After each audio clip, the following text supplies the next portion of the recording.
Hello, everybody. Good time zone. Okay, let's see. Turn this up a little bit.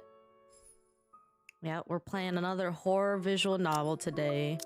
Man, my voice is gonna be dead all week. Yeah, Foxy's right. It is July 1st. Where did the year go? Well, now we are back to our regular ways. Maybe. So this game is not gonna be done in one stream. This game is very long, apparently. And apparently you can play as multiple people, like, have multiple playthroughs. I don't know if we're gonna play all of the people or anything like that, but yeah, let's just...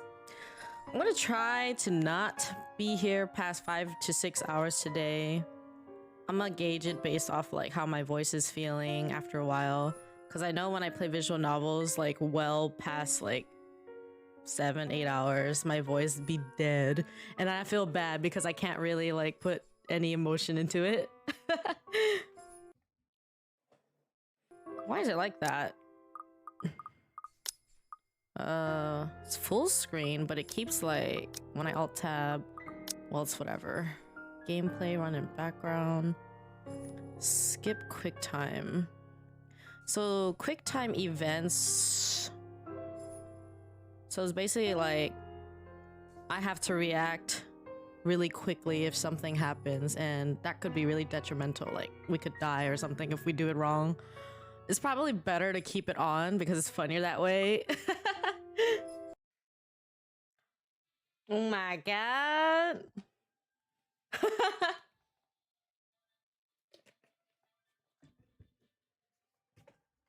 Ekyo and Mia, thank you so much for the raid, guys. Please go check out Ekyo. It's his birthday. Everybody, send some happy birthday messages in the chat to Ekyo right now. Hello, hello. Thank you for the follow, Stupid BB, Macawones, and Garu Games. Yeah, everybody say happy birthday to Ekyo. Feels birthday, man. People said birthday. Pretty sure that's okay. There you go. Well, Ekyo, I hope you have a good rest of your night. I don't know what you're gonna do, but I enjoyed my stay, as you can tell. Had to dip. Hi, Jinx. Yeah, please go give Ekyo a follow if you haven't. As most of you know, we are all Genshin streamers usually. And he just finished university, so maybe I should run in the background so it's not as... There we go. So it's not as quiet whenever I alt tab. Because the game actually disappears when I alt tab. Yeah, make sure to eat some good food, Ekyo, and get plenty of rest and stuff. We will definitely hang out some point soon with everybody. I mean, I'm planning to just hang out in Discord this Sunday, so everybody's welcome to join in if you see me. Thank you for the kudo, man. Of course, of course. Don't feel afraid to ever hit us up or just randomly join any voice chats you see us in, no matter whose server we're in. You know, we're just here to have a good time. And I hope all of you have a wonderful rest of your day / night. If you're gonna go do stuff, we're just gonna dive right into this visual novel. So this is called The Letter. I have no idea what it's about. All I know is, one, the devs are Filipino, and they made this other visual novel that I played this week called Perfect Gold, which was a Yuri visual novel, which was really cute and wholesome. And there is some trigger warnings here. So from the description, it says that this game is inspired by the likes of The Grudge and The Ring, and that scares me. I don't know what that means, but I'm scared. Huh? No, I do know them. That's why I'm scared. So I'm basically talking to myself. there's definitely a voice in my head right now talking to me. You can't hear it, so. No, Ren loves horror and scary stuff. Perfect game for you. So the description also says this game has over 700,000 words, which is why I'm pretty sure we're not gonna finish even one playthrough in 5 to 6 hours today. I don't know though.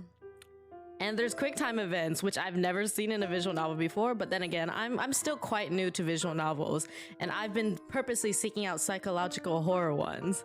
But yeah, thank you again for the raid, Ekio, and welcome raiders. Whether you're staying or leaving, just make sure to take care of yourselves, hydrate, eat plenty of good food, and get plenty of rest. Oh my god, what the fuck? That was so loud! What the fuck? Holy shit!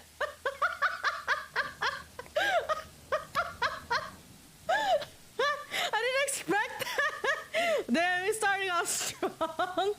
That's okay, Ekyo. Oh my god, yeah, have a good time. What was that?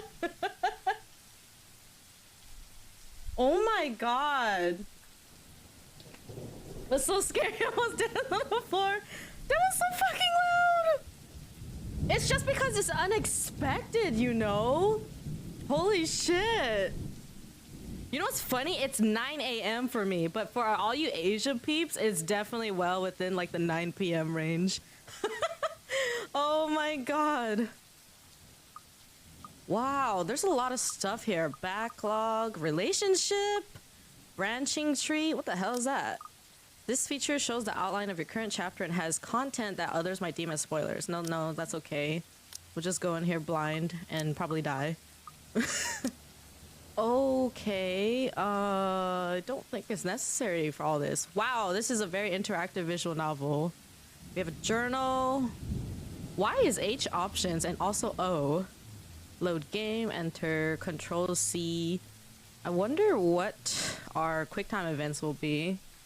If only Kiso was playing this at midnight. If I was playing this at midnight, well then again, my roommate is kind of awake at random hours now because I used to try to be like, you know, considerate late at night to not be very loud and bother him. 7 p.m. for me, it's raining outside, definitely scary vibes. Help, just noticed it's raining in the game too. Oh, I'm gonna turn my volume to max. Oh my god. Kevin, do you scare easily? Do you like that? You like getting scared? I mean, I think everybody likes getting scared to like a certain extent. The Ermengarde Mansion. It was built for Lord William and Lady Elizabeth Ermengarde of Luxbourne, humble ambassadors of peace and beloved by their people. Both were well known for their compassion and generosity, never failing to extend a helping hand to anyone in need. Okay, I'm gonna say this right now. The only thing I won't ever do in my Discord is watch horror movies. I'm sorry, I can't. I can watch scary gameplays, but I just cannot fuck with scary movies. If you guys want to watch scary movies, feel free to, but I will never join you for those. I'm sorry, I cannot. I just can't.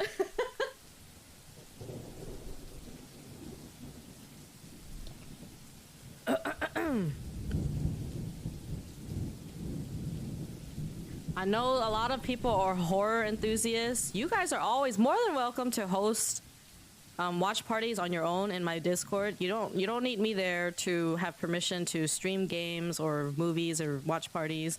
But I will not be joining any horror movie watch parties. Even watching some shows like freaks me out. Like we watch a lot of like zombie shows and like things like Squid Game. So like gore is just really not my thing. So yeah, once again, I'm not entirely sure what's in this game. What's the trigger warning? Well, there's apparently some very disturbing scenes, perhaps some racial slurs and sexual themes, gore and violence. So yeah, hopefully it's not that Monka, but I'm only here for Kazoe. I'm so sorry to drag you down with me, but hey, we're all in this together. Under their influence and wealth, what was once a small, sleepy village grew to a prosperous and bustling town. However, the seasons of joy eventually ended when the good nobles perished at the hands of a great plague. Their riches and legacy were henceforth passed on to their only child, Lady Charlotte Ermengarde. Oh my god, Final Destination is the reason why I'm so traumatized, because those are things that can literally happen. And I made the mistake of being 8 years old and peeking out my living room when my older siblings were watching it. Hey, swag boy.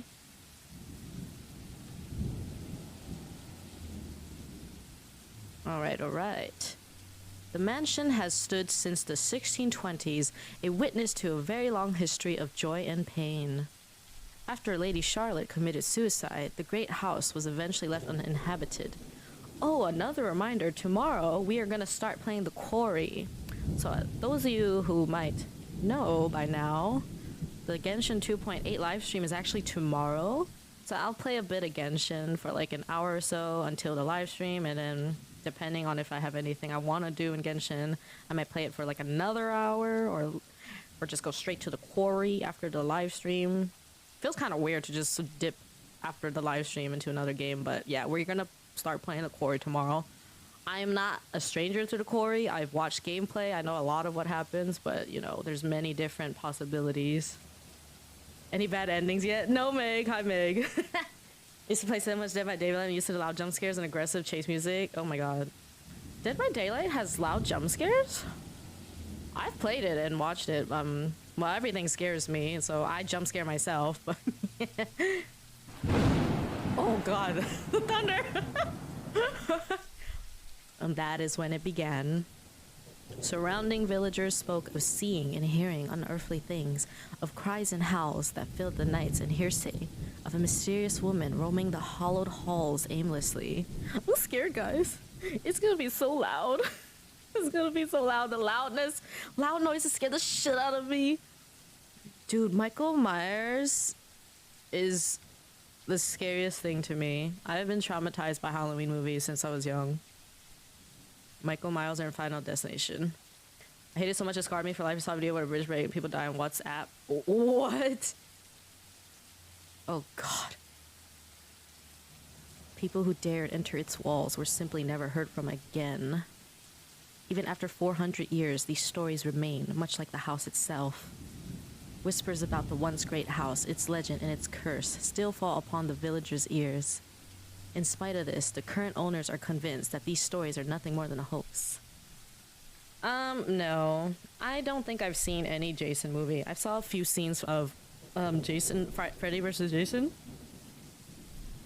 I mean, I'm not going out of my way to watch horror movies. The only reason I saw them is because I was dumb and curious and peeked out when my siblings were watching them when I shouldn't have. The only times I ever watched horror movies throughout my life is because I got too curious and I was like, you know what? Let's watch this. Me and like a friend or two. And then I regret it every time. I regret it every single time. I'm like, no, stop being a curious cat, my god. Because I know that I won't be able to sleep properly for like a month or two. Hey, Kisa, this looks great. Hello, Jad. I know. I'm scared because this is like inspired by Asian horror films, so we shall see. With little regard for the truth, they had Briar Realty Corporation place the property back on sale. Like Pandora's box, the secrets that lie inside await to be discovered by brave souls. No matter what happens, take care not to be consumed by the curse. I should have made a scared expression for the PNG. It looks so misleading and smiling. I'm not smiling. Good luck. Isabella. Hello? Isabella? Are you there? Where are you? A familiar jittery voice comes from the other end. Oh, hey Rose! I'm at St. Goretti High. What's the matter? What do you mean, what's the matter? It's a mansion, silly. I'm here and you're late. Someone unaliving your Yeah, Jeez, exactly. We'll shift together, you promise. Oh, something new in the journal? Nani? Oh, new profiles. Oh, damn. Hey, Geminis. Where all my Geminis at? 5'2", nationality Filipino. Like cinnamon rolls, dogs, food, police, procedural dramas, and what is telesurate? What is that? Comedies and karaoke. I don't want to read all this though. Do you think I have to? Third child among 7. Damn. The accent. Oh my god, please don't tell me you forgot. You were planning on leaving It's me like to seeing check British this people place is like out a on rare my thing own, all of a weren't you? sudden.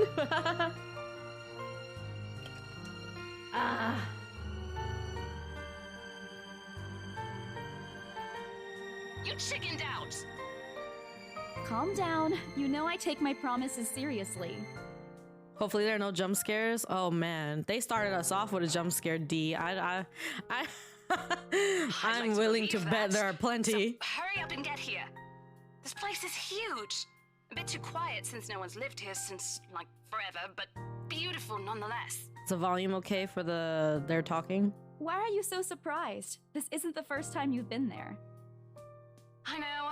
I just wish I could live in a place like this.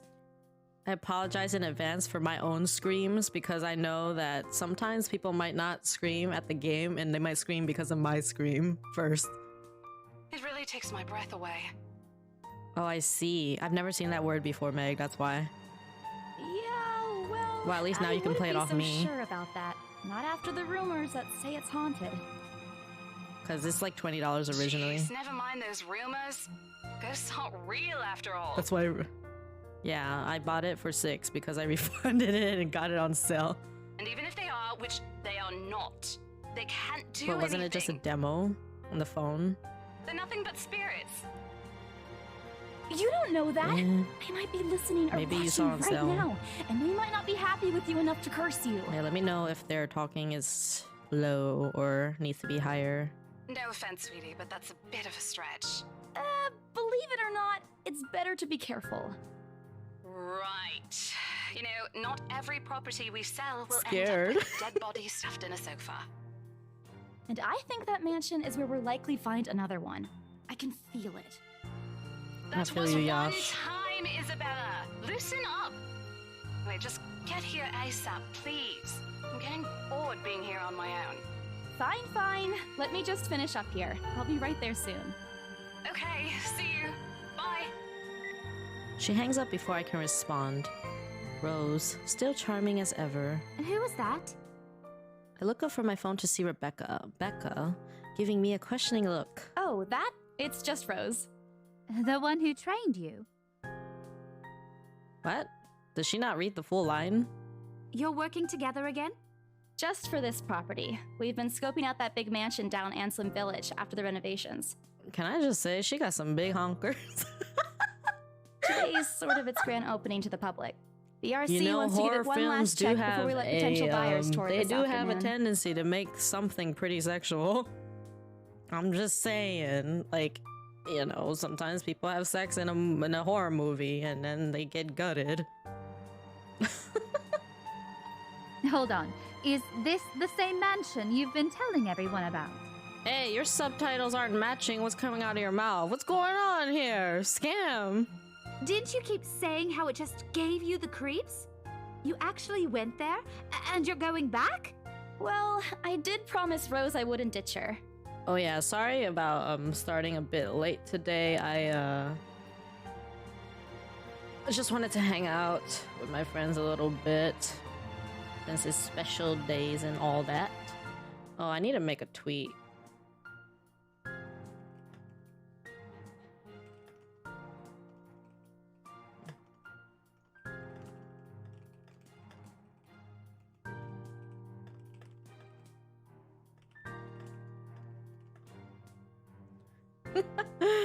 Oh my god.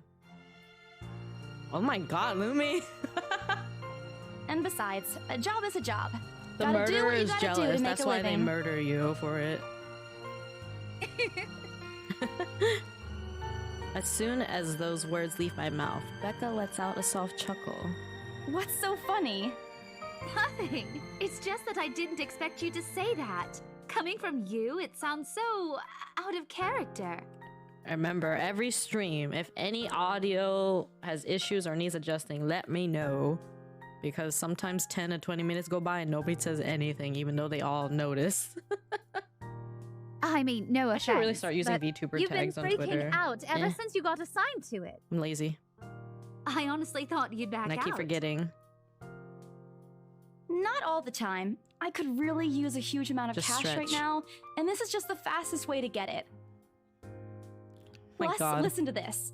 Briar This is Realty why you wants need to it work sold out as more. soon as possible, and So the you get agent used who to the lands pain. the deal is going to get a huge bonus.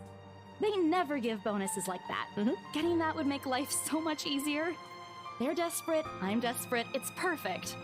They're desperate, I'm desperate.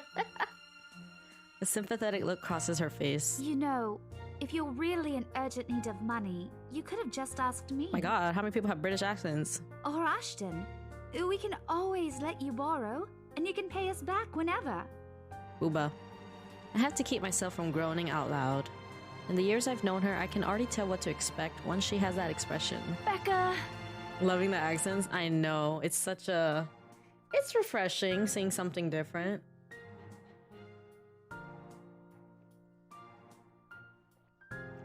Oh shoot, I almost put my drink down and forgot to close it. Ah. I've noticed that you've been living off instant noodles these past few weeks. She crosses her arms and grimaces at the thoughts.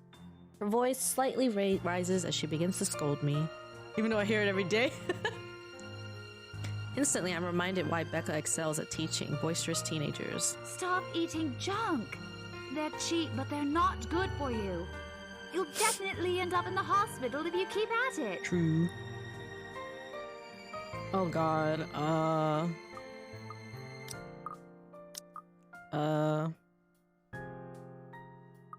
hey, I eat other things too. relationship status updated.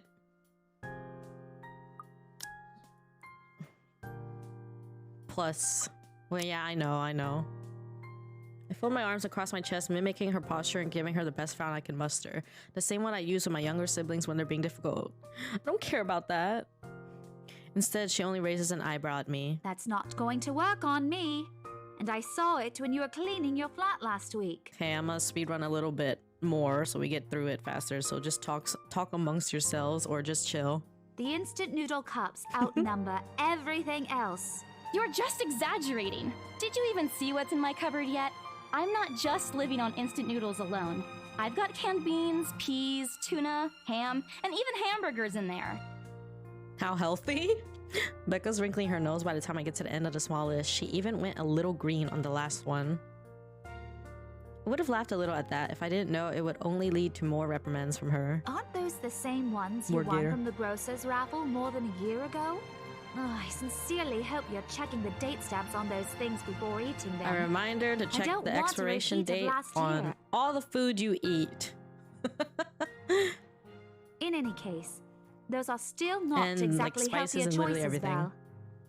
Anything you're putting in your mouth, make sure to check those inspiration dates. If it doesn't have one, probably get rid of it. She shakes her head, possibly laughing at some funny distant memory. When she looks up, I immediately brace myself. More words from her. Sometimes it's just better to let Becca talk until she's out of things to say. But when she turns her attention back to me, there's only warmth in her smile. What am I going to do with you? She says this more to herself than me, her voice shifting to something kinder, even motherly, if I'm looking for the exact word. I hope you know that it's impossible not to worry about you when you're like this. You don't have to keep eating the same thing. Didn't I tell you before? You're always free to reheat my leftovers. Thanks, Becca.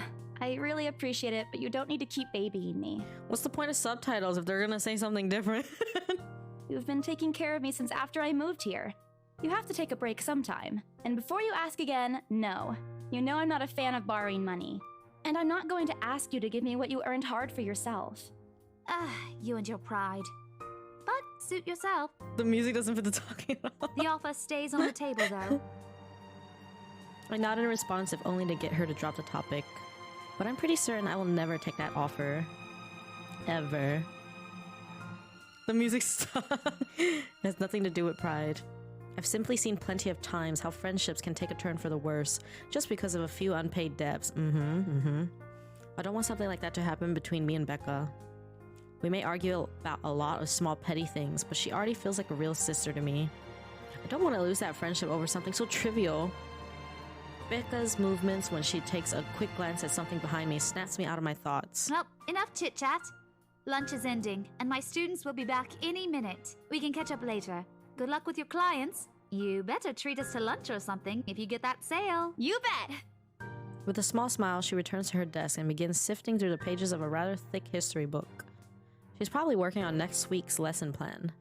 Or trying, at least. Her eyes are distant and she doesn't seem too attentive to whatever's on the page. Oh my god. As if she heard my thoughts, Becca starts coughing heavily. Her hand hastily goes to her mouth to stifle the sounds.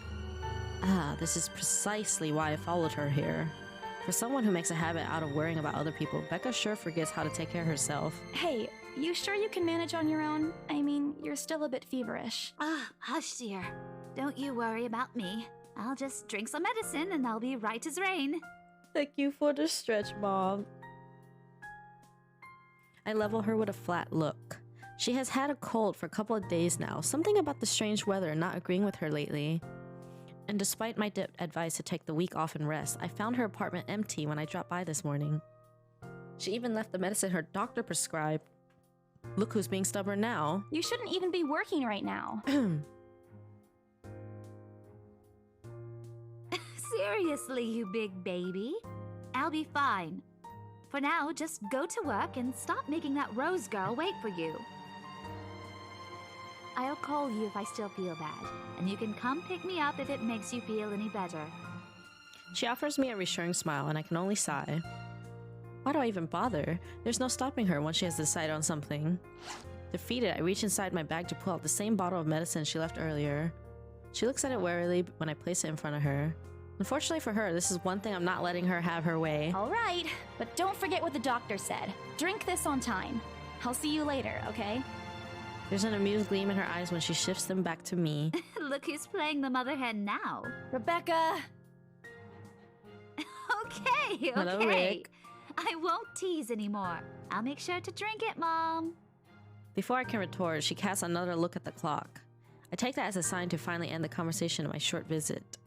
With a small wave, I leave her alone to her classroom and her thoughts. I hail a passing taxi to take me to the property as soon as I leave the school grounds. Hello, Toma. The mansion is some ways out in the countryside, but I don't have trouble giving the driver directions. Apparently everyone in Luxborn City knows of it, including every bit of rumor surrounding the place. Zarbucks? In fact, just a mention of its name is enough for locals to give you cautious sidelong glances. I learned that the hard way the first time I commuted here, and it only boosted my belief that there's something more to the house. Even the news of it being renovated and placed back up in the market has caused quite a stir. Thankfully, it died down a few weeks later. The place would have become a lot harder to sell otherwise. I avert my eyes from the window once the buildings shrink in the distance. We get a glimpse of the countryside soon, although a quick glance at my watch tells me we're still a few minutes away from our destination. Might as well get some work done. Rose did ask me to review the mansion's documents. I already looked them over last night, but you never know when things may go wrong. Life has ways of messing things up like that. Halfway through reading the paper, my phone rings again. I pick it up without looking, neatly tucking it between my ear and shoulder. It's probably just Rose again anyway. Rose? Guess again. That voice. Ash. Bingo. Hey, what's up? Just checking if you're still cool later this evening. You mean that thing with Zach? Yeah. He even called in the middle of the night just to remind me. No, don't worry. I didn't forget. I'll be there. Cool. I'll see you later. What time do you get off? Around 6 p.m.? I don't know. It's the first day of the Ermengarde Mansion's open house, and we're expecting quite a number of potential buyers. I'll be booked the whole afternoon. That place is fucking haunted, man. Ermengarde Mansion? You know, the big Jacobean mansion at Anselm Village? I'm on my way there right now, actually. On your own? Yeah, well, Rose is already there, but yeah. I see. Looks like the scaredy cat finally toughened up. Rose dead. Shut up!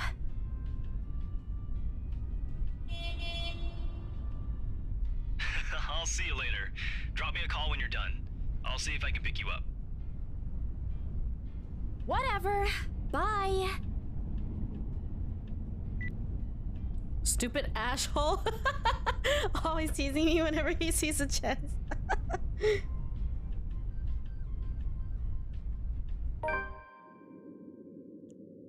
Takes a few more minutes until I finally reach the infamous mansion. Oh god. Me scared.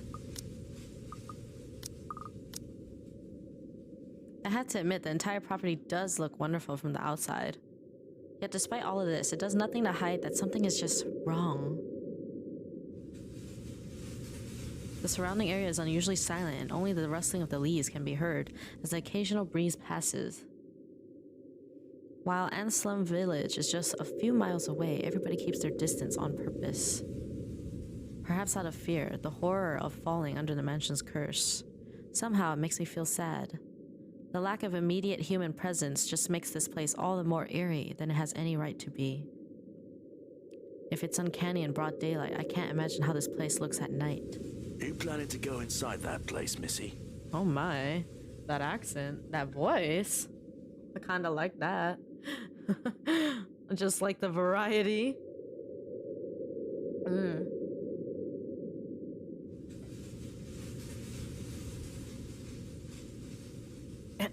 Missy. The voice nearly makes me jump out of my skin. Hi, Blue Moon. I have no idea. It's inspired by things like The Grudge and The Ring, so probably something scary. Without completely taking my eyes away from the house, I give the driver a confused nod. A beat passes while I wait for him to say more, but his only answer is a non-committal hum. Belatedly, it occurs to me that he must have been waiting for my payment. I mentally slap myself for spacing out and promptly hand him the fare with an apologetic look. I expected him to leave as soon as I've paid, but there's a hesitant expression on him, as if something hasn't been said yet. Is there something wrong? Look, Missy, I'm sure you've heard what the people are telling everyone about that place. Nobody likes to be disturbed when they're at peace, and I'm pretty sure whatever they say is in that house doesn't want to either. Thank you for the hydrate, Stu.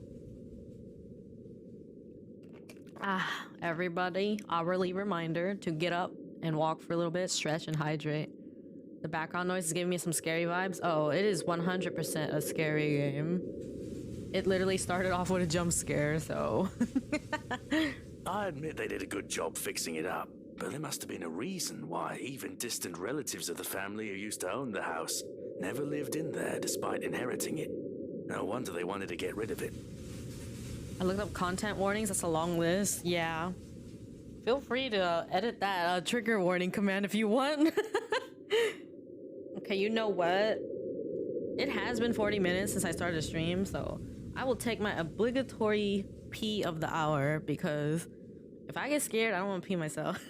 Not that it's likely to happen, but you know, better safe than sorry.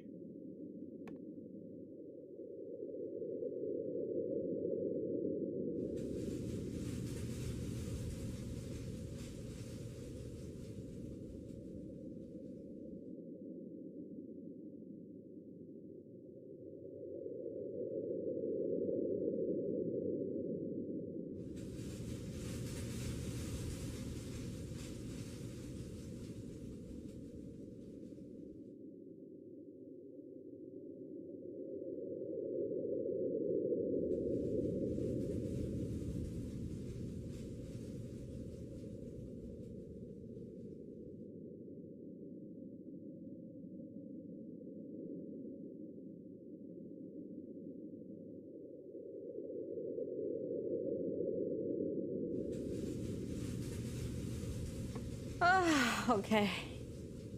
Oh god, what did I do? I just moved my my mouse wheel. Maybe they just didn't like it? You never know. This is exactly why I love like psychological horror. You never know what's gonna happen. You never know if there's gonna be a jump scare. Thank you, Ian. Whew. He drives off after, but what he has said has left a foreboding feeling in my gut. I breathe out a heavy sigh as I approach the house. After hearing enough of the rumors, I should have expected the conversation to take that turn. Oh, damn. That is quite a lot.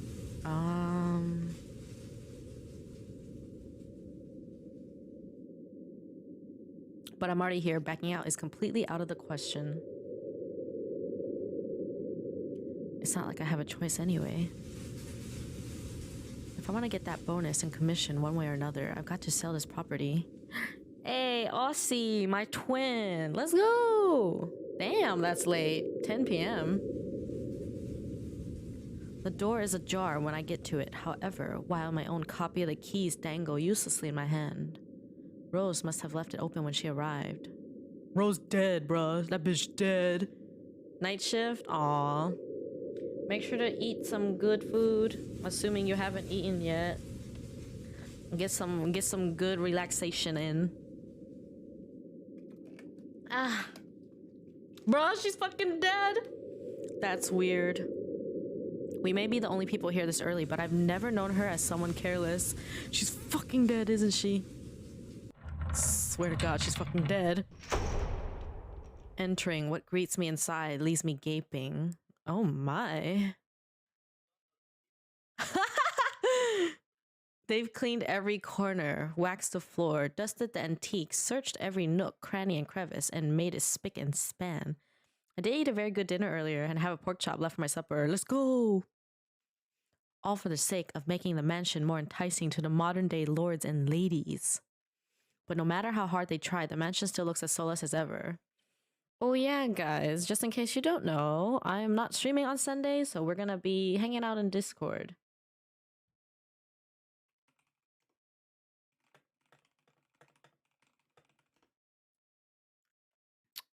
Yeah, so we'll just be hanging out on Discord, so feel free to just come hop in voice chat or whatever and join us whenever. I was already planning to do that regardless. How was your morning? It was good. I had a bit of a headache earlier, but I ate food and drank some electrolytes, and I think I'm a bit better now. But I get the feeling I'm about to be jump scared out of my ass all day. Lumi, where's there jump scares in the demo? Oh God, as though it's going to eat you alive. I'm glad you're better now. Thank you, my twin. But yeah.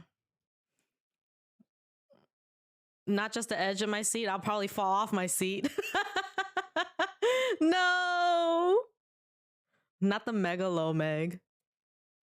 Ever since the Corpse Girl game, I'm expecting anything. I heard jump scares are good for headaches. Oh my God. I mean, they probably serve as a good distraction. Yeah, I actually played a horror visual novel yesterday. It wasn't like a jump scare or super horrific, but man, it was really sad. If you ask me, they should have just listened to what other people have been telling them and leave this place alone. But yeah, if you guys haven't joined Discord yet, just make sure to verify so you gain access to the rest of the channels and whatnot. Rose? We'll just hang out in Discord. I call out. Rose, I'm here. Where are you? My voice echoes softly throughout the hallways. Oh, who am I kidding? In a place this big, I don't think she'll hear me no matter how deafening the silence is. She could be all the way on the other side of the property for all I know. Oh my God, that scared me. Quickly, I reached for my phone and dial her number. I didn't expect the phone to just come up. But the number you have dialed has not she's been fucking recognized. dead! Please check and try again. What do you mean has not been recognized? See, that's the weirdest thing in every like movie. Like, it's not just that their phone is off, it's just like completely as if it doesn't exist. We were just talking a while ago. It's not like she was eaten by the house, right? Or maybe the ghost did hear us talking and spirited her away, right? Right? Good night, Kev. Have a good sleep. No, Isabella, don't be ridiculous. She probably just wandered deeper into the house and lost signal or something. I dial her number again, hoping the call will connect this time. The number you have dialed has not been recognized. Please check and try again. But to no avail. Oh boy. I have a very bad feeling about this. Rose? If you can hear me, please come out. And then my PNG is just smiling all the while. Come on, Rose! This isn't funny! You know this place gives me the creeps. No answer. This isn't going to work. The place is big. She could be anywhere. I need to start looking for her. I take a deep breath before venturing deeper into the mansion. Taking a couple of steps forward, I notice something move above the grand staircase. That was so loud. It's so loud. Should I turn it down a little for you guys? I don't want your ears to like bleed out.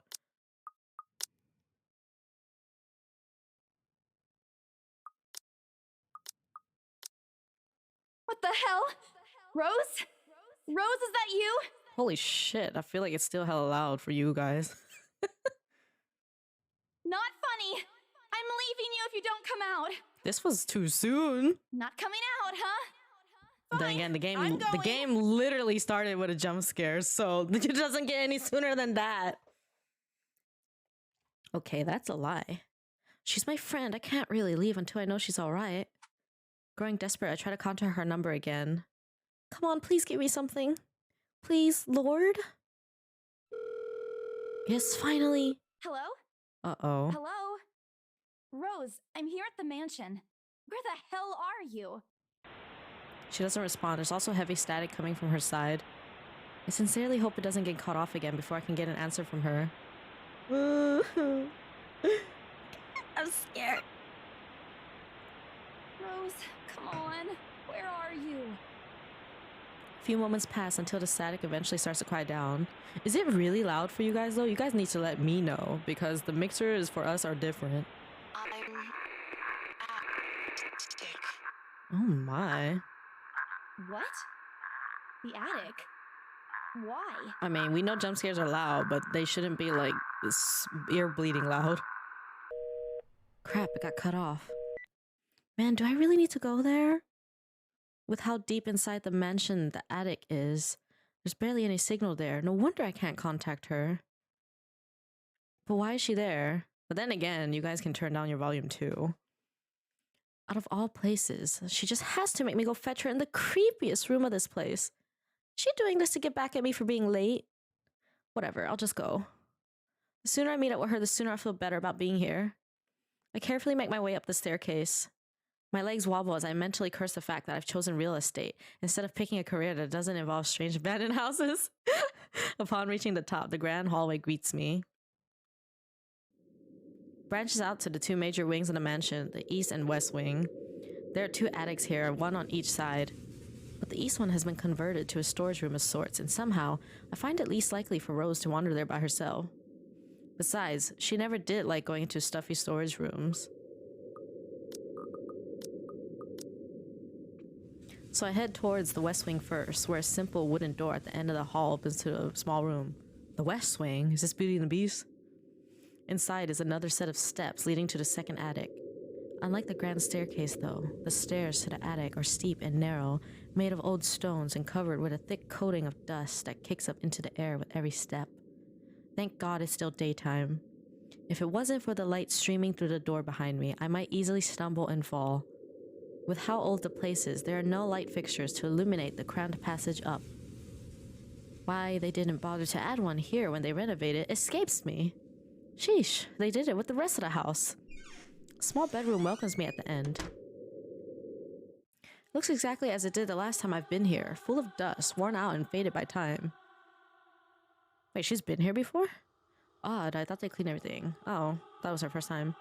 Did the crew miss this room? Cleanliness is the least of my concerns right now. The more pressing matter is Rose. She's not here. Was I dreaming when I talked to her a while ago? Did I mishear her? No, it couldn't have been a dream. After all, the creepy ambience of this estate is doing such a remarkable job of making sure I stay alert and awake. And I'm sure she said she's here. Meg Jabast. Is this a prank? Or maybe that phone call was Rose's last message to me before the curse got to her. Ugh, shut up, brain. You're not helping. Don't make this scarier than it already is. But if she's not here, then where is she? The hell is that? That's it. I can't do this anymore. I'm leaving. We must have angered the spirits living here. I knew disturbing this mansion was a bad idea right from the very start. But nobody listened. Be fucking realistic, they said. They think I'm cuckoo because I believe in curses and ghosts and all that. Me and my outlandish backwater country beliefs. I've always strived to be a model employee, but not this time, no. I'm turning back for the sake of my sanity. Briar Realty can find another agent who is more fucking realistic to tour people around this haunted house. Before leaving, I take one last look at the gloomy old room. Just to check. Huh? What's this? My worries about Rose's whereabouts must have caused me to miss it when I first entered the room. But there's clearly something on the floor. It looks like lying on the ground, just a couple of inches away from my feet. Out of sheer curiosity, I lean down and pick it up. Strange. I don't recall seeing this last time I was here. A few days back, me and a few other agents inspected the mansion to prepare for today. I had been the last to look inside the attic and leave, and this certainly hadn't been here before. Someone must have left it in this room since then. Did Rose leave this for me? Was she here a while ago? I couldn't have missed her though, could I? There's only one set of stairs leading to the attic. The letter isn't exactly in pristine condition. In fact, it looks rather ancient. The paper is so thin and rough, I'm worried it'll fall apart if I so much as touch it. But with great care, I open it and read. What I read shakes me to my core. What? Oh my god. What? Oh my god. Nothing but the words "help me" fills the page, all of it seemingly written with a crimson shaded pen. Or blood. I gulp. The same phrase just goes on until... Send this to 5 people or else. Or else what? Or else what? As quickly as I can, I scan the back of the paper and peek into the envelope to make sure I'm not missing on a second page. Lizzie, not the chain message. Oh my god. I remember the house. No. Oh, please, no. My hands tremble as dread creeps over me. The room is suddenly getting colder. I need to get out of here. Holding the paper in half, the sight that greets me next has me frozen on the spot. Oh my god. A pair of blood-soaked feet enters my field of vision, covered in gaping wounds, with skin eaten away to reveal flesh, bone, and all manners of things one isn't meant to see. It's too much. All of it is too much. I want to cry, call for help, but the words catch in my throat. Even my feet won't move, completely paralyzed out of terror. Oh, fuck. I don't want to fucking look. I don't want to fucking look. Fuck that shit. I don't want to fucking look. What do I do? What do I fucking do? I don't want to look up. I should unmute you, Lumi. What do you mean, no? I should unmute you so they can hear you. This bitch is telling me to fucking look. I'm closing my eyes. Oh, I don't wanna. Yes. I'm covering. I don't wanna look. Whoever, whatever these feet belong to, I need to face it. And if I'm gonna die, if they're gonna kill me, at least I'll know what my killer looks like. A cold comfort. Someone's probably fucking pranking. So with a deep breath, I summon every ounce of courage I have left in me and shift my gaze upwards. Oh my god, what the fuck? Yes. Okay, well, that wasn't as bad as I thought. Oh my god. Duh. Without thinking, I scrambled towards the door. What the hell? I struggle to open it, but it won't budge. Stay away! Go away! This was fast. Make it go away! Why now? Why won't it open now? It needs a hairbrush! She needs a whole bath! My heart sinks as reality dawns in. I'm locked in. Locked in with that thing. Let me out! Bitch, this is a tiny ass room. Please, let me out! It slowly approaches me as I wrench the doorknob violently back and forth. What am I supposed to do? What am I supposed to do? Oh my god! What the fuck? Do it! I'm trying! What the fuck? Just Stop it. God, I hate this. Oh my god. The shit was so slow. Wasting no time, I leap out the door and don't look back. Yeah, it's a horror game for sure this time. So be safe, guys. If you have like breathing problems and things like that, take every precaution possible. My feet pound against the floor in rhythm with the loud, fast beating of my heart. This is the most interactive visual novel so far that we've done. By the time I run past the hallway and find myself atop the grand staircase, my chest feels so tight like it's going to burst. Make me return to Siki. Probably Meg. Oh my god. But that's nothing compared to the feeling of hope the sight of the exit gives me. Okay, so what would have happened if we just didn't do anything? We'll just die, if I remember correctly. You just fucking die straight up? Oh my god. Probably makes sense. It makes me scared, like, if you think about that type of situation. It's like, do you look? Do you go check? Do you do nothing? You always look, fuck it. Fuck no. I mean, like in real life, man. Racing down the You stairs, still a look. breathy laugh escapes me. I don't want to fucking look. My shoe slips and I find myself falling. If you're gonna kill me, just do it quick so I feel nothing and I see nothing. I see no evil. I hear no evil. Nothing. Just get me out. It's like, you know, when they talk about zombie apocalypse and things like that, I don't even want to survive. I will just take myself out. Until my back hits the ground. Oh my god, and pain racks my body. Oh, Jesus Christ. My head grows fuzzy and my vision dims as I fight to stay conscious. No. Oh my god. The last thing I see are those feet before all I know is darkness. Feet.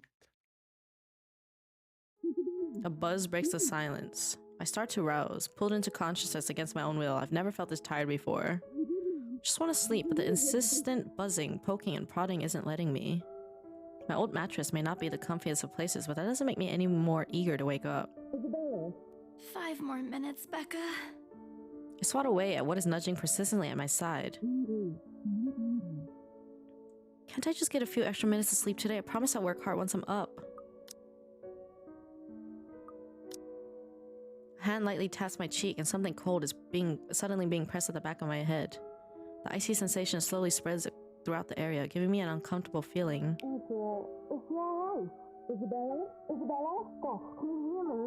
Isabella?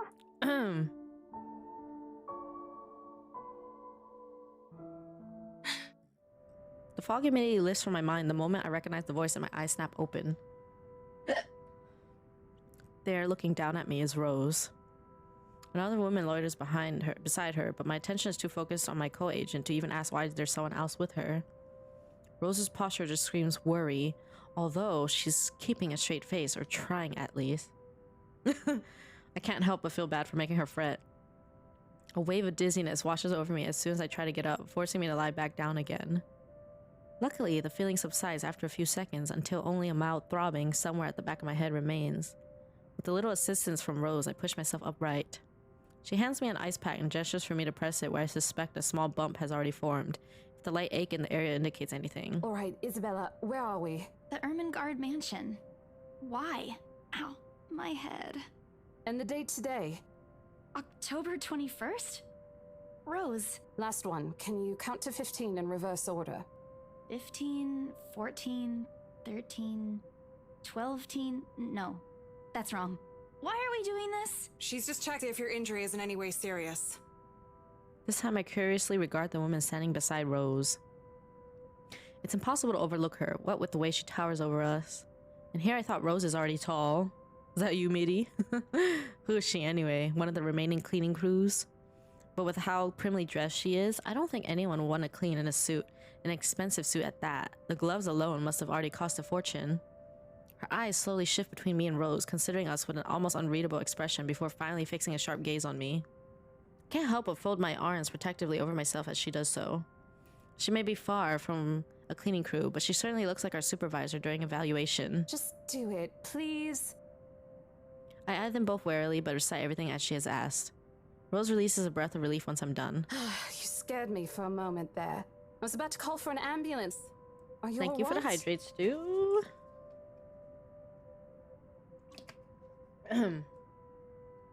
Exasperation soon replaces the dull ache. The memory's a little fuzzy, but the attic and... There was someone, Rose. In the attic. Someone? You mean a client? Oh, that's unlikely. It's probably just one of the cleaning crews. The boss sent a few of them back this morning for some last minute... No, not any of those. I'm not actually sure. Wait, didn't I call you? You said you were in the attic when you answered. That's why I went there in the first place. Both Rose and the lady look at me like I've just grown another head. Did I say Why? something weird? Rose quickly casts an apologetic smile at the woman before the awkward silence stretches on further. It's her saleswoman smile, the same one she taught me back when I was still her trainee. I should show this to troublesome clients or just to avoid trouble in general, she advised. It's also the same one she gives me when I've done something particularly absurd that may cause us to lose a potential sale. Her eyes are serious when she turns back to me. She takes both of my shoulders, gently squeezes it in with as much patience she can muster. As much as I'd love to have gotten at least a heads up of your arrival, I didn't really get a call from you.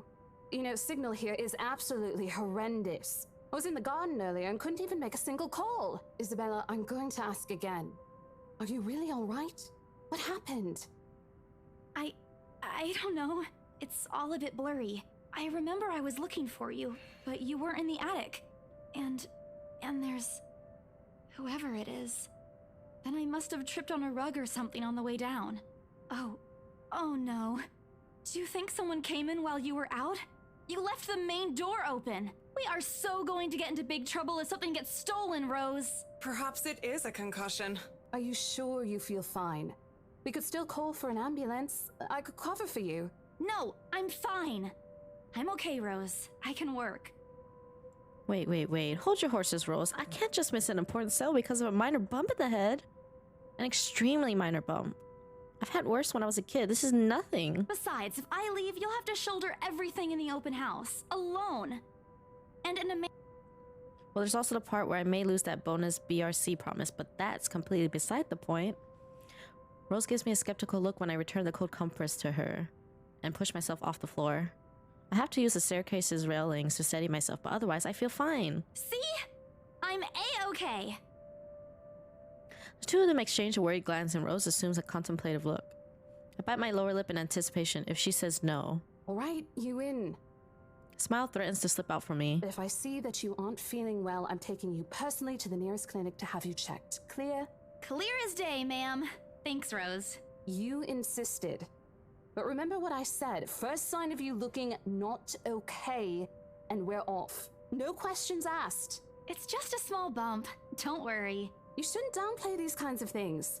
It could be a serious injury for all we know. Suddenly, a small cough sounds against the walls of the foyer, interrupting our banter. The woman is looking expectantly at the two of us, her stare making me shrink back a little myself. She isn't really intimidating.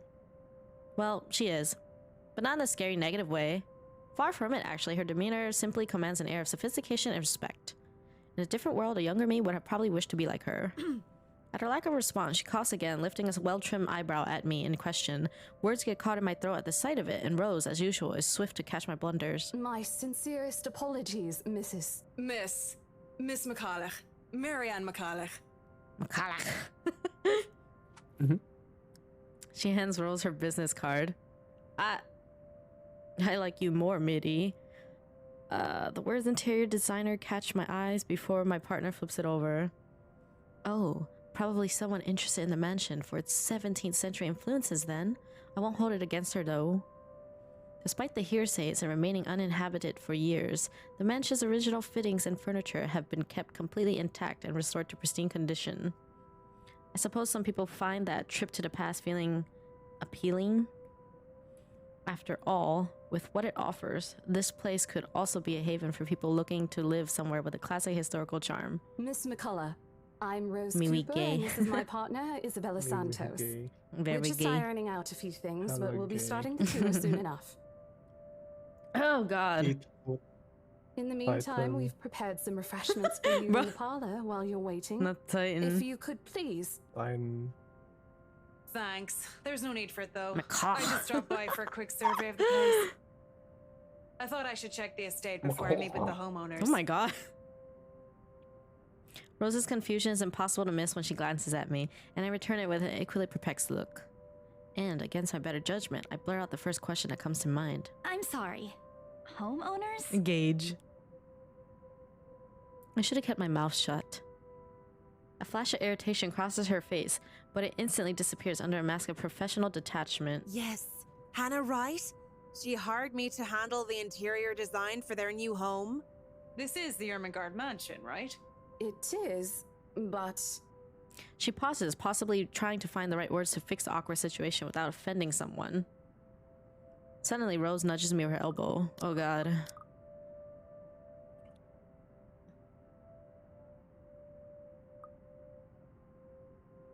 We're sorry, ma'am. We don't really know what's going on here. If it's okay, maybe we can... Aren't you the ones in charge here? How can you not know what's going on here? You see, Miss McCullough, right now, the house is... Amazing how she can keep her voice level, yet still convey utter displeasure with it. I've dealt with people acting the opposite before, and if I were to choose, it's much easier to handle clients who talk your ear off when angry. People like her are the hardest to read. Good morning, Voodoo. Welcome in. She returns it with a glare before taking the reins from me and attempting to smooth out the situation. There's a promise in it that we'll be talking about this later. I'm not looking forward to that at all. What can I do? She can deal with this better than me. Who knows what might come out of my mouth if I handle this on my own? we're really sorry, ma'am. My partner's probably still a bit winded from her fall. If she's unwell, then she shouldn't be working here right now. She raises a hand to rub the side of her temple, as if to stave off the beginnings of a headache. Never mind that.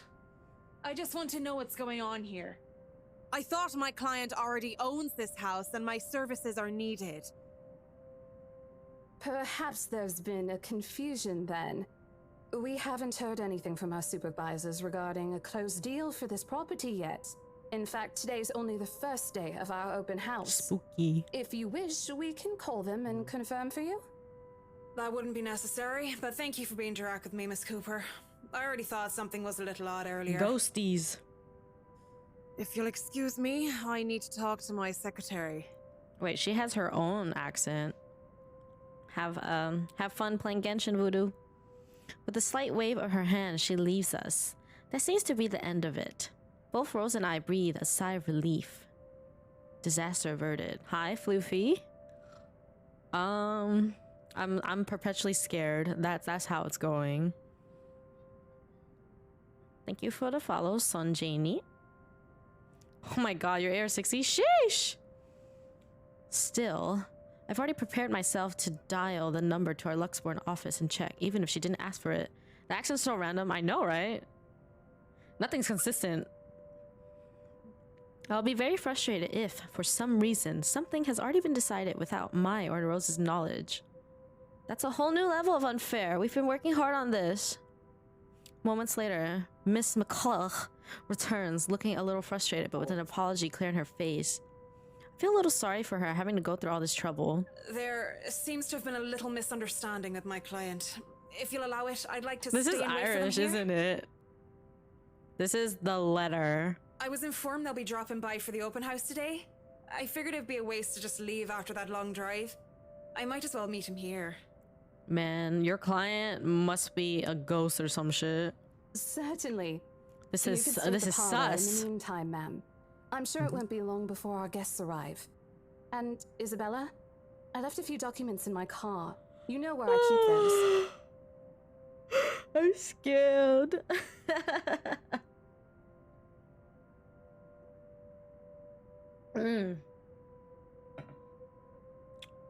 Can you please get it for me? Rose takes a glance at her wristwatch before tossing me a set of keys. And hurry! We've still got a few minutes to double check those papers. Okay, got it. The two of them disappear behind the parlor's door. Their departure brings with it a stillness to keep me company, neither welcoming nor comforting. Alone like this, it's impossible not to think of what really happened. I wish the memory isn't as elusive as it normally is. Then again, Rose already said she didn't receive any call from me. Was it just paranoia? A temporary lapse after having heard all those tales about this new place? Mary Ann.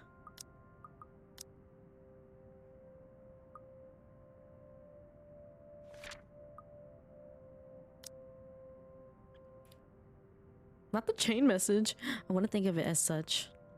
Better to think of it as such so I can work in peace. Except a small part of my mind begs to differ. And if I'm going to be completely honest with myself, I want nothing more than to leave this place as soon as possible. I don't know what's in this house and I don't want to know. The keys Rose have just handed me dig into my palm, its jagged edges creating shallow ridges on my skin from how hard I'm clutching it. It's a reminder of what I still need to do, and why I've taken this job in the first place. Hugging my blazer close, it's closer to my body, I exit the house to get what Rose has asked of me. Just a few more hours, Isabella. Sell the house, get the money. What the hell? A flock of people have already gathered in the mansion's front yard by the time we officially open the doors. I'm not sure whether I should feel baffled or underdressed, standing in their presence. Men and women of wealth and status, all dressed to the nines in fancy suits and lovely dresses of varying colors, compose the medium-sized crowd. Their necks, arms, and fingers are adorned with silver and gold, glinting in the afternoon sun. Some even have ridiculously fancy feathered hats on their heads. I really hope there aren't any magpies living nearby like in the stories. Those birds will have a field day in this.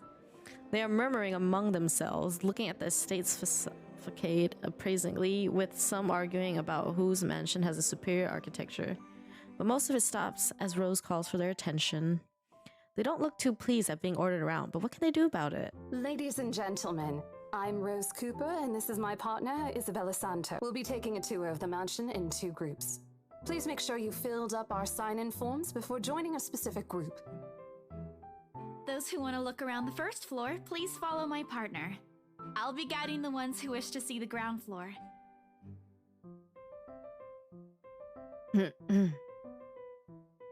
Hearing this, a few wander to me. They are mostly old ladies who seem daunted at the idea of climbing all those stairs. Miss McCulloch also joins our group, but what really catches my eye is the elegantly dressed pair she approaches. Damn. Then booba. It's so nice to finally meet you. When Chief Inspector Lee mentioned that a famous interior designer is in town, I knew I had to get you. Your confidence in my skills is very flattering, ma'am. The Irish accent. I'm sure you It won't is so disappoint out of me, place. ma'am.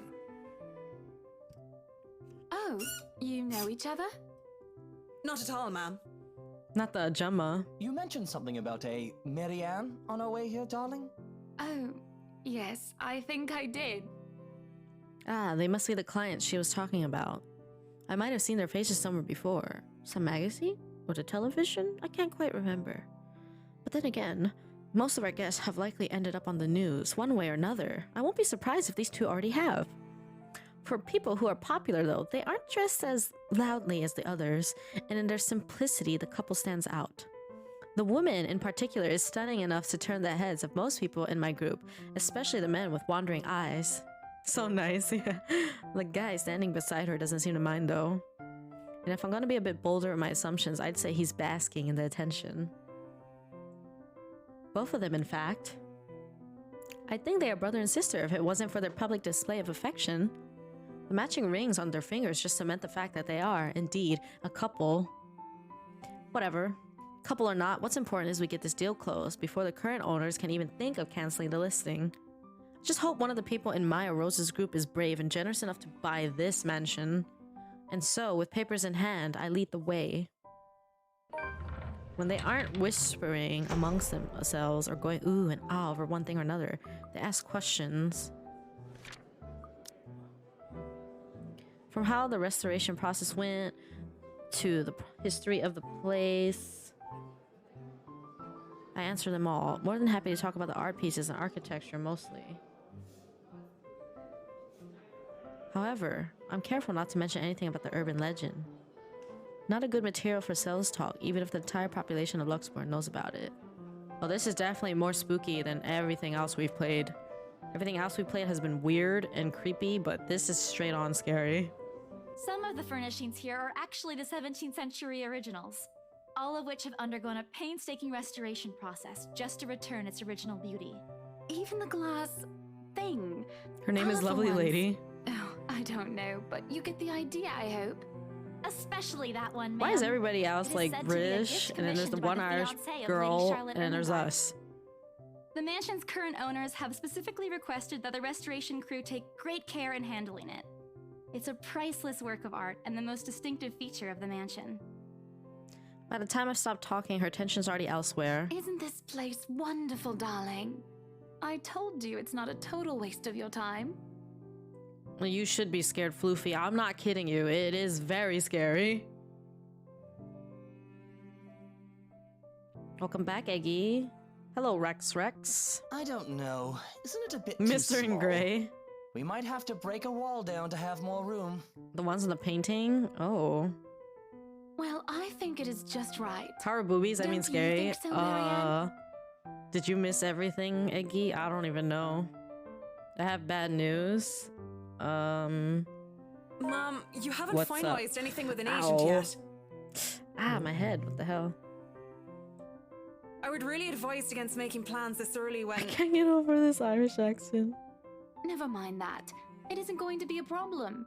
We've got I left a after the scary wonderful legal team noise. to handle Was that the very everything. beginning one? Like when the game started? Start taking notes. Because there was though. like one scary I think scene we've got a after. few things I want changed before we move in. Does every scary game have paintings, right? The rest of the conversation gets lost in the chat of our companions. Your favorite YouTube player? Yeah, I know. I don't want to make any assumptions yet, but their shared interest is enough to give me some semblance of hope. Well, please, please, please let these guys be the one. Eventually, our group reaches the kitchen. Yeah, we are familiar with all the bad news that people hear and stuff.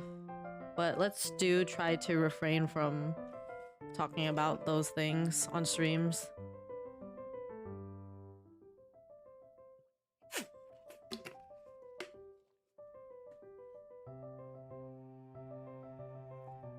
Much like the rest of the house, a great deal of effort has been put in retaining the room's classical appeal. The open hearth at the end of the room in particular looks amazing, like the ones I've only seen in fairy tale books. It's not scary for you, but you always get scared at jump scare sounds, so that's surprising to me. Yes. The sound is a lot scarier than visual things. I don't know. Paired together is pretty scary, and that's usually what they aim for. All right, I'm gonna do the squats.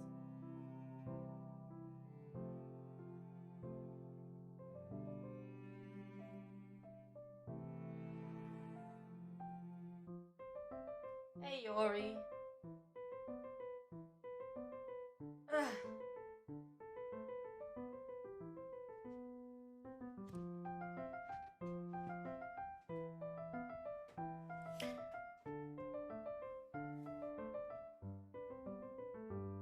Mad props to the cleaning crew. Whew. Seriously, after overhearing hundreds of their complaints about the soot and tar staining the bricks and how much of a pain in the arse cleaning this will be, they still managed to pull this off. Or make it look presentable, at least. The highlight of the room, however, is what's underneath this hatch here. Oh, don't say anything yet. An underground wine cellar. Thank you for the hydrate. When the hour rolls around and Nightbot reminds us to hydrate and stretch and stuff, I'm gonna go refill my water and everything. I'm gonna do exactly what Nightbot tells me to do. Whew. His sudden attentiveness catches me off guard. Since the start of the tour, only his wife has shown any form of genuine interest in the place. But this time, something lights up in his eyes at the mention of the Undercroft. What's so interesting about a basement? I really don't understand rich people sometimes. Right now, he just gives me the impression of a child who has seen what he absolutely wants for Christmas. It is getting hot. You guys gotta drink even more than usual. Last stream I played the Ganyu dance during a serious scene and I'm gonna do it again. No, you ain't. I've always found it cute whenever I see children act that way, my younger siblings especially. On a grown man? It's almost funny. Yes, sir. It could house around 7,000 to 11,000 bottles of wine. Hey Rex, can we please do a favor and not keep talking about other people? We do understand that some sad news happens from time to time, but we really don't want to keep talking about those things in this space. Truly. And the room, how was it built? The bricks that were used to build the cellar have been carefully picked for the purpose of maintaining and preserving a constant temperature and No, humidity I've in the removed a room. lot of sound alerts and I made things more expensive, so you guys can't keep doing it frequently. Because it's actually really annoying playing It's a visual good place to novels keep and then your people private just collection playing in a if you bunch have of one, sir. noises. It keeps the corks in good condition. Alright, take care of yourself, Rex. Oh, love. Didn't you say before that you wanted to make your own personal vineyard? Perhaps you could start one here. You know we're going to need space for that, darling. If it's space you're worried about, sir, the Ermengarde mansion sits on a 46-acre lot. There's plenty of room for it. We were told that the original owners had a horse stable built here before, too. There's a contemplative expression on Mr. Wright's face, but he doesn't say anything further. His wife, however, seems really pleased that he has started to show interest, if only a little. I smiled to myself. I may not completely understand how these people's minds work, but I sure as hell know how to spot Byron's sincere interests. Score. I can't wait to tell Rose. The rest of the tour goes by without a hitch. After more than half an hour, we're able to cover almost every room in the ground floor and are heading to the parlor. Yep, pretty much. I had a lot of sound alerts for free, and I only kept like a few, like high and whatever. But people... what? Oh my god.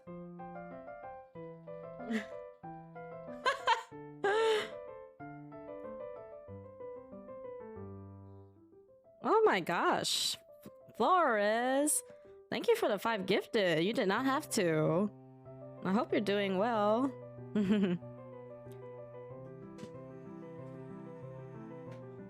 Well, see, we were generous to provide many sound alerts and things for people to do for free. But now, people have been, you know, a bit pushy and stuff about things. And yep, at this point, it's time to start cleaning up around here. But yeah, I hope you're taking care of yourself, Flores. Thank you so much. Flores is always really, really nice. Funny, the first time BRC had us survey the property, I kept complaining to Rose how big it is.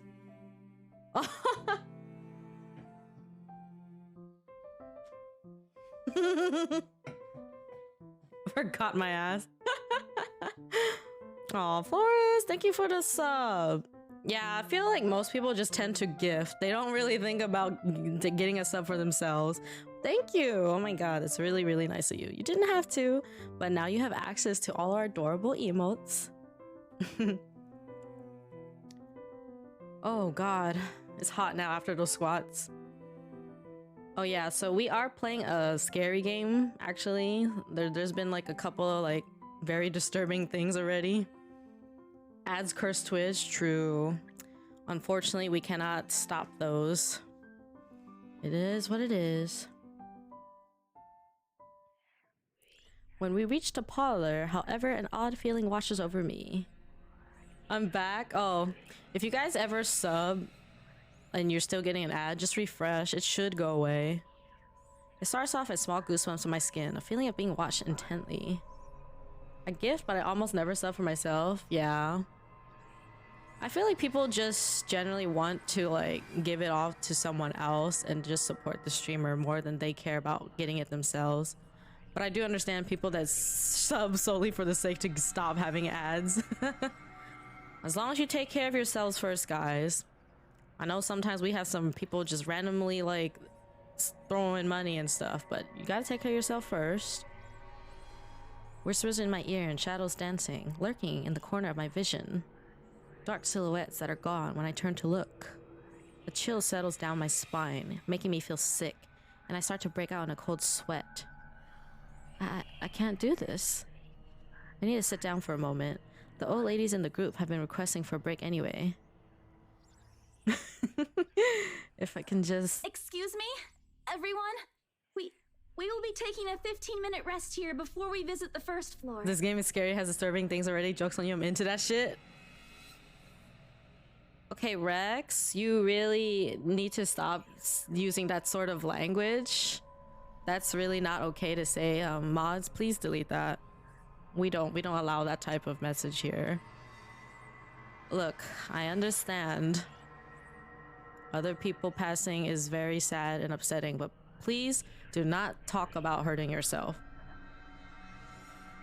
Hi, Tuala. This is not okay to say that type of stuff and snacks we prepared. anywhere. And I will not comment on that again. If we see stuff like that again, mods are just gonna straight up delete those messages. It's not okay to talk about self-harm. If anyone has any questions, or harming someone feel else. free to approach me. I'd be happy to help you.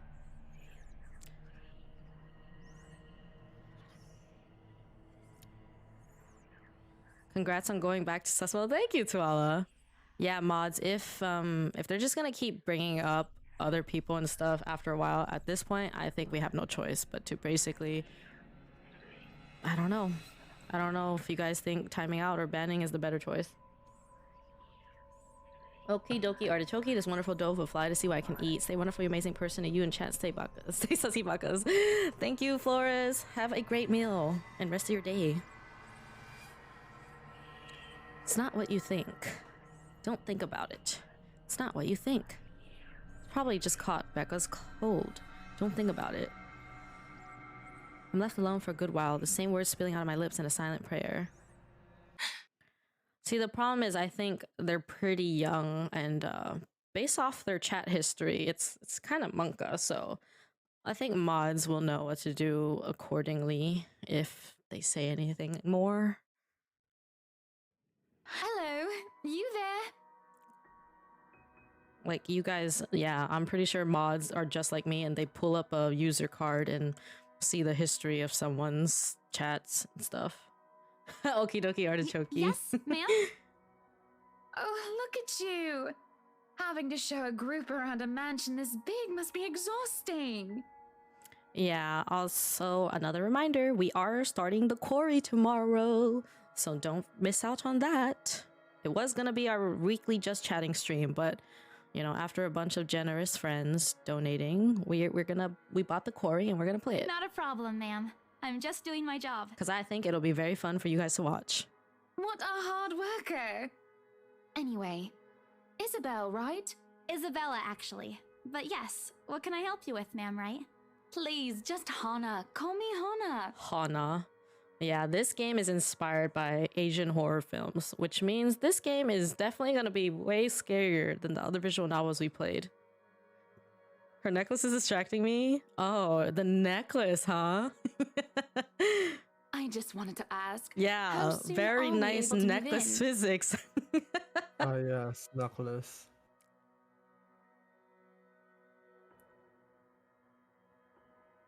As a mod, it sucks to send someone to the Shadow Realm to the no return, especially when randoms do dumb things and you go like, okay, magic trick, boom, gone. Yeah. I mean, it's one thing to like mention other people, like that's fine. I understand, especially like really sad news and you're going through it. But then talking about harming yourself or someone else is never okay. That's definitely not something you can say on any stream. That was where it went too far. But then also the fact that they just kept repeating themselves after we said, please stop. You know, sometimes it is what it is. You just gotta put the banhammer down. Is this a joke?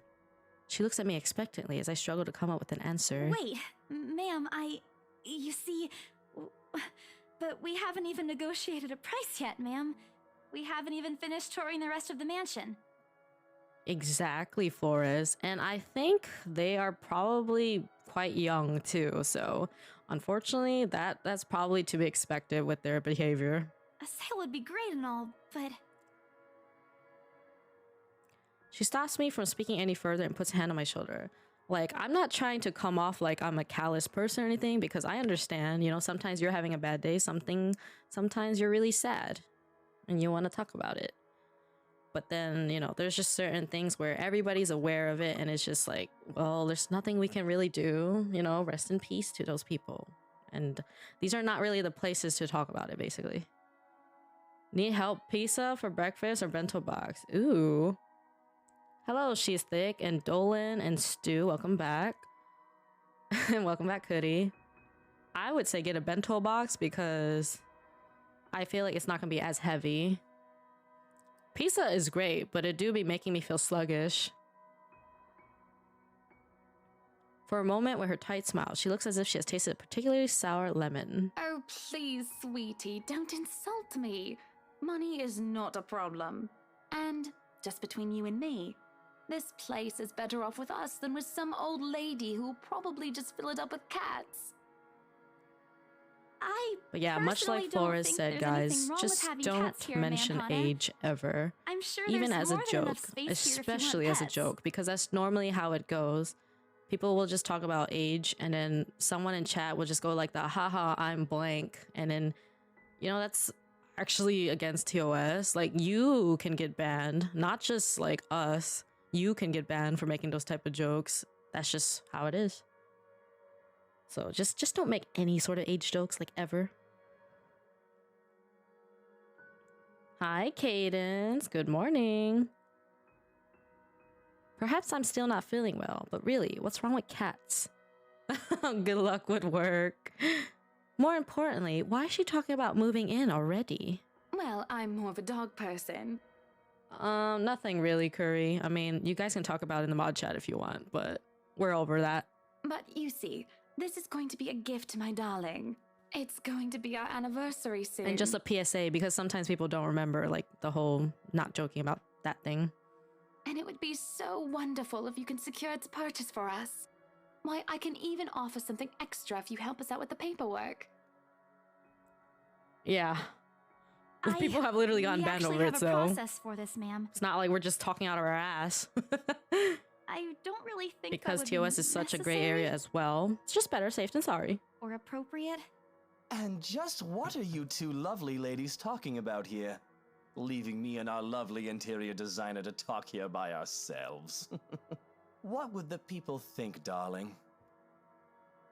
Oh, it's just small talk, love. They're kind of disturbing sometimes to look at them. Paperwork. Don't like the guy.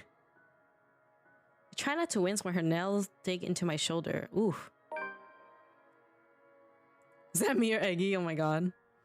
I can't help but send an imploring look at Miss McCall, who only looks away with a sigh. Yeah, I can give you a fact sheet and a form to I was fill present out. when someone said, and poof. Oh god. Someone who's... She wastes no time in taking the papers from my hand and shuffles through the bunch. Oh man, Rose is gonna be so angry at me for letting her do that. Wonderful. Okay, so on Monday, I think what I'm gonna do for Monday night, I'm gonna start off playing some Genshin. I will do my 1 hour sponsor segment and maybe continue playing this. And it'll be nighttime for me, so that'll be fucking scary. Either that or no, I think I'll continue Corey like on Tuesday or Wednesday. And Marianne, Just so I can get the sponsor I'd out really of the love way. to talk to you about those changes. You took some notes. I wish I had that earlier, hair, but yes? not blonde. Oh, so slick back. I mean, can't you just I like, did, Mom. use gel but or something? I really hope that this time. Not the horror at night. Yeah, I don't know. Excellent. Hopefully you can I help don't us want out to keep too, like Isabel. playing, like starting a game and then not playing it again for like a month. I crack myself up sometimes, as you should. Isabella.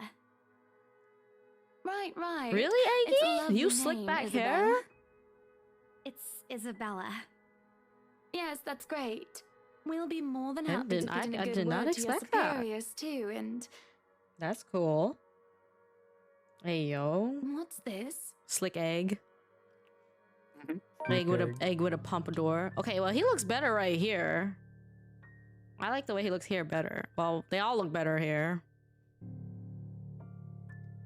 My hair's curly. Oh yeah.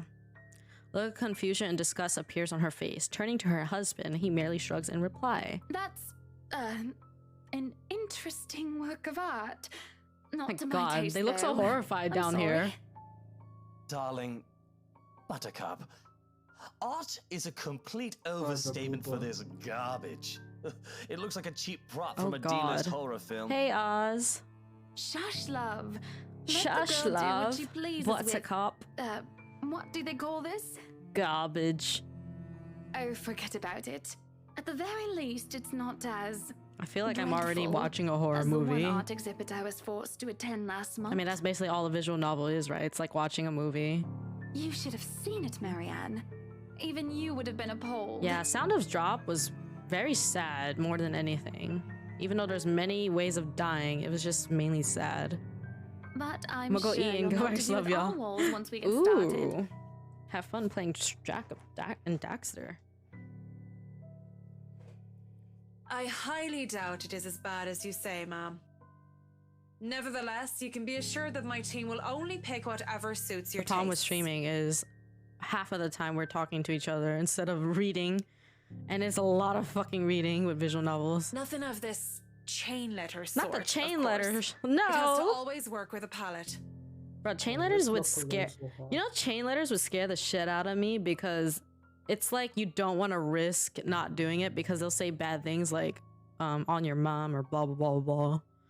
I'm quite sure chain letters these days don't come in You this. believe in those? No, but it's just like, it just feels bad because it's like you don't want to risk anything when they like start talking about your mom. Oh, hourly true. reminder time. Let's go. Everybody get up, stretch, get some hydrating. Well, I need to refill my water anyway.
Okay, I'm back. Man, I feel like buying a back scratcher because I can't fucking reach the itches on my back. I'm back. Thank you. Thank you. I want to ask what I did wrong. I don't want to mess this up. But with the way Ma'am Hana's leading the conversation, I'm afraid that's exactly what will happen if I do interrupt her. That's good to hear. Ugh, why does she look like that down here? See, darling. Oh, God. Isn't she an absolute delight to work with? I can't wait to see how this place will look when she's done with it. Oh, you don't have to tell me that, Buttercup. A smile is back on her face when she turns to me and hands me a strange piece of paper. We have so many back scratchers from visits to the PH. I would still put it away. if God, were I you, need though. one. Like, Otherwise, my people back's might been get itchy the a wrong lot, and like impression. the exact spots I can't reach. I hate it. Anyway, as I was saying, I don't hear the rest of what she says after that. Axel recently asked me if I wanted a scalp massager. I'm like, why do I need that? But who knows? Maybe it feels good. I guess it wouldn't hurt to have, but saying I don't really need it. I can only stare down at the paper, at the letter, in my hand. Name drop. Back scratcher collector. The sides crinkle in my grip and my breathing grows labored. Eggy about to have the drip. Eggy about to have back scratchers with drip. Dread quickly fills my mind. Isabella? Isabella? Are you alright? You're looking pale. I didn't even notice when Rose's group joined us in the parlor. I want nothing more than to say that. No, I'm not alright. I have groceries coming in at least like 1 to 2 hours. It's already 11. I want to leave this place because I remember everything as clear as day. Yeah. I mean, a scalp massager definitely will feel good, but I don't know. I don't really feel like adding that to my wish list because I know I don't really need it. This letter and that woman in the attic. Retractable one. Oh my god. It's real. The letter. I'm sorry. I didn't know. Careless. I've been so careless. How do I even tell them that without looking like I've gone mad? Should I even tell them? I blurted out before I could think twice about what I'm gonna say. Rose, we need to get out of here. This place is cursed. Rose casts a nervous glance at the people in the room. Most are still engaged in a conversation with their peers, but those curious enough to turn their heads in our group direction have been given her trademark saleswoman smile. A tight expression's on her face when she pulls me aside. Isabella, we've already had a conversation about this weeks ago. Those are just stories. And I'm telling you that it's not. I saw something in there. It's not human at all. I thought it was just nothing, but... The fuck was that? Was that you? Isn't this letter proof enough? Yeah. Bitch, don't scare me like that. Oh my god. Without even taking a glance at it, she folds it back neatly. Look, I'm really getting worried about you.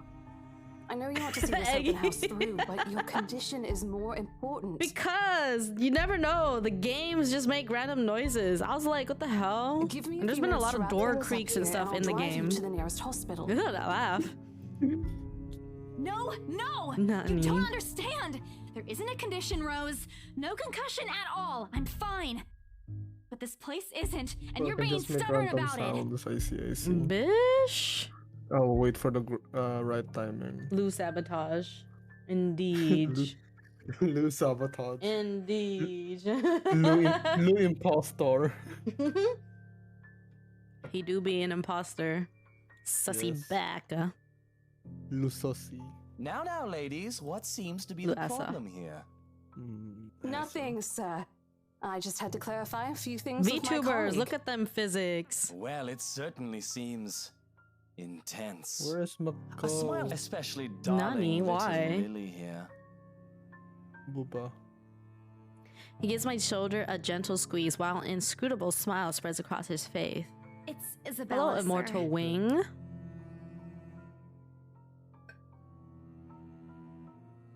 The rigging the eyes are so hard. Of course. I can't make But it my close. point still stands. And with two beautiful ladies here, I'm sure. And I'm sure little Lily here would certainly Hey, Mixer. appreciate it if you remove Welcome your in. pretty hands from her. I love people darling. sit. So cute. The pressure on my shoulder lifts as soon as those words leave his wife's lips, while the scowl on her face is like a splash of cold water on me. Call me Asura. Okay, I will try to remember that. It's also impossible to miss the displeased frown on Miss McCall's face. The realization that we might lose this sale because of my outburst instantly dawns on me. I was literally going to think of saying that too. Rose will be beyond pissed. I think I need to step out for a while. I'll be back. Bowing my head, I mutter a quick apology and gather my stuff to make quick exit. It doesn't matter if this place is haunted or not. I've caused trouble and Rose can be quite unforgiving of behavior like this. Not his last name sounding like you're choking. McChoke. I'm almost at the door when she catches up to me. Isabella, wait. That's the real name. The apprehension must have been quite obvious on my face because her expression instantly shifts to something gentler, eyes softer, a fond smile spreading on her lips. Hey, I'm not angry. I know. I'm sorry I ruined this for you. Come on. You didn't ruin anything. Oh, yeah. It's not, if we don't get a deal today, we can Ayo. always try on a different day. New McDonald's item? McChoke? Bro. Why does that sound like... I don't know, Eggy. That sounds kind of sussy. No. Someone ordered the McChoke. What is that? I don't know. She hesitates, completely trailing off before shifting her gaze down to her hands, a small gesture to stall. I am having too many images in my head right now, and I'd buy one. Oh my god, Dread. Her fingers are fiddling with a piece of folded paper. It's that stupid letter again. My hands stiffen when she gives it back, but I take it, nevertheless, more as an automatic response than any desire to have it back. I'll throw it away if I can. But I have this nagging feeling that, one way or another, it'll find its way back to me regardless of what I do about it. Rose, Hey, this is good. We are lightening ourselves up so we don't get as scared later. I know you want us to get this sale so badly. And we've made a lot of plans on how to go about this. I mean, who wouldn't? This is the first time I've been assigned to a property like this. I've sold plenty of houses before, but nothing like what we have here. It's a beautiful house. I'd love to get one of my own if I ever win the lottery. But I think... Look, here's the thing, Isabella. If we are going to do this, work on something, I don't know, this big, I need you in top shape. And the way you are now... My mind stops. What? Wait. No, I can still work. I just need Try to to get go eat and myself take a nap together. and not sleeping. Yeah, you need to get some rest. That's what you said earlier. I let it go because I thought, hey, it's your own body and you should know more than anyone how you feel. But after this, I really think you should take a break. Bro. You're kicking me can't. out? No, I'm not. I shouldn't. Look, all I'm asking is for you to take It's a too seat early. somewhere. I can see you, and let Yeah, me but handle push this yourself. now. Oh. You're clearly True. not yourself, and I I honestly just could want a use some bit because time of not bloody pain. worrying when the day's not But yeah, even you know what over, and happens I'm when I go to already bed. feeling the stress. Mhm. What happens when we all bid? Please. Except for me, Human, because just this I once. don't actually pass out. Not the badge. Beggy. She clasps her hands together in front of her, eyes pleading for understanding. And I do understand, to some extent. That doesn't mean I'll feel any less awful. Whether at myself, at the unlucky turn the situation has taken, or for her, I really don't know. I promise I'll give you a full report of what happens after. I'll even let you take the lead tomorrow. Oh. Take the lead, you say? Fine. Okay. Mhm. I'll step aside for now. You're Isabella is a upset. bottom. A little, yeah, obviously. If it's any consolation, I won't tell the boss about today. You know how he is. Please don't. I don't want a repeat of the lecture I got during my first assignment. He called me a noob, and I don't A even know what that means. noob. Imagine calling someone a noob IRL. At the memory, we both burst into helpless giggles, earning us strange looks from the guests milling about the door. Talking and laughing like this is easy to forget any mishaps that happened. Little things you learn to appreciate, I guess. So, are we good? I'm still not okay with it, but Rose has a point. It's better for me to step out of this one for now. I won't be able to help you anyways if I keep getting distracted like this. Maybe I'll just take a walk outside or something while I wait Ya for you to wrap boob. things up. Some people do use boob as an insult. They'll be like, you boob, or Please, like, I just don't know, stay man. put. I insist. I'm not an invalid, Rose. What did she just say? Invalid? Is that a proper way of saying invalid somewhere? I've never heard invalid. That is so odd. You clearly have not seen how you looked What the earlier. hell?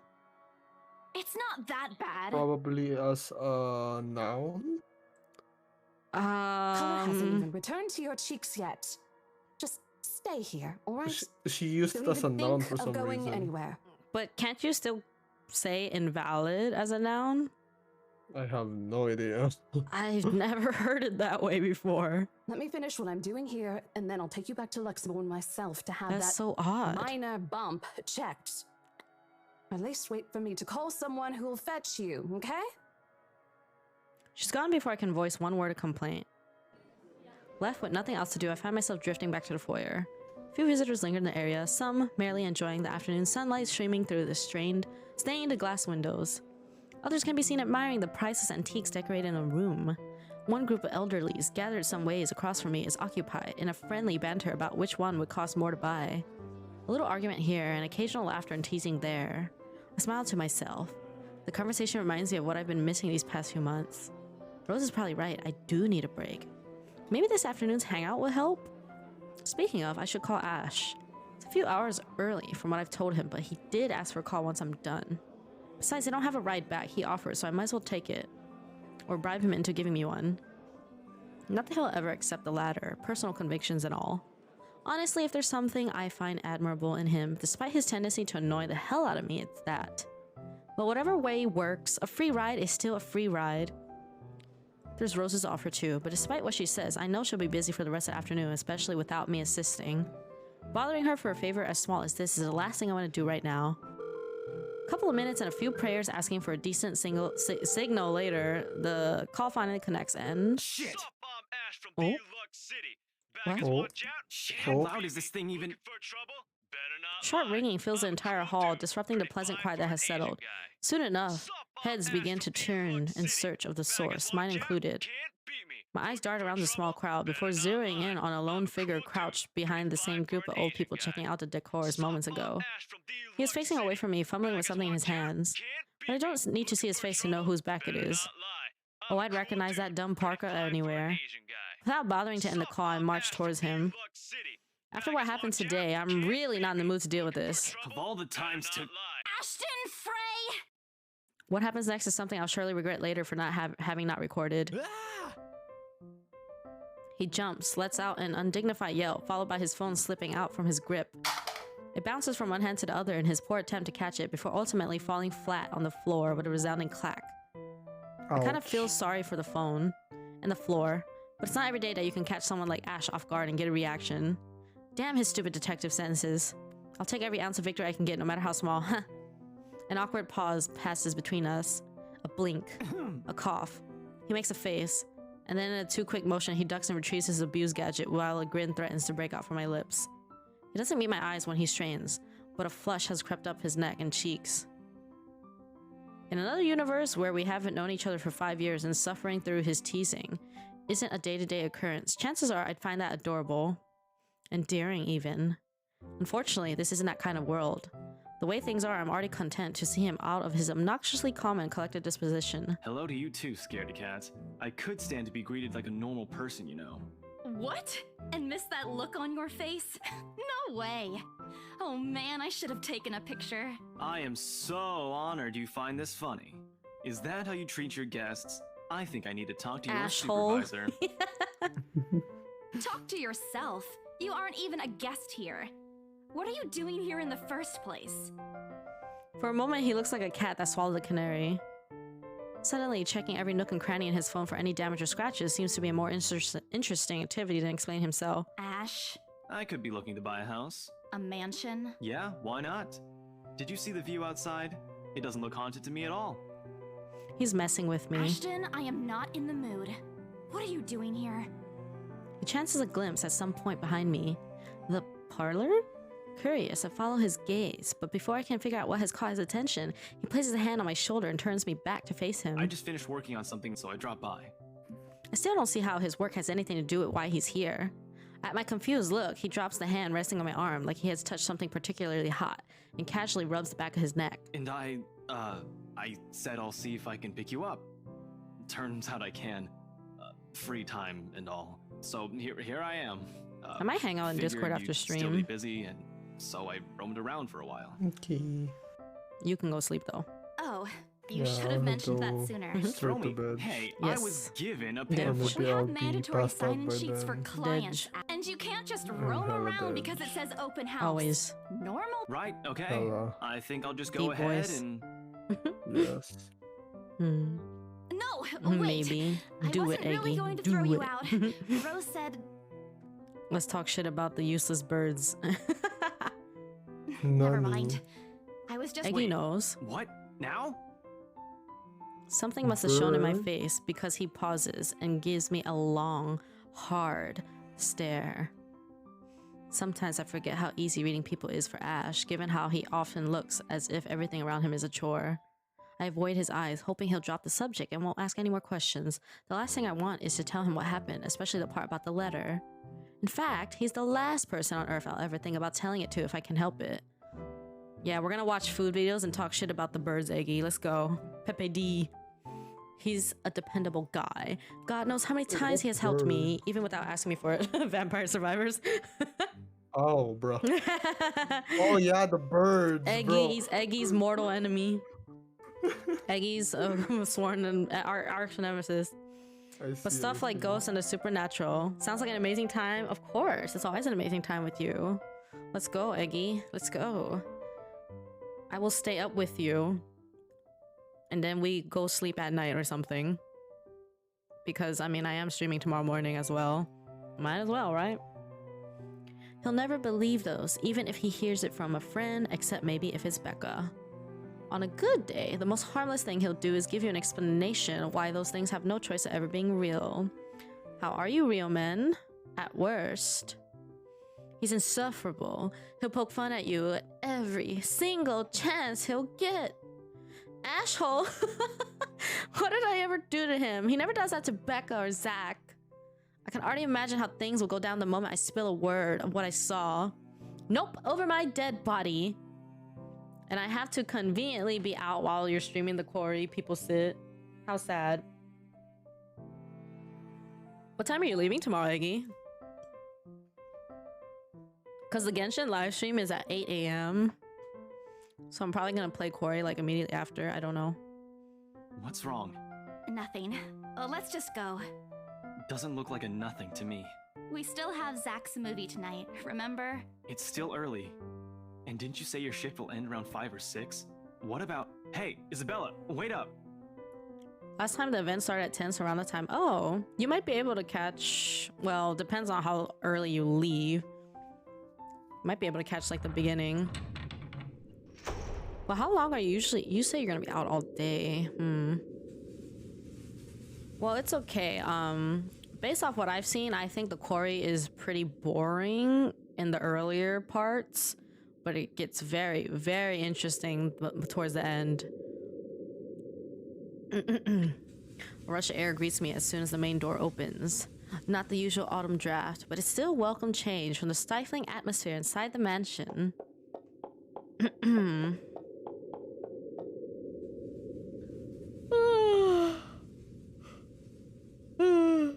We were out for a while, like 4 to 4 to 5.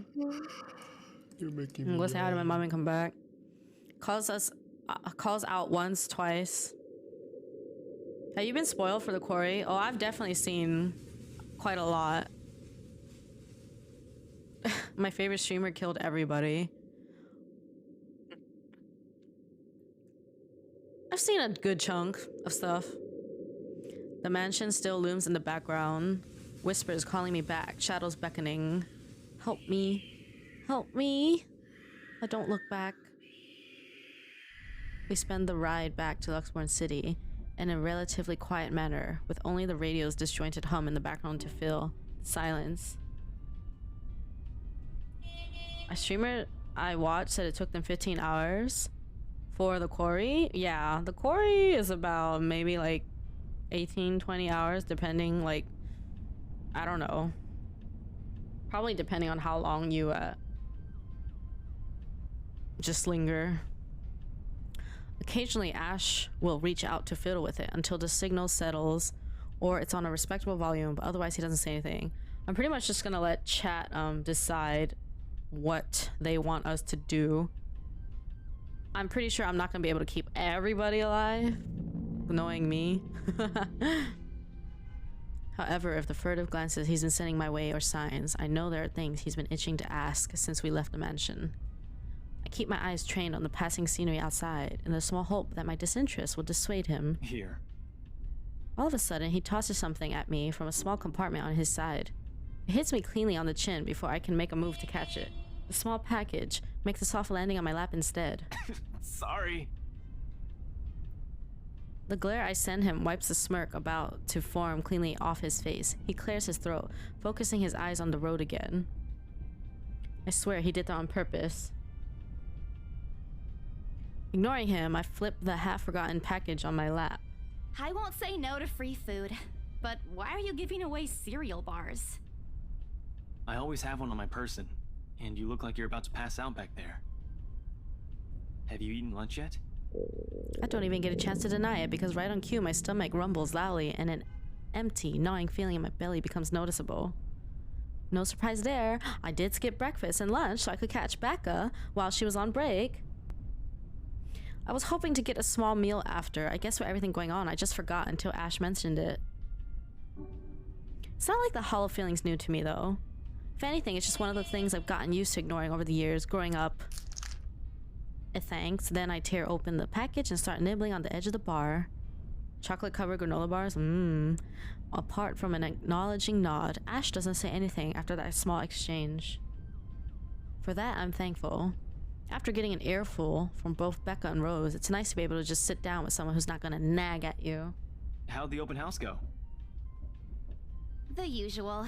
We got a bigger crowd than normal because of the property's fame, but really, no different from the typical open house. On second thought, it actually looks like a fancy party more than an open house. I've never felt so underdressed in my life. Weren't you there? I wasn't really listening. I should have asked someone to kick you out. No, you won't. And what makes you so sure? One, ever since you got assigned to this property, you've been freaking out about it. Rebecca's words, not mine. She's been complaining to me about how you talked your ears off, by the way. Two, despite your initial qualms about the place, you still took the job, which brings us to three. It's been months since you last settled a deal, and you're short on money right now since you're back to your instant noodle diet. Hello, War Owl. Oh god, I had to stretch. Oh, it's too good. I didn't even know about the last one. Rebecca. Anyhow, you're hellbent on selling the mansion. Even if someone you know personally is in the tour group, you aren't going to just kick them out. Every single person who went on your open house is still a prospective client to you. Even me.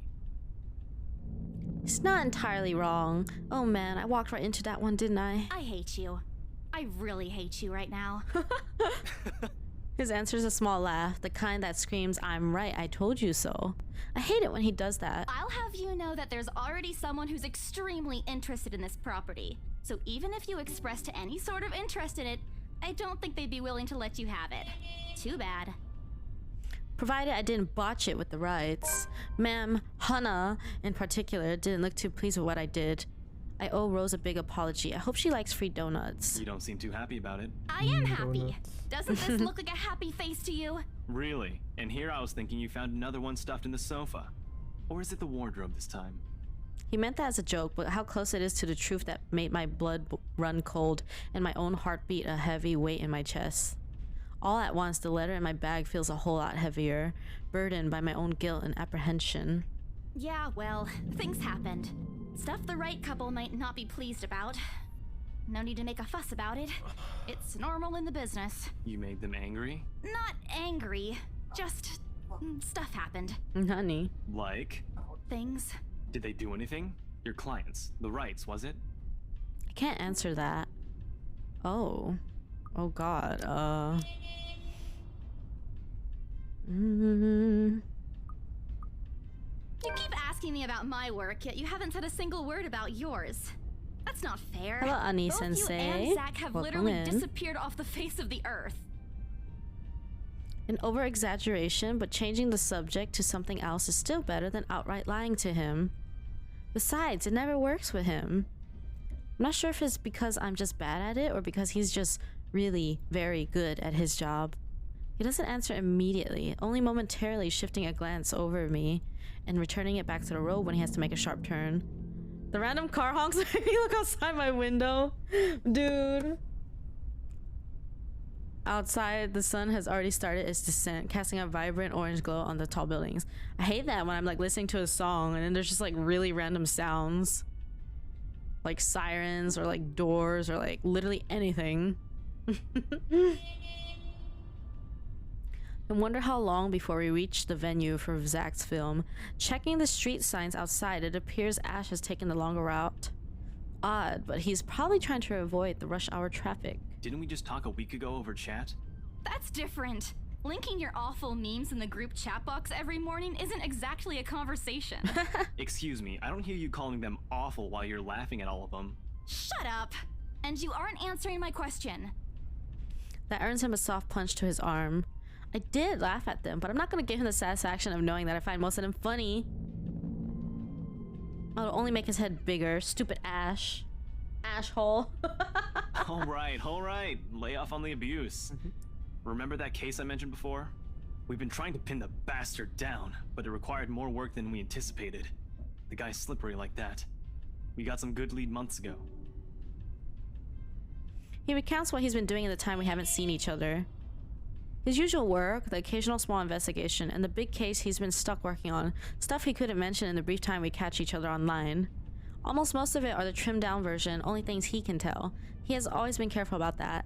Even in the way he spins his answers to my questions, just enough to satisfy my curiosity, but not enough to paint the whole picture. Soz.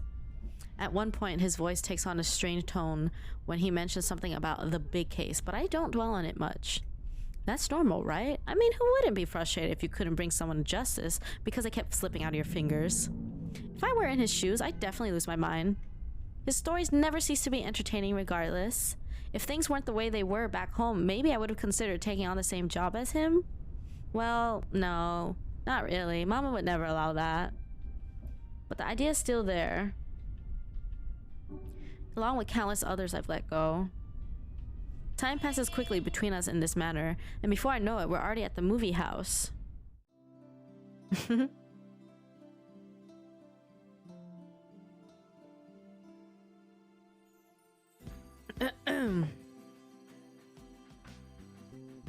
Small crowd has already formed in front of the theater when we arrive. Okay, Eggy. The Lift Fest, short for Luxborn Independent Film and Theater Festival, attracts a bigger crowd annually, and this year's no different. I've only been to a few indie film screenings with Zach, so I'm not an expert on the matter. But I know that for people hoping to make a break in the industry, getting your film recognized by a local event like this is already a big deal. Especially for a newcomer like Zach. He hasn't even won an award, but just getting a confirmation letter that the festival committee wants to include his movie in this year's lineup already put a grin on his face for weeks. Speaking of the guy, he's impossible to miss. At 6 feet, he appears to loom over most of the moviegoers, and with his large build and heavy voice, there's no surprise when people give him a wide berth as they pass by. It's often easy to mistake him for someone intimidating at first glance. I did, back when I didn't know any better. Ash did too, I heard, once, early in their friendship. Oh, there's Zach! Hey, you guys! Long time no see! Zach's face lights up with a smile of his own. He moves towards us with careful steps, taking a significant effort to make himself smaller so as to not bump or accidentally hit anyone. Typical Zach. As he nears, Ash casually raises his hand in greeting and... Sup, Z-Man! My main Man, he looks so tiny next to him. What's crack-a-lackin', my homie? The awkwardness that descends within the immediate vicinity of our small group is palpable enough. Somewhere to our left, a girl giggles, and only then do I become aware of my mouth hanging open. I'm almost amazed how Ash can say that out loud with a straight face. Almost. Considering his track record, I should be used to it by now. Zach seems to be. Yo, stop trying to act black, Ashton. And you're the only one who calls me Z-Man. Bruh. There's fondness underneath his exasperated tone. If this were any other person, he'd likely be offended, but years of friendship and familiarity have made those words harmless to the other's ears. Or at least enough for both to take it in stride. It's been a while, Zach. I hope you didn't get into trouble again. Not much to get into trouble lately without you, I'm afraid. I'll let you know if something comes up, though. Nah, I ended up with Chicken Down stuck on me last time I agreed. I'd really love at least this year to pass without some sort of accident happening Chicken again. Down stuck on me? What? Hey, I take offense to that. It wasn't that bad. You really have no idea. A beat passes, and then Zach laughs. Hey, I'm kidding! You know you can always count on me. It's a story only the two of them are privy to. Every now and then, Ash will enlist Zach's help on something. Becca and I never really found out what the real deal is with those adventures, as Ash calls it, and both aren't willing to tell due to some unspoken agreement. Chicken feathers? She insists that if it's Ash, it's likely not something illegal or life-threatening. I tend to believe her on that. Yeah, I've never heard that in my life. Sometimes. Ah, well, boys will be boys, I guess. I give Zach a small wave from behind Ash when his attention eventually turns to me. Bella! Duck down? I thought you said dick down. Huh? Rebecca's not with you. Is she still sick? A bit. But she's Oh up and my went God. to work this morning. I mean... You know she doesn't listen to anyone that's not Ash. Yes, she does. No, she doesn't. You're literally the only person she'll listen to when she's feeling stubborn. And it's true, they've known each other far longer than any of us in the group, childhood friends and all. But don't worry, Zach. She's probably on her way here now. She promised she wouldn't miss your movie. Isabella! Oh, thank goodness. Speak of the devil. Without warning, a hand grabs me by the shoulder and turns me around. Becca, you're just in time. I had to lean back a little with the way her face is almost invading my personal space, but she places her hand on either side of my head to keep me still. She stares at me intently, concern filling her eyes. Becca, you're squishing my face. How are you? Are you all right? Why wouldn't I be? Rose called me earlier. Those 4 words tell me all I need to know. Since I don't have my family living close by and the only other relative I have here works on the far side of the country, I gave my company Becca's contact number in case of emergency. I should have known Rose would call her. I pushed Becca's hands away from my face. Although she lets go, her eyebrows remain drawn together. Oh, no, no. Didn't sleep and ate my everything's food a good. little, but I promised Rose to take it out of the covered me at stream. work Okay, you today. better. Oh my god, Eggy. That's The not what I'm emo in talking Discord. about. The ass. How's your head? Beside me, Ash snickers. I bite back the urge to elbow him in place of trying to avoid Becca's hand as she tries to reach out for the said area. Do my best to dodge her, all at once, moving to hide behind Zach. Sorry for using you as a human shield, Zach. Oh, it's nothing. I just slipped off a few steps on my way down. I blacked out for a few seconds and had a minor bump, but it's just that. You blacked Well, out. not much is really It's not happening. something to Nothing brush off. spicy, at least. Come on, at least let me check Hi, it. Shino. It's extremely minor. You wouldn't even know it's there. Nothing scary has happened again yet. Isabella, This is just all isn't a exposition at this laughing point. matter. She did look pale when I saw her. Wow. Thanks a lot, Ashton, you traitor. I'll get you back for this. Just you wait. Imagine being present on streams. Yeah, imagine. What? I'm just saying it as it is. If you mentioned this earlier, we wouldn't be having this conversation right now. I'm sorry. Saw her? Yeah, they arrived together. Bella looked fine to me then. I don't know. Something crosses Becca's face, but it's gone before I can figure out what it is. Oh, that's good. Meanwhile, we're all just waiting At least for she the didn't have to spooks. travel alone. See? I'm okay. Don't even know who those I are. I wouldn't be got out of here here if when I she was still in the wasn't. haunted house. Yeah. I mean, I'm guessing this is their friend group. I'm not And- particularly and I interested don't in them, want a though. sex film. We I'll can go play always them. watch it some other time. Sorry, Zachary. I mean, isn't that only if you choose to? No, it's good. True. But you I guys mean, the should way you really made it keep sound is down. that you're gonna We're starting play to a attract different some person attention. with each playthrough if you wanted to. Just The gonna premiere. Not The like premiere's swapping different. people, Right, are Zach? you? Hmm. think of it as like a side story, but not. Hmm. Zach's a sensible guy. He'll understand. Please understand. Not really. But Rebecca has a point. In the end, I think it's your call. Oh, for heaven's sake! Please, Becca. I really don't want to miss it. You're not missing it. Oh, we're just moving it on a different day so we can have a. Look, you guys. Ash's loud sigh unexpectedly cuts through the conversation. He's pinching the bridge of his nose as he speaks, something he usually does when he's getting impatient. If she says she's okay, then there's nothing we can do about it. It's not like we can stop her either. Besides, she's still acting like the same old Isabella to me. If she can still run around like that. Why are you taking her side? I'm not. But if she wants to watch Zach's movie with us, I'm not going to stop her. She's probably the one looking forward to it the most. Ash, that's. You, of all people, should know. Booba.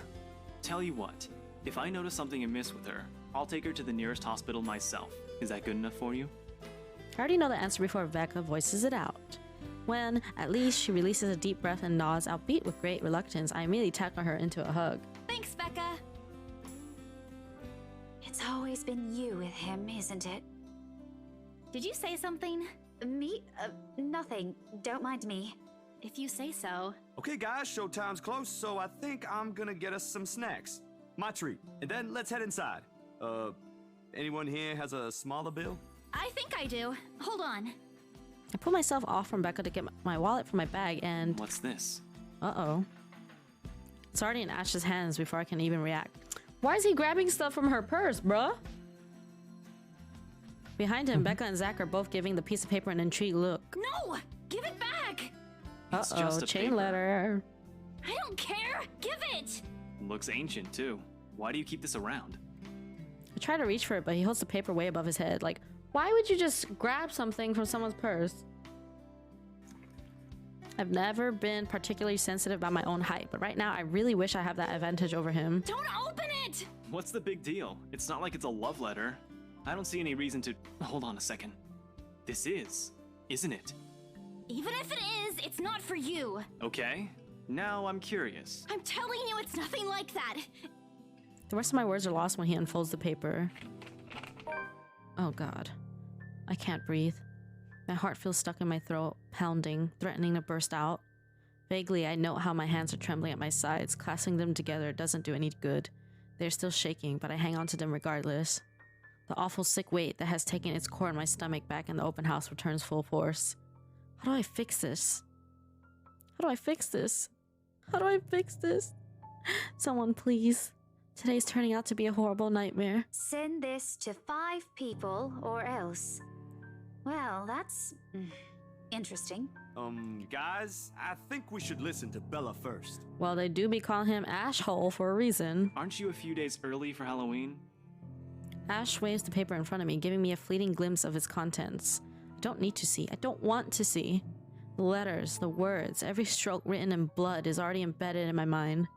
Maybe I should have just thrown it away when I had the chance. That way. That way. It's not a prank. It makes all of them stop. Even I am surprised by how steady my voice is. What did you say? This isn't a prank! I saw something! Hold on. Are we still talking about this paper? Or is it about the urban legend again? Both. The random I know accent, it sounds man. ridiculous. You're saying this is a primitive version of a chain letter, and now that we've seen it, we're now cursed. You've got to be kidding me. See? This is why I didn't want to tell you guys. Isabella, aren't you taking this a bit too far? It's not a joke! Will you guys listen to me first? I saw something in the house earlier. It stood right in front The Ash of bitch? me. Oh my god. If I hadn't gotten away, that thing might have... Right. And in broad daylight, Isabella. Even someone gullible would find the logic in that screwed up. There's also no way in hell that this supernatural shit is true. But it's real! What do you think I saw? Hallucination? A delusion? Ass Didn't you hat, say you fell indeed. down some stairs? I So actually maybe say Rebecca's ass hat right. more than I say asshole or anything. It happened after, when I was trying I to don't get know away. what it is about I almost calling got someone an stuck in the same asshole. It room sounds with that like the thing. ultimate, like... We're all in danger. I thought you were my Oh, friends. hi, Meaty. Why don't you believe me? I only care about Zach now? Yeah, I know, right? Wait, Zach be looking kind of different in this frame. I didn't notice how orange his hair was. Whoa. We are, and you know that. But this thing and that thing has got nothing to do with the other. This thing, that thing, nothing. When Rose called earlier, So it's basically I like thought we're she's just exaggerating. watching a very But based on long what I'm seeing horror right movie. now, Because normally those end maybe in it's like 2 better if we hours, really right? But we're postpone gonna this be for now. here for way longer. I only did the first 10 minutes of this yesterday. Hey, Beck. This dude sucks ass. He sucks himself. Because he's Ash. Don't bother. Damn, look at her face. She. Now that needs to be a VTuber expression right there. This is just all VTubers. Oh. How are you, matey? How was your day? What did you do? Oh god, my stomach hurts. Suddenly. Without another word, I snatched a letter out of Ash's hand and stuffed it back in my bag with more force than necessary. I'm tired. I got cursed, saw a ghost, probably lost a sale, got kicked out of the open house I'm supposed to be hosting. My own friends won't believe me and all of them think I'm crazy. Okay, you want to know what happened? Well, I mean, you played the first 10 minutes, so I don't know if you saw the first scary thing. And you obviously saw that, like, quick jump scare from literally starting the game. But aside from that, aside from the very first thing when she first got the letter, nothing scary's happened yet. But it probably will start picking up now that her friends have seen the letter. To top it all off, there's a dull ache at the back of my head begging for a little attention I can't afford to give right now. Ooh. Honestly, there's only so much a person can take within a single day. I just want to go home, curl up in my bed, and never think about today. Before I can take a single step away from the group... Guys! Zach rarely ever raises his voice, even when there's a point he wants to drive home. And hearing him take on that tone completely throws me off. Even Ash and Becca. Whatever harsh words yet to come out from the argument immediately die on our tongues. Why don't we all calm down first? I'm sure Isabella has her reasons too. No need to be hard on her. And hey, ain't this supposed to be a happy get-together? We haven't seen each other for months. I'd really love to know what y'all have been up to. I only ever get to talk to Bella over chat. Please.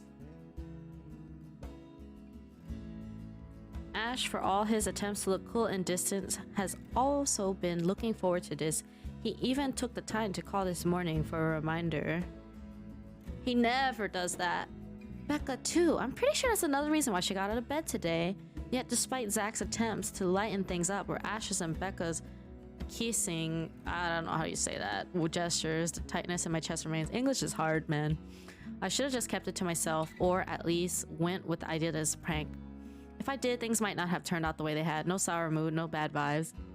Reminds me of like when you read stuff in school, and then like when you don't know the word, you just kind of just go through it and then just keep going on.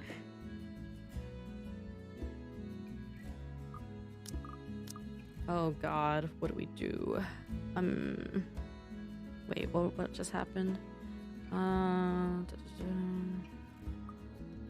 Nah, fuck it. We ain't no bitch. Any other day I excuse myself and go straight home, but this is something special to Zach, something he worked so hard to bring to life. I should know better. We're all gonna die. We're all gonna die hard. I might be having a bad day, but being with the few people I care about far outweighs the idea of spending the rest of the day throwing a tantrum alone in my room. And what if the thing in the attic follows me home? It's always guys like Zach. Yep, they're always the good ones. Don't want to be left with my thoughts either. I can still see it whenever I close my eyes. And maybe, if I stay, let our heads cool down first before telling them what happened, they'll listen to me? There's nothing you can solve with a calm head. Oh, one step at a time, Isabella. That's what Mama used to tell me. Besides, I don't have the heart to ditch Zach. A smile is back on my face when I look back at them. If we keep arguing here, we're going to miss the first few minutes. 14 more minutes for our hourly stretch, hydrate, and walk. Oh, good. I thought for sure you were going to cry. What the fuck? Oh, whoops. This time I really do send an elbow straight to his stomach. Stupid Ash, being vertically challenged has its perks too. What was that for? Stop calling me a crybaby! I'm not one. Oh, don't cry. Stop it! Oh, she's good. Okay, scaredy cat then. That too. If you repeat that, I swear I'll... Let's just go. Without another word, Becca goes inside. She doesn't even stop to wait for us when I call after her. Ash and I exchange looks at that, the same question likely swimming inside our minds. Did something happen at school after I left? Is she having a bad day too? I'll try asking her about it later, I guess. So, you guys go catch up with her. I'll go get us the food I promised. But you'll miss it. Didn't you say watching a movie without food ain't fun? Is her name actually Like I Ashhole? haven't No. seen it. I don't think remember? so. I think that's just what she calls her, so that's why it's just there. I'll be in there soon. Might as well be, I guess. One friendly tap on my shoulder and then he's gone.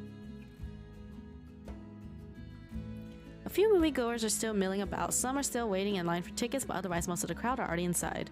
There's nothing much for us to do here now. Not a word of protest comes from me when Ash gestures for the two of us to head inside. And then? Are you sure it wasn't one of the cleaning crews? Absolutely sure. Somehow, halfway through the movie, the conversation steered towards what happened in the mansion. To be fair, Zach was the one who brought it up again. In his own movie's premiere. Now the film's just serving as a background noise while we're speaking in hushed tones, careful not to disturb anyone inside the small hall. Well, except for Ash. I just hope we don't end up arguing about it again. We'd all get kicked out for sure. Though, with how loud Ash's voice is, we'll probably get thrown out way before any argument happens. Only Becca still remains engrossed in the movie, completely ignoring us. She's been quiet the whole evening, speaking only when referred to. If I didn't know any better, I think we did something that offended her. Did we? And then I ran.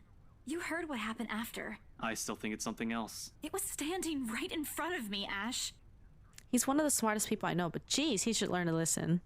Plus, didn't he say he doesn't believe in these things? Why is he in this conversation again? I heard what you said, but it's a small room. There are a lot of things someone else could have done there without your knowledge. If I could see it up close, maybe I can... I am not going back there. Ain't that a problem if you're hosting an open house? Rose does the first floor tour. I ain't sure ghosts can be restricted to one room, Bella. There are no ghosts, Zach. Stop putting useless ideas in her head. Yeah, but I was thinking, maybe all the house needs is a blessing. Wasn't it left uninhabited for years? Oh, the house did change hands over the years from one distant relative of the Ermengardes to another. None of them bothered to live in it though, and it remained that way up until its current owners decided to sell it. Why didn't I think of that? I didn't peg you as the religious type, Zach. Nothing like that, Ash. Who knows, though? It might bring something positive to the place. That's not a bad idea. I just don't know where I could find someone. You're not seriously considering his suggestion, are you? Do you have a better idea? I know where. I could contact She him for you knows. if you want. Oh my god. I didn't want to say anything, but I mean... You know... Oh, peg is like, I didn't think... Like, when someone says, I didn't peg you as like... Like, for example, I didn't peg you as a type that likes rom-coms or something. Like, I just didn't think of you as that type, or didn't think you would be... Yeah, something like that. Just didn't think of you like that. You do that? Or we can find you a psychologist instead. Imagine pegging. Bro, how did it turn so sexual? I wonder. Resident Coomers. Ash, Both that of is you not showing a up at the very same time, appropriate thing too. to say right now. Even though the other one's not talking right now. No, wait, that's not what I meant. But what a coincidence. Ethnographer. I meant ethnographer. This guy's a psychologist too, of course, if you... Ashton, if you don't stop... I mean, with this chat, when does it not ever turn sexual? Rebecca knows the guy I'm talking about too. She can vouch for him. Becca tears her eyes away from the screen at the mention of her name. Huh? What? Many language has sexual are stuff you only talking native about speakers know. I Professor know, Andrew? right? That's He very used to work true. with my parents at the university. Like, our language, we could say something very normal, but then someone else's language has a very different meaning for it. And can you guys keep it down? Sorry, Scaredy Cat here mentioned curses. Not that I'm saying this is one, but talking to him is a better solution for me than getting a random priest to bless an old house. He'll even help you figure things out, teach you a couple things, and probably put your fears to rest since this looks to be bothering you a lot. Ash might be right too. However, what Zach suggested is something I'm more familiar with. Granted, they don't believe me. They're only giving me the suggestions to put my mind at ease, but it's better than being ignored or being laughed at. I can take comfort in knowing they're willing to hear me out. So, what do you think? It's your call. We'll go with whatever you want. I don't know. Oh. Priest or professor? I don't know. What do you guys think? I don't really know. If we're going to... I mean, there's probably going to be something happening no matter what. What's on the screen? I don't know. Is this a date? Oh no, this is Zach's... Like, I guess he made the movie or something, or he's acting in it. I wasn't really paying attention, but this is Zach's movie premiere. So the group of friends is all here to watch it, but now they're sidetracked talking about how she saw that ghost or whatever.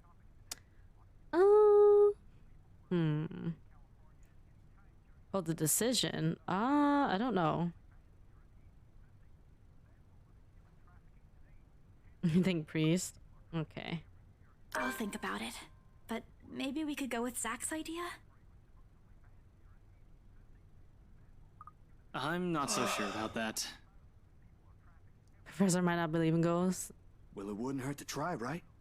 If it doesn't work, it doesn't work. At least we did something than just stand around. I'll let you know when he's available, Bella. Thanks, Zach. I knew I could count on you. Guys, I said keep I it wasn't down. sure because You keep people generally insisting that always we still ask what's watch it. happening. So I You're thought you not asked even me if paying it's a day is attention basically yourselves. another. It ain't a big deal, Rebecca. I'm the one who broached the subject in the first place. It's still your film, Zachary. A good film, mind you. The problem with You streaming worked hard games on like this is that half my attention is on chat and half is on the game. So I don't fully know what's happening The at least all we could do is anytime. watch it with you. And that's what you're all doing. I really appreciate all of you making time for this. Sorry, Becca. We'll stop now. Not that I would be caught dead playing this by myself. I throw her an apologetic look. Even if Ash is the only one she should be reprimanding, but her attention is already back on the screen. She's ignoring us again. When Becca's acting this way, there's a big chance something's nagging her. Man, all these typos I'm noticing though. We really need to talk.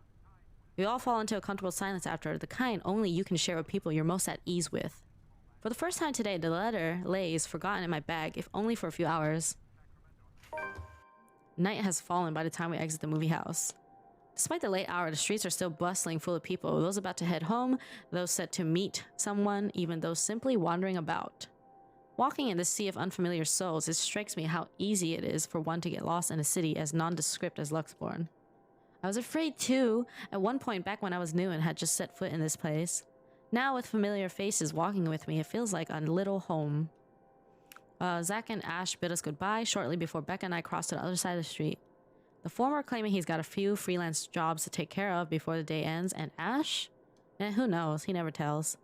Sometimes he'll just randomly appear at your doorstep, looking for a place to crash. He does that to Zach a lot, much to the latter's frustration. But he's a busy guy too, in spite of the laid-back air he gives off. Thanks for today, everyone! No problem, Zach. I'm sorry for what happened earlier. Help me. Huh? Help me. Help me. A sensation. Cold, sickening, drowning. My chest tightening, breathing becoming labored. I can taste blood in my mouth. The edges of my vision blurs. In the distance, amidst the countless nameless people going about their lives, a voice reaches out to me. Help me. Pleading even as I clench my eyes tight and clasp my hands over my ears. Whispering and whispering and whispering. Calling out. Help me, please. No, not me. Help me. Somebody, help me. Isabella? Earth to Isabella? At her voice, the whole world suddenly snaps into place. The murmur is gone. When I open my eyes, Becca raises an eyebrow at me in question. Weren't you listening? Are you coming with me? Oh, yeah. Just... Okay, sorry. I spaced out. You always do that. I follow her without complaint, but not before sneaking a glance to the far end of the street, where the voice came from, where another set of eyes might be staring at me. Nothing. There are only Zach and Ash watching over us as we head back to where Becca parked her car. If I'm expecting to see something or someone there, I try not to let it show. Try not to think of the tiny pinpricks of fear crawling at the pit of my stomach. See you guys some other time. Yeah. See ya. Oh my.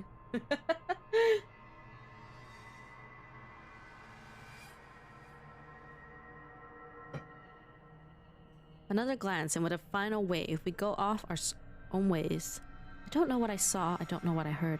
I don't want to know. And if this is what would help me sleep tonight, what would give back that normalcy in my life, then so be it.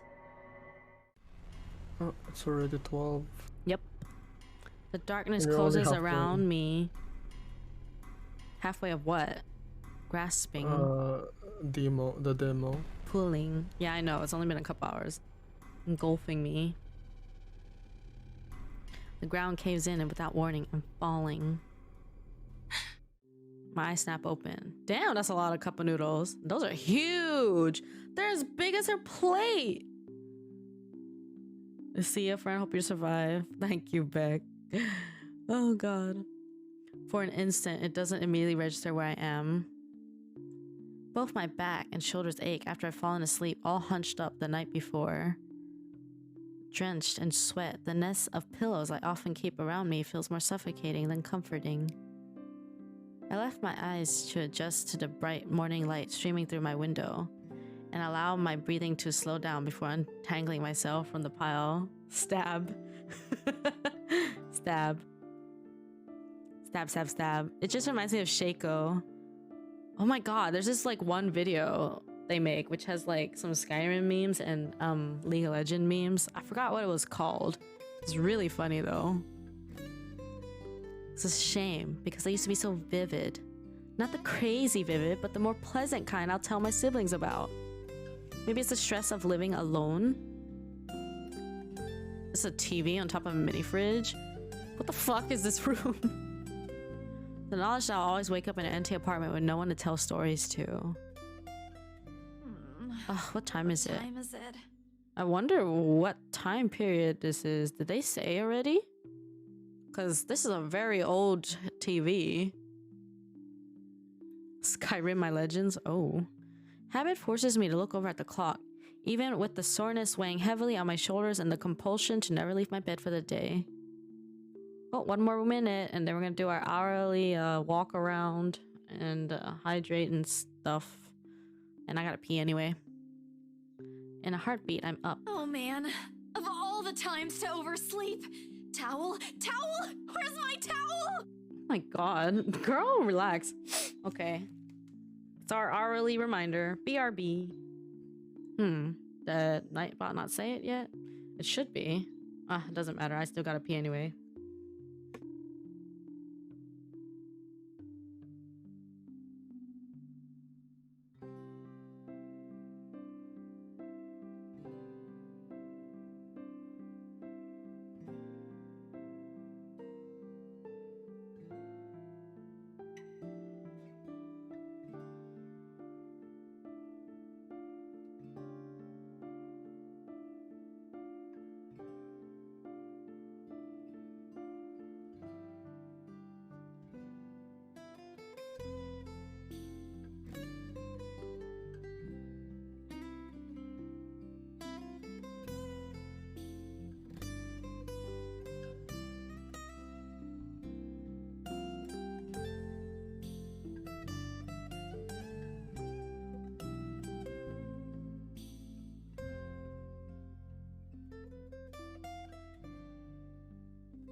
Okay, I'm back.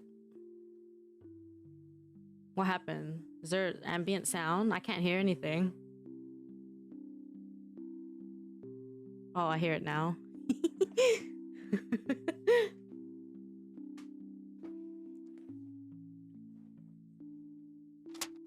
Admittedly, it's a weekend, as an unspoken rule that entitles me to extra hours of sleep.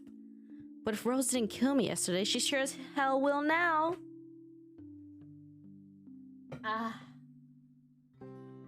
And right after what happened. Oh lord, one box of donuts as peace offering won't be enough the second time around. Grabbing my towel, I'm already a few short steps away from the bathroom when a muffled ringing breaks out from my bag. There's a moment of indecision at first, my mind conflicted whether I should just ignore or answer it. Her plushies are cute? Actually they are. But what if it's Rose? Remember the plushie from Noriko's room? Or worse, our boss. I miss Noriko.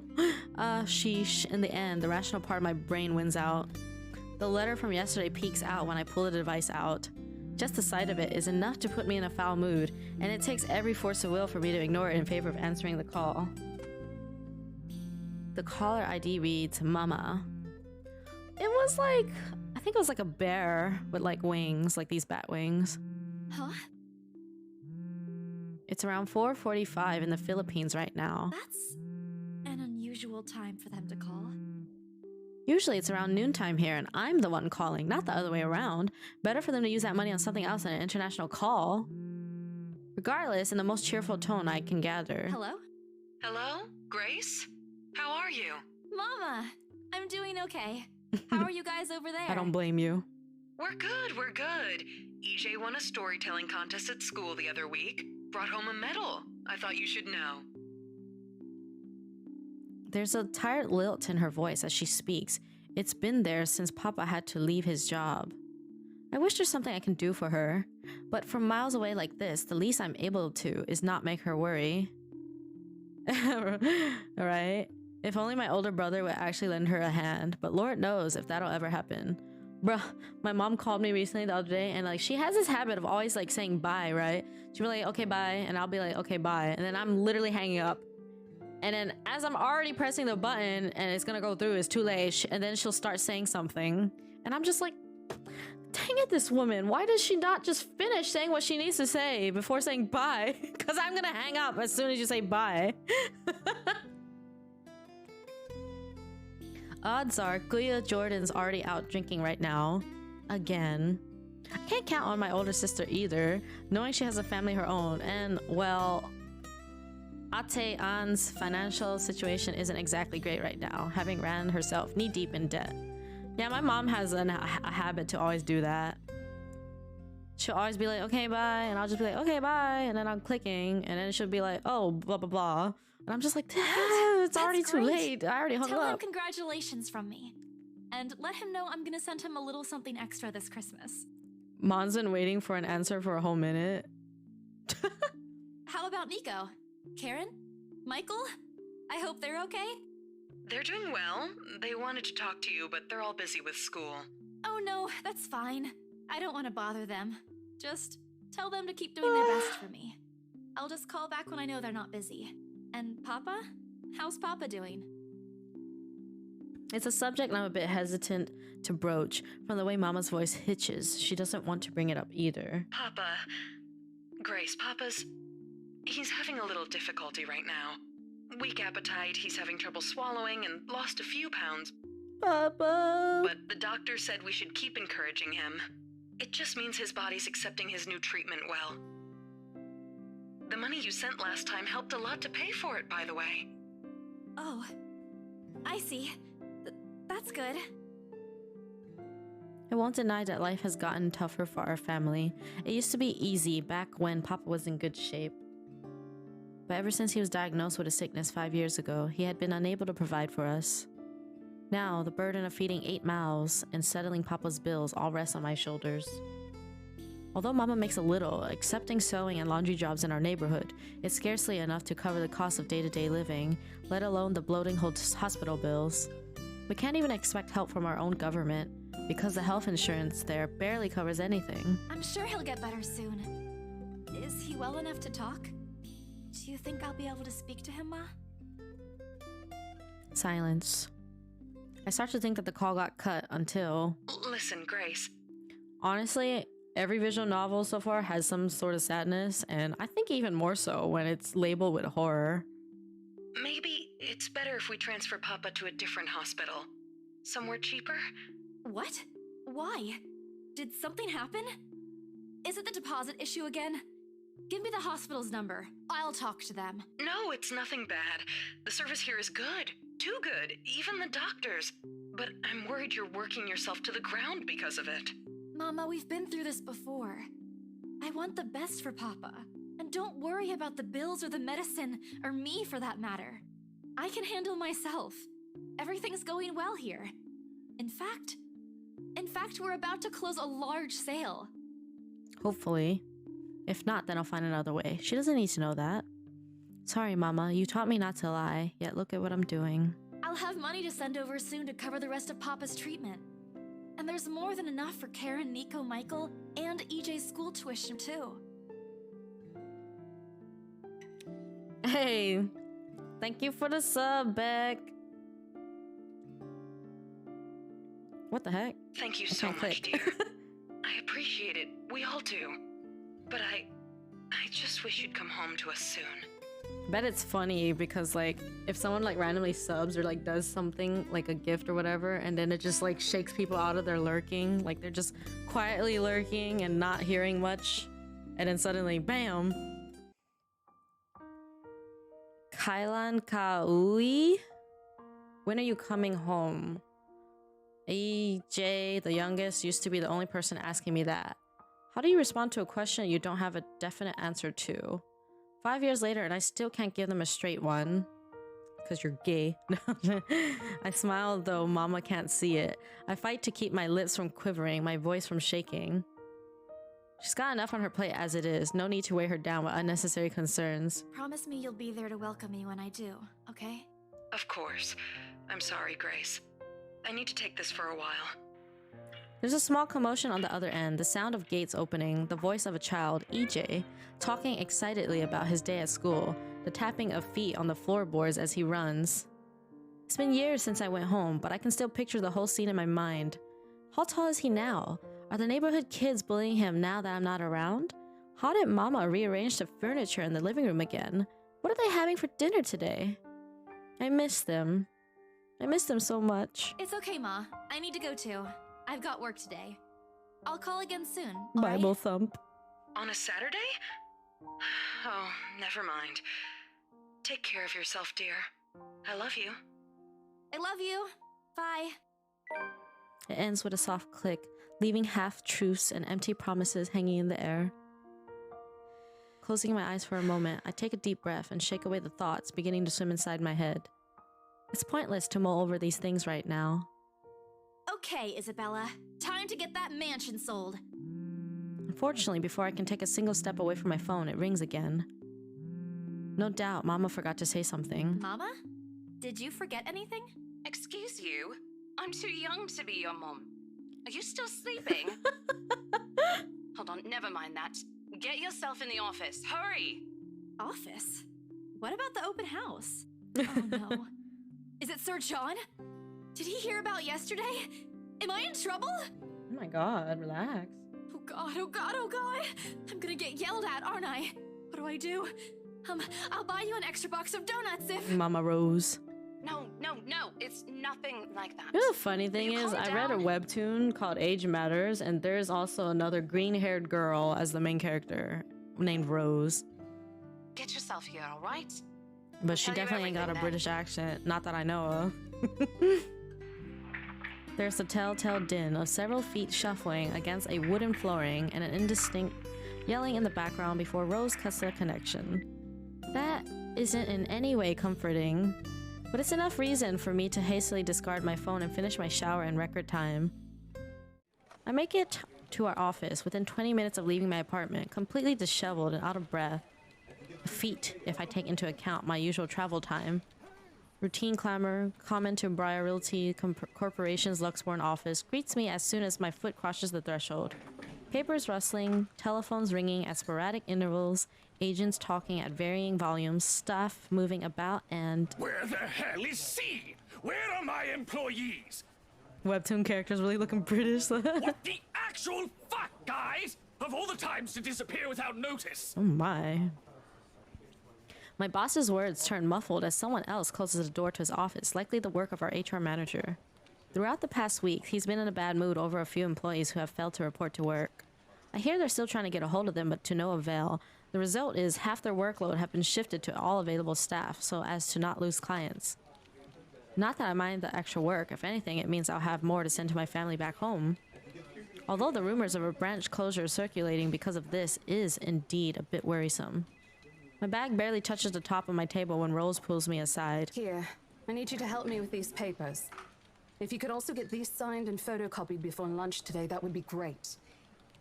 One after another, she thrusts a bunch of paperwork in my hands without explanation. A page flutters away from the top of the pile, and I lean down to pick it up, my eyes scanning the top of the page as I straighten. Purchase and sell agreement. Rose simply gestures her thumb in the direction of our visitor lounge when I tilt my head in question. There, seated on the sofa and looking completely out of place, in the humbly decorated room is the same couple from the day before. The Wrights. Something bubbles up in my throat. Their presence in the office can only mean one thing. They're buying it? We got a deal? She swats at my hand, tugging her sleeve, although her eyes are alight with something akin to joy. She wants the sale to happen as much as I do, and now that it's here, the deal needs to be closed, yet documents need to be signed still, but the elation is there. Along with a foreboding feeling I can't quite pinpoint. I had to do a little damage control, but they're already interested in acquiring the property, even before they attended the open house. I mean, isn't it obvious? They already hired an interior designer. I've never seen a buyer as aggressive as Madam Wright. She didn't even try to negotiate a lower rate. One at a time, Rose. I can't process everything you're saying at once. What do you mean? They're paying 15% higher than the listing price, as long as we get the paperwork done as soon as possible. I think if we allow it, they'll be paying up front, too. Even with that urban legend? Rose nods. Oh, I was so sure we lost the sale after yesterday. Don't look so surprised. We still have to conduct some last few checks before we completely hand it over to them. Please. I'll happily do the paperwork duty, Rose. I'll even go to the land registry myself and make sure the property changes hands with every single legal blessing. Don't they have better things to spend money on? I'd haggle it down to the lowest possible price if I were in their place, especially with the stories attached to it. Not that my opinion matters one bit here. We're just their agents who are going to receive the hefty commission after all, nothing more. Rose gives me a pat on the shoulder, signaling that she's heading back to them and an unspoken instruction for me to follow after I'm done. It doesn't take me long to finish what work she left me. In fact, having our boss sign the agreement is the easiest since it has put him in a better mood to the entire office relief. Ma'am Hannah calls me over the moment she notices my presence at the lounge door. Her lips are twisted in a frown. She doesn't seem particularly happy to see me, and I'm not surprised. Who wouldn't be? I almost created a scene. Mr. Wright, however... Why, if it isn't the little Lily? I trust you're feeling well now. It's Isabella, sir. Not Lily. I appreciate your concern. I'm feeling better now. I really don't understand why they can't get my name right. It's a fairly common name. It shouldn't be too hard to remember. Regardless, I hand him their copy of the agreement. I believe I can take that. Thank you very much. With how elegantly she plucks the papers off my hands, it's easy to think that there isn't any trace of irritation in her. But it is there, radiating in her stiff stance, in the way she's standing at a fair distance from her husband, and how the two look to be ignoring each other. Well, we're in some place called Luxborn, I think, so we might be. I have no idea. I don't know anything about geography or anything like that. And there's a lot of British people in here. Seeing this scene, it soon becomes clear to me that I'm not the one who has put her in a bad mood. Did they fight? Most probably. I've seen it happen dozens of times with my previous clients. It's a shame, especially with their new mansion. I never did like it when my own mama and papa fight. I hope they'll make up soon. Apparently satisfied with what she's seen, Ma'am Hannah claps her hands together before extending it to us for a shake. Rose and I release the breath we've been holding, both of us more than happy to return the gesture. That settles it then? Are you really sure about this property, ma'am? We could easily find you a bigger one among our current listings. Something with a modern touch? Something not haunted, perhaps? Rose shoots me a warning glance that clearly says, don't make a scene, we're almost there. Of course, why wouldn't I be? The house is absolutely perfect, isn't it, darling? A helipad would still be a nice addition. Yes, well, we'll get there eventually, love. As I was saying, if your partner had the documents yesterday, we would have bought it right there immediately. Shame she didn't have it. Well, there's still a few necessary documents we need you to sign after, but we'll let you know once we have those finalized. We'll be handling the process for the rest, so don't worry about it, ma'am. Within a week, I hope. We still have a housewarming party to plan after all. You know how much thought to be put into those things. There are servants for that, darling. Love, servants or not, you're going to make people listen to your input nonetheless. No more than a week, ma'am. Barring unexpected delay, of course. You can leave it to us. Excellent. Well then, I'll leave you to it. It's been a pleasure doing business with you. Hi, Nudo. Welcome in. Oh, and before we forget... She discreetly folds something into both our hands and winks, a finger raised to her lips, demanding our silence. What happened the day before was quite unfortunate, but you did get us what we wanted in the end. That, at the very least, is commendable. Ooh, money? But this is... Ma'am, I can't accept this. Don't you worry, darling. It's a small thing coming from us. Consider this your bonus for a job well done. Ooh, money. She smiles sweetly, like this is simply the most normal thing to do in the world. Oh, before I forget, my lovely interior designer would appreciate it if you hand her a copy of the floor plan as soon as possible. She's dying to work on the house. Dying? You can do that, yes? Here's her contact. Certainly, ma'am.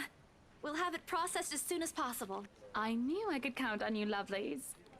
I hope to see you too soon so we can get this closed. Just like that, transaction over and done with. My mind's still reeling even after they've left. Other agents would kill to have clients like them. Part of me feels lucky about that fact. No lengthy negotiations, no sudden change of minds, just talk, signatures, a few handshakes here and there, and we're done. Never turn down free money, I know, right? The other part? A second ago, we sold a haunted property to 2 innocent clients. Sure, the commission's big enough to continue funding Papa's treatment and hospitalization, big enough to pay for all 4 of my younger siblings' schooling. Heck, it'll keep me away from instant noodle diet for months. I don't have to go back to the mansion as well once the deal has been closed, much to my sanity's relief. But knowing that something's in there, and we gave it to the good couple despite that? Oh, Isabella, the things you do to sell a house and get money. Papa won't be happy with that. At least I have good news to tell next time I call home. The little lie I told Mama this morning isn't a lie anymore. Well, there's something. So how does it feel? How does what feel? Your first big multi-million-pound sale, silly. I know you've been with us for years, but this has got to be memorable for you. Memorable is an understatement, Rose. Come on, show some enthusiasm. They gave us a bonus, too. Aside from the commission and the other bonus boss promised. I guess we are in Britland. What are you gonna do with it? I don't know. Send it home, probably? All of it? Not everything, of course. Most of it. I'll leave some for my living expenses. Listen here, Isabella. I'll teach you something I should have told you before we ended your training. She slings an arm over my shoulders and leans in closer to my ear as though she's about to share a big secret. It's okay to celebrate from time to time. I don't get it. It's simple. Go out, do something for yourself. Throw a party and treat your friends to free food. Didn't you say the last one's some sort of tradition back at home for you? Hello, this is practically a done deal. Isn't throwing a party a bit excessive? Your call. I won't say no to an invitation, by the way, in case you really are planning to throw one. A few drinks would be nice too, thank you very much. I don't think my apartment's big enough for that. You could always move? Bloody hell, you're working in real estate. I think I'll pass. Totally, Isabella. That's too much of an unnecessary expense for me. But I did promise Becca free lunch in case the sale goes well. You go do that. I mean, I do like to celebrate certain things and like use that as an excuse to just eat good food. I don't know about a party now. Hold on a sec. Not like I could party with anybody. She quickly removes herself from me to answer the phone on her desk. Her tone shifts from playful to professional in the span of a few seconds. Today? Not a problem, ma'am. I could bring you a copy of the contract if... Must be another client. Nothing surprising there. She's one of BRC's top agents, no matter how modest she appears. A saleswoman through and through. I, on the other hand, have very little knack for it. Of course, I learned eventually. I had to. But someone else will, without a doubt, do a better job. Once, though, in a drunken stupor, Rose told me a story of what could have been. Years ago, wide-eyed, young, and brimming with yet-to-be-fulfilled dreams and ambitions, she was a term or two away from a nursing degree. Out of courtesy, I never press on the matter further, right? Imagine telling someone to just move. But perhaps it's where the sense of fondness started. A small connection due to one similar experience in our respective lives, of goals we both let pass us by because of the circumstances we're in. I'd be happy to discuss this over tea, ma'am. All right, I'll be there. Thank you. New client? Reassigned. Have you heard from Mark at all? Not since the first visit to the mansion. Why? No news from the HR yet? None at all. Boss thinks he ran away. I doubt it, though. He's too much of a wimp for that. There must be another reason. Who knows? Anyway, I've got to meet this one. I'll see you later. Another case of missing people, huh?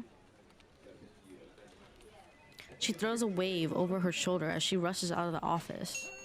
The lunchtime bell sounds shortly after, followed by the chatter of fellow agents also heading out for a much-needed break.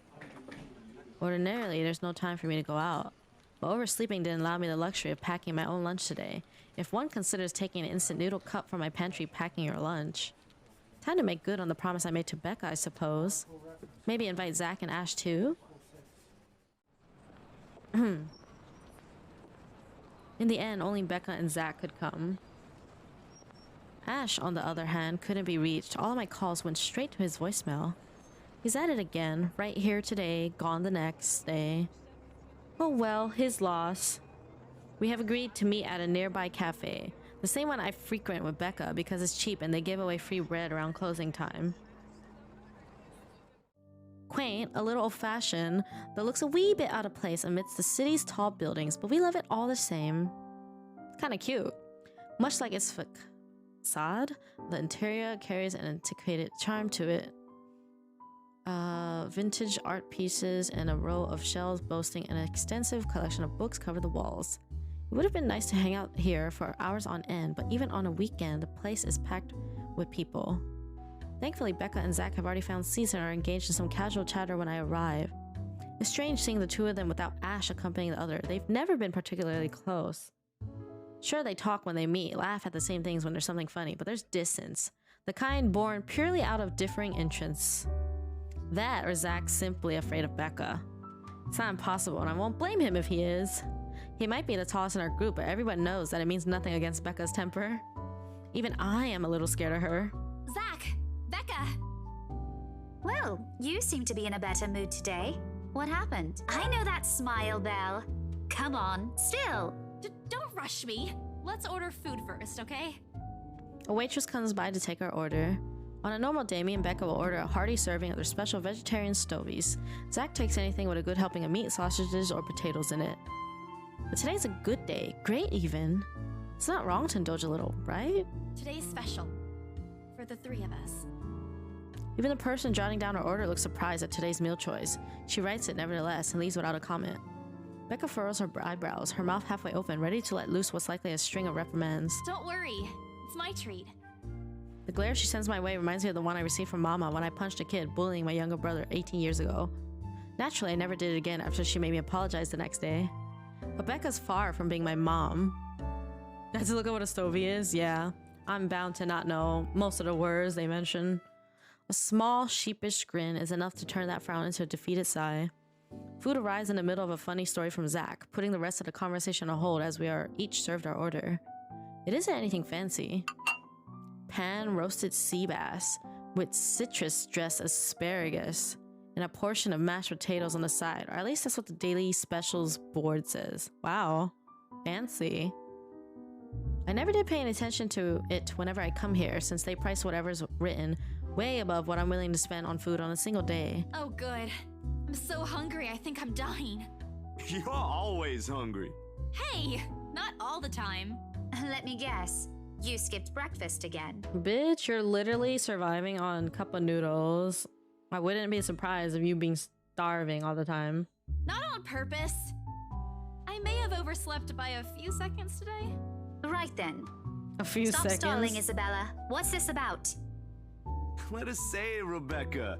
She wouldn't be inviting us out if it wasn't worth hearing out. Well, we're waiting. I'm treating you guys to a once-in-a-century thing. An expectant grin breaks out on my face, except... I'm sorry, say that again. And this is important because...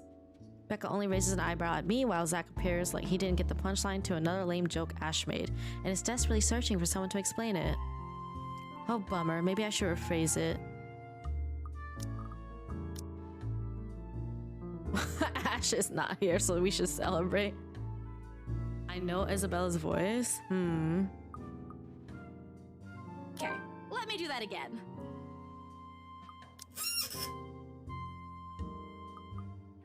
I wonder what would have happened if we picked that one. But I don't want to deal with that right now. Guess what, guys? I'm paying! I sold the house! As the news sinks in, their expression goes from sheer bewilderment to utter surprise. That's more like it. You heard me right, ladies and gentlemen. As of today, I, Maria Isabella Grace Cruz Santos, am free from my instant noodle binge. Seriously? Hold it, Belle. You sold the house? Yep. Which house is this? In Anslem Village? The one with the open house yesterday? Uh-oh. The one and only. Come on, Becca. I know you've got a better memory than that. Oh. Oh, wow. That's...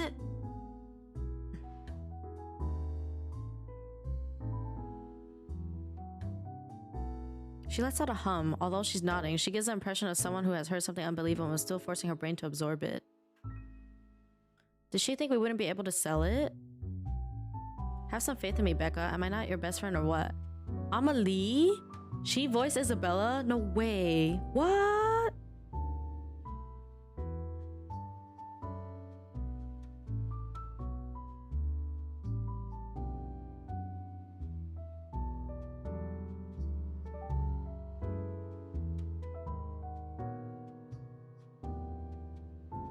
You don't believe me? The words tumbled out of my mouth before I could stop them.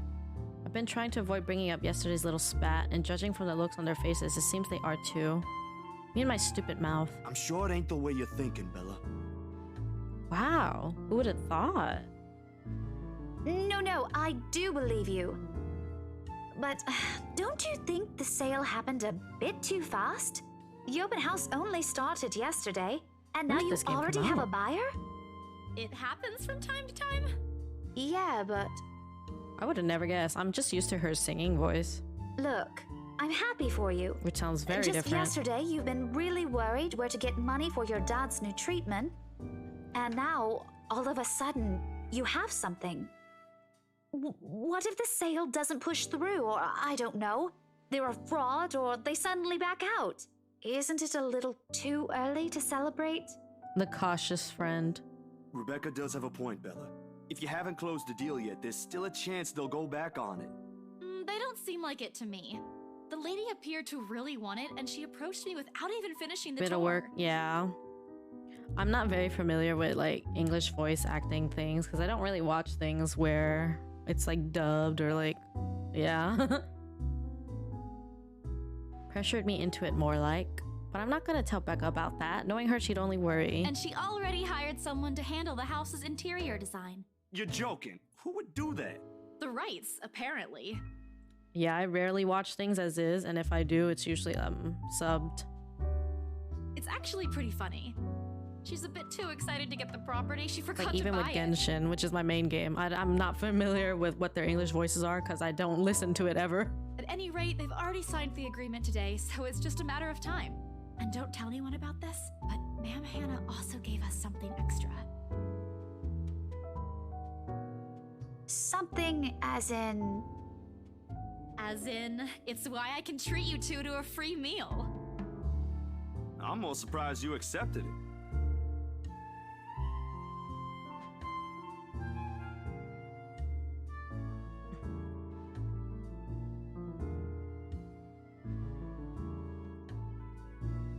She didn't really give us a choice in the matter. So don't lose sleep over this, okay? The couple really want the house. If Rose didn't stop them, they'd likely have paid up front for it yesterday. That's despite the legends, too. I even tried to show them the letter. But nope. I want this house, darling. Go take all our money. You don't really think they believe that, do you? I'm pretty sure for them, those are just rumors as well. No one is that superstitious in this day and age, Belle. Well, there's you. Right. You know what? I'll just eat all of these by myself. I begin to gather their plates to my side, the food in each still untouched. A laugh almost escapes my mouth with the way Zach's expression quickly changes to disappointment. Becca's hand interrupts me just as I'm about to pull her plate closer to me. I'm kidding. Don't go all pouty on me again. Hi, Stu. I'm just concerned you'll get hurt if this doesn't happen. I know how badly you want to close this deal for your papa. Good night. Take care. Have a good sleep.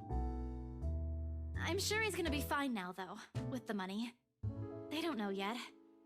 I think I'll call them tomorrow. let them know things will be easier. Mama said this morning he's showing progress with the new treatment, too. It's just a matter of time. I allow myself to smile, genuine and uninhibited. It's strange talking about this with other people, even those who have known you long enough. But today, things simply feel a whole lot lighter with them here. Lunch passes in an enjoyable fashion. A laugh here, a playful jab there, but most of it is spent on catching up and telling stories about whatever's keeping us busy these days. Something we couldn't afford to do the day before, taking into account what happened. Finally, Becca just had to check on the food. Ooh, what did you make? Even Becca is surprisingly chatty. Is there something in the sea bass we ate? Zach, though, appears less energetic. While he's far from being the life of the party, he's definitely not the type to keep quiet in a conversation with his friends. Apart from a few inputs, he's been silent the entire time. If Becca notices... Are you sure you're not feeling under the weather, Zachary? Right on time.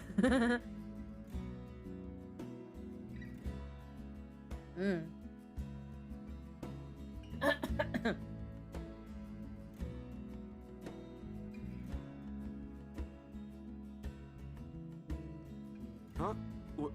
No. Vegetable I'm kebabs? okay. Ooh. No worries, Rebecca.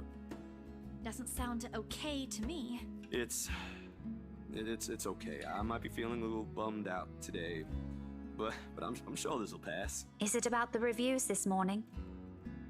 A pained expression crosses Zach's face, and almost immediately, Becca retreats in her inquiry, as though the man's look is enough of an answer for her. I look between the two of them. Did I miss something? What happened this morning? Did I stumble on a big secret? This is why I don't like waking up late. You heard about those, huh? Sorry, I just happened to check on some sites this morning. Nah, it's a very sensitive topic in the first place. I should have expected it. What reviews? Becca glances at Zach, her emotions unsure, eyes asking for his consent on the matter. Although there's a small desire to keep asking on my part, I don't dare voice it out. With Zach, it has always been better to wait, let him speak on his own. Becca too, to some extent, although with her, explosions of temper are more common. In the end, he simply answers with a shift of his shoulders, gesturing for her to go on with a tilt of his head. It's his movie. It's not just veggies, there's chicken too, it smells amazing. Oh yeah. That doesn't explain anything. Stop dangling Sounds the good. information, Becca. Kebabs. Zachary, I'm not the one supposed to be telling her about this. It's still your documentary. Is it something bad?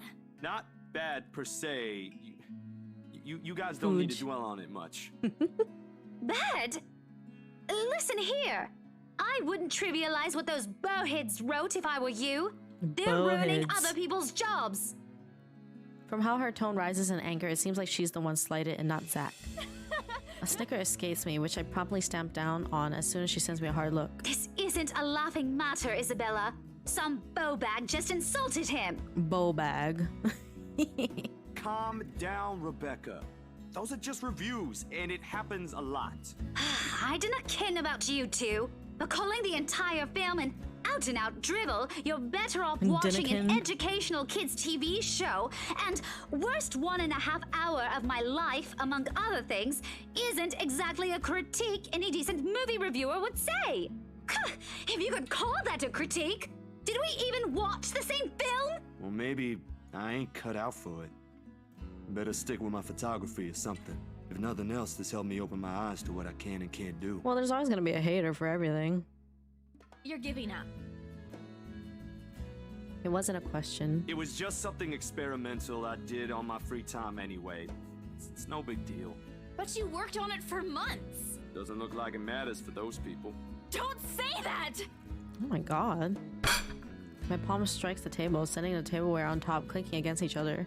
I didn't even notice when I rose from my seat. But here I am, chest heaving, looking down at him in the same manner a teacher would at any unruly student. Becca's probably proud. I didn't mean to yell, but there are some things people like Zach aren't supposed to say. How exasperating. He of all people should know. It's just a review. Except they're pretty well-known critics. Why does that matter? They aren't the ones calling the shots on this. Isn't that why they have a committee? Right, Becca? An amused gleam is in her eyes when I turn to her. What does she find so interesting here, entertaining here? Help me here, your friend's about to quit his passion for a petty reason. I haven't read what those people wrote about his work, but a few scathing words shouldn't be enough to discourage someone. I should know, after all, I'm... Failing means you're playing, Zach. Not that I'm saying it's bad. I've seen it from start to finish, and I know for myself what you created isn't something people should scoff at. I don't know anything about filming or photography. Hell, I don't have an inkling of artistry in me except for those doodles I make for class. But I know what I watched. Look at Isabella. It's not every day you see her all riled up like this. Whatever I'm about to say gets lost in my tongue as a flush of embarrassment blooms across my face. It was a heat of the moment thing. And anyway, Hi, I'll be Snoopy. very angry with you if you quit. Welcome in. What about the exhibit? What exhibit? Classified information. Even if I bring you your favorite tonight? Nope, not a chance. Oh, come on! I thought we aren't supposed to have secrets. Burst of laughter comes from Zach. Thanks, you two. I might need some time alone to myself for a while. Just to think about things, how I'll go from here, that sort of stuff. Hey, I'm not quitting, Bella. Don't give me that face. There's no face at all, only a poor imitation of a puppy dog eyes, if you could call this one. Promise? I'll be damned if I break any promise I make to you guys. Alright, I'm gonna be back real quick and put my groceries in the fridge.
Oh, I need to go to the grocery store. How long you want to stream? How long have I been streaming? About...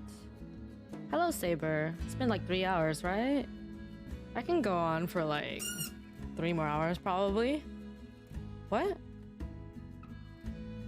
Huh? Yeah. Tree. Could probably go on for like 3 more hours. Besides, you're right. It's too early to say anything right now. Sleep. What's night ain't for another week? Just watch the VOD when you wake up.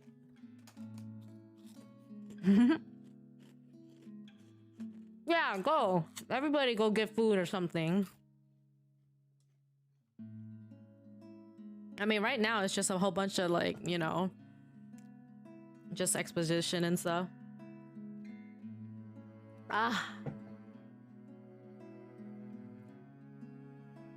I mean, as we already knew, this is gonna be a very long game, and we're definitely not finishing any playthrough today. And now I got chips. I got chips. Yes. If I miss something, I do own it. Yeah, true.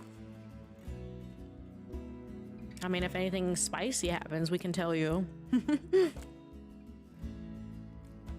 As sentimental as it sounds, there's fulfillment in knowing another person you know won't take the same path you walk. Thank you, Ian.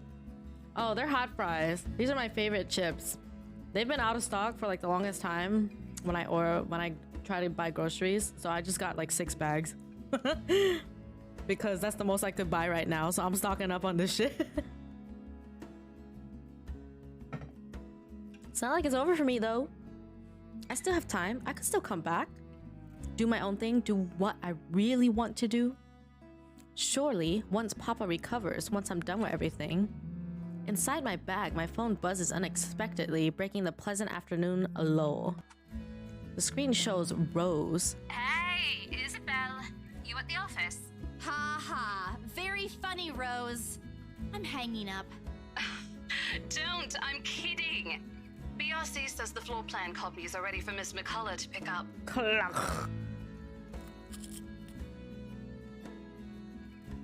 I get him a choke?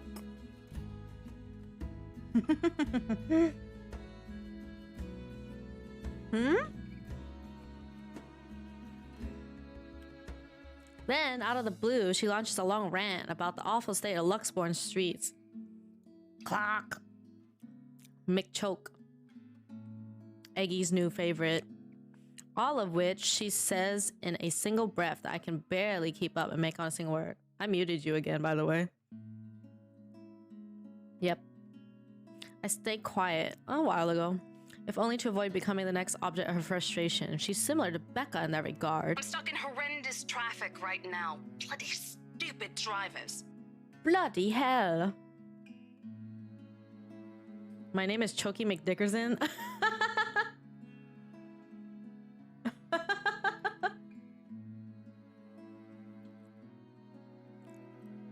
Just a quick mumbled plea for me to meet oh my god, meet the Wright's interior designer has stayed. Anyway, I'll leave it to you.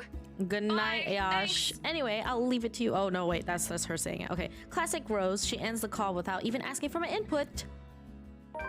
The sky is cloudless, and the noontime sun is beating down on the hard concrete when we leave the cafe. It's far from unbearable, but it's enough to put most people in a fickle mood or make them vulnerable to catching something.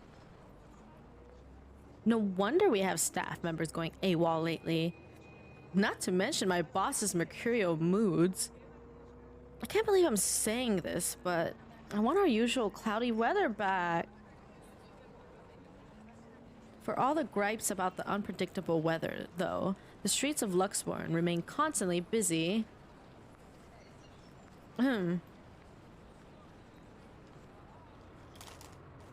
Chips. Yum.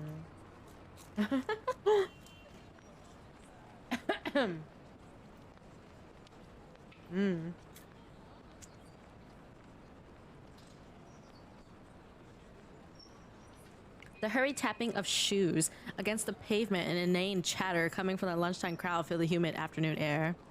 Remember when we were watching the Ruby anime, guys? I ate it all. I ate that whole bag of chips from start to finish.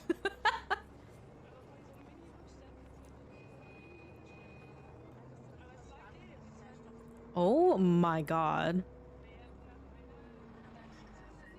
A small reminder of the things we still have to do, regardless of how much I want to return to the comfort of my bed. Back to Briar Realty for me, Zach to a meeting with a magazine publisher featuring luxury houses, and Becca to her lesson plans and books at home. Oh, how was Ruby? I thought it was pretty decent. Yeah, I liked it. I couldn't stop like fawning over Weiss and Blake. They're just so pretty in there. Does she want to buy something? Maybe I can get it for her this Christmas. I turned my head at the last shop she checked out. A fleeting glimpse. The world stills. Oh, what? Wait a minute. What did I just miss? Wait, huh? Wait. Huh? All she said is just, I catch her sneaking a glance, blah, blah, blah. Does she want to buy something? I turn my head. Huh? Are we talking about who? Like, immediately she just says that everybody goes back home or does their own thing, and then she says, I catch her sneaking a longing glance over something. Who is her? Where did this her come from? What? Hello, Andy. How are you? Everyone says that's just a pretty design. Yeah. Like, I mean, I love the original Ruby, but like, you know, anime style is really it for me. What the fuck?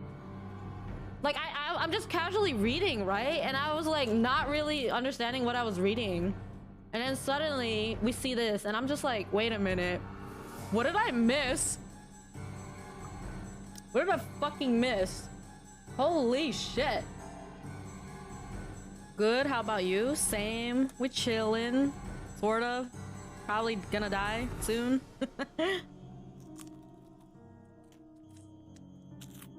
My god.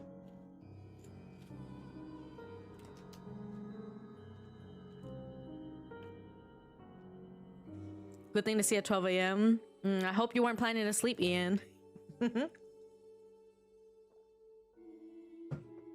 They get you with the scares when you least expect it. I know, right? She looks at me, eyes hollow, gaze piercing and boring into my very soul, like a set of chains to keep my whole body still. It's definitely not Corpse Girl, because I think this is a legit ghost or something. Frick sleep? Yeah, you ain't sleeping now. There are no shadows or whispers this time. Only a plea. A hum, low and indistinct. Compelling me, beckoning me. Intent on dragging me to the void beyond the glass. Help me! I don't dare move. My heart hammers against my ribs, each beat, every thump, screaming at me to look away and make a run for it. But I can't. I couldn't. All of my limbs feel heavy, while my own breathing strains in the face of her calls. Help me! Leave me alone. Her mouth is stretched in a grin, wide and unpleasant. The panic building up in my chest forces me to take a tentative step back. I try not to stare at the decaying flesh, the blood streaming from the gaping wounds on her arm or her nailless fingers. Hi, Doxy. How are you? I don't want this. Mouth wide open! Not like this. Not after I got what I want for Papa. No, stop. Leave me alone. Oh my. Her face contorts and she lets out a wail, sharp and utterly unforgiving. Rage. There is only hatred and bitterness, as if the very notion of turning away from her is an offense in itself. Please! I don't want this! Before I know it, I'm stumbling backwards, my own throat hoarse from the screams I didn't even notice already coming out of my mouth. I'm good, this is super spooky? Yeah, it is. Wait, wasn't there like a whole bunch of people around too? I'm so confused. The back of my feet catches on a loose stone, sending me sprawling on the ground. The resulting pain completely jolts me out of the haze, blurring my mind. For a little while, my surroundings appear unfamiliar until Becca's face swims into my vision. A look of concern is on her face, and her hands are gripping my arms tight. Even Zach appears beside himself with worry while he stands behind her, acting as a shield against the small crowd of onlookers already forming around us. What happened? Bella, you okay? I thought everybody left. Or was she just saying like they were all gonna go leave and then this happened before they actually left? I'm so confused. My mouth opens and closes, but nothing comes out. The words refuse to form. On impulse, I sneak a swift glance at the display window. She's gone. Yet the foreboding feeling hasn't left me. My hands are shaking as I push myself off of the ground, my weakened limbs relying solely on reflex and muscle memory. I'm hella confused, man. I thought everybody left. Something icy has made its home at the pit of my stomach. I want to throw up anything to get the wretched sensation out. You are screaming! Zach, call someone! No, don't. I'm good. I'm good. I need to get to the office. Rose, the floor plans. Someone's going to pick it up. People leave. Pee-pee poof. I'll see you later. Careful. Don't stand up yet. Pee-pee Stay dead. put, Isabella. Nani? Zach, you watch over her for me. I'll call for someone.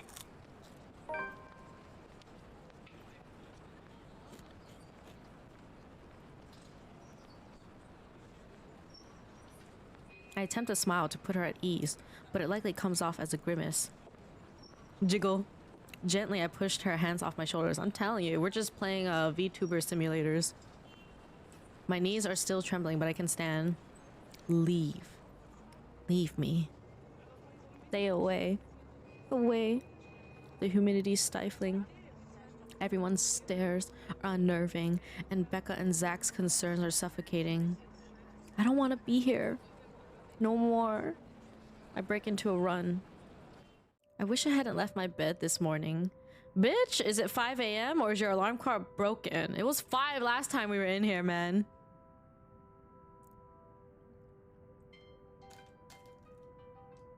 Hair with only the occasional drips of water on the sink and the whirring of the fan blades to keep me company. It's easy to fall into a cycle of negative thinking. But even with the clutter to keep me company, the room still feels a whole lot bigger than usual. I hug my knees closer as a group passes by outside. Loud. So one of the people that keep Imagine.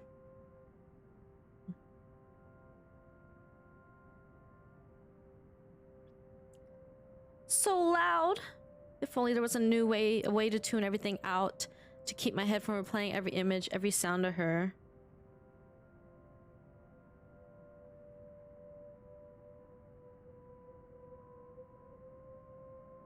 Her screams, her awkward gait as she reaches for me, her bone-chilling smile, her pleas for enough.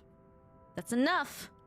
A shiver passes over me, though it's not from the hair still hanging damp against my back, nor the draft that enters the room from the windows I've left wide open.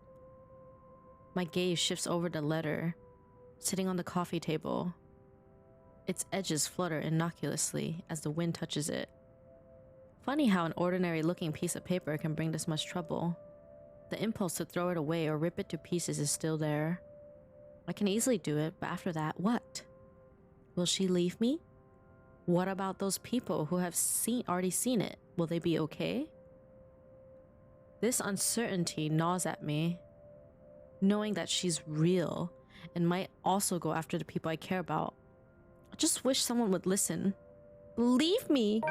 That abrupt break in the silence nearly makes me jump out of my skin. That scared the shit out of me. Blindly, I fish out my phone from under the mess of papers and cushions where I've carelessly thrown it before taking a shower hour goes.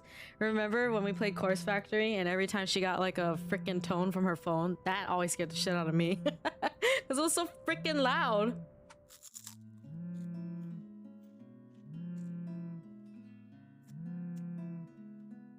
Hey, Zach. Oh, good. I thought for sure you're not gonna pick up. Sorry, it took me a while to find my phone. No worries. You game tomorrow? I miss Noriko. I don't recall making plans with Zach for the weekend. Did I forget something? Remember that guy I told you about? Back in the movies? The, priest? For the blessing? What do you mean it's muted? Eh? Does it ring a bell? Is that how it's supposed to be? I don't know. I never pay attention to that stuff. I mean, usually it's like highlighted. I did say that, but I didn't think he'd actually go through the trouble, especially after what happened with his film. Sometimes I forget how kind Zach can be. Yeah, I remember. Is he fine with it? My friend doesn't mind. We're lucky he's not busy. Zach is the best boy. So, tomorrow, he'll meet us at the mansion. Okay. Sorry for the trouble, Zach. Hey, no problem. I'm the one who suggested it to begin with.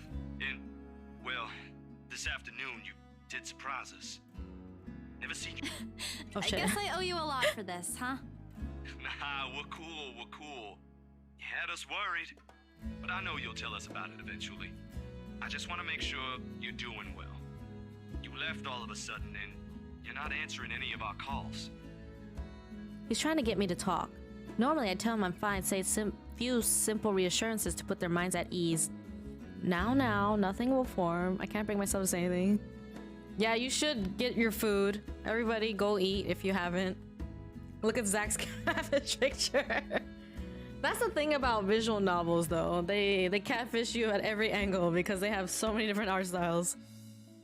Yeah, anyway, I gotta go. I left something on the stove before making this call. Mmm. No, the food. Just soup. But it'd be embarrassing if I burnt soup. I doubt it. Ashton, on the other hand.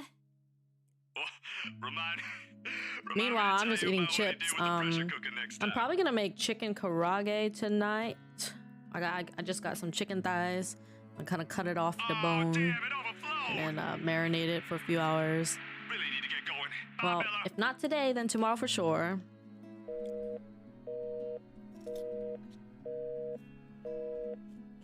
He hangs up before I can thank him.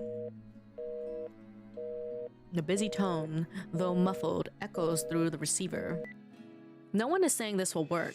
Even I am doubtful it will. But right now, I'll take anything. Anything to get out of this nightmare. Sleep comes easier tonight.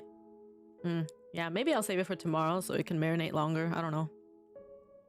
And for the first time in a long time, I dream of clear skies, of unrestrained laughter. Actually, yeah, I did buy a frozen pizza as well, so I guess I'll have the frozen pizza today.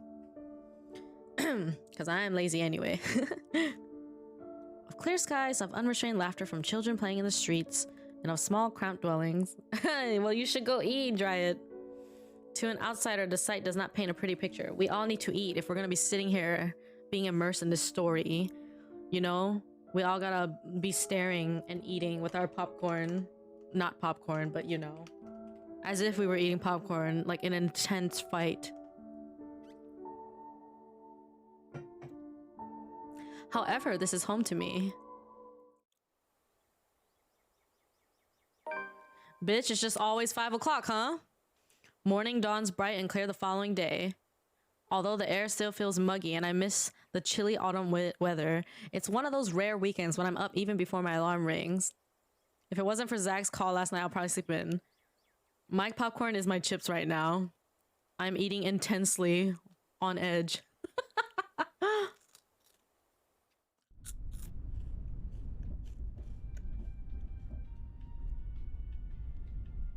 When 9 a.m. rolls around, I'm already on my way to the Ermengarde mansion.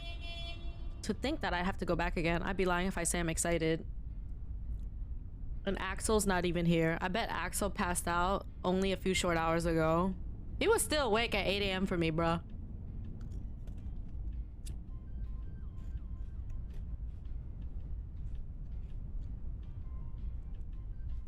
I don't have to anymore.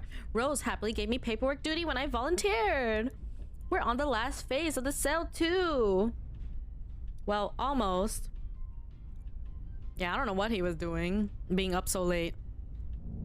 Papers to sign, documents to finalize, various other legalities to settle with the current owner and all that still. Never mind that its new owners want everything done within the week, when the process typically takes more than that. They want it done. We'll get it done. I really don't understand rich people, but money can do wonders. I won't be surprised if they'll be able to push the process just a little more, like what they did to secure the house. Oh, thank you for the hydrate, Andy. The point is, I'm under no obligation to return to the house anymore. Running is an option, of course. I can now move on to another property and forget everything. Hey, I'm at 2K steps today. Nice. You know what? It is our hourly reminder to get up and walk for a little bit and hydrate and stretch. So I will go walk around for like a minute or less. I will be right back. You guys should too, if you can, unless you're just one of those peeps where it's like really late and you're laying in bed for some reason watching a horror game. Let's go. Let's get them steps in.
All right, I also got my milk tea, my extra milk tea from yesterday, because you know, if you're gonna get delivery, you might as well get extra.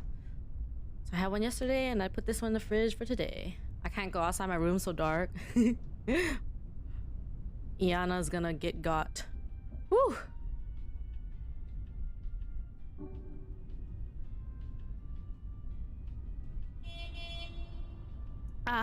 Okay, let's see. Welcome back. Thank you.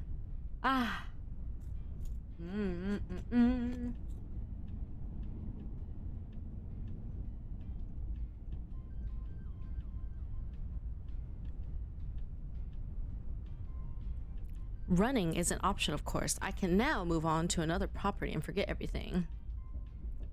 Don't forget, guys, we're playing The Quarry tomorrow. You don't want to miss out. At the earliest, we will be starting after the live stream, which is probably at least around 9. But it is gonna be a Saturday, so most of you should be able to degen pretty well. However, at the end of the day, it's always my conscience that wins. I mean, and I assume most people are done with school, but for some reason, some people are back in school. What if something happens to those who have seen the letter? Ash, Zach, Becca, Miss McCoch, the Wrights. The guilt will follow me to my grave. What happened, Liz?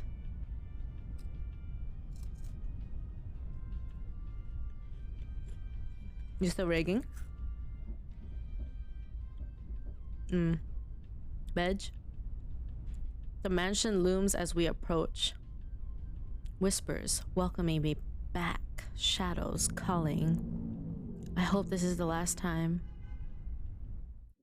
They are engaged in a quiet conversation when I find them in the mansion's front gardens. Oh my god. No matter who I'm with, the feeling of being watched is there. Friends coming over tomorrow for celebration, kind of for finishing exam school, so might not be on straight away. Yeah. There is always the VOD. Like the very place itself is aware of his trespassers. Zach, on the other hand, doesn't seem to notice. Or he simply doesn't care, or he's already used to it. I could never tell with him. Sometimes he's almost as hard to read as Ash. Almost. At least Zach doesn't ask for as much patience as dealing with Ash does. And that says plenty about him. Miracle of miracles, how the two have ended up the best of friends. He waves at me as I approach. True to his promise, Zach has also brought his friend with him. Father Norman. Somehow, I expected him to look older. Oh, don't be surprised. They say people who have found their calling are getting younger these days. Sorry, Father. I didn't mean to say that out loud. Sorry, Father. Gumina. Tosan. No offense taken. Though I admit I'm a bit surprised. I didn't think someone would ask this house to be blessed after all these years. You've heard of it, Father? In passing. The occasional rumors and talk by the locals, nothing new. You don't spend years serving the church here without hearing a random hearsay here and there. Sorry, Daddy. You never mentioned what you thought of those, Father. Father. Ah, but he who goes down to the grave does not come up. He shall never return to his house, nor shall his place know him anymore. But what I saw may not be what you think. It depends entirely on what you mean by nothing in the fridge. If you're talking about spirit not like beings, this. angels, demons, then yes. Are we talking about the spirits of people who have departed? The word makes it clear that once the deceased has left us, they are gone. But of course, I didn't come here to bore you with a lecture. No, it was enlightening, Father. Thank you. Just remember that a god who loves his children would never let them linger once the time comes. Zaddy. That's what my papa often tells me. Your father must be a good man. He raised you well, no doubt. Well then, shall we?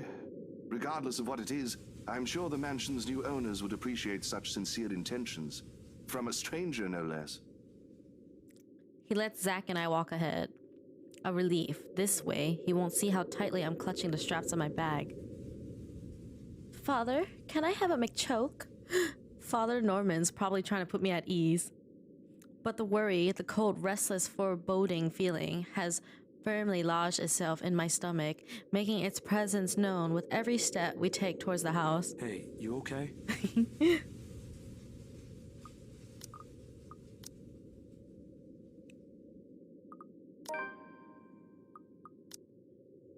Oh my, Zachary. Zeddy. It's hard to lie when Zach gives you that look. It's just there. The kind that implores, a silent appeal. I'm not sure if he's even doing it consciously. Another breeze blows, and I try not to shiver. I try not to listen to the voices that may or may not be there. Ugh, this place really gives me the creeps. It doesn't seem more than an ordinary house to me, though. Damn, I should have brought my camera with me. I saw a few areas Ooh, that be watermelon. good for a Let's shoot. go. I only like it if it's sweet. If it's just plain, then meh. You think the new owners will allow it? Shh! What if you catch something? Or someone in one of the pictures? It just means they want to be seen, doesn't it? Don't ask for it! It's not like we can stop them if they do. Fuge. You're really not helping, Zach. All right. Sorry. Don't worry. Sus I don't cage. think whatever's inside this house will do anything. I'm here, yeah? I'll take care of them. Or I think I can. You're not that scary, but thanks. I'll be sure to run behind you if I see one. Ridiculous talk, though the temporary reprieve it lends is more than welcome. He offers me a smile in return, the least he could do.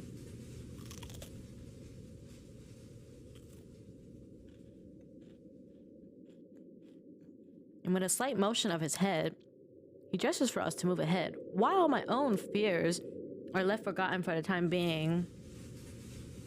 Hey, Cadence.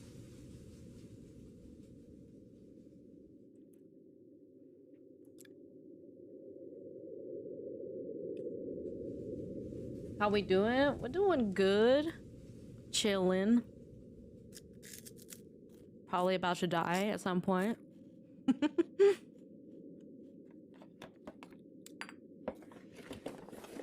The food.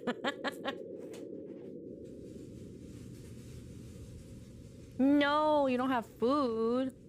What will you eat for lunch? The things inside my bag clatter softly against each other while I rummage for the keys to the mansion. I should have heard the telltale jiggle by now, but didn't I put it in my bag last night? Seconds later, I'm sitting on my heels, and one after another, I'm taking out everything from every pocket, every slip. I'm scared that I'm gonna end up waking you up when I scream, Lumi. It'll be a pain to put everything back later, but I'm sure it's just under these. Imagine saying it's fine. You never eat lunch at work? Do you work a full 8 hours?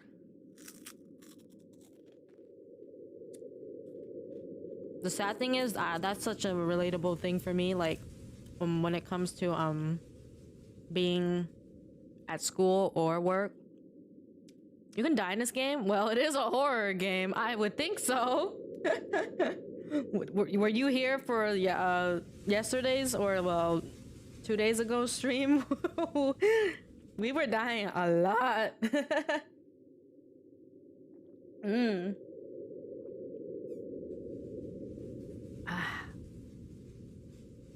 8 to 4? Oh my god. Why not? Should at least get some snackies. I love that. That's that huh or sus face that Liz uses in the Discord. The side Pepe that's like, what? It looks so funny. Is something the matter? No, I'm sorry, Father. I think I left the key. No use coming up with excuses, and right after they've both taken the time to go this far away from the city. No! With the heavy side. Josh Radine first, not Cap, 100% real. Careful, Bella! We've spoken with the current owners. Well, technically, you were not yet the owners, but... There's a brief moment of confusion. And then I'm falling. The momentum of the door swinging open pulls me back first into the mansion's foyer before I can make sense of what's happening.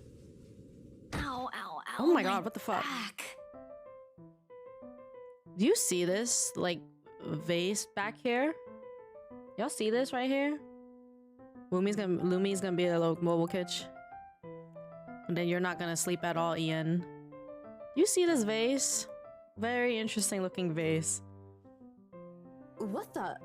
Isabella? No time to nurse my bruised back or make up excuses because the next thing I know, Zach's gently pulling me upright by my arm.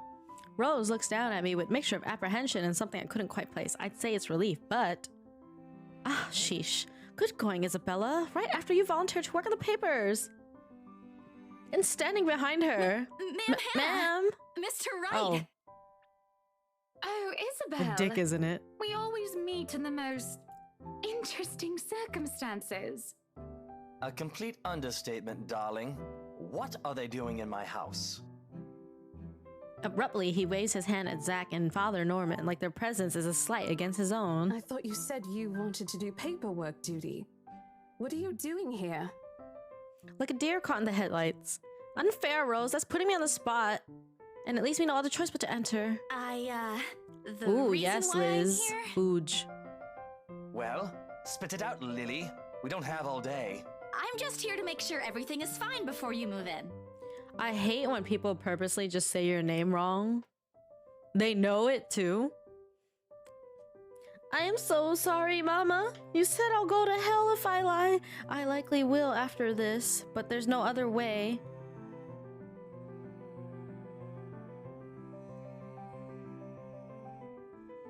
It just so happens that what I'm checking for and trying to drive away is of the paranormal variety. Oh? The house appears impeccably fine to me. Mr. Wright shifts his eyes around in a careful manner as if he's looking for faults in every crevice of the house. The grin on his face, though, when he returns his attention to me is similar to what my Glia Jordan had often given me when he was up to something. Usually a scare prank that inevitably ended in me crying. I never did forget the way my brother sneered at me then. A part of me thinks that perhaps, if I hadn't been the object of his mischief in childhood, I would have grown a little braver. Come on, little Lily. Lying doesn't do Bruh. that cute little Little face any Lily. justice.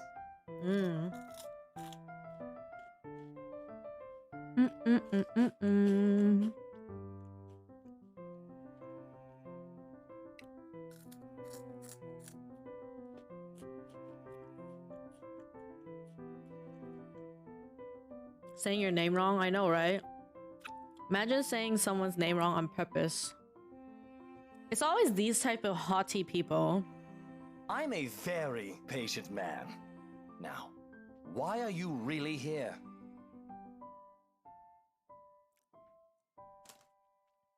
Right now, in the face of an almost identical expression, perhaps even crueler than what I'm used to, the lie I told falls apart.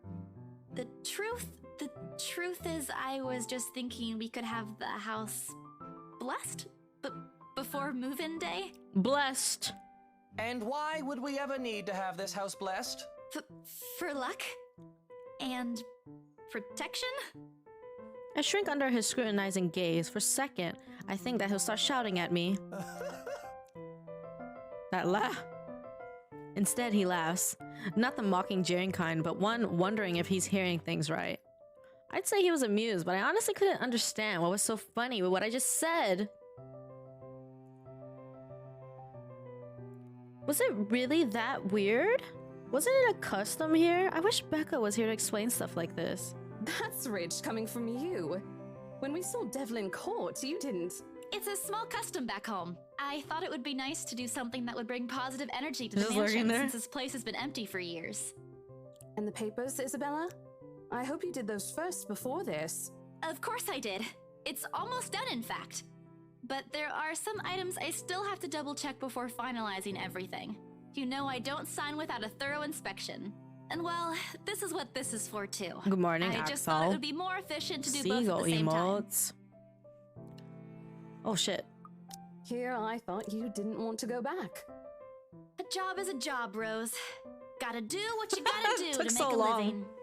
Oh, well, if that's the case, then go ahead. Watermelon is delicious. No need to be so I only hard like it on if it's her, sweet Rosie. though. If it's not sweet, then meh. I personally think it's a nice touch. I was actually thinking of the same thing, but you beat me to it. Darling, Buttercup, please. Darling. You know these things don't work. Darling. No offense meant to the holy man, of course. That does not explain the nigger, though. Oh, reminder, there may be quite a bit of racial slurs and stuff. I don't know. I don't know how this affects us. If a game has these.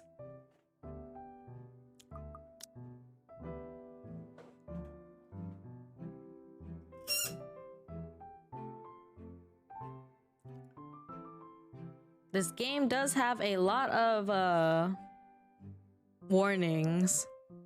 So I'm not entirely sure how this affects us. Although a desire to do so is evident in the way her eyes nervously shifts to Mr. Wright. Meanwhile, Zach's grip on my arm suddenly tightens. He doesn't say anything further, but there's a conflicting look on him when I glance up.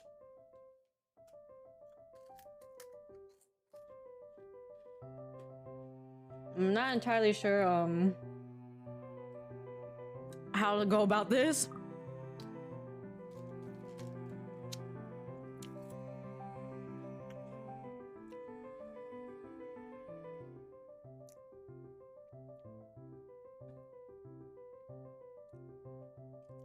Don't choke. I mean, I know you ordered a McChoke, but don't choke.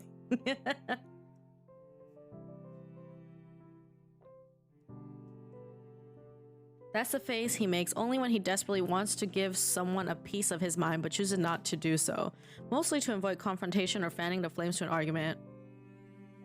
He has always been like this. Even among his own friends, he chooses to take a placating stance despite holding opinions of his own. Not that I won't say anything. I know Mr. Wright's a client, but you can't just say that in front of other people, in front of Zach no less. If Ashton were here, I know he wouldn't stand for it. And neither do I. There was a reason why bullies back home never touched my younger brother again after I gave them a taste of their own medicine. He might be inches taller than me, but I'm pretty sure I can still land a hit or two. Maybe. If only I'm not going to get in trouble with BRC for it. But before any punch could be thrown, Ma'am Hannah cuts in. Lucille Mitchell Wright. What the fuck? Lucille? In a voice too firm, demanding his complete silence. What? Instead of answering, she merely crosses her arms and shoots her husband a sharp, disapproving glare. That seems to have done the trick. He immediately shuts his mouth, but not before muttering a few inaudible words under his breath. At this, Ma'am Hannah could only sigh and shake her head. Oh, give it a rest, love. Do you have a better idea? Who knows? Positive energy might even give us what we've been waiting for. Or some peace. Let them do their job. What have we been waiting for? I don't think I was ever informed of. Nothing you should worry about right now. Booba! Anyway, we've still got a few things we need to discuss with Rosie here. Over lunch? I hope you don't mind, Isabel. We'd love to take you with us, but... Oh, no. Go ahead, ma'am. This'll take time. That's why there's two of us working on this.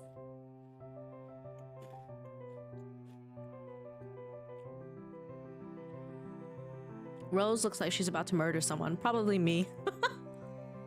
At least she won't have to stay in a haunted property. She's getting the better end of this deal if anyone's gonna ask me. Oh, wonderful. Wonderful. I hope the next time the three of us meet, it'll be over a closed deal, hmm?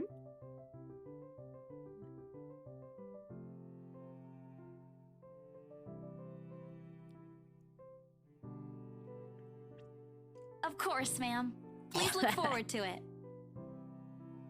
Rose hurriedly hands me the keys to the house before leaving, mouthing reminders to secure the place and harmless threats for throwing her under the bus. I return it with a reassuring smile of my own, even if she's the one who often forgets. Sheesh! Sheesh! And just like that, gone, just as quickly as they appeared, fleeting from one scene to the next and leaving me wondering if this is simply what's typical for the rich and famous. If so, I'd rather stay with my rundown apartment. Thank you for the follow, Keegan. Or our little shack back home. There's still joy in the smallest things after all. With a house this big, it's not surprising when the ceremony takes a few hours to finish. The sun's already high by the time we've gone through the last room. I can never say I'm a devout follower of my own faith, even with Mama and Papa's teachings. But hearing every word Father Norman uttered as we went around the house has put me at ease. All of a sudden, the mansion doesn't seem so scary anymore. Maybe there is an end to this, or perhaps this is the end? Father Norman bids us goodbye upon exiting the mansion grounds. He has business in the village nearby, he says, a minute gesture to reach out to the members of the parish every once in a while. It reminds me of a distant memory of helping hands and a few kind smiles that helped my family pull through when times were tough. But before he leaves... Isabella, a word before I go. Zachary hasn't been really forthcoming with your situation, and it is something I understand it wasn't his to share. But whatever burdens you, know that it's not a permanent fixture in your life. Besides, you have people to bear it with. I bite back the harsh retorts before they come out, masking it with a smile as we wave the good priest off. His words, though meant to comfort, has only left a bitter taste in my mouth. And if they don't believe you, what am I to do? A hand lands briefly on my shoulders, taking me out of my thoughts before they take a sullen turn. But my smile doesn't quite reach my ears when I turn to him. Say, do you want to go somewhere? Right now? Where to? Why does it feel like it's 4 p.m., but it's only 1? Anywhere in the city. I'll leave it up to you. See, I'm gonna save everything, but I'm just gonna do it wouldn't anyway. hurt. I've got some stuff I need to buy. Oh. Groceries. And there's a shop I want to check. Is it real food this time? Let me guess. Rebecca? She's just worried about you. Even I can't eat that much instant noodles. Exactly. Think of it as a talent. Let's just go, Zach. I smile, a real one this time, devoid of any unpleasant thoughts. Regardless of what happened between us these past few days, I don't want to think harshly of them. Zach had me wait on a nearby bench upon arriving prior to going off somewhere. He hasn't returned since, and it's been a good 20 minutes of being left alone entirely to my thoughts. In this weather, the city park gives off a lazier and more languid vibe than usual. Where children are usually seen running around and playing, there are now people lying, leaning back on their picnic blankets, simply enjoying the afternoon sun. The smell of food drifts from nearby carts, and if the wind blows in the right direction, one would catch the whiff of freshly trimmed grass. I'd gladly sleep on this bench if it wasn't waiting for anyone. Chip.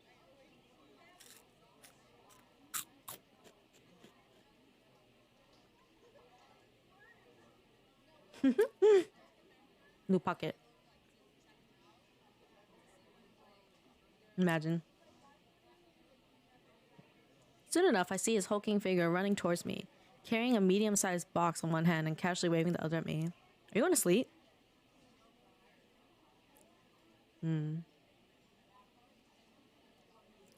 Have fun. He's panting when he reaches my bench. Sweat drips profusely from his forehead, but there's a grin on his face. Sorry. Oh the my. line was really long. Really long. Why does he sound like that? You didn't have to run. Sit down first. Nah. I'm good. Didn't want to make you wait for these. So what are you guys all up to aside from choking?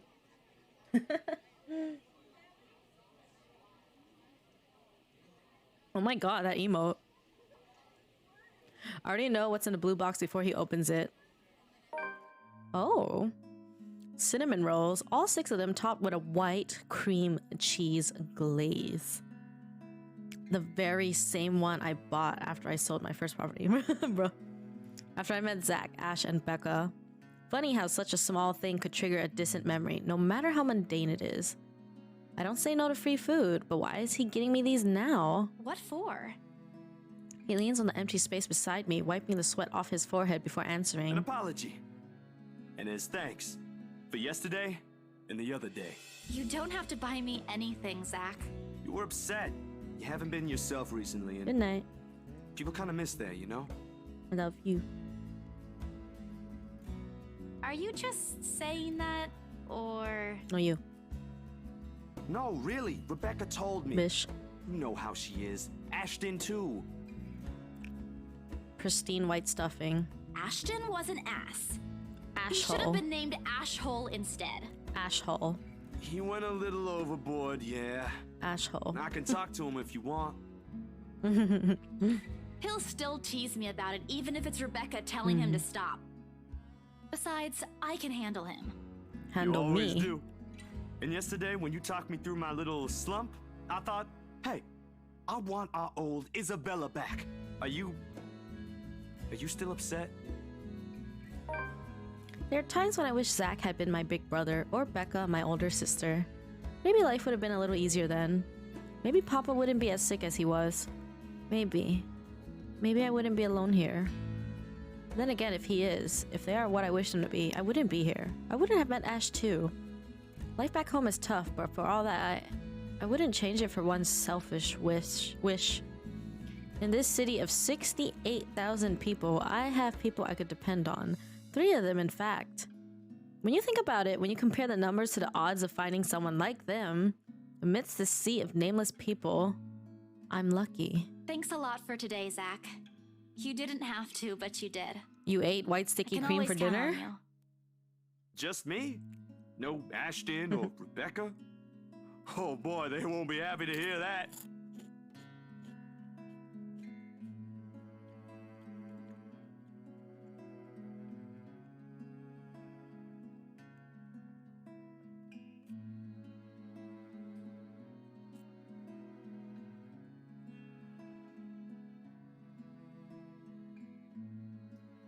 Ugh.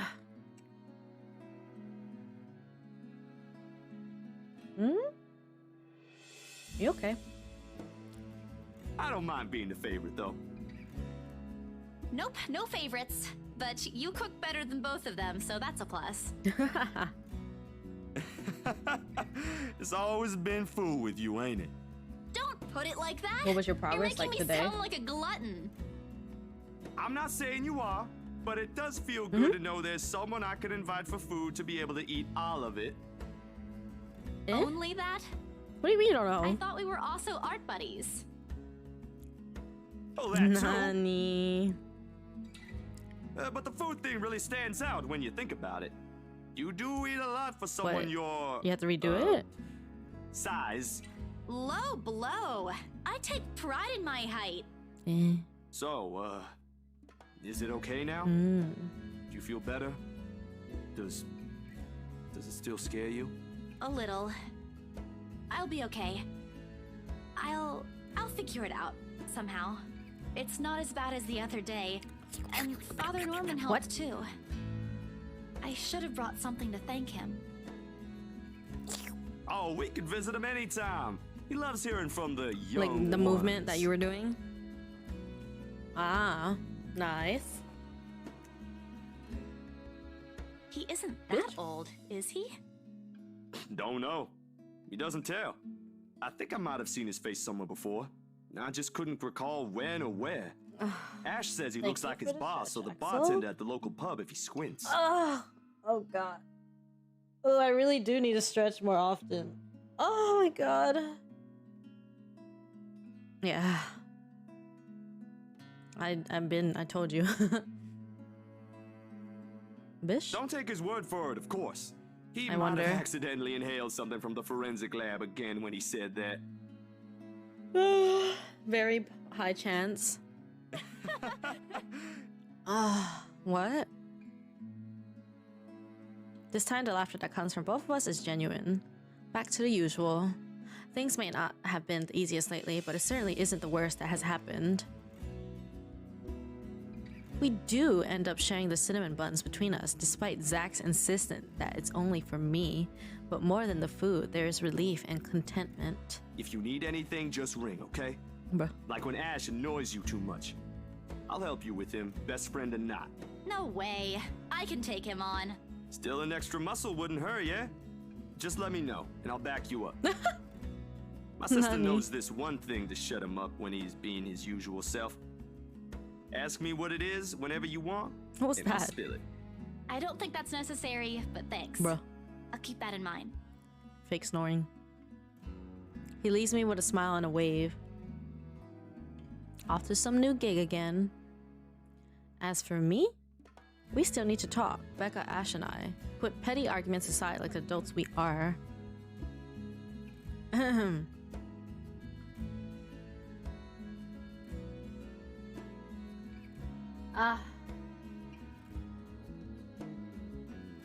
This, however, is a start, no matter how small it may be. I just hope I can keep them safe. A light wind blows again, sending dried leaves swirling and the distinct smell of earth into the air. For the first time, the sunlight feels less harsh. Maybe a walk is good? I need to visit the grocery too. Come to think of it, wasn't there an art store that opened up recently near the park? Oh god, she's gonna see stuff again, isn't she?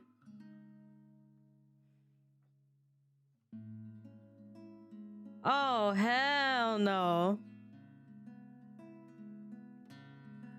You fucking remember? Oh my god. Oh my god. Fancy VN with the animated fountain? I fucking know. Something's gonna happen. The cat's name is Beruthiel. Or at least that's what his collar says. It's an odd name to give a cat in my opinion. But it speaks grace, much like the one that carries it. Oh my.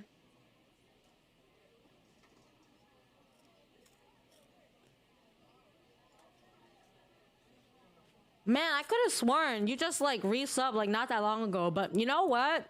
That's the thing about this year. Time is just going back like, I mean going, it's going fast. Thank you for the 9 months sub, Yato. Feels like only a month? Really? Only a month? Well, I mean, that's kind of understandable. Time be zooming. I'm not sure what he finds fascinating in me, to be honest. I wasn't the very picture of grace when he found me, after all. You're a time traveler? Imagine. That 9 months is gonna be 69 months one day.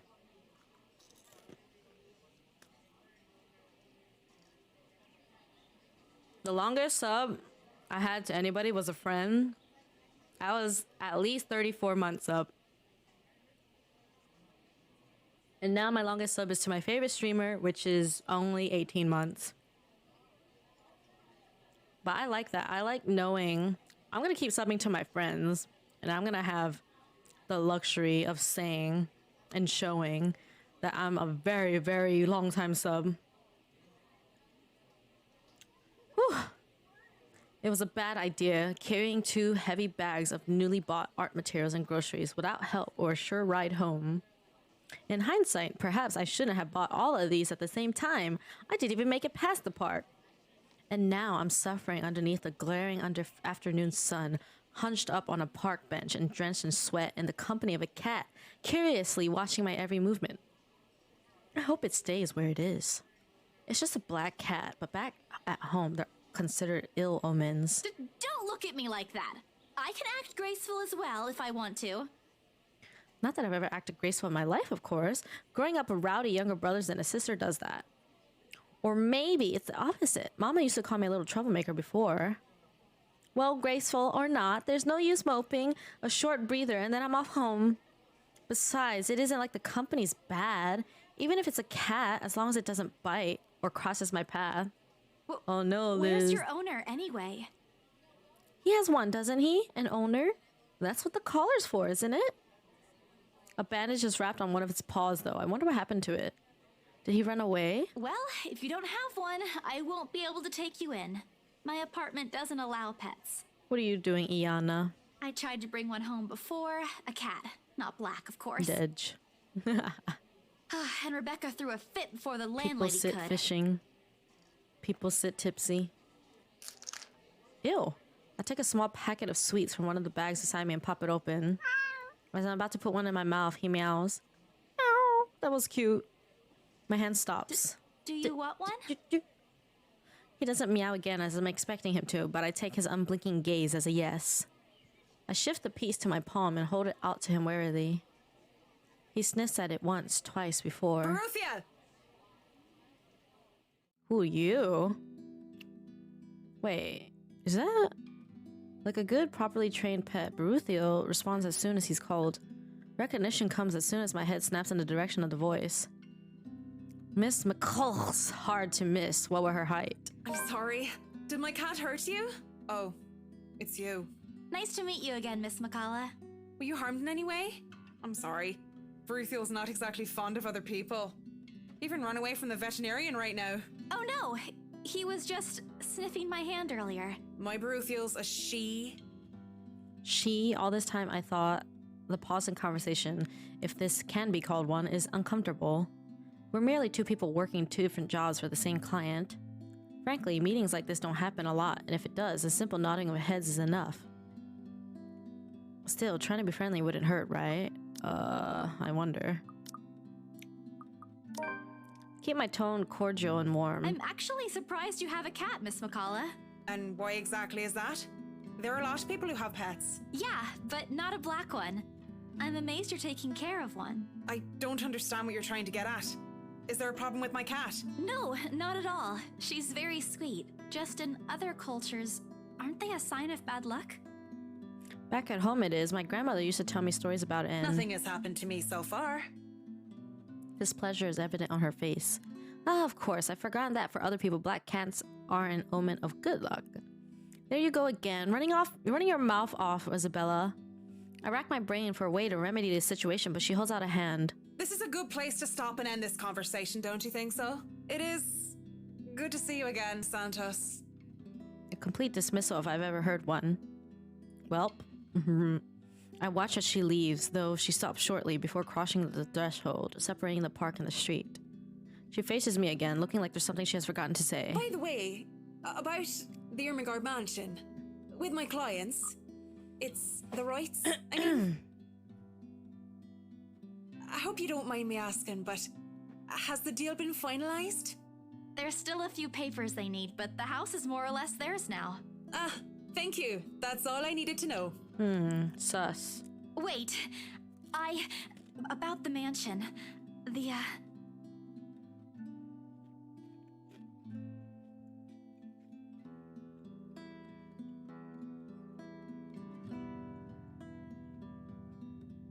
The letter, the same one they saw. Whoever she is, she's asking for help. Someone. I want to tell Miss McCullough that the urban legends aren't just legends anymore. Yeah, Ian? Ooh. They're real. Ah. Are you going to sleep? She is not going to believe me. Don't mind me. I need to go too. Have a good day, Miss McCullough. I hastened to pick all the bags I've left on the bench and ran as far as my legs can take me. In that moment, what I'm carrying in my hands weighs far lighter than the overwhelming guilt trying to consume me. Oh my god. No. No. Home. I want to go home. Anywhere where I won't be reminded of the house. Of her. Well, look who it is. Ian and Kyle.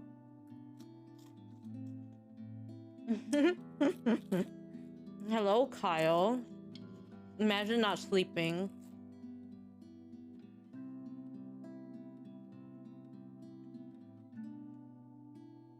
Wait, Ian, were you gonna say something? Why'd you say mama? My own cowardice. The food tastes less appetizing tonight. A pity. One would think that someone who had been on a continuous binge of instant noodles would find a home-cooked meal enjoyable. Still not sleepy? You're both sausage, but it isn't. What have you been doing, Kyle? Bruh.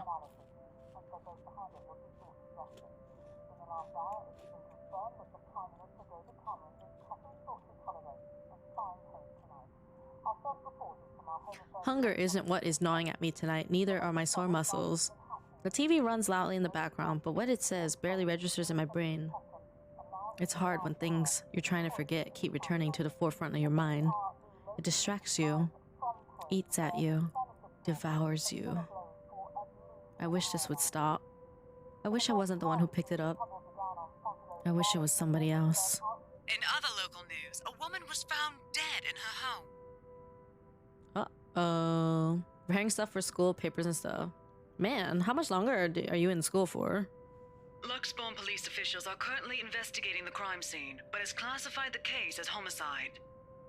Huh? The victim, identified as Rose Pamela Cooper, 33 years old, working as a real estate agent. What? Rose? Discovered lying in a pool of blood in her two-bedroom flat with the words "Help me" repeatedly written on the walls. Oh my god. Oh my god. No. No. This isn't what I want. This isn't supposed to happen. None of this is supposed to happen. Oh my god.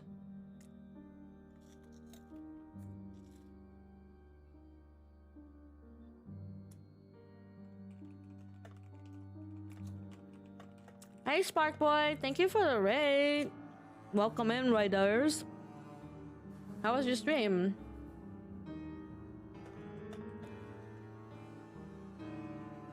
Oh shit. That got you? Yeah. Bish, how do you not know what the raid alert is? You telling me all these months you've never seen the raid alert? There's no fucking way. Imagine if the ghost or whatever she is just comes out of the window. Next week should be my last week. Damn. They're really making you work hard if you're still preparing stuff at 1 a.m. Alright, y'all. We are all gonna scream together. None of this is supposed to happen. No one's supposed to die.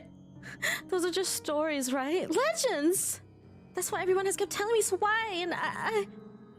Immediately I rushed to my study table in search of my phone. My hand, cold from dread, clings tightly to it as soon as it touches edges. A piece of folded paper, the letter, lying unassumingly beside it, slips to the floor when I pick up the device. But I pay it no mind. There are more important things. Right now, I need to call her. I need to call her. I was with her. I was just with her not too long ago and she was okay. No. It isn't Rose, I'm sure of it. I just talked to her and a sob escapes me and hot tears begin to blur my vision. One after another they trickle down, weighted by the very same guilt I refuse to admit I've been carrying from the start. The same one I've been hiding from. The same one that has put the people I care about in danger. My hands shake as I navigate to Rose's number on my contacts list. She'll answer, right? That's what she always does. She'll pick it up, tell me to turn on the waterworks, and call me a wuss afterwards. She'll answer. Please answer, Rose.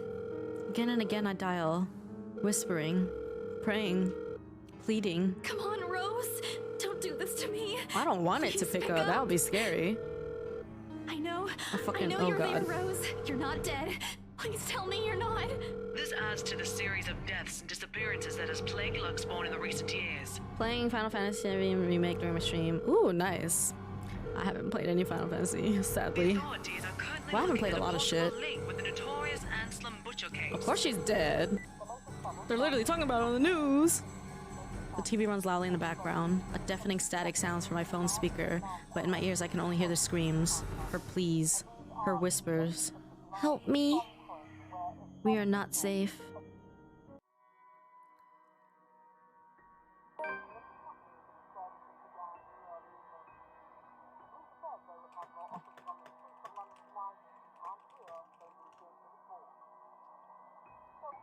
A buzzing sensation jolts me awake. My body still wants to sleep, to forget what I heard, what I saw last night. But it's there, nudging me, prodding at me. Slowly, I become aware of how awkward my position is and the aches that accompany sleeping in a curled up position the night before. If I even slept at all. The memories are impossible to forget now that Rose is gone. They say it's easier when you say it out loud. Instead, the words weigh heavier on me each time. Hold on. What time was that? About 9 a.m.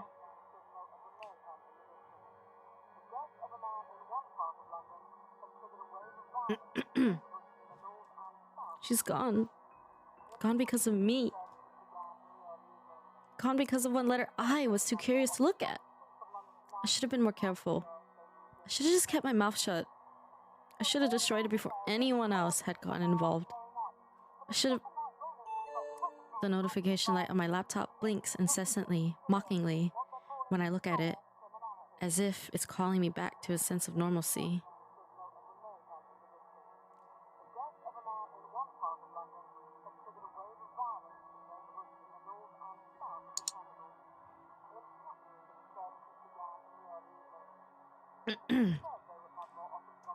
I check it, nevertheless, out of habit more than anything.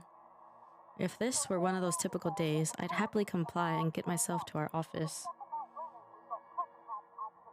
Today my limbs just feel heavy. On one hand, going will keep me busy, take my mind elsewhere. On the other, the place in itself is a stark reminder of what my own fears have cost me. I should just... I don't know. What do we do? Do we go to work or stay at home?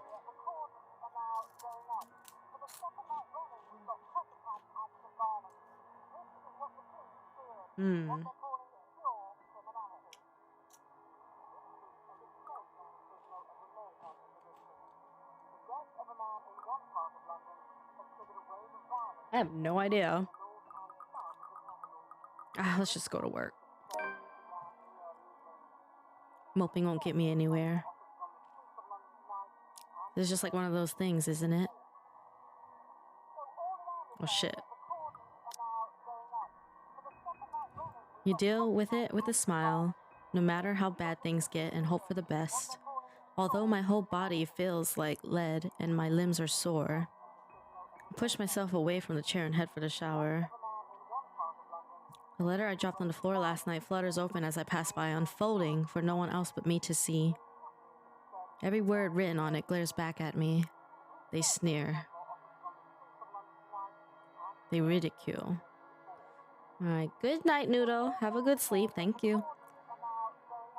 Like living beings fully aware of what they've done. With a huff, I pick it up and shove it into my bag, perhaps with more anger and frustration than I'm used to showing. This, too, I'll deal with. Somehow, I'll find a way to make things right. I have to. Before it takes more people from me. Even if I must do it on my own. Ian and Kyle, deadass the same person, bruh. Papers rustling, telephones ringing, feet shuffling. It's all the hot dogs. Overall, today looks like a typical working day at Briar Realty Corporation. Except it isn't. The air is thick with tension and unspoken questions. No doubt everyone present has already heard about Rose. If they missed last night's report, they'd likely see it in the morning news, in the papers, or on various news sites on the internet. Everywhere is a bitter reminder. In fact, everyone's giving me a wide berth. As though the mere mention of Rose would be enough to trigger something in me.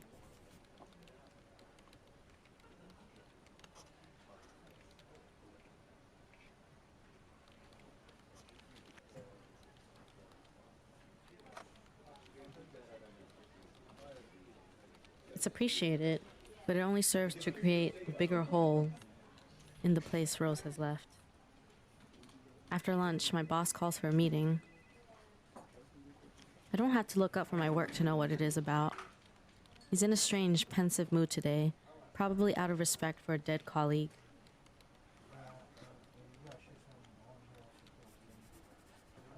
Oddly, I'd appreciate it more if he just shouted at me today. Anything is better. I'm sure you've all heard of what happened to Miss Cooper. She was a valued member of our team and she will be missed. There's no date for a funeral yet, but those who wish to attend, kindly speak with your respective supervisors. By the way, has anyone heard about our still AWOL staff? None? HR, you know what to do. Santos, a word. In my office.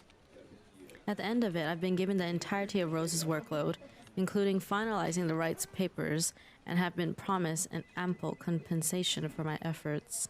I think he's expecting me to be happy about it. Instead, I immerse myself in my work. I have to, anyway, if I want to forget. Time flies when you do, and by the time I give notice, it's already late. Everyone's already gone, leaving me in the company of a radio and a member of our janitorial staff. I don't even know his name. Rose likely does. She remembers people easily like that. The Luxbourne Police Department The continues its Luxbourne search Police for the Department following continues its reported search for the following reported missing people. Oh, welcome back, Eggy. Anything scary? I don't know if you were here, but there was like one moment where she saw that lady again, like briefly.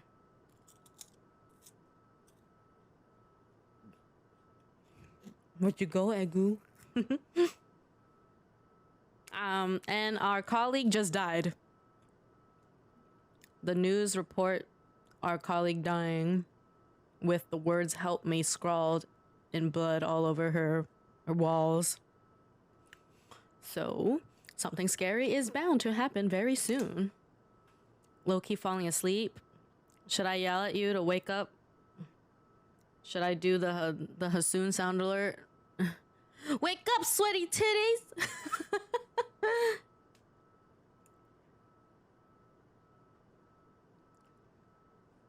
The radio blares one name after another.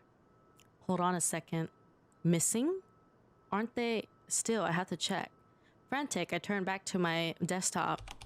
The loud tapping of my fingers against the keys fills the office for the better part of my shift as I look at everything. Oh, hi again, Cody. The background about the place, its history from the current owners and list of employees hired under BRC. By the way, let's give Yami a shout out, because those of you who haven't followed her yet should definitely give her a follow, because when she hits 700 followers, she promises to play a horror game. And we all love watching people play horror games. And I'm right. Of course I am. BRC may have a lot of staff. They may have a lot of agents hired, but I remember those names anywhere. After all, they're also part of the crew who worked with us in preparing the mansion for the open house. Then the letters? Oh, what? What? How? No, that can't be. I hope it's not what I'm thinking. But Rose is... I'm here playing Sunbreak on the side with you in the background. I heard that line. I had to. So close to 700. Ayo. Yeah, guys, please give her a follow. She's very comfy to watch. She's been playing a lot of Valorant lately, but she does do like a variety at times. She really, really loves like planning community stuff. Make you feel right at home. Something snaps into place in the fraction of a moment. These people, Rose, the letter. I need to... No. If it's like this, they still won't believe me. I have to make sure of it first. Evidence doesn't lie. That's what Ash often says, right? If I have proof, then maybe. I don't want to get my hopes up yet, but maybe there's still a way I can save them. The letter, my phone, papers, anything that will be useful. I grab all of them and stuff them in my bag. Can't stay here. There's something I need to do. Oh, God.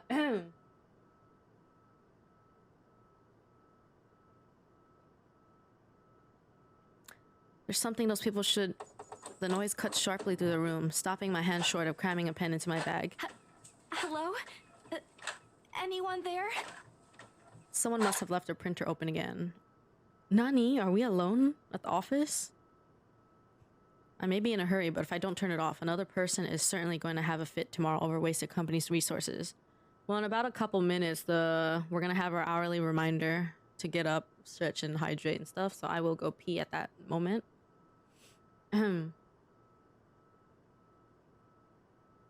Most of the time, it's Rose who does the nagging, but the clicking of my pen in my hand is a welcome distraction as I search for the said object. Each stride my feet takes also echoes throughout the empty workplace. Thank you for the hydrate. Wait, what happened? Like, I'm like reading, but I'm not fully absorbing everything I'm reading. Are we just alone suddenly? Uh-oh. I've lost sight of the janitor minutes ago, and with me being the only one left, the tapping of my feet against the wooden floor is something I soon learned to appreciate. It doesn't take me long to find it. By the time I turn it off, 5 pages are already strewn about on the ground, a paper tray having also been left ajar.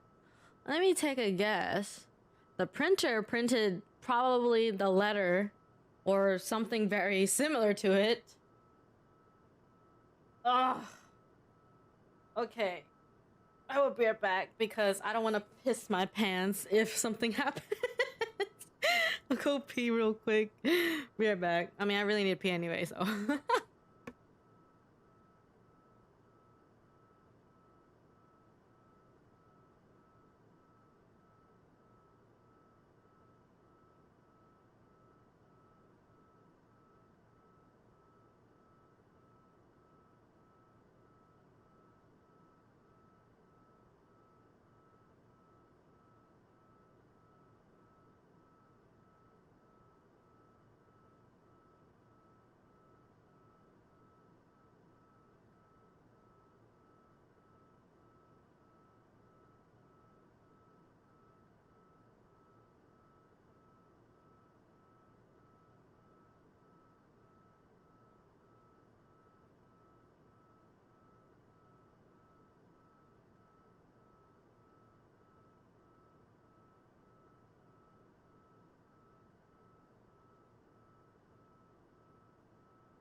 Sighing, I pick each of it up to put someplace proper.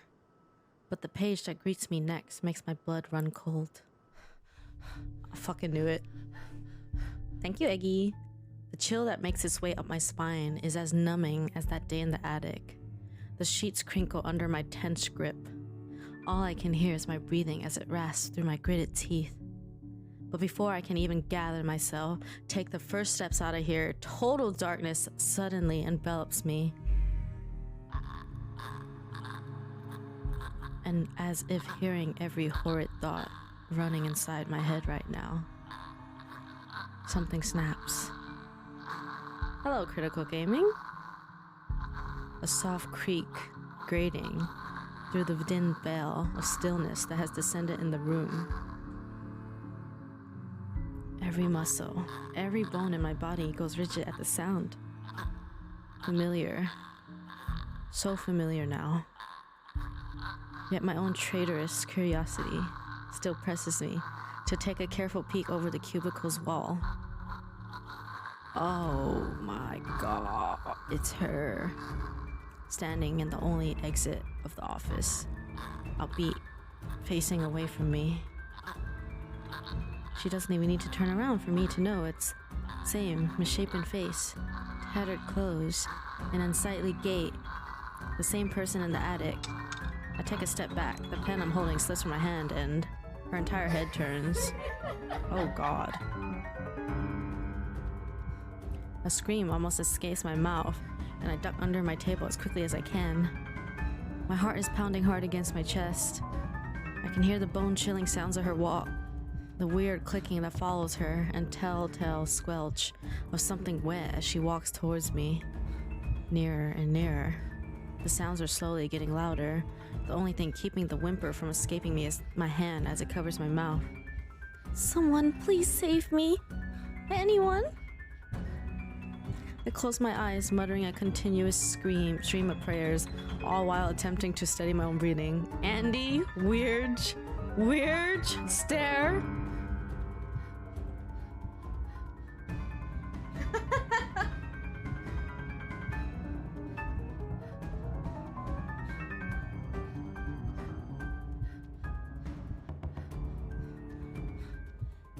Welcome back, Liz.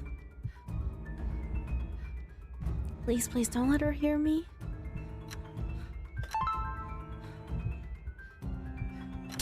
What the fuck is this?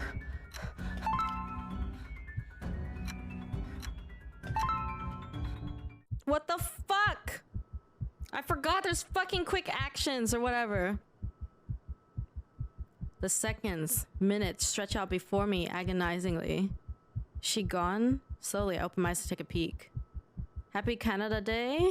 Hi, Hyaku. I don't dare move or make a sound. Ew! Ew. Be careful, Lizzie. In the face of such terror, I can only beg, let out silent pleas to whoever is out there. Please, please don't let her notice. Oh, she will. I want to live.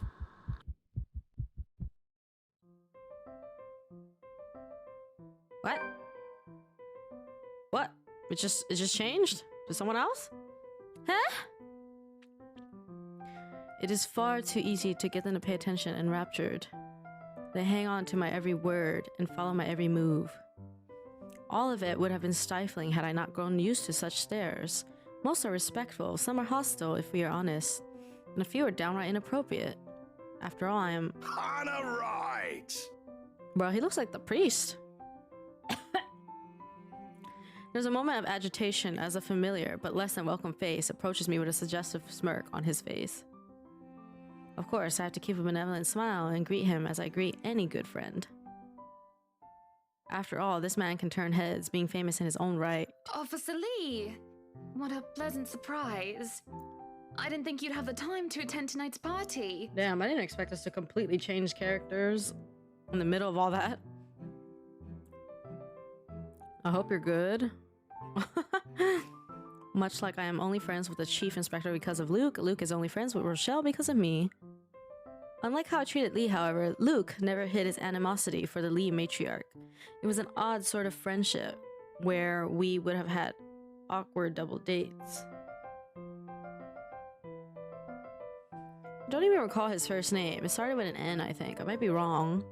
Aside from being chief inspector of Luxborn Police, his wife, Rochelle Lee née Vance, owns a general electronic company, fridges and freezers mostly. Oh, I always have time for my favorite socialite couple. Might I say, you look positively ravishing tonight. I see the husband isn't with you. I just want to speed run. The way he eyes me up is enough to make my skin crawl. I just wish Luke is here to fend off the more unseemly of our peers.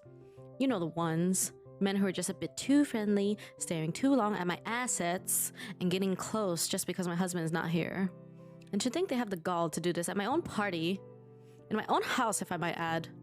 But like any high society woman worth her salt, I know how to handle it with grace and dignity. I suppose you are looking pleasant as well. Luke's busy with work, unfortunately. Rochelle isn't here. A shame.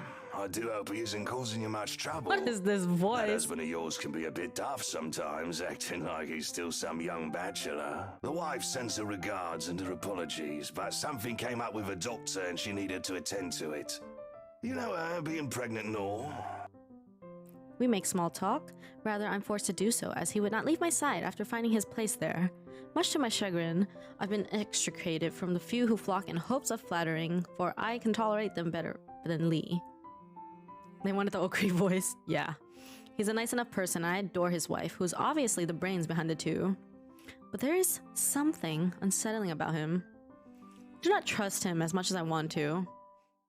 He regaled to me tales of the Luxborn Police Department, a different affair to the usual gossip I'm privy to, and though I loathe to admit, is interesting nonetheless. I expect the topic of Mrs. to die out quickly, which would be understandable enough due to the confidential nature of his work. But oh boy, was I wrong. So, wearing civvies, I steal and drive off with one of the police mobiles, right? In the mirror, I see the new tank chasing on foot and screaming about theft. The look on his face was priceless when I parked in the garage. Garage. Oh my. You made him chase you all the way home for a prank. What did Rochelle have to say about that? Rochelle has a strange love and hate affair with Lee.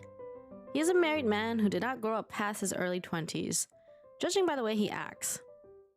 Surprisingly enough, they've been married for a good 20 years. A lifetime if you compare it to my marriage of 7 years with Luke. I, on the other hand, well, Luke is no Lee. I should be happy about that, I suppose. Although, my darling did have his moments. Hey, the wife pulled my ear and gave me a good talking to, though. Besides, we live in a flat a block away, so it wasn't much of a grand chase. Weren't you living in a house near the countryside? Moved for work, you know. Or you probably don't. No, I don't. But a flat in downtown. I suppose if that's what you like. Oh, it's horrid. Hate that tiny place, no matter how convenient it can be for work. 55 square yards are not enough when you need to get away from the wife. I wouldn't mind a place away from the city. Even started looking at the ads. I spied an interesting lot, actually. Heard it was finally put up for sale. Or that something mansion, you know the one with all the ghost stories. I know what he's talking about. There are really only a few urban legends around here. It's the Ermagerd mansion? Not the Ermagerd. Yeah, we are Hannah now. That's the one. Worthy of a king it is. Bro. I'd buy it myself, but Rochelle would only gripe if I brought it up to her. Not to mention all the expenses a place like that will be a real fixer-upper. You also have to find someone willing to work there with how superstitious people can be. If it becomes a problem, just hire someone to do an exorcism. Actually, I do know of someone who could be up to the task. You remember the Ludgates party at their Christchurch summer residence? Of course. It was an excellent soiree. Everything was so classy, too. Such good taste. Oh, that place was a pigsty until they hired out this interior designer and they turned it into a bloody palace. She worked for the Exodus for their apartment in Soho too, and they recommended her when we were looking up pieces for our beach house in Porto Colom. I think I have a business card right at... No, I must have left it in my other jacket. Anyway, she's called, what's her name? McCullough, Marianne, I believe, yes. But truly, if anyone were to get that place in McCullough, well, they'd be the envy and the talk of the town. Well, if you put it that way, I might just snatch it up for myself. This place was starting to feel a bit small lately anyway. Sure, a 3-story penthouse might not fit the definition of small for some people. Okay, maybe a lot of people. But it isn't big enough to have grand parties in. As it is, I only invited about 30 people to this one and it already feels cramped in here. It certainly would be nice if I didn't have to ride an elevator up and down several floors before I can get anywhere as well. All Luke's words and not mine. Besides, I have been looking for a good anniversary gift. Luke might like this one. Where is he anyway?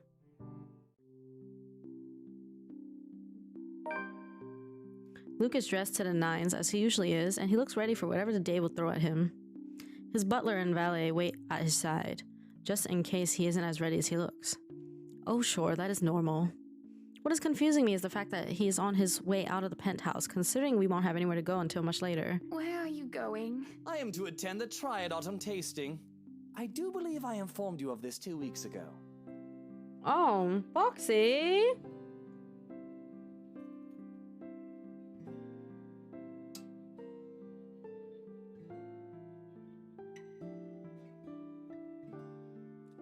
Foxy, thank you so much for the raid. Welcome, raiders. Oh god, my back. Oh. How was your stream, Foxy? Yeah, Fox Mom indeed.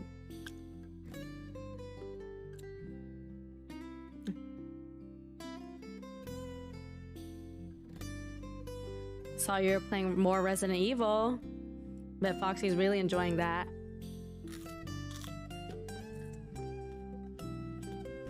Who does Fox Mom? Yep.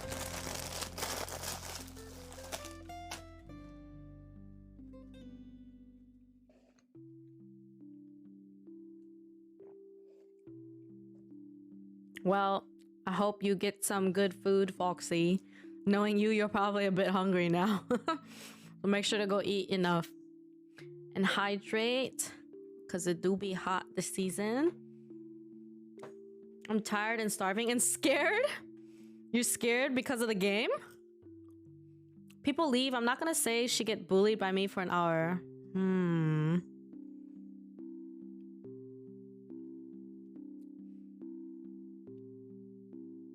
So we're just gonna ignore the other girl? No. Yeah, so we are playing a horror game actually. And I don't know what just happened. The other girl we were playing was in quite a predicament, and then suddenly we just became another girl. So I guess we're gonna return to that scene at some point in the future. I am malding in that game right now. Oh, I don't blame you. It do be hard. Yeah, make sure to eat some food, everybody. And hydrate and get some rest. Thank you again for the raid, Foxy. This is horror? Yeah, it is. There's actual horror in this one, Kyle. What? Yes. Are you telling me you didn't just see what just happened? I remind you that I had stricken that off your schedule? Because one, the I'm gonna doctor get food told and be you to back. stop Okay, consuming Foxy. so much Yeah, get plenty of alcohol. food.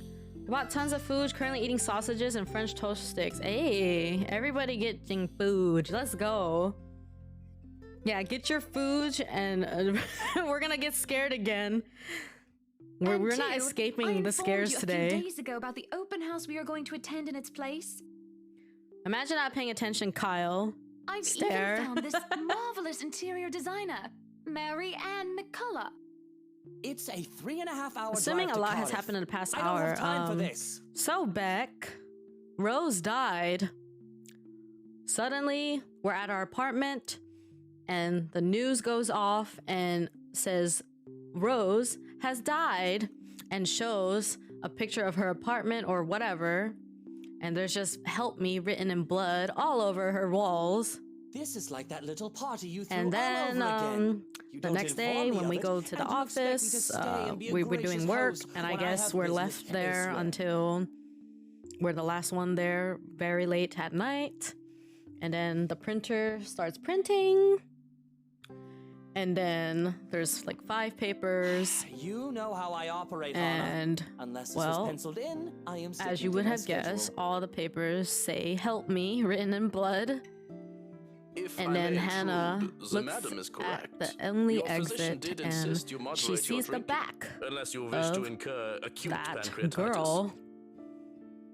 And then that girl suddenly turns her head around really fast. And then we jump under the table and just kind of close our eyes and hide under there. And then the girl's nasty body walks by.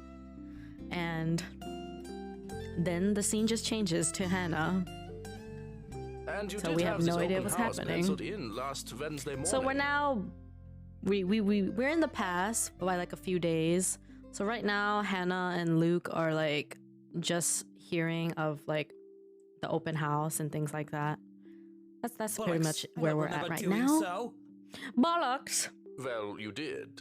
While very hungover, in fact. Moaned about me being too loud, but gave in after some pushing. Perhaps that was a bit too cruel and manipulative of me. Whose side are you on? Whose side are you on? Oh, hi Neo. Totally Luke. not late. You promised we'd do whatever I want this weekend. Don't you usually go to sleep by now, Neo? Gordon I Bennett, actually don't fine. know. I am giving this house tour of yours a Or chance. maybe you usually nap. I don't know when people actually sleep or when they just nap. Fashionably, so. No sleep? Nobody's sleeping tonight. After this. After what Foxy just played and after what we're playing, nobody's sleeping. Today. But if it proves to be a waste of time, I am going to Cardiff, and you are going to take a cab home. Everybody's just gonna be quietly minding their own business, doing their own thing, listening to the stream on the side, and then at some point I'm gonna scream and we're gonna wake everybody up. Are we clear? It's just a bit of a husband and wife tit for tat, isn't it? All couples have their arguments.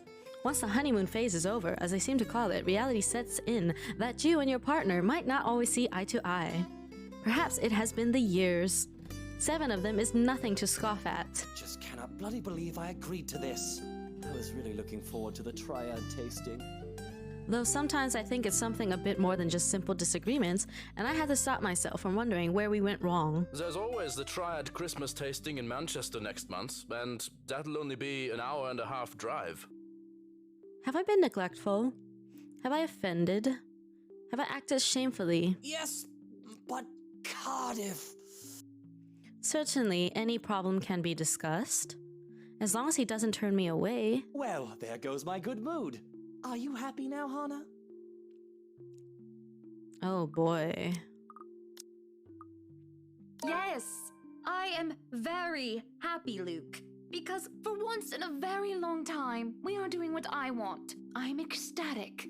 Understood? And this would be perfect if you stop acting like a child who needs their nappy changed. We will be leaving after lunch for the Ermengarde mansion. You are going to park your rear in the car and keep mum. And you are going to behave during the tour. Keep mum. Needless to say, Luke looks a bit shocked at my little outburst. He opened and closed his mouth a few times, struggling to reply, before he crosses his arms to look like, well, a moping child. Any more rules for this little excursion of yours, Your Highness? No wine. No wine? Unacceptable! I am already not allowed to the tasting, and you would deprive me of that simple pleasure? If I see you take one sip today, I will put the stocks under lock and key. Do you understand me? Don't forget the bottles he keeps in his dresser. Whose side are you on? How many times in one day can you ask that? As many times as I need you, traitor. The ride to the mansion is quiet, with Luke having stared out the window the entire way, not paying attention to anything around him. Meanwhile, I'm conflicted. I don't know if I should apologize for changing his plans like that. But by the time we arrive at the mansion and I see his eyes light up in genuine interest, apologizing is the last thing on my mind. The whole fair with the Ermengarde mansion is certainly an interesting experience. Hello, random. The place had been renovated and restored by the owners to what they claim to be acceptable standards. The mansion itself looks like something befitting a fairy tale or a period piece. It is tastefully decorated and, with a little bit of love and attention, I'm sure it can be a place Luke and I can call home. The number of other prospective buyers that have come from the powerful and wealthy of Luxborn certainly did not disappoint, marking this estate as prime property. The Lees are amongst the group who went with the Rose Woman, and I saw a few other notable faces, though I did not really feel like mingling. Unfortunately for every one of them, the Wrights are interested in buying. What's been bugging my mind, however, is that Isabel. What is her problem? I still don't quite understand what is happening. Damn, Rose always had such a big head, huh? One moment, she's scrambling to give us the paperwork to finalize the sale. Then, she is panicking over some sort of pranklet or another. Second thing on my mind is how touchy my darling husband is being towards the poor dear. I cannot even plaster a smile on my face, a horrid scowl taking its place. There is no way I can pretend nothing is wrong as I hum. And I'm sure little Lily here would certainly appreciate it if you remove your pretty hands from her, darling. We need to shave Rose to see how big her head really is, bro. Especially compared to Isabel. Isabel looks so different here. He is quick enough to detract his hand, which is all that girl needs to, well, for lack of a better word, escape. I think I need to step out for a while. I'll be back. Her partner follows, shouting after her without hesitation. There's an awkward air among us as we are left in the wake of whatever that was. The others murmur and gossip with each other, speaking of the poor, daft girl, and telling the tale to whoever was not audience to act in the first place. It doesn't take too long for the woman, Rose, to return and pull us aside into the study for what I rightfully assume is damage control. Rose invites Marianne in too, hoping to apologize to her as well.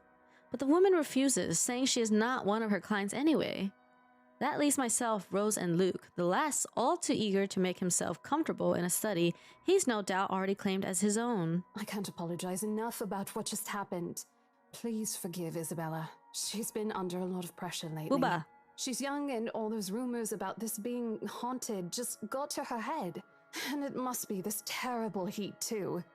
Not a drop of rain for days now. Oh, it's fine. The poor girl must feel so embarrassed about what she just did. Hey, But I Nightshade. say, Good let morning. bygones How are be you? bygones. After all, she's only a child. She looked, what, 19. I'm good. What about you? Same. I'm a little tired, but we chilling, playing another horror game. And this one's actually scary, unlike yesterday's or, well, the day before. Yeah, this is inspired by things like The Grudge and The Ring, so... And there's definitely been some scary things we've seen already. Chilling with horror, yes, our favorite. And tomorrow we're playing The Quarry. After all, he tried flirting with the girl. The nerve of him! And not only that Isabel girl, but also Marianne and Rose too.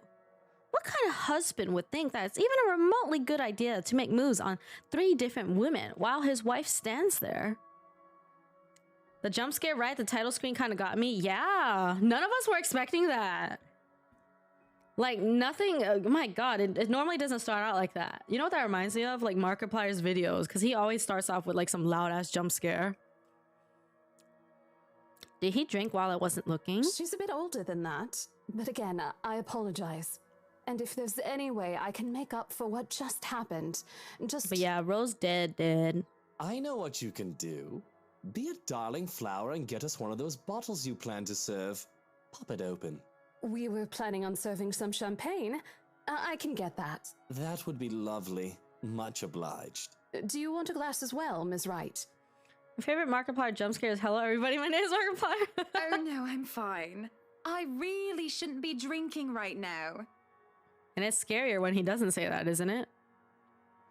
And Luke shouldn't be either. But right now, I'm just too tired for any sort of argument. I don't have the heart to scold him in public as well. I am certainly not his mother. I just want to get this horrid day done with, go home and sleep. Perhaps I'll even have a strong cuppa before I head off to bed. Yes, that sounds nice. When Rose comes back with the champagne, I beckon her over.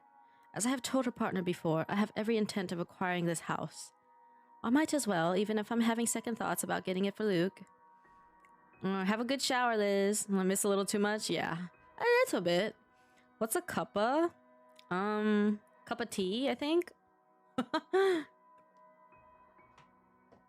don't know, Brits, tell us. I think it's a cup of tea or something. Regardless of the fact that it is false, image is everything when dealing with these people. These are the unspoken rules for people such as ourselves.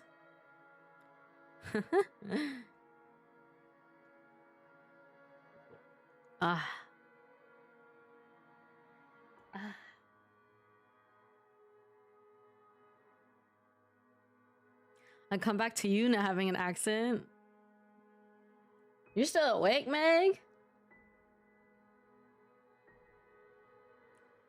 Why, everything here is absolutely wonderful. Oh. Well, except for this ugly painting in the study. Why? Why is that even a thing? It looks like a bad fake of an Edvard Munch painting. Here's the deal. I'm willing to pay 10% higher than your listing price. Did you pass out, Meg, or did you have to do something? It's like 2 a.m. If anyone tries to outbid us, just add another 5%. And Egg is and Meg is a granny now who sleeps early. I doubt anyone can, of course. Or, you know what? Just add 15% to the listing price, and we can sign all the paperwork now. I guess, if that's what you want, that won't be any trouble. I don't have all the papers now. You ain't going back to sleep anymore after that. I'll have copies sent to you so you can look over them. And if you'd still like to finish the rest of the tour with Isabella's group, you're more than welcome to. No, I think we're good here. We'd appreciate a private tour of the place a lot more, I think. All right. Should I let Marianne in, then? Marianne? Oh, right. She's been waiting outside the study this whole time, hasn't she? I need to have a little chat with her to move this little mansion project forward. Please do. There's a look of apprehension when the other woman enters the study. Yet, like a professional, I see the moment when she steels herself and mask her worry. Admirable. We have this project, then? Of course. Will you be needing anything from us? Having the floor plans would be a great start, just so that I can look at them I feel like all of beforehand. my hot dog mods are like taking turns of who's alive and who isn't. And if you could tell me when you're available for a meeting so that I can include it in my calendar? Oh, is a meeting really all that necessary, Marianne? I guess we can send Johans to help you out. You two can start by getting rid of this ugly painting. A hush falls upon the room at my request. What painting? And lo and behold, the painting is gone. In its place, a mirror stands, which leaves me to look at my own confused expression. Odd. Well, no matter. No matter. Back to the topic at hand. Marianne, dear, we are simply far too busy to meet up. Oh dear. Oh my. I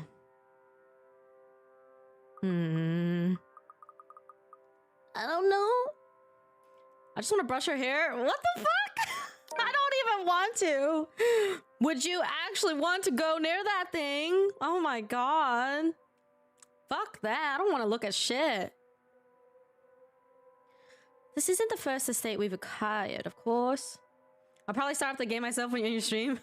Have fun with that. We've bought plenty of others, from penthouses in Luxbourne to vacation and townhouses in nearby cities. It is, however, the first time that an interior designer has asked for a meeting with me. Normally, I just let them do as they please and hope for the best. I found that they rather liked the creative freedom I lent them. They all bragged about it. Hannah Wright is living in the house I designed. I can make time. She needs some lovin', McLovin', I'm sure you're more McChokin. than capable enough to work on your own, yes? Surely I would just get in the way and you can do things faster and more Everybody efficiently is on the without my verge of input. like passing out. Because, no offense, if you're one of those workers who need constant supervision and hand-holding, you might as well tell me now so that I can look for another interior designer to work with. Surely this one will feel the same. Yes. I am capable of working Uber without any physics. design input and without supervision, Mrs. Wright. Now this is a VTuber. But it'd be entirely different if I know what you two would want for Not this two home. How McChokins. each room is meant to be used. Oh my god. You have to consider what sort of color palette Boobies you would and want at the cream very and least. McChokins coming right up. Do consider that this will be your home and not mine.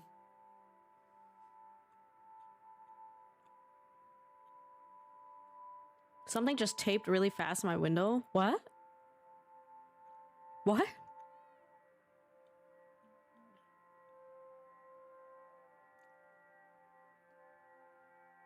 Ah, hello, Luca.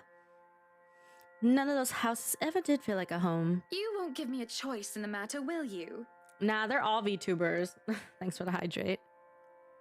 What? No. You do have a choice, and Interesting. No. You've clearly made up your mind that we must meet. All right, Monday, 10 o'clock sharp. We'll see you then. Actually, Marianne suggested that we meet at 9, but who is even awake at that unholy hour? I was lucky enough to wake up this morning before Luke went all the way to Cardiff. We say our goodbyes, shake hands, and make it clear, without outright saying it, that we now own this house. By the time we left the mansion grounds, sunset is almost upon us. So, you really want to buy this place then? That's a bit of a big Looks like a impulse vampire. buy, even coming from you. Not that I'm complaining. Oh wow, he looks even more like a vampire. Well, I'm glad you're not complaining like you usually do. It's a right and proper Christmas miracle, isn't it? Hannah has finally done something right. I refused to look at him, staring at the passing scenery instead. Hey, Buttercup, what's with this cheek? Rose, Lily, Mint. The nerve, Luke, the nerve! Mint? Is that what this was about? 1, that woman's name was Rose. And 2, you know I don't mean a word of that empty flirting. And it's still the principle of things, Luke. I understand if you try to woo them to get what you want when it seems that I'm not looking, but I told you once before not to do it when I'm there. Luke dealt with other women in the past to get what he wanted. Sometimes I have my doubts. I really want to believe that I am an exception, that he is not just using me like how he used those other girls. I'm having a hard time believing that now. And it isn't just a shameless flirting. There's something about that Marianne woman, as if Luke is familiar with her. As much as it shames me, it makes jealousy rear its ugly head. I am, suffice to say, ticked off. Really? I forfeit my trip to Cardiff for this, and you're still not happy. Oh, trust me, Luke. I am very happy. Very happy that, for once, we scary. are doing something that I want. Can you not see the smile on my face? No, I can't. It is only when I let loose those words that the truth hits me like a slap on the face. And by the looks of it, it seems to have the same effect on my dear, darling husband. It has always been, Luke wants to do this, and Luke wants to do that, hasn't it? I don't even remember the last trip we went to, which was of my own choosing, without needing to get the man's approval. On the other hand, I was pulled along to every single expedition he wished to tackle, and I never objected. The rest of the ride home is spent ignoring each other, pretending the other didn't exist. Arriving at our penthouse, my first order of business is to get into bed. Forget a hot bath and forget the tea. I just want to bury myself in blankets, forget everything in my slumber. Seems that Luke has the same idea in mind as he tags along behind me. Also, Luke's name is Lucille. But this is something I will not allow the moment I pass through the door. Out! What the bloody hell, woman? This is my bedroom too! Luke stands, flabbergasted, as I deny him entry into our chambers. His pillows lie on the cold tiled floors, away from the warmth of our soft, down bed, and my gaze promises him the same fate if he does not budge on this matter. Don't even try to argue, because I am very cross with you, Luke Wright. You can take the second bedroom or the guest room if you wish. But I do not want to see you at all for the rest of the night. Oh. Johans!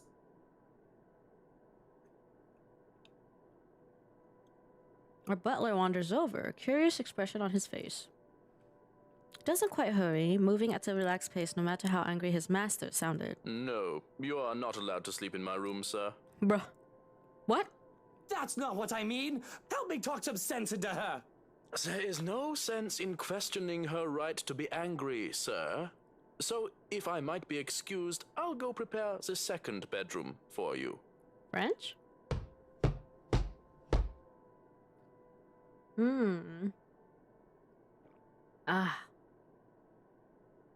Mutiny! This is mutiny! The system is being upturned, and the people are rioting, and everything is left asunder. Oh my god, dude, get a grip.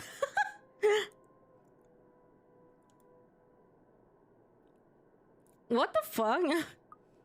It isn't every day that Luke is rendered speechless by someone he considers inferior, or to yield to another authority without an ulterior motive.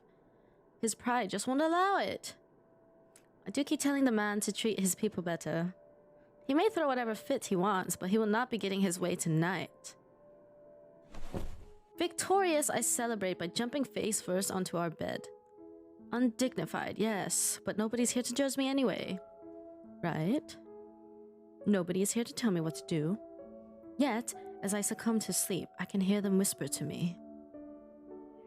I can hear them whispering. Help me. Calling for me. They want me. Need me. They drown me, pull me down, and suffocate me in their embrace until I sink to the bottom. A deep abyss awaits, inviting yet foreboding. They're calling to me from in there, aren't they? And I do want to help, I do. But when I try to reach out, something pulls me back, like a hook sinking itself into my stomach. Nani? And I break through the surface with a gasp. Alone in bed and without Luke to hog the covers, I am swathed in cloth and slicked with sweat. It takes me a while to untangle myself and kick them all off. Both the bed and I are a right mess by the end of it all, but I am more than eager to just get up and go out for some fresh air. What? I am so confused. The days past had gone by a blur. We hadn't talked much, Luke and I, outside of necessity. In fact, we've hardly talked beyond the topic of acquisitions of properties. Properties being the mansion, obviously. Everything has been so busy that I haven't talked to anyone outside of business, and it is just so stressing. So, one can understand my need for a good chat, preferably over a good meal. There are times when any decent, emotionally healthy, and socially capable person need a good friend. One who will talk to them without the conversation degrading or turning into an argument. I am so confused. Is she already dealing with this stuff? What the hell? Or does she just not care? We're burying a nearby friend. I have an interior designer under a confidentiality agreement to listen to me. Higher! Come on now! The place is bustling with movers, carrying furnishings here and there, along with several trunks of personal belongings taken from our penthouse. I can hear Luke barking at them in the other room, making sure nothing is handled carelessly or gets stolen. Careful now! I know your pictures are framed by cheap plastic, but those are framed by African blackwood and are one-of-a-kind commissioned paintings. Each one is easily worth a lifetime of what you lot make.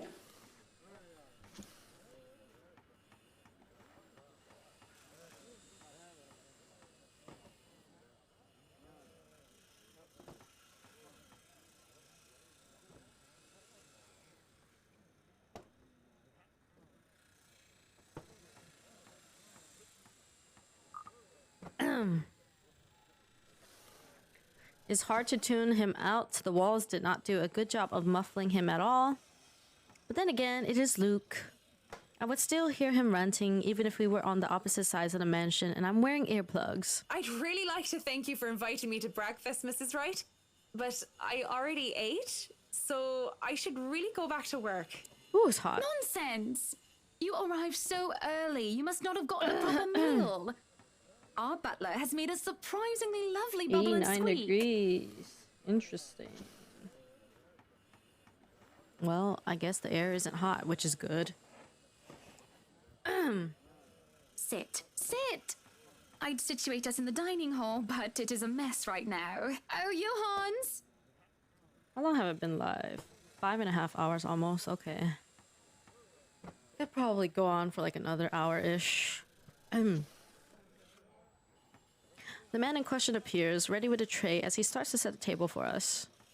We sit in silence as we are each served a plate. Bubble and squeak, topped by a nicely poached egg, with cherry tomatoes and other garnishes adorning the edges of the plate. That looks pretty good. I'm not a fan of tomatoes, though, so I wouldn't really eat those.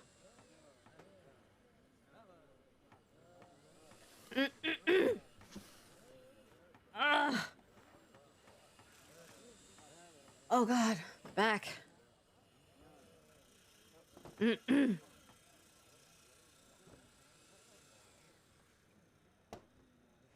A cup and saucer and a teapot with some Earl Grey is placed down for Mary Ann, and I ask for an orange Julius. How are you liking the project? Drop that vase and I'll have your head. I know it's only an 8 million yen vase, but I swear. Well, it's certainly a fun challenge, incorporating the designs of a Jacobean manor and the functionality of a modern household. I have ideas I would like to suggest, by the way, about what to use the second bedroom for. I have been informed of your goddaughter and thought a kid-friendly room might be in order. You read my mind. I was actually going to bring that up. This is set in Japan? Yeah, I don't know what that's about. Oh, that would just I be don't think so. lovely, Marianne. That way, Kylie can bring her Everything friends is over very as well. British-centered, so I highly doubt it. Maybe it was a Japanese piece or something. Or maybe he's talking to a Japanese person. I have no idea. And a good friend of mine, Very Rochelle, is confusing expecting indeed. a baby. So, why don't we think about putting a crib in there too? I can just imagine little ones running around, filling this place with the pitter-patter of their feet. We'd have to make sure they don't trip and fall on the stairs, though. Oh my god. Ah, my back. Ah.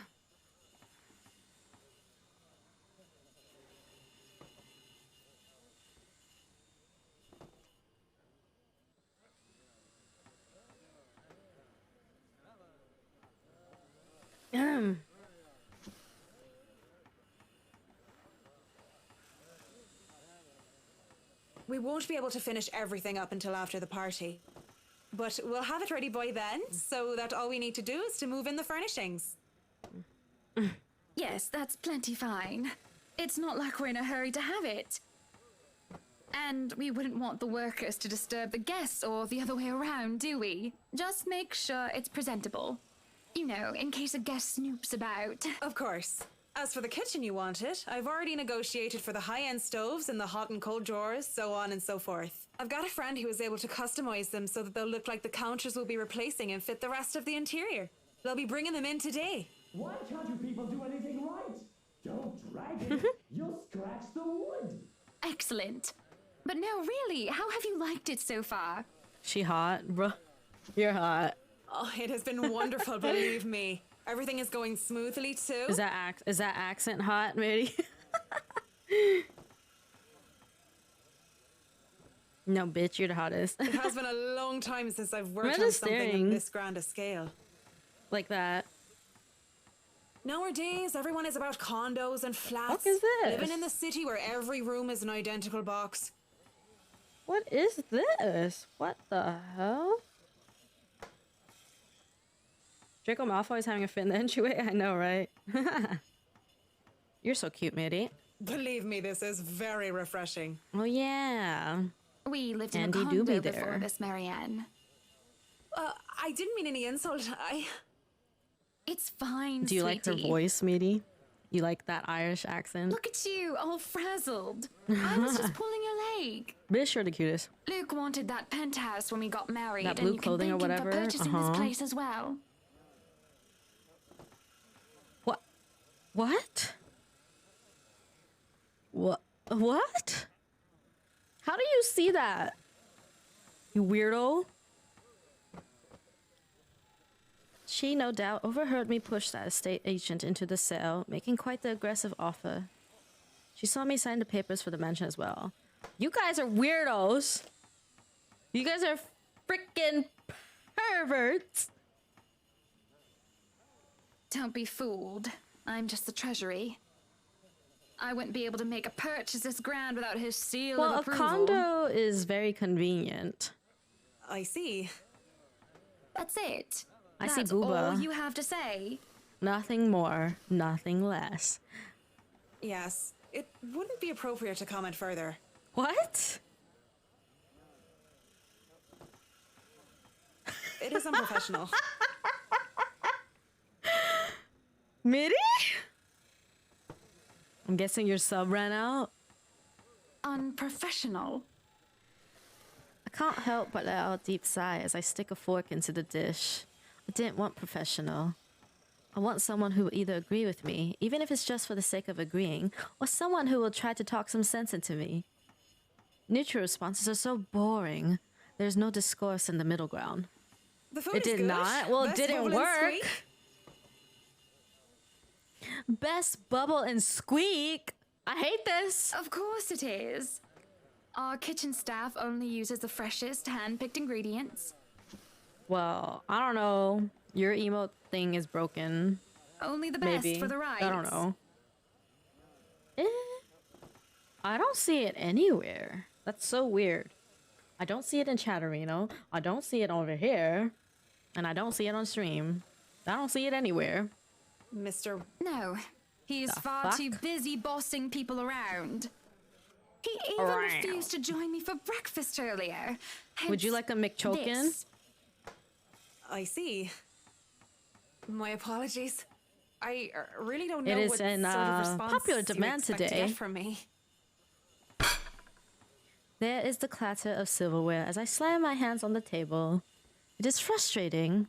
I am frustrated. At Luke mostly.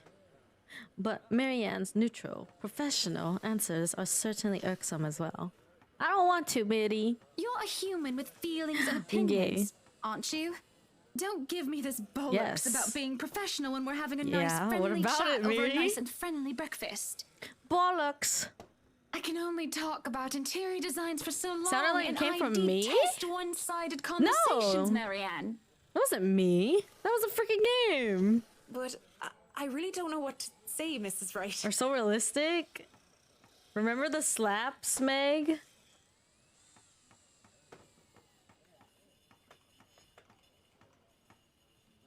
Oh, you thought it was from me, Midi? Is that why you said that? We were talking of no topic in particular, and No, definitely wasn't me. Luke, we We don't even have those sort of dishes. My dishes are plastic, so you wouldn't even hear that sort of sound. about him not eating If I heard breakfast that with you? type of thing in my house, then I better move the fuck out. Cause I don't have glassware. About him treating me as if I were some treasury. I have yet to catch up on that cursed VN. Which one, Meg? Was it the one that we last played? The aquarium one? Dude, I played more of it offline because there is so much more than what we played on stream. What, Midi? Hiding my face behind my hands, I can feel my shoulders shake. Breath. What is this typo? Breath. Breath, I told myself. Calm down. Clam down. Curse, that's my Yumi Dej. But it is just so hard. Honestly, sometimes I feel like he doesn't love me anymore. I am amazed at the amount of typos in every single VN. Take a breathe. Breath. Booba. Oh, have Boobies I been and so cream, blind? the most highly Did he ever love me demanded at all? flavor right Was our now. marriage all for the sake of saving his company Yeah, every and his fucking wealth? visual novel just has a lot of typos. I'm sad. Because I don't understand how you can do this. Because? Did I say all that out loud again? No, this is bad. Unacceptable. It has been rumored before, the real reason for our engagement, but if anyone were to know this, marriages of necessity to carry on political and financial power used to be a common thing, but the Evans-Wright union is the perfect happily ever after. Was supposed to be. It is true that we first met each other in order to discuss dealings to make the then failing Wright Enterprises subsidiary for Evans Incorporated. But I do remember being in love with him, and there were times when he said he loved me back. Even if I'm not sure of what the truth is now. Either way, I do not want the Wright name or the Evans name dragged through the mud because of a slip-up. Oh. Yes, Midi. That's why I used to commonly confuse you and Meg. Because not only that, both of your names start with M. And they're not too far off in length. What do we do, guys? Do we threaten the bitch? Or do we ask? Or do we silence her? Threaten me with a good time.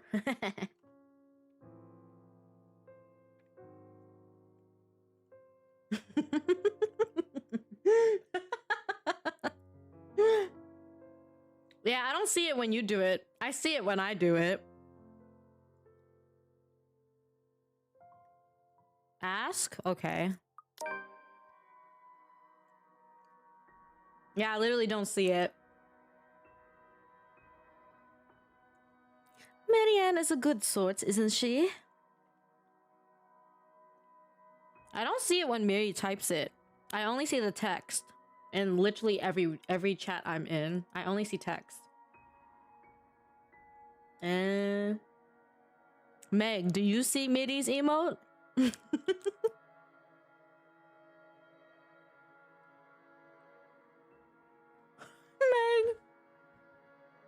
It actually ended? Bruh!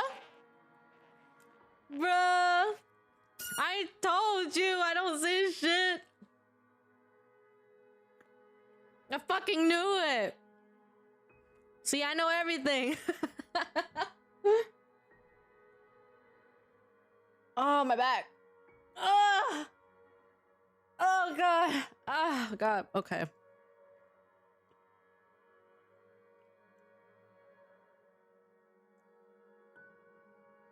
I won't speak a word, Mrs. Wright. Not You're so only am I cute. contractually obliged to, it Imagine. would also go against my principles. Wonder if Ian and Kyle finally fell asleep. Now that Meg's here, notice how they're not. and Eggy. This is no one else's business but your own. All the and it should be hot kept dogs between be the two of you. taking turns. No, I think Ian and Kyle both dead. Imagine. Man, that is very sus of you guys. And whoever you wish to seek Very counsel sus, from. Meg. Please, Marianne. You have to understand. These sort of affairs. Kyle if catching anyone up were on to all the know sleep. this, Imagine. They could just twist it and we'll be ruined. Maybe All he I shouldn't be up ask this late in the for is first your place. Silence on the matter. Pleasantly awake today, even though I stayed up until 3 a.m. and woke up at 9. That's not too bad. Not too bad. If I am to I mean, be 6 frank, hours. Mrs. Wright, That's this isn't new for that's me. enough for some people. For me, no. I think nowadays I need like a grand 12 hours of sleep every day. But that's never gonna happen. So it's gonna keep piling up. You aren't the first, and you certainly won't be the last to have. I was staying up with Hasoon and then he fell asleep on me. Oh. I will stay up with you, Eggy. Wake up, sweaty titties! Unless what you're doing is illegal, I turn a blind eye. You're not allowed to sleep. That's illegal.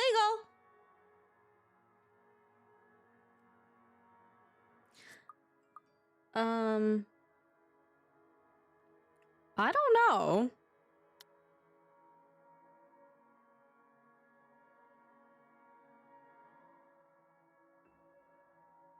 Well, Marianne probably knows something about their marriage. At Yami Air. Yami Air do be here. Wait, what? What, Midi? Are you awake, Eggy? I'm awokage. If I wasn't in the same boat, I'd be trying to pry those secrets and gossip with you about them by now. Pry those what? Well, I'm keeping that information confidential as well. Oh my god, Midi.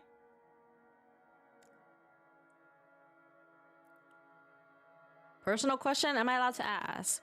Well, it depends on what the question is, Andy. No, Eggy's not sleeping until I sleep. Me and Eggy are spending the whole day together. Thank you. Yes, girl. Yes. Yeah. Well, it always depends on what the question is. When the door to the parlor opened, Marianne and I just sitting in silence. Madam, the photographer from Luxury Living is here. Excuse me, Midi? Who gave you that permission to give it to anybody else but me? It's about Booba? Okay, ask away. This was a wonderful meal, Marianne. I mean, it's always up to me whether You're or not I free want to to answer your attend to your question. duties. I must excuse Hi, myself. JB. Welcome in. It was my pleasure. I am waiting for the next 3 minutes to pass so that the hour is up and I can go pee.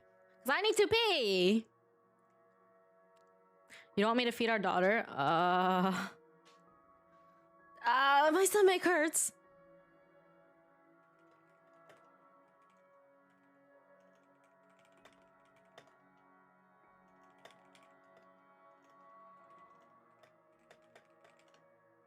Do you only pee on the hour? Well, I haven't been needing to pee as often as I normally do, but it's been pretty on time with the hour.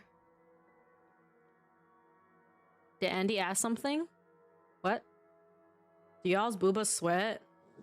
Everything sweats at one point. Wait, what? Did you mean to say sweet or sweat? Huh?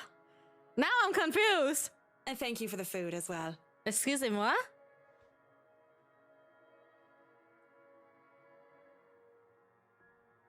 Making my way downstairs. Making my way downtown. Booba tastes like skin? Excuse me, Eggy? How would you know that?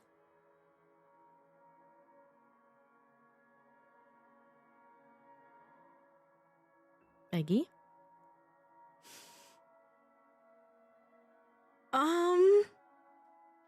What? Midi?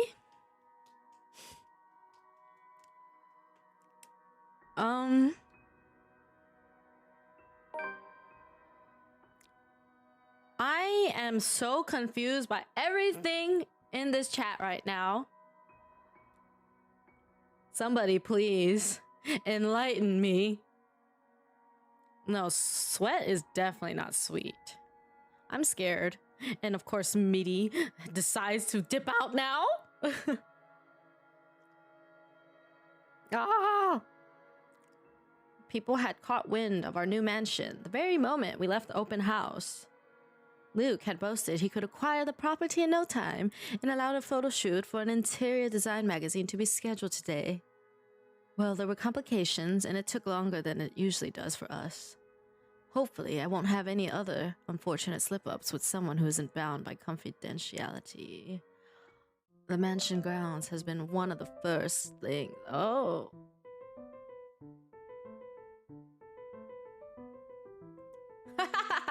Nan got scared, so he brought us here. Oh my gosh, Nan, thank you for the raid. Welcome, raiders. Oh, Eggy just did it. Oh my gosh, Nan, how are you? How was your stream, lovelies? Hi, raiders. I am,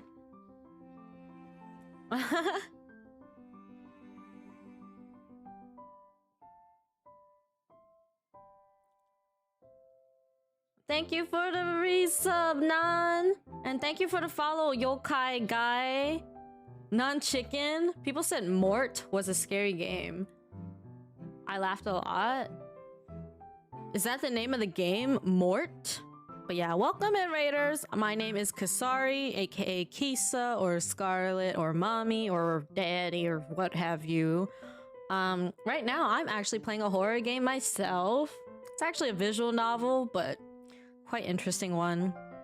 It's got the likes of like The Grudge and The Ring sort of things. He pissed his pants twice. The Mortuary Assistant. I have never heard of that or seen it. I guess everybody's playing scary games today, huh? Because Foxy was playing Resident Evil Village. Depends on size. Imagine having Big Booba encased in a cotton and polyester prison all day. No. I'ma call you Sweet Pea. Feel free to. Did Mitty really just dip? I mean, she's cooking food. Maybe she went to go look at her food.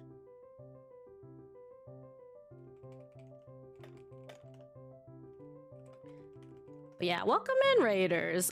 We are playing a visual novel called The Letter. I don't really know what's happening right now, but if you're familiar with The Grudge and The Ring, well, we basically see a woman that kind of looks like that from time to time. That's about all the scares so far. Replacing Nan. I mean, if you prefer Booba, then you've come to the right place. I hope you've been well though, Nan, and all of you coming in with Nan. Ugh. Oh god. That reminds me. You distracted me, cause it's 3 o'clock on the dot. I need to go pee. I need to go pee. You distracted me with the raid.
Okay, I'm back. Oh my god, Nan, I don't know if you know, but I'm currently working on my live 2D model. And I mean, the model itself is done, like being drawn. Oh shit, I forgot to turn off the light. And now we're in the process of rigging.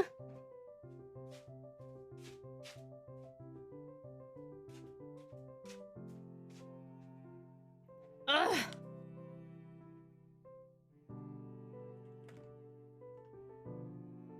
Oh my god. What did I miss? Boob sweat? Mm-hmm. I see. Uh-huh.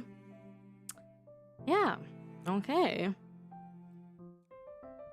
I guess everybody's taking their PPs. Ah. Has your booba ever sweated, or is you a dude? I mean, I'm pretty sure man boobs sweat too. Although it's still a work in progress, it had a promising start, and I can already see the flower patches. Luke's flavored daffodil stands out easily, having been transplanted from the pots that used to litter the rooftop of our penthouse. Why, if the moving crew thought that Luke was being hard on them, they clearly didn't see the landscaper on his way out. Foxy, did you get food? I saw you back there. If Nan promises to continue the game he was playing, I'll keep him on my watching list. Skin touching together equals sweat. But yeah. We're working on my live 2D model. So soon enough, I'll be moving a lot more like the people in these visual novels.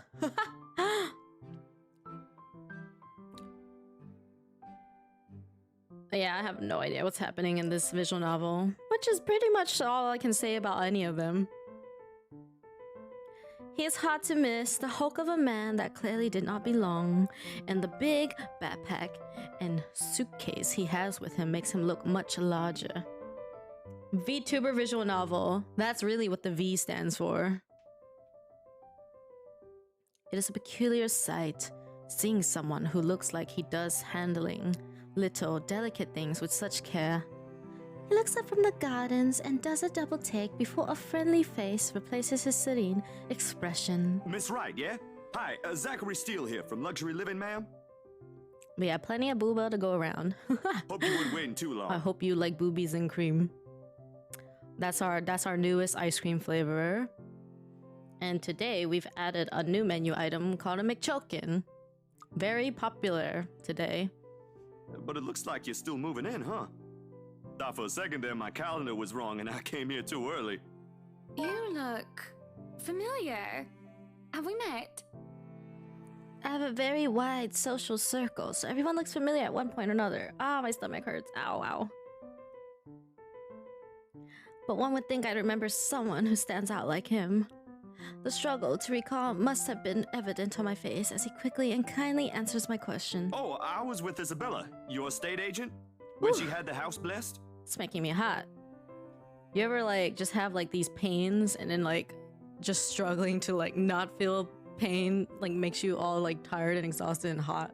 Oh yes, that's right. Small world, isn't it? What's wrong? Should have known you were Miss Wright. You're in Me, pain. one and only. Mother Nature at its finest. I like white cream that's sticky. Can you add that to the menu? Ask Midi. Wait, let me be right back real quick. Mother Nature. Don't know cramps? Yeah, me too. Maybe I should take a pill or something. Wait. I'll be right back. But yeah, you can ask Midi for that.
What happened? Yeah, I guess Meaty is still cooking. Hi, Toshiro. Are you getting a little pet of this guy for your stream? What do you mean, like, I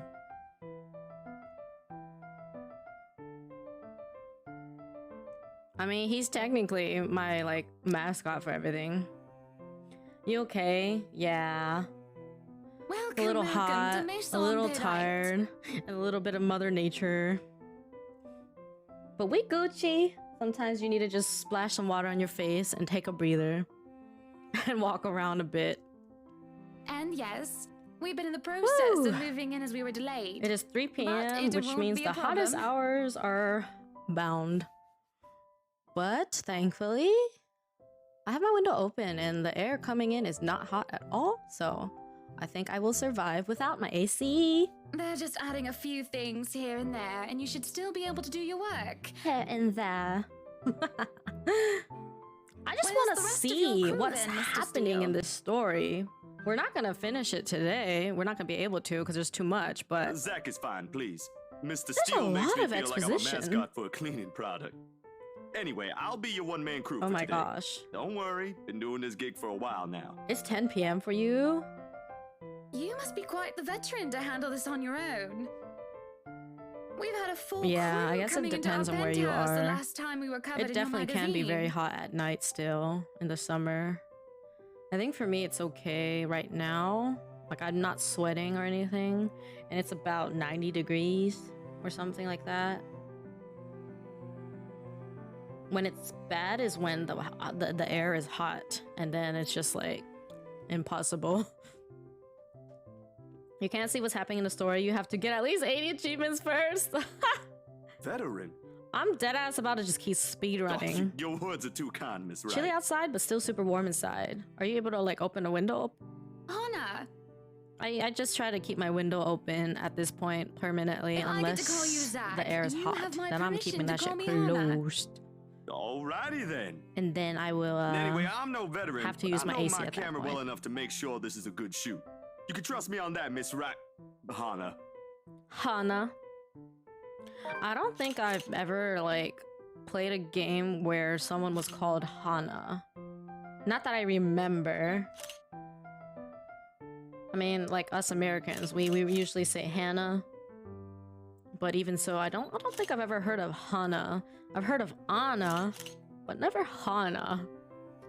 It ain't helping, sadly. I keep balcony door bit open. Aw.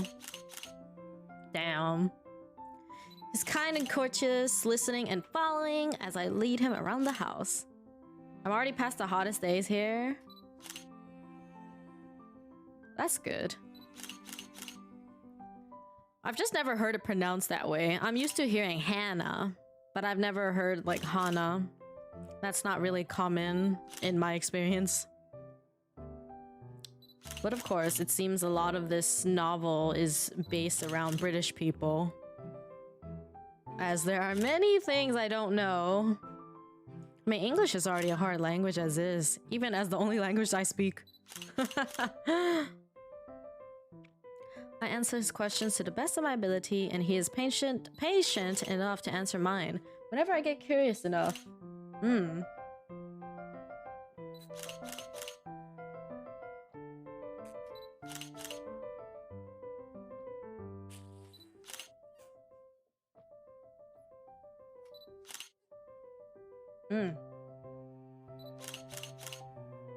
Here we say both. Ah. Are you asking me? Well, if you're asking me, I live in America. That's all I'm gonna tell you.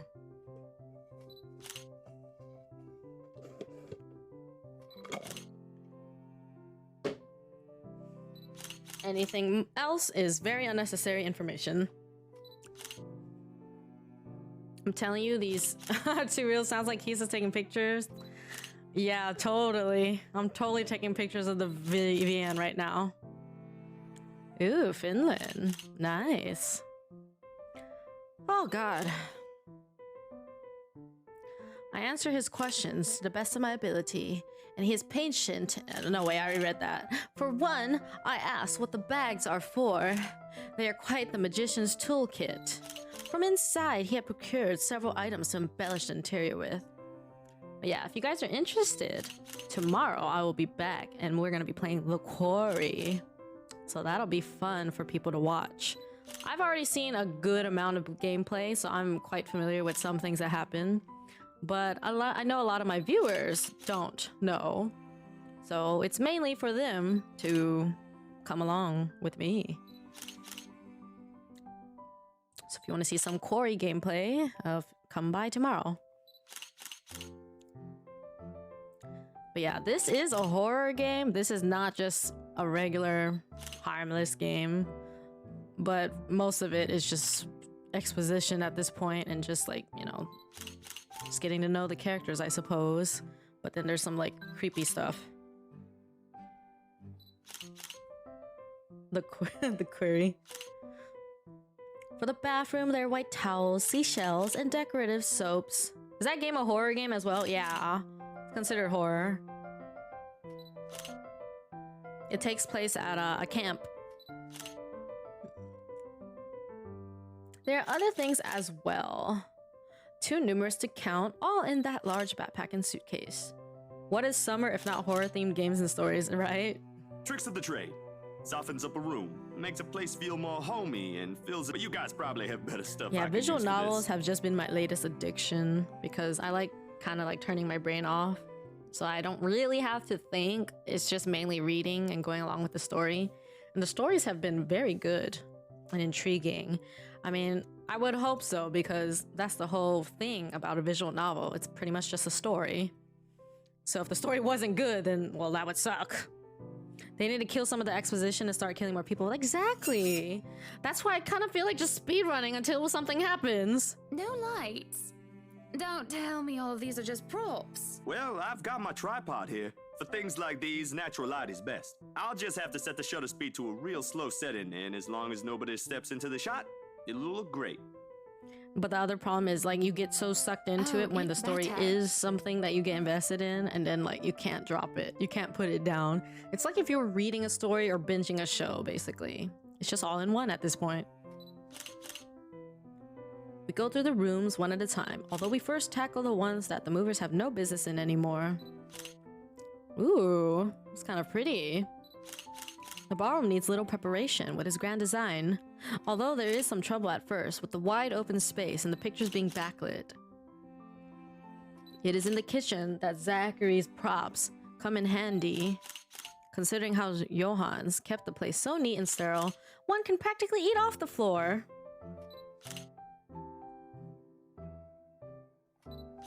I quit a VN yesterday. It was bad. I mean, this was a lewd one, but there wasn't enough story and there wasn't even good ludus either. It was just childish. Which one? Drop the title. So I noticed they're clear of it. I think you mentioned that too. Whew. Yeah, I'm probably gonna hang out in Discord after this. We gotta keep Eggy awake until nighttime, man. Lucy got problems. I feel like I've seen that title before. Oh god. Yeah, Lucy got problems. The main one being that game existing. It sounds like. Too bad I can't take a sneak peek at his photos yet. Funnily enough, he is using a traditional camera. Did you even know film still existed? With the way he speaks, however, I can see that he knows enough about his craft that I'm not too worried about botched photographs. I imagine photography must be cathartic for him, judging by how at ease he looks while taking pictures. Lucy got a problem, aka your voice.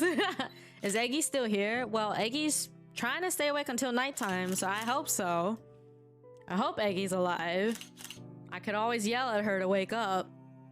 There are small snippets of conversation in between the clicking of the camera. He even goes far as to talk about these terminologies like shutter speeds and aperture when I ask about the technical aspects. I can't quite see the picture as it is made, much like when I watch artists paint on their canvas. But just watching someone passionately practicing their craft such as this is exciting in its own way. Wow, that was a horrible typo. Like, Because I try to read the actual words on the screen, and then it just fucks with my head when it's like actually like horrible.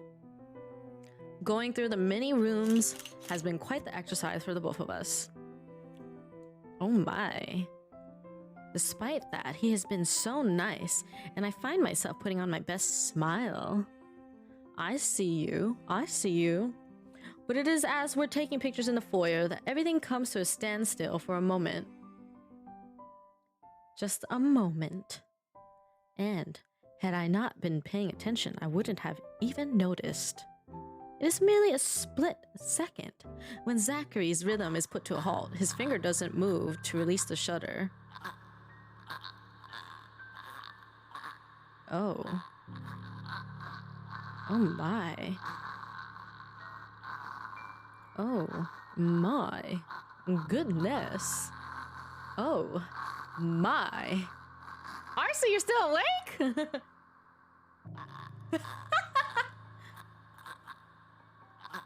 Yet, he also doesn't pull the camera away from his face, gaze still firmly fixed through the viewfinder. His hands shake, and there is a slight sheen of sweat on his forehead. Zachary? No response. Zach, is something the matter? I fell asleep earlier, now I'm awake. Oh no, not you waking up to this. Now you're not going back to sleep. Lowering his camera, he blinks and stares at something behind me before shaking his head. Turning around though, I see nothing that could have gotten his attention. Oh no, there's nothing wrong. I just remembered something, that's all. Oh no. I guess everybody's gonna start seeing it now. That voice crack is actually kind of freaky. Oh yeah, definitely. Let's get back to the pictures. I mean, as if looking at her wasn't freaky enough. Can you move a bit more to the left, yeah? Oof. I struggle to respond this time. There's a sudden weight on my back and an indescribable tightness around my throat. Everything stops, and everything starts again as I manage to choke out. If you're sure. Help me! I don't know what just happened. It was probably just dizzy spell. I'm fine. And he said he's fine. We continue at the same pace as before, although there's an unspoken agreement that we will not talk about what happened. So, is this a full-time job for you then? So, Nah, I just freelance mostly for magazines, newspapers, that cracky and events. noise makes me cough. So you can't Oh really my call it god. a full-time Yeah, job. that happens to me a lot too when I try to like just make any sort of things. Like I like making random zombie noises, but then there are times I'll like choke and cough or something. It's fun and it Eggy, puts are food you on the alive? table, but it's not what I really want to do. It's fun and it puts food on the table, but it's not what I really want to do. At least Oh wait, not he all said the that. time. Eggy. What you doing, Eggy? Ooh. Ah. What is it that you want to do then? Maybe I've been out of line, sticking my nose into other people's business, but I can't help but ask. That wasn't just your normal voice crack, it was all shaky and almost sounded like choking. True.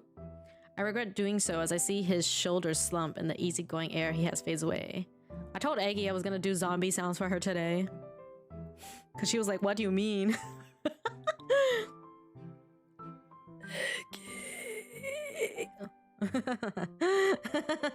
Well, that's not a zombie sound, but you know. That's probably more like a ghost. I don't know what that was, but that wasn't a zombie. Was it? I don't think that sounds like a zombie at all. He looks torn over whether he wants to talk about it or not. Films, documentaries mostly. The grudge girl noise and make that and cough. Yeah. Yeah. But cinematography Making is any a type lot of more voice difficult or than sounds photography, is right? very blech. I'll be choking. The McChoking. I was working on this thing, actually. What thing? Well, it wasn't really a big thing. If I heard that, I'd cry. People didn't like Blue Fonzie Agoo. very much. Sus, yes. People don't like a film about colors. I suppose they would have liked Blue Bibby a lot more. Baby. Very funny.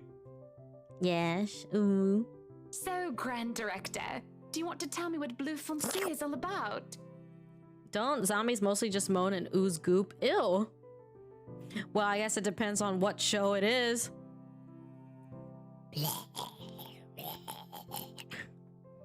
He hesitates, but when I refuse to budge on the matter, he gives in and spills it all out. Bleu foncé, la plus sombre des noirs britanniques. I don't know how to speak anything. Dark blue, the darkest hours of the black British. He speaks with passion of one who has gone through the very matter he is concerned with.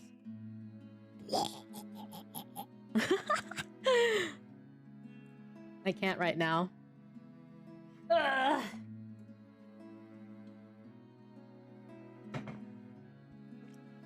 Whenever you do anything on the spot, it's always like scuffed. Oh. There is conviction, knowledge, and experience in his speech. Why, I would have told him that he's an amazing speaker. If only I wasn't so engrossed listening. What are you eating, Eggy? Prejudice and discrimination in schools and in the workplace. Lesser chances for opportunity and higher chances of being treated like a criminal. He spoke of blacks and people of color in general still being treated like second-class citizens, all because of the color of their skin. It is all just positively riveting and sad.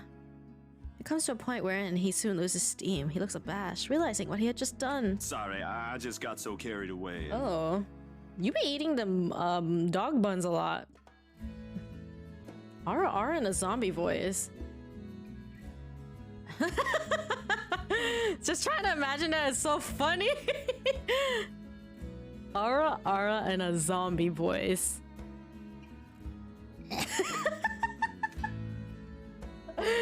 I can't take that seriously. It's too funny. Gremlin Ara.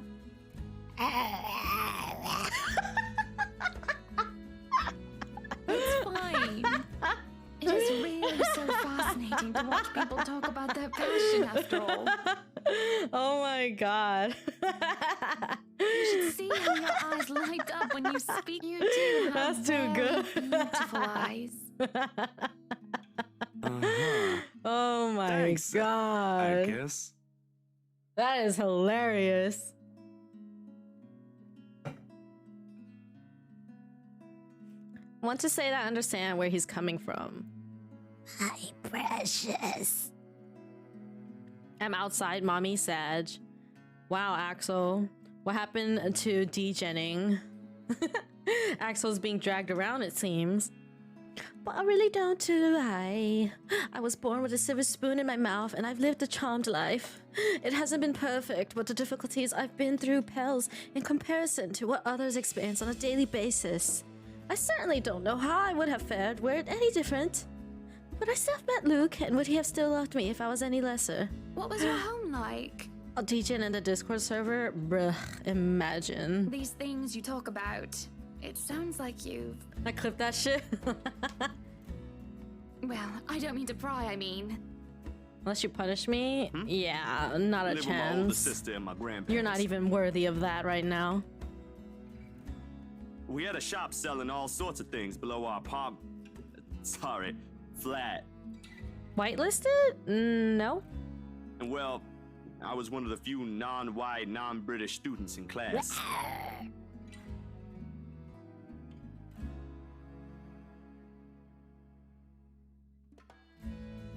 I didn't get pushed around or anything. Not the straight up. RR with the less Even than then, I was one of the 3. biggest kids where a pencil and notebook would go missing, you know? Oh, that I knew. Children can be so cruel at times. Of course. It may be a slightly different story when you have personal guards, and the stolen item is not a pencil, but an expensive heirloom. So what about you? How you liking your new house? It's nice, I suppose. You suppose? What a drag. Mommy? Not big enough? What? No, oh, don't be a bully. Help me. It's just that... I understand if you don't want to talk about it. Eggy, help me. I was a little girl, all dolled up and treated like fragile porcelain, with nursemaids waiting to me hand and foot. All the material possessions anyone could ever want. I could ask for on a whim, and it would be handed to me just like that. Welcome back, Liz. But I barely saw my parents, just goodbye kisses in the morning, before they went off to who knows where they were needed to next. I saw them more often on the telly or in the papers than I ever did in person. I remember my old house. Big walls and big holes, but nobody in it. Kinda Not really. hot. What part? It makes you think how alone you are. Egu-chan. A pensive mood overcomes us. Okay, look, I'm not good at accents, okay? I'm just trying to spice it up a little. And there's a moment when neither of us are sure of how to go on from there. Things have gotten a bit too personal, yet it isn't wholly uncomfortable, like as if we've been friends before. Well, that's normal, ain't it? You'll make home out of it yet. I am definitely not the type of person who can hold an accent because I don't fully know how to speak in any accent. You know, I'm just imitating what I'm hearing, that's it, and trying to do something with it. He certainly makes it easy to believe that. My childhood house is indeed a lot like this one. Just as large and extravagant, and just as empty. I hope he's right. So, Monsieur le Photographe, you've covered the one Monsieur and le only Photographe. Ermengarde mansion. That sounded really funny for some reason, because photograph is basically an English word. So having it sound exactly the same in French is so funny. What's next on the agenda? Egu-chan. The interview? I love how Eggy is just always perfectly doing something anytime we call her. So she's not there. Boring. It's an interior design and housing magazine. Darling Egg. No, it's okay. And they want to know We what love Miss Wright Egu. has to say about her interior design and house. Hannah Wright thinks she bought a magnificent house that she can certainly Hannah? brag about. You know what they should print more of? I watched an interesting documentary No, the other I'm day. totally doing a super deep Fonzie, voice because the her voice darkest ain't even hours of the deep. Black I'm not British. even really I imitating her. recommend you I'm just all those imitating other a random things that people should accent. know about. What do they care if I use a purple or green bowl of fruit in my kitchen? Did Meg pass out again too? People, right? Ah, yes. Eggy is very amazing. People are shite. People are shite. Not the shite. What do you think? Do I look good with this angle?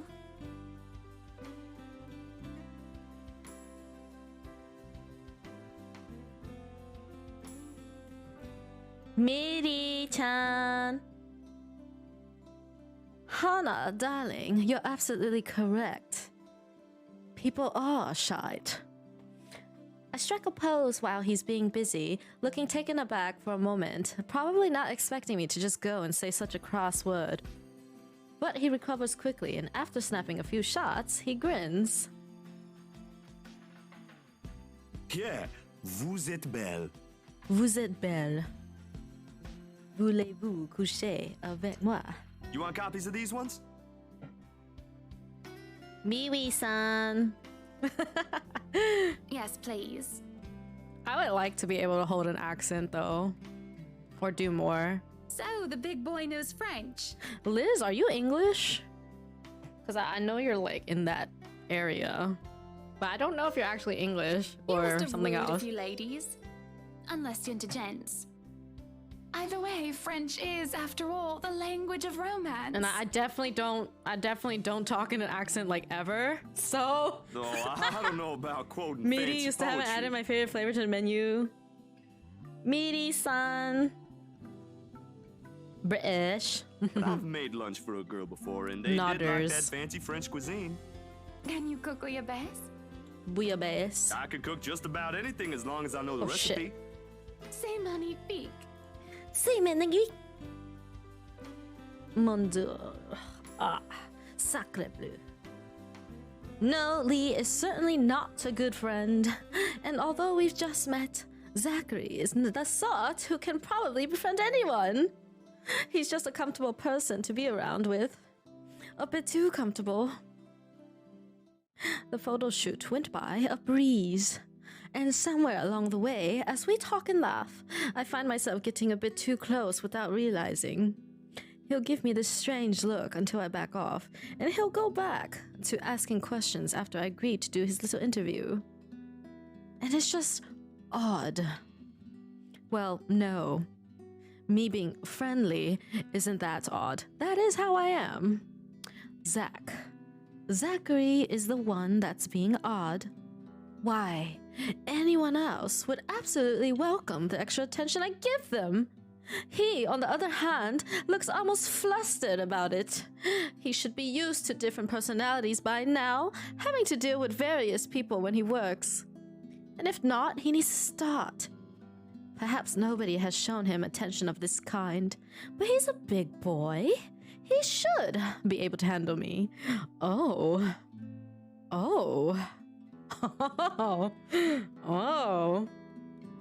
Okay.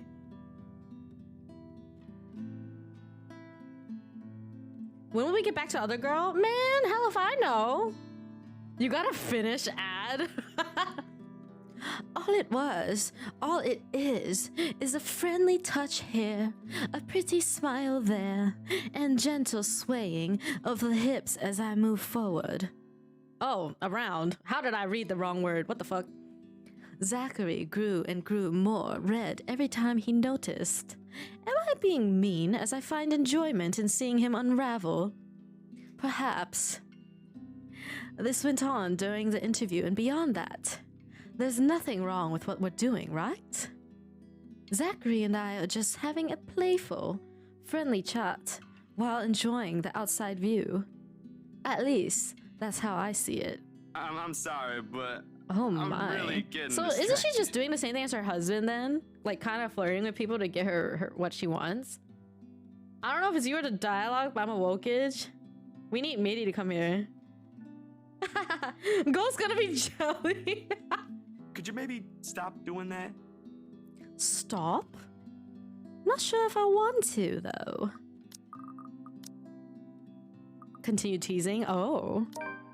This is who I am, and I am not going to tone myself down for somebody else. I have no obligation to do so. At any rate, he is rather cute, and it is a bit fun seeing him squirm. What's the worst that can happen? I doubt it will be anything bad, considering how much of a gentleman he is. Oh, stop doing what, Zach, sweetie? Oh my. Touching my arm and looking at me like that. What's his accent? I pause, giving him a baffled look. This is certainly the first time a man has ever complained about me being too friendly. I'm not doing anything wrong. Come on now, don't be like that. It's just a bit of fun. Her voice is so breathy. Don't be like that. A bit of harmless fun. I'm sorry. It's just really uncomfortable and Rip.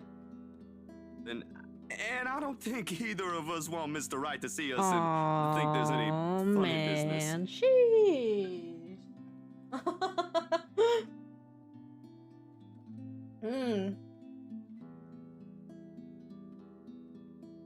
To me, it sounds like a southern accent of North America. Yeah, I have no idea. Because the way he said arm was really interesting. I'm sorry. Look, can we just... I have no idea what's happening here. I don't know if she's like genuinely into him or just messing with him. Because it sounds like she kind of does genuinely like him, but I don't know. We're finished with the interview already, aren't we?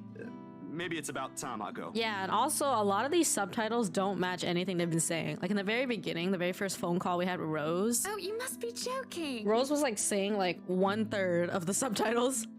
No, I'm not. You're certainly the odd one. Don't be such a killjoy. A little bit of flirting never hurt anyone. Honestly, doing the accent is kind of fun. Other men would simply be delighted by my interest in them. Besides, you really are such a cutie. Cutie.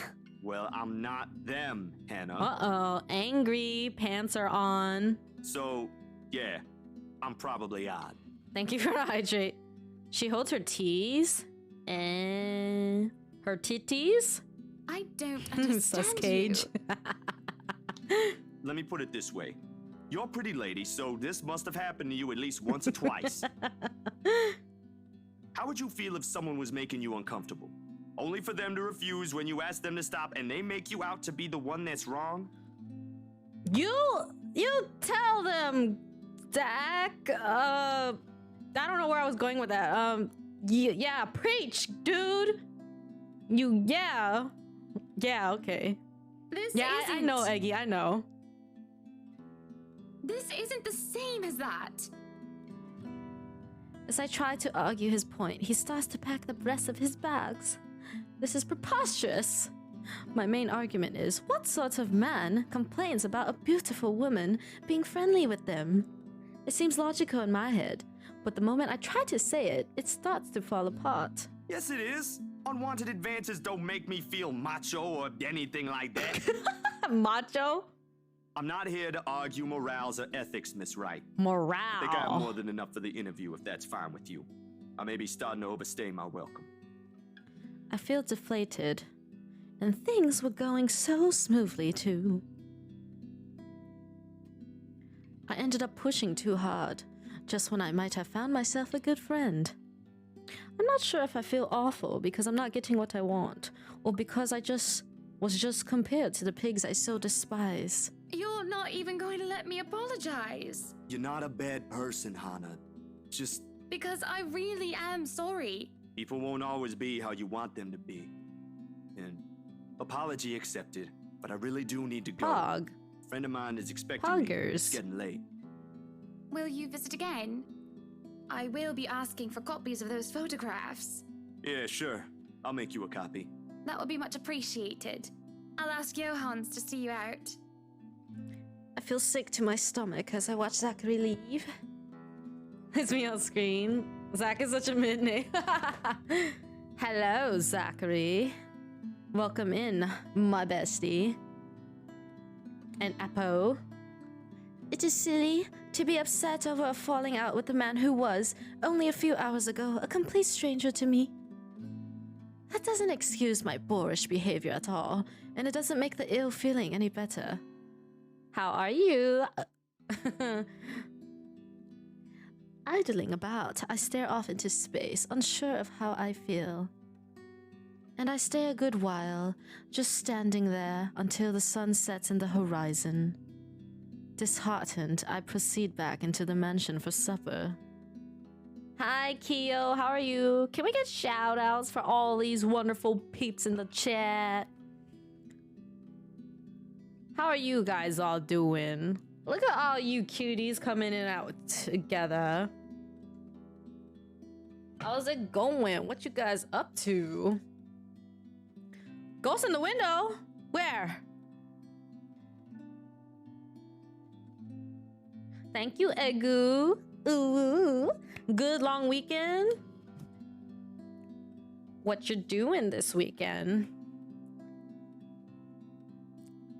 Oh, dude, chat. She's disheartened. I proceed back into the mansion for supper.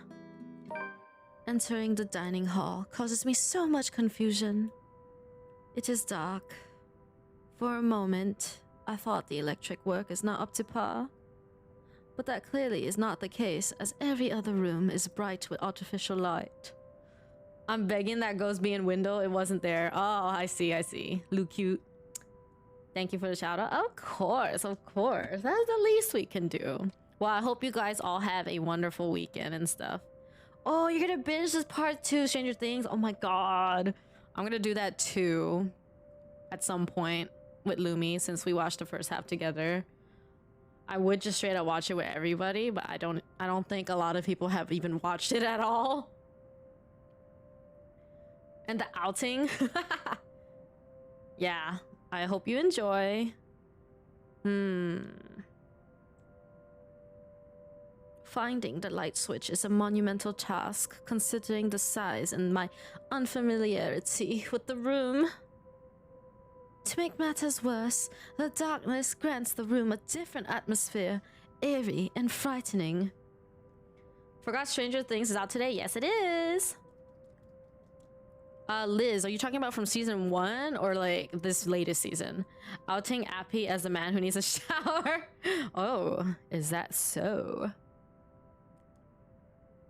It takes longer than I thought to find the switch, or something that will have to be rectified later on. My skin starts to prickle, and there's the distant feeling of being watched. It unsettles me, and only spurs me on in my search. And when I do open the lights, there's a hiss. I'll turn the lights down, woman. Oh my god, fucking Luke. I thought we were gonna have like a jump scare or something happen. Well, it's probably still gonna happen at some point. Sweet Pea sounding a bit horny with that voice accent somehow. Okay, well, people say that I just have a horny accent in general. Midi, care to testify? Did you die yet? No, unfortunately not. Oh, wait, what? I mean, is it an unfortunate thing? Or no? I don't know. I mean, I'm waiting for something spicy to happen.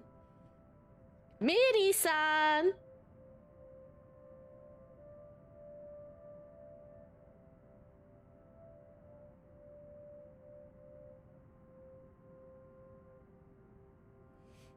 She says, Sweet Pea, I got an ad. I couldn't hear it. I want to hear it. Wait, what? True. That scene before was pretty freaky. There, at the end of the hall, it's my beloved husband with his face in one hand and a glass in the other.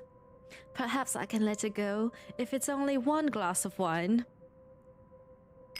However, I can feel myself go livid after seeing the toxic green liquid gleam mockingly at me. Luke, what?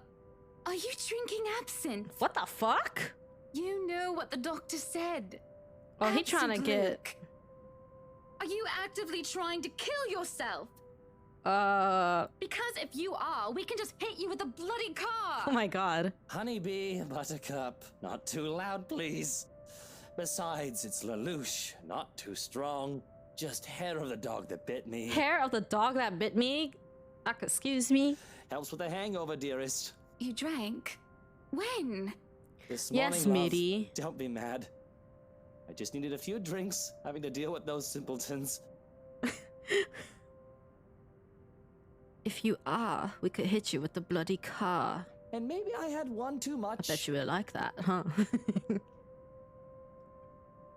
You don't see me whinging about you leaving me to handle them on my own. Whinging about? Whinging? I had to attend the photo shoot and interview with Luxury Living.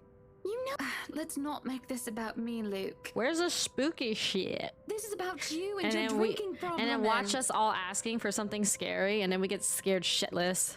Oh, I don't know, Hana, Miwi, darling. you're so cute. What if my drinking problem, as you like to call it, is linked to you? Ouch. Ouch. If we think about it that way, this discussion is about you. Oh no. That was oh, pretty no. mean of you, leaving me alone to do all the work like that. Lumi said no scary, but I don't trust. Well, he said it's not scary to him, which is really funny, because Lumi's a type that likes watching horror movies and gore. Like, he doesn't mind it. But then he gets scared when you play his jump scare sound.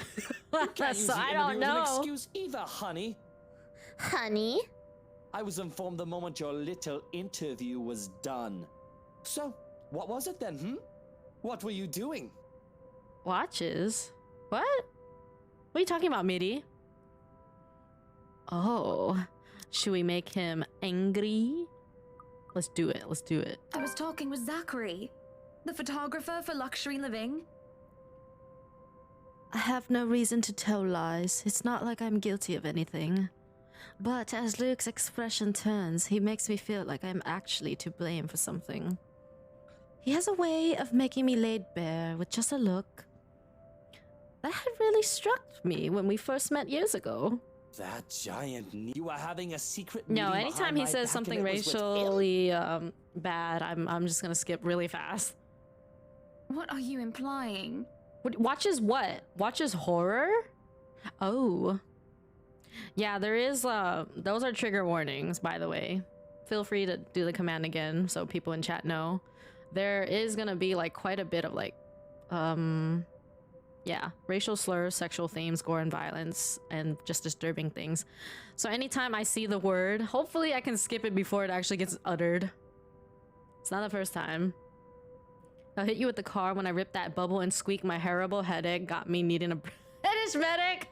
I'm implying nothing. Bubble and squeak. I'm just worried. You know better than to trust those media types. People Buttercup. leave? Why? Why are you leaving? You must have been really friendly to occupy your time like Bish? Who said you could leave? that. But all he's looking Get your for ass is back his here. next big headline. He's a photographer for an interior design magazine. Doesn't matter. You let one little thing slip. Bish, why do you leave in the one first wrong place, move, Meaty? And it'll blow up in the telly in the morning.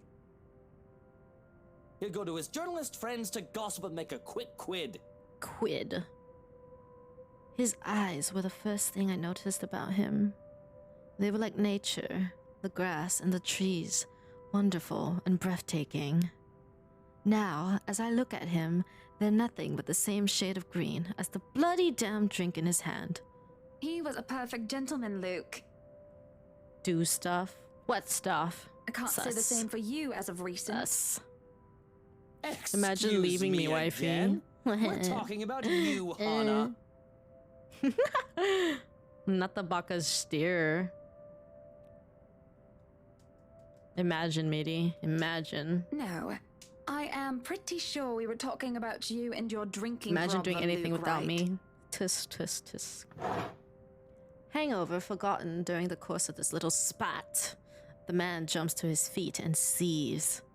It looks like he is barely stopping himself from throwing the nearest thing he can find. Oh, it is not a problem. I can stop whenever I want. Yeah, Meaty. And even if it was, Imagine, I Meaty. think you can very well stay out of it, as it only affects my own kidneys or liver or whatever the bloody hell that shite pollutes.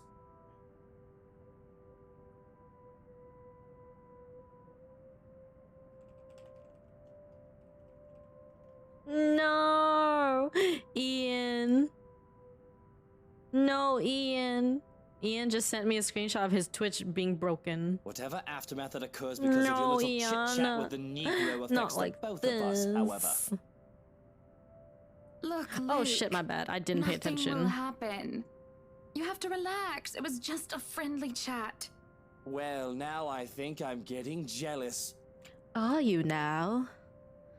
Or What I a would be if I had this surprise. damn headache. Why did they say automatically? Maybe you should drink more. Oh, are you, wifey? Pray tell. What are you jealous about? Maybe. Supper is spent in silence with nothing but the occasional sound of silverware. A grand feast has been served, well, grander than usual anyway, most likely due to Luke's complaints of stress. A platter of native oysters, for starters, and tranche of turbot, with purple sprouting, broccoli, lemon, capers, and anchovy sauce for mains. Eggy, no. Meaty, no. Not you arriving and leaving and arriving and leaving. To finish it all off, black tea and golden syrup sponge pudding with custard. But when our appetites are appeased and the plates are cleared away, Luke stands, kisses me goodnight, and leaves me to stare at my half-empty cup. Lonely in the lull of night, I sit in a house too big and too empty, foreign and unwelcoming. Even with its warm tone and homely decor, it feels cold. Why did I become British instead of Irish? What are you talking about?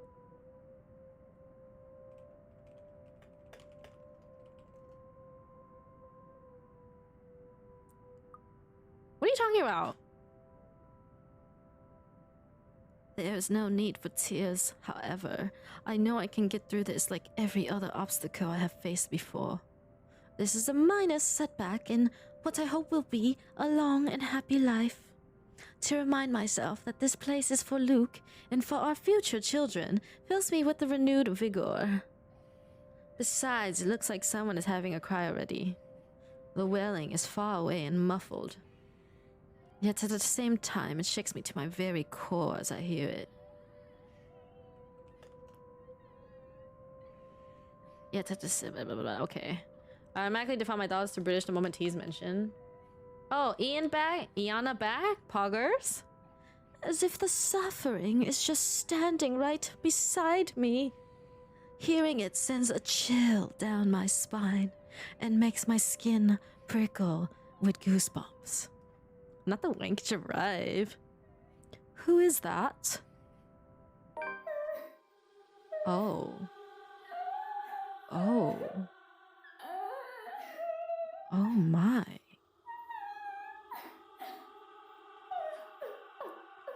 Curiosity sinks in as I follow the sorrowful sound into the kitchen.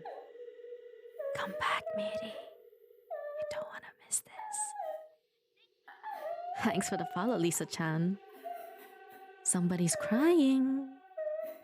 Somebody wants her milkies. And into the wine cellar hatch. Hello? Is anybody down there? It's okay, Eggy. Mama Wifey is here to hold your hand or put you in her tits, whatever she wants, or whatever you want, whatever you both want, you know? The ka-ching picture? Yes. I am curious and concerned, but there is no way I'm going down into a dark and humid underground. I mean, yeah, maybe you want to put Eggy in your tits to, like, calm her down. You know, just, like, you know, caress her head. You know, like when you hug people. I mean, it's kind of what happens anyway when you're taller. I'm not as enthusiastic as Luke, who considers himself quite the connoisseur. However, I also cannot bring myself to go to bed with this racket going on. If you guys want to join Discord and stuff, do make sure to do that and just verify so that you can gain access to the rest of the channels and things like that.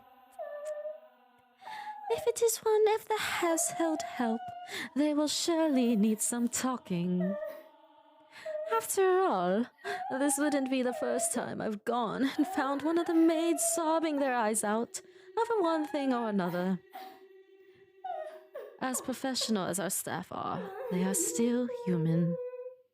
More often than not, it was either Johans or I who'd calm them down, who'd help them figure out how to go on about things. Unfortunately, I am not in high spirits right now, so I'm not as wholly benevolent. Oh. Open the hatch or call them out. What? What are you talking about, Andy? What do we do, chat? Whatever shall we do?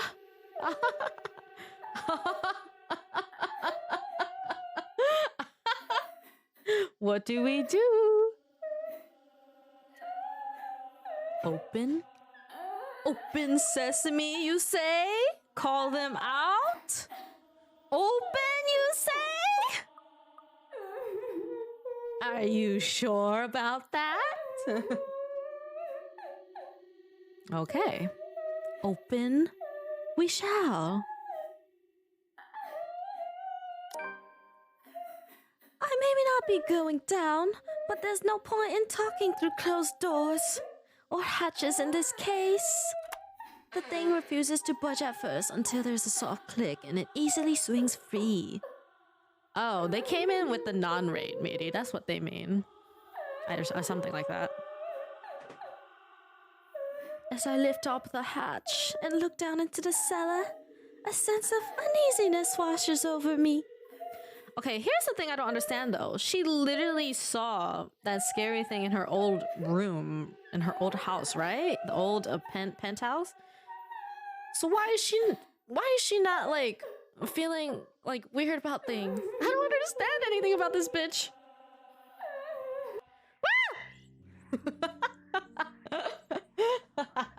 Did that scare you? It isn't just the sudden onset of vertigo and nausea, but also the darkness. This is literally the same thing from her penthouse. It's suffocating. I'm sorry, but I think we're gonna scream at some point anyway. I really enjoy these streams. Hello, Taifu Witties. I enjoy your name. And as I look down, it feels as if it's looking back at me. There's probably something there. I mean, there has to be, right? Who the fuck is gonna hide in a dark cellar and actually cry? Like, they would just sit, like, behind a kitchen counter or something. I worry that something will suddenly pull me into the deep. I can hear her whispering. Help me. Calling for me. She wants me. Needs me. She wants to drown me, pull me down, and suffocate me in her embrace until I sink to the bottom. This is the same shit she said last time. The deep abyss waits, inviting yet foreboding. She's calling to me from in there, isn't she? This is literally the same thing she said last time. I'm so confused. And I do want to help, I do. But the shadows threaten to creep me out, and a feeling of apprehension keeps me in place. Already, it paints the room in a darker light. What? What just happened? This is like the dream all over again. Oh, it's moving. Look, it's moving. Yeah, cover your eyes. And don't turn your volume up too high. I'm fairly loud enough as is, so you really don't need to turn me up that much. Look at that. It's moving. There is a hook in my stomach as well. But this time it doesn't pull me back. Instead, it pulls me forward. There is a lurching sensation, and the feeling that follows after is hard to explain. It feels like I'm watching myself from the sidelines, a spectator to my actions, or lack thereof. I will myself to snap out of this detached feeling, to move, to do anything except stare at myself. And for a moment, I see the look of fear in my own face. I'm back in my body, but the hook in my stomach is no longer the only one. There are hooks everywhere, tearing and pulling at my skin, flesh, and bones. They pull at me in every direction, and it hurts. It hurts so much, but I just can't bring myself to scream out. Help me.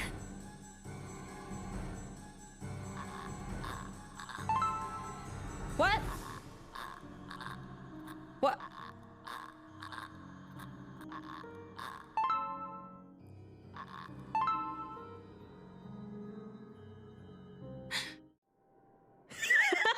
You wait for that to happen before leaving. I mean, you knew it was gonna happen. Holy shit, I didn't expect the quick time event. That scared the shit out of me. Oh my god.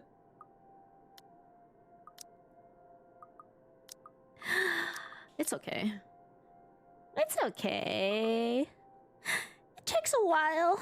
With the fog that has settled in my head and with my heavy limbs. Oh, yes. Oh, yeah. It is the hourly thingy thing. You know what? I'm pretty awoke-ish. I might be here a while. Hold on. I'm gonna go pee. You should too. Because you don't want to piss yourself. So go pee in the toilet or something before that ever has a chance of happening.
Soon enough, I managed to look around. I'm in our bedroom already, although I do not recall going here. Luke slumbers beside me, looking peaceful and angelic. Doesn't matter.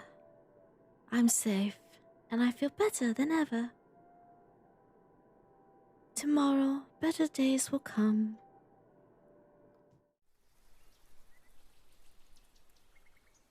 Luke is already gone by the time I rise. There isn't a single hide nor hair from him to be found, and trying to call him on his mobile is a bust, as it only goes straight to his voicemail.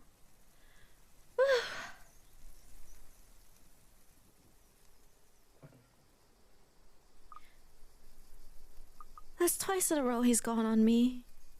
And for him to disappear today, of all days, is every bit upsetting because of what's to come. The morning is once again filled with a whirlwind of activity. Fortunately, I am much more refreshed as I took a break from my responsibilities. I haven't the faintest clue where Luke was yesterday. Welcome back. Nothing really. Today is going to be a busy day, although unlike Wednesday, the master of the house isn't here right now, absent once again from his duties. Hopefully, he'll be back in time for the party. This is our house after all. I don't understand Hannah at all. I literally don't understand what's going on with her or in her head or whichever. Miwi-san. A grand housewarming party for the wonderful Wright Mansion. Every person of importance from Luxburn is invited, and there will be a few guests flying in as well. Of course, there will be some people from the media, along with friends and acquaintances who are made no less important, regardless of their status in society. She has gone through like at least 2 to 3 supernatural things by now, and it just feels like she doesn't give a shit. Or maybe she's like under some weird influence. I don't know. She just doesn't seem fazed ever. I'm so confused. Marianne and I discussed business and last-minute touches to the house before finalizing everything. Not that there is much change from our original plans. Bar any huge additions to the property itself, the mansion is nearly 100% complete. You have certainly exceeded expectations, Marianne. Everything looks so marvelous, and in such a short time, too.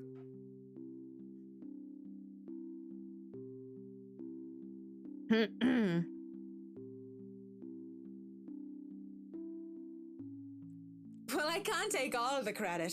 People have certainly been enthusiastic about the idea of working on the Wright Mansion. There won't be any more problems unless Mr. Wright has any more objections about the second bedroom.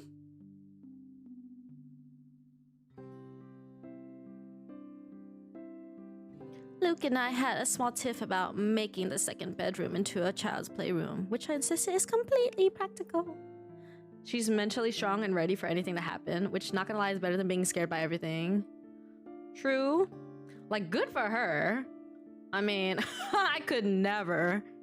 I mean, on the outside, I may not scream or look like anything, but on the inside, I feel like I'm gonna have a heart attack and die. Why Hannah has like reddish eyes but Marianne just looks normal? Maybe she didn't sleep well. Or maybe, I don't know, she's feeling some type of way. In the end, he had to acquiesce. I didn't give him any choice in the matter. I even bought this wonderful wooden crib from the antique store yesterday, including some toys. Just in case anyone brings their baby, of course. Besides, we have little need for actual guest rooms. We hardly have guests who spend the night. If we absolutely have to, we often choose to foot the bill for the visit on one of our hotels instead, always at Luke's own insistence. And on the off chance that we actually let someone stay, the bedroom in the opposite wing is still up to the task. Oh, no. We proceed with that room as planned. Are you just saying mama again, Ian? I already agreed to him having his greenhouse and his vineyard and his stables. He may as well let me have this one thing. No, I did not agree to him having a helipad. All right, then. Well, do we have any other concerns? Anything we need to put on our agenda before the party commences? Mama just killed a man. No, I don't think so. Not unless Luke has anything else to say. Is he around then? It'd be best if we can note down his requests right away, considering the scope of his usual ones. Around? No. Where is he? Who knows where? I don't. No, he's not around. She didn't have to point out the obvious now, did she? After 7 long years, I'd already gotten used to him. I should be by now. Still not, apparently. But don't you have a party? I want nothing more than to complain, to whinge about how unfair this is. However, airing out one's dirty laundry is simply taboo among high society. To do so will make you a ripe target for the next dinner party chit-chat. The emo was on your mouth. Vultures, the lots of them, really. Or most of them, at least. There are always good ones like Rochelle Lee. But put your trust in the wrong person and you'll find yourself eagerly picked apart. Yes. But Luke's just being a sweetie, you see.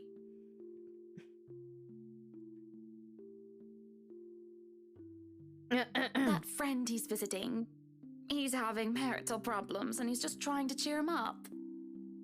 Perhaps I am being a bit too rash, a bit too hot-headed in divulging details. But I thought myself clever with the plan to dress it up as gossip. Marianne's raised brow makes me unsure whether she's interested or not. Although that does make things better if she has no interest and therefore has no hidden intent to utilize whatever I might say to her. They've been married for a long time and they've hit a... how do they say it? A rough patch. His wife has a drinking problem and can be very neglectful. The poor thing really does his best to be a good husband. Reminds me of Bridgerton. I never watched it. It's never enough for her. Sometimes I think it's the years. Maybe it's been so long. There's just way too much exposition right now that people will forget this is actually a horror game. What do you think? What do I think of the matter, ma'am? No, what do you think of my hair? It feels so lifeless and dull today, and that's no good for a party. The red stuff is probably makeup, but it just looks scary on her when she's angry. Now that you mention it, there is something different. There better not be something on my face. I wouldn't worry about that. You do look a little paler than usual, ma'am. I apologize if I'm crossing any lines here, but have you been resting properly? Huh. You'd think I get a bit tanned with how sunny it's been lately. Don't you worry. I feel right as rain and never better. But back to the matter at hand. You were asking for my personal opinion on the matter, ma'am? Do you want me to be honest, or... Uh-oh. Be honest with me, Marianne. I don't need someone to sugarcoat it. I'm not some fragile thing that I'm just going to break down at the slightest thing. She hesitates, taking a sip of her coffee while I stare into my own cup of tea. The silence stretches on, and I almost believe that she will never answer my question. I suppose that I shouldn't blame her, putting her in a tight spot like this. Her hesitation is understandable, though I loathe to admit it. She simply wants this whole thing to stay professional. But then she speaks. If I'm going to be completely honest, I need to ask. This is about you and Mr. Wright, isn't it? It's my turn to hesitate now. I really didn't expect such a straightforward question. And to get to the heart of the matter, I suppose I'm not as clever as I like to think. Or is it really that bad that an outsider can see our little marital troubles? Surely we aren't that obvious, are we? We've put up the act of a perfect couple for years, although it hadn't always been an act. Marianne is just more keen than the average person, of course. I don't think it's that hard to tell from any outsider's point of view. It is a necessity to her career, and she's been working so closely with us. Yes, that's it. Suppose it is. What would you tell me? Then I tell you it's none of my business. I tell you that I don't want to meddle. But Eggy, are you back? If the troubled husband with a neglectful wife asked me for my honest opinion, I'd say that he shouldn't base his happiness and his self-worth on someone else. Ooh. Someone who won't even give him the time of the day. Wait, what?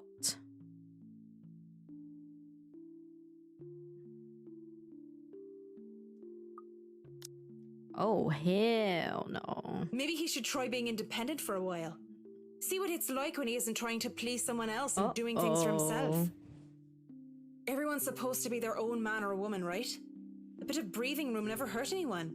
That's just my 2 pence worth, of course. So you're saying they should divorce? Her accent's interesting, I know, right? Nothing as drastic as that. If they're afraid that it might lead to just that, then maybe that is what's meant to happen in the first place. We shouldn't let our fear control our lives. Welcome back, Eggy. It's just a short hiatus is all. Or, you know, couples therapy? Look, I'm really not the best person to ask about relationships. So grain of salt and all that. Keck insanity. She trails off, having said her piece, and leaves nothing but the smell of coffee and Earl Grey between us. Yeah, I noticed. That's why I didn't know if you were back or not. Because everybody apparently went to pee at the same time. Eggy, we gotta find Keck Insanity on 7TV. I'm back for real now. I want to see my hamster while I was getting water. Welcome back, Liz. What voice do I do? There is a calm despite the nature of what has just been discussed. To say that her words make me start to think is an understatement.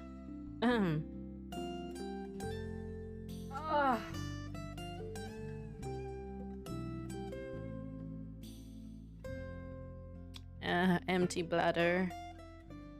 Oh, here comes Axel again. To say that I'm not considering her advice is a lie. And to say that this might just be the calm before the storm is a possibility. That is so scuffed. Others have had shorter marriages, yes, but plenty have celebrated long and happy ones as well. A distant moan? In the game? I didn't hear anything like that. Well, apparently Axel's outside, so you're not gonna see him much. My own parents celebrated their choral anniversary before they passed away.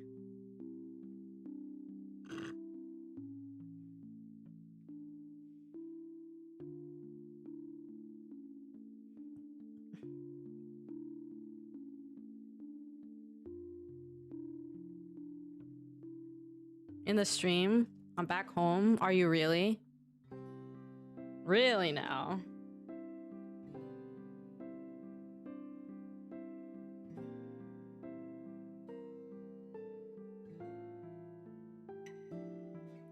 Oh, well, welcome home. 7 years? 7 years isn't a whole lot in the grand scheme of things. It isn't a whole lot of time to see what and where our relationship can bring us.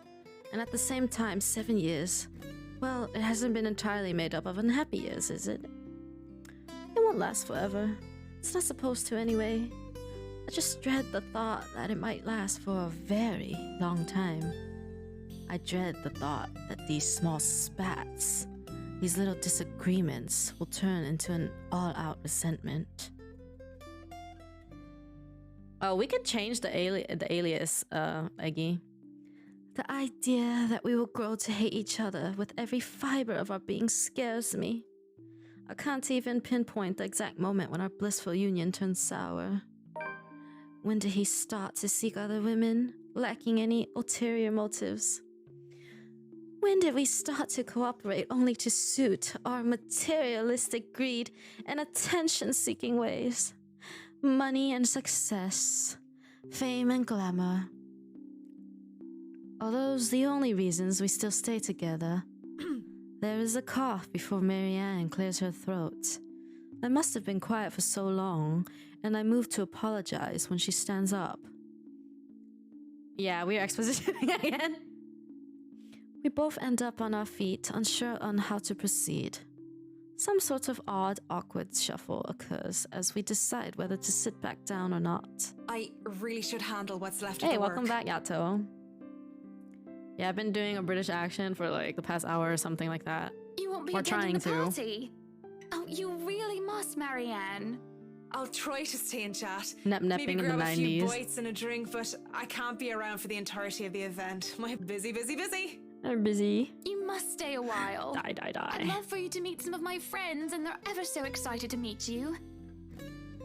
You need to say hello to the ladies. So at when we're least. talking about like exposition, we're talking about like how nothing is really happening right now, like nothing really particularly interesting or exciting It's just kind of like, you know, going through the story, you know, they're just doing their thing. Almost like a filler.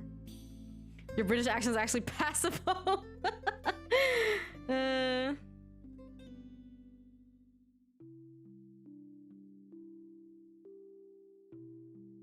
Yeah, I definitely don't practice doing accents or anything like that. This is purely for fun. A bottle of water. A filler. I mean, it's definitely not like anime filler, but like, you know, how it's just... Because anime filler is something that's not particularly interesting, so... This could be interesting to someone who cares about every single thing, but it's probably not that interesting to any of us right now. If it wasn't for them, I'd never even heard of you.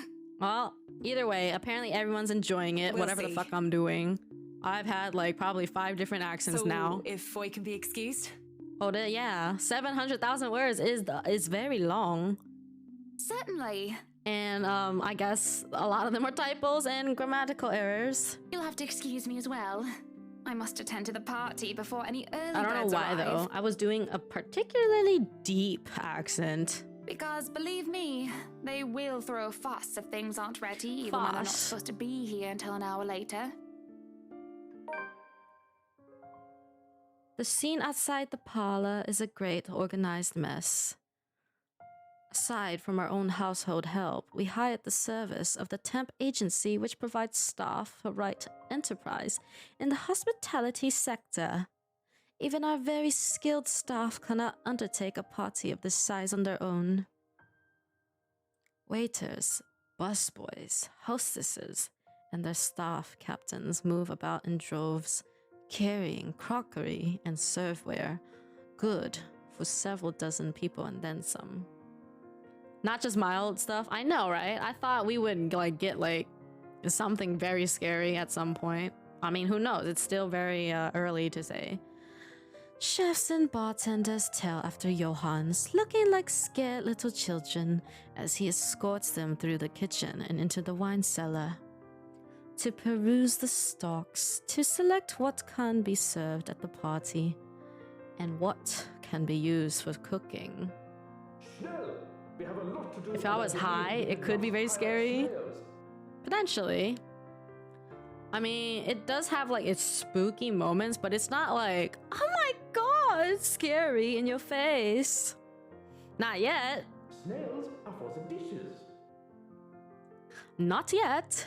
But that may be a good thing for those of us who don't want a heart attack. Who knows? But that's exactly the thing. You're always on edge. A string quartet readies up to play for the evening, tuning their instruments as they fill the air with idle chatter. Floral decor with thousands fill vases, wreaths, and baskets, while petals are scattered along the driveway up front. An ice sculpture of a reindeer is brought in carefully by a pair.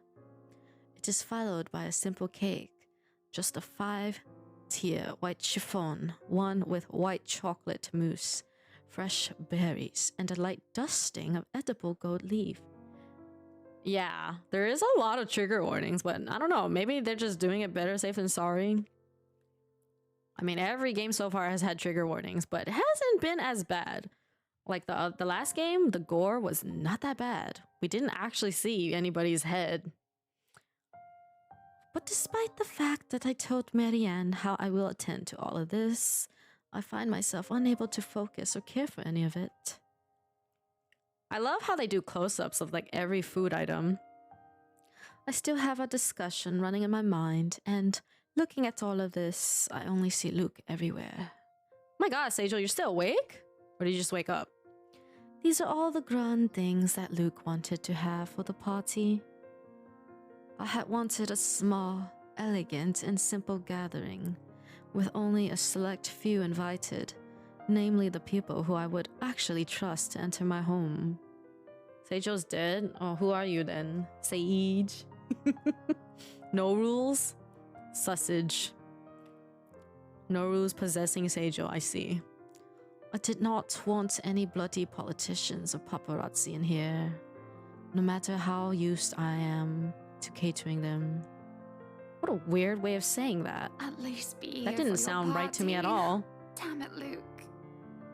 God damn it, I just keep getting addicted to God of War. The one game I mentioned before, Sion no Uta, it has a warning and it gives you an option to blur the CGs because some of them are pretty unsettling. Oh my.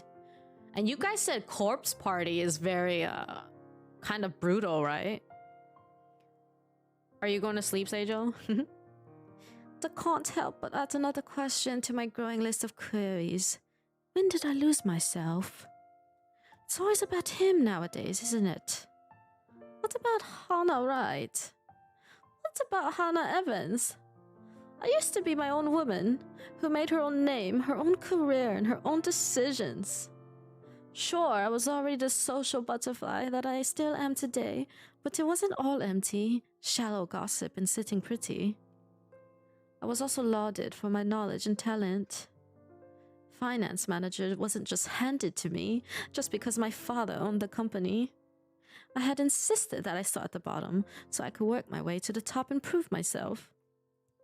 Very gory. Ooh. And I did. I worked numbers, managed budgets, money and accounts, analyzing the competition and market trends. There was the calculation of financial risk, cost reduction opportunities, auditor liaison, and public relations, supervision of staff, and... well, I generally had a huge slew of responsibilities. Admittedly, I was already quite the attention seeker even back then, having dedicated most of my youth craving for my parents' approval.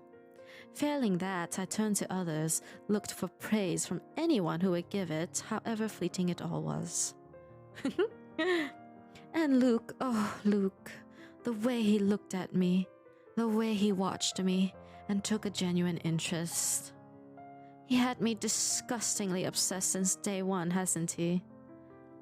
Like you to try, oh you naughty naughty boy. Let's see. Oh, you naughty naughty boy. I don't know how that was.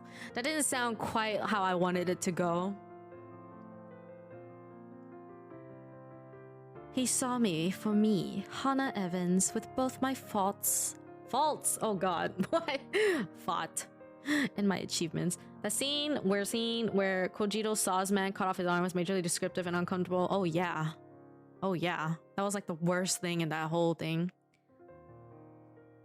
I had a sound alert kind of similar to that vibe. It was the Not So Fast Kitty one. I removed it though.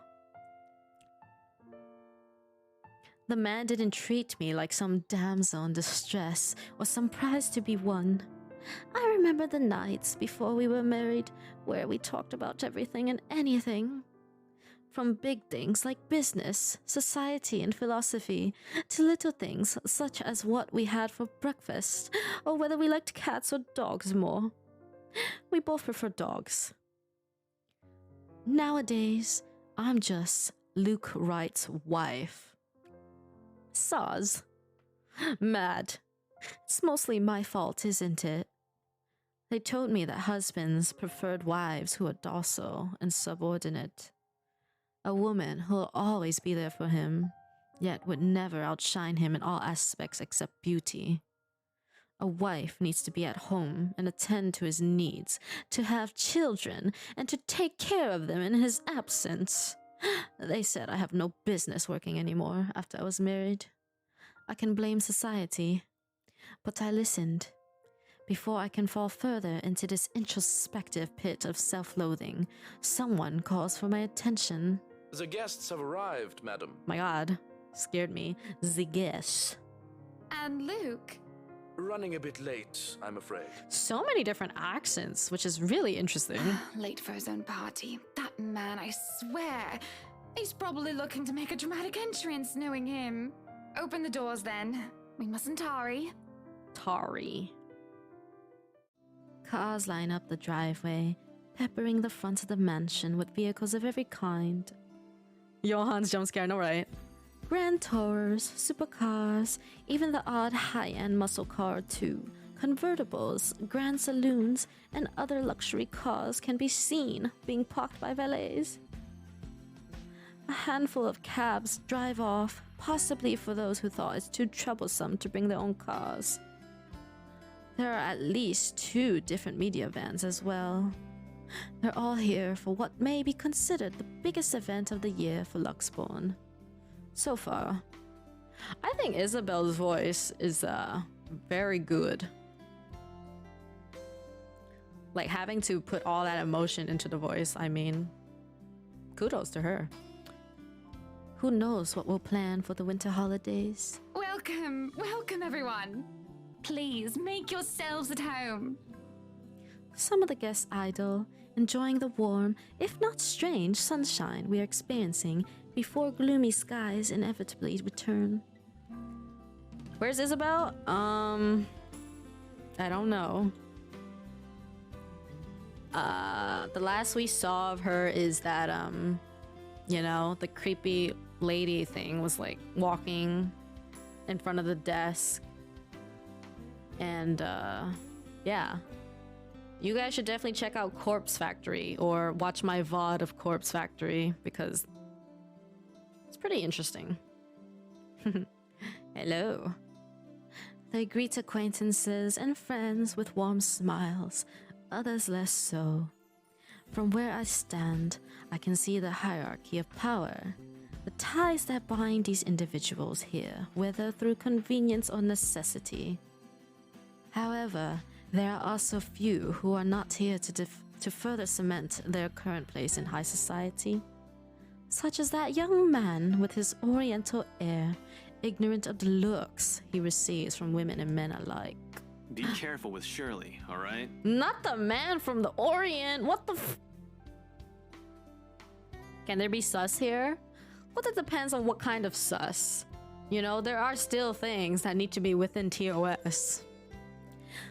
Or that rose-haired woman talking on her phone while she looks unsure of why she's here exactly. Yes, I'm at the party already, Mom. Yes, I'll say hi to her if I can. I see Zachary, the photographer, as well. Well, this game does have warnings about like racial things and whatnot, so maybe she's being, you know, saucy. He talks to a few of the other media crew with an air of familiarity. I was just here a few days ago, yeah. And the inside is huge, but the staff Isabel, are pretty where? helpful Mod if you get check. lost. She did. And then there are people like the chief inspector. People who I can never be too sure about. People who stand on the border between being suspicious and being trustworthy. Thank you for the invite, Anna. Anna. Husband still missing, I see. I should be saying the same of your darling Rochelle, Lee. Holy crap, that's a big people. The doctors again. She told me she'll just be in the gardens. Bet she's lying and that she's somewhere around mingling, gossiping with the other ladies.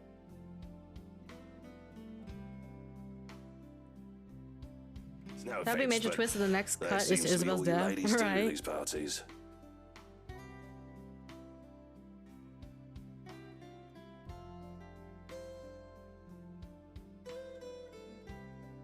And aren't you gossiping right now? Yes, well, what about Luke? Should we file a missing persons report now, or do you want to wait 24 hours? I literally have no idea what happened. He's around. You know, I can tell if someone's bluffing.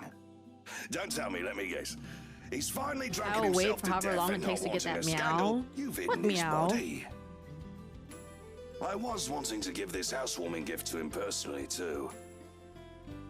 It's a plate that holds a wine glass so he can stop killing himself with liquid lunches. Oh god.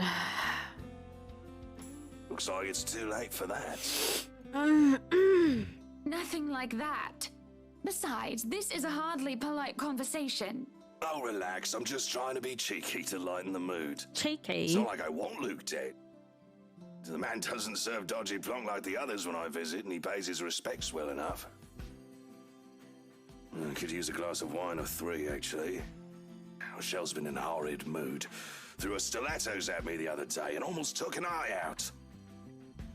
Not sure if this is how it usually goes, but I blame the pregnancy.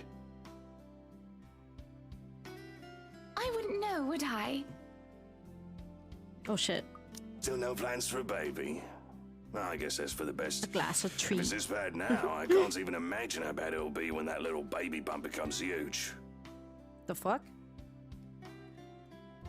At least he brought a gift, I suppose. Why don't you just go inside and have some wine, Lee? Welcome back, Andy.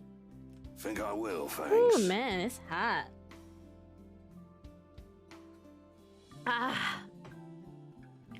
Greetings such as these carry on as the guests continue to trickle in. Whether we have short conversations or merely shake hands and nod heads, I make sure to attend and welcome each of them. What a mood, man. Could sip some wine or drink the entire bottle. As the first hour passes by, the rest of the stragglers and I adjourn to the ballroom. Any latecomers will have the attention of the porter instead. I have other duties to attend to now. Hosting parties is always the same old song and dance, no matter how big or small it is. You make sure your guests are well fed, have good company, and have them generally enjoy themselves. So when my opening remarks are done, when the band has started to play, and the guests have started eating, I find myself wandering around aimlessly unless I am pulled aside. For a while, I stay with a small group and entertain them before excusing myself. And when they're not anymore watching me, I end up watching them. When they don't listen, I do. A local banker is having trouble with his daughter. He wishes to marry her off, but she wants nothing more but to make music. One of our hotel managers worry about the stolen belongings of one of his patrons, a failing in security which should be brought up to higher authority soon. Our mayor, well, his cat died. Then there's that rose-haired woman once again. It is hard not to notice her with her distinctive locks. She also lacks the grace that the other ladies have, though that does not make her any less beautiful. Her stance and the air she exudes, instead, are strong, and they make her stand out despite her casual attire. Many men have already given her their attention, though each invitation to dance has been turned down. I approach, intrigued, although it is no great mystery what occupies her own attention, with the glances she keeps sending towards the boy with the oriental hair. Hi, Nivi. The ASMR. Kitty looking out the window, bruh. I haven't even started meowing. She remains unaware, though, even as I stand beside her, pretending that I'm there for a drink. You would catch his eye a lot better if you wore nicer clothes, don't you think?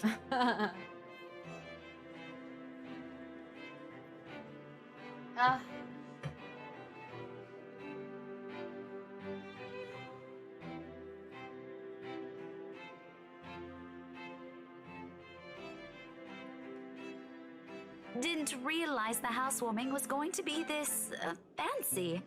I would have gone with a nice dress if I knew.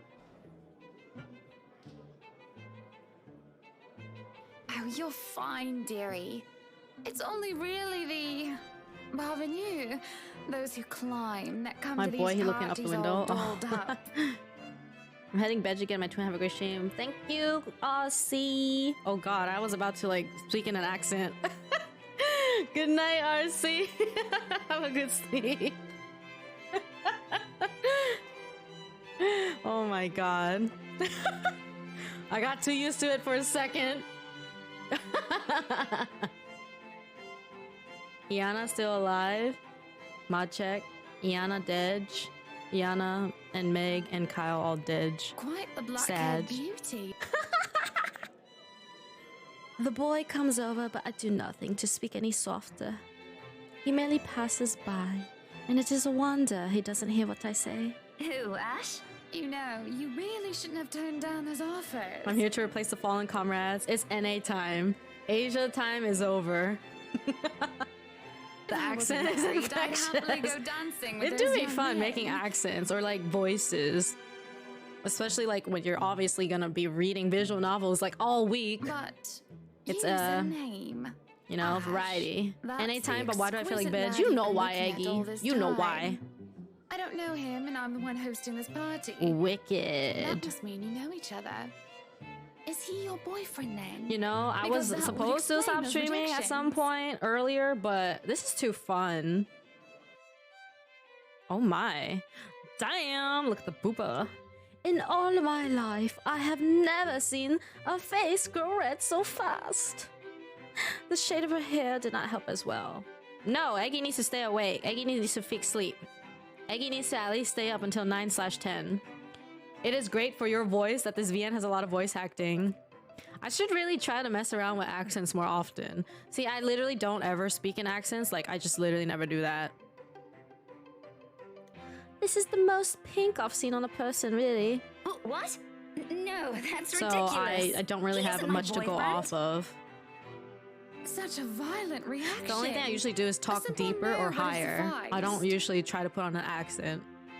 Many here would be happy to hear it. Bless Canada Day! What does that even mean? Like, what is Canada Day? And I haven't been looking at him. That's right. You've been staring. Quite heatedly, in fact. Quite heatedly, huh? Although I'm not sure if you look like you want to kiss him or kill him. Oh. So it is. Yeah, that's what I thought. I'm guessing, like, yeah. It's more the latter currently. Latter. Just don't go murdering him on my property. Oh, our July 4th is actually in 3 days. I don't want to walk into a room. I swear to and God, if suddenly there's gonna be find the body fireworks, like, for a there. long time and annoying. I waver as I feel the burning of someone's stares. Just chilling, and though I am used to enduring the gaze of others, this one makes the hairs on the back of my neck stand up. What the fuck? Oh. Oh, okay. I mean, I figured. I mean, the moment you say something like that, of course she's gonna come. My attention is pulled from the girl and I see a woman staring. Dark-haired and dirty. She looks more like a beggar than a guest. And I have half the mind to call the security at her when her mouth breaks out into a grin. Hello again, Nightshade. Okay, but here's the thing. She literally saw her back at her, like, penthouse suite, right? When she had her own hatch. Unless that was, like, a foreshadowed, like, future scene. So I don't understand. But now she looks concerned? And she actually, like, says something? I don't understand.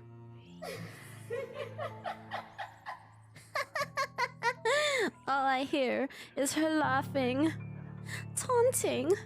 Her stare makes my blood run cold.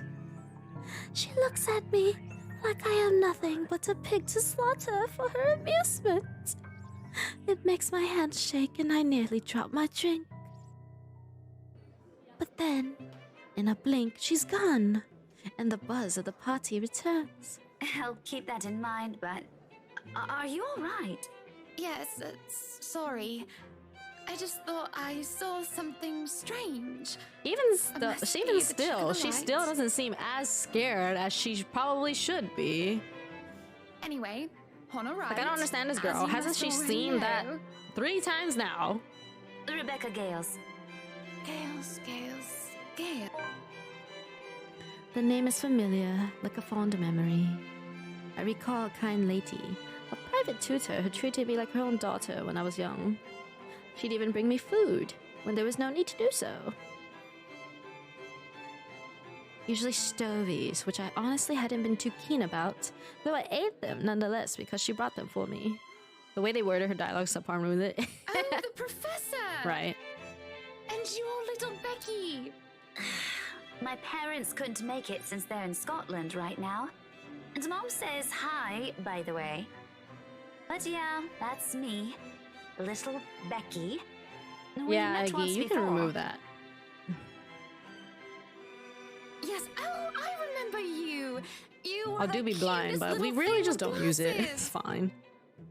And when we met, you were having boy troubles with this lad Yeah, called and you should be able to change the alias on there to Keck Insanity or whatever. Yeah. What was it again? Or whatever you want to name it. You could literally name it anything you want. Aaron, Alan, Adele, Albert, Alexander, Andrew. The more I list off names, the more red and the more quiet Becky gets. She starts to look a bit miserable as her body language shows discomfort and stiffness. Perhaps I have triggered a horrid childhood memory. Does it work? What happened? Does it not work?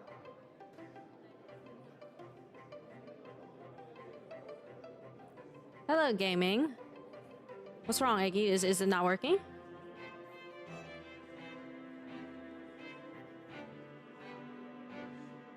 Surely I hadn't mean when she visited with her mother.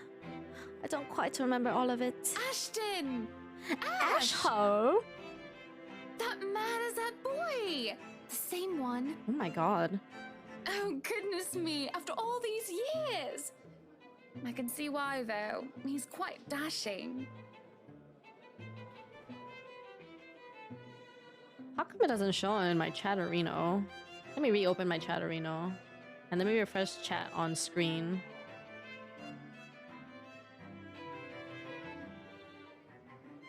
It definitely won't show in OBS, but it should show in at least Chatterino in the screen and then a stream.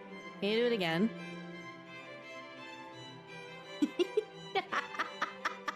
Oh, it works! It works! Let's go! Tech Insanity is now on Twitch! Oh, Yokai, if you're on the computer, you should, it's highly recommended that you install these browser extensions so that you can see these texts as actual emotes. But it won't really work on mobile unless you have like a Chatsin app.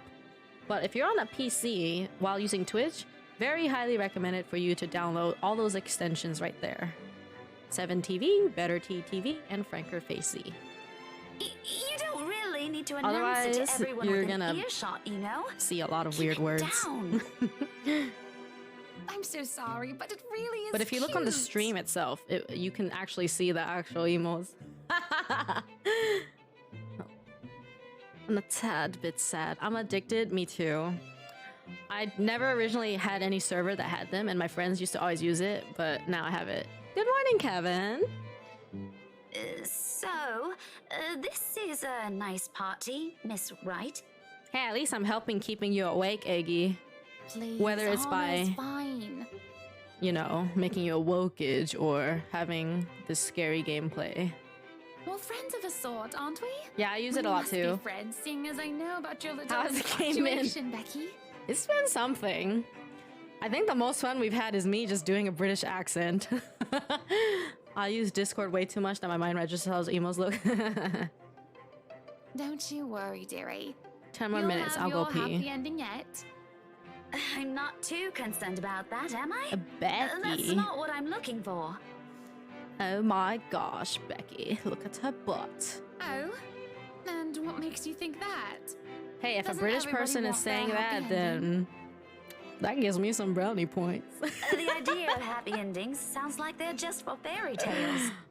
Oh my god. are, Lumi is gonna have a sorta. field day when he looks at the VOD.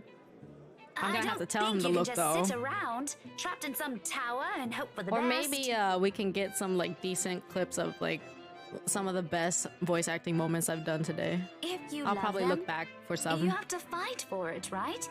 Oh my god, not the Gordon Ramsay. You're not just going to sit there and hope that everything will just fix itself on The its own. insanity. Like everything, you have to work at it. But what do I know? Wow. There is a grimace, although she starts to relax around my presence. How long has it been since we met as children? Certainly a long time. She was tiny back then, if I recall correctly. I'm sure the daughter of the two greatest professors I've ever known is smart enough It's to know fucking what raw. she's talking And about. you're still awake? Bruh. Have you told him how you feel? How do you feel about the accent, Iana? Have you even heard enough of it? Or like the good years. parts?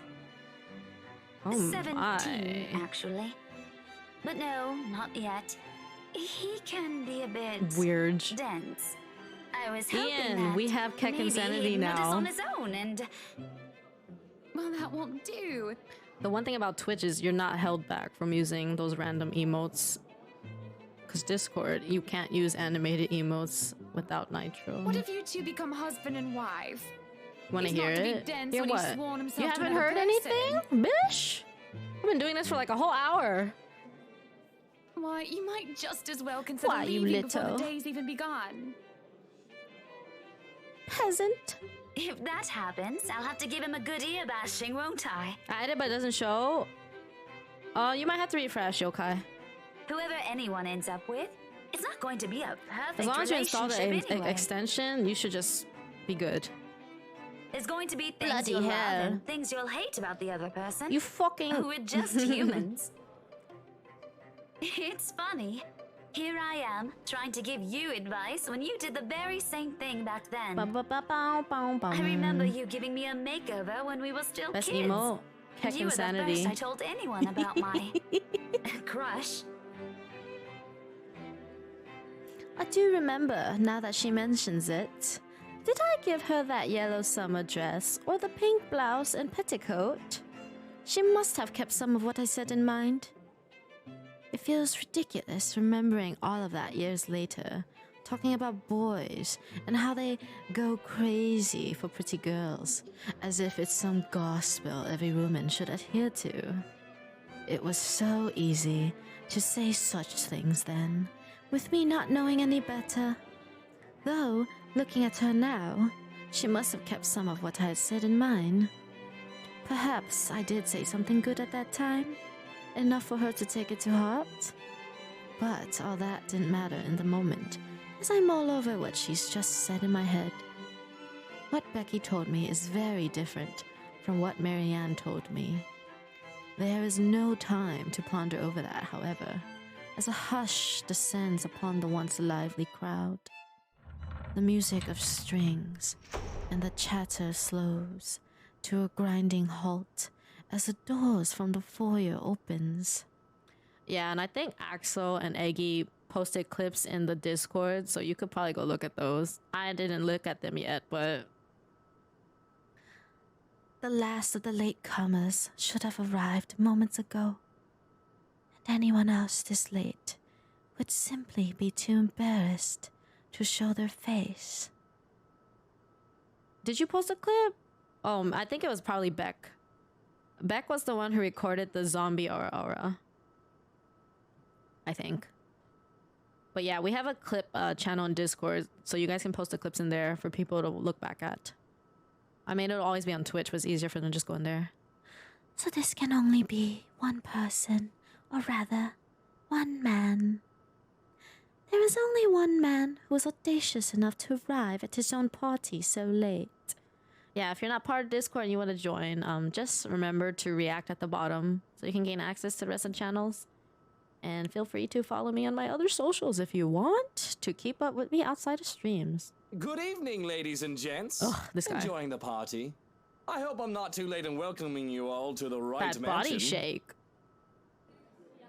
Unlike I, who was raised in the spotlight and simply grew used to its presence, he sought it out every chance he could, even when there was no spotlight that shone.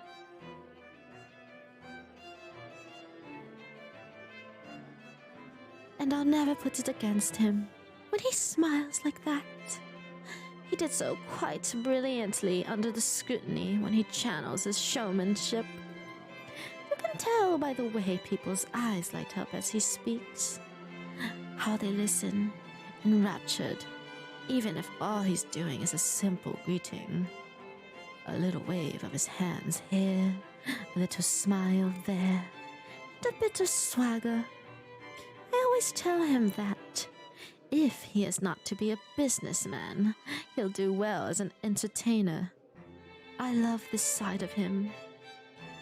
When he looks at me, and he beckons me over to humbly share his place, not a single second is wasted as I excuse myself from Becky's side and I make my way to Luke's. Welcome one and all to our humble abode. Tonight, if you have yet to find yourself in your roles, you are all ladies and lords of the court of your king and queen. If you would excuse my presumptuousness. Oh my, that laugh. So enjoy the feast that has been laid out for your senses, as we only allowed the best to be served. Enjoy the rest of your night, everyone. There is a round of applause, cheers, and some hoots. Guests approach us left and right to shake Luke's hand and greet him personally, praises on their lips. It is because of this that I do not see her. I do not see her until she is dangerously close, with fury in her eyes, and she's already spitting venom. Johannes restrains her, taking care not to unnecessarily harm the pregnant woman. He looks like such a vampire, but he looks better like in every other scene except for like when he's talking. But that does little to deter her rage, and the man has no choice but to let her go, lest an unborn child is hurt. Although it might be too late for that, as I see an emptied glass of wine in her hand. How much has she imbibed in? I've never seen that word in my life. Are you feeling ill, Rochelle? Perhaps you need to sit down and... No! Shut it, you munter! I ain't talking to you! I'm talking to this scumbag over here! That voice, though. Sus Kitty. You bloody bastard, standing there with your smarmy smile! Smarmy. She interrupts me, jabbing her finger in my direction before she rounds on Luke. Even as whispers and murmurs break out among the guests, all I can focus on is the heat of the moment. Obviously intoxicated, judging by the smell of alcohol on her breath. I'm not ticked off about this little display of hers, at least not yet. But I am absolutely pissed by the fact that she'd endanger her own baby by drinking. There is a considerable amount of restraint and grace that I must exercise while I wait for her tantrum to subside. I keep a patient if tight smile on my face. Luke's expression, on the other hand, is indecipherable. Watch your tongue! You're on thin ice, Rochelle. Where's your husband? Yeah, he looks way better in these like little things than I did when you're talking to him. And I told you with great emphasis not to. Now we have a drunk, hormonal, pregnant woman causing a stir. Oh boy. What is even going on? I am just about to ask that exact same question. I don't know. But Rochelle, do calm down before you hurt yourself. I can't understand a word you're saying.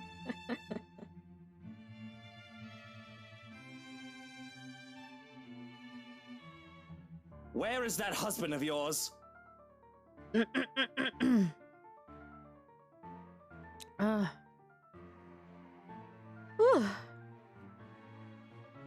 be hot. Do be hot.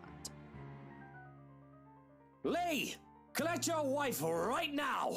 It's not that hot, actually. It's just a little hot. You fucking talk like I'm not here and you're not responsible, you ass! Ooh, pregnant Lady Angie. You told me that I should wait for you in the gardens!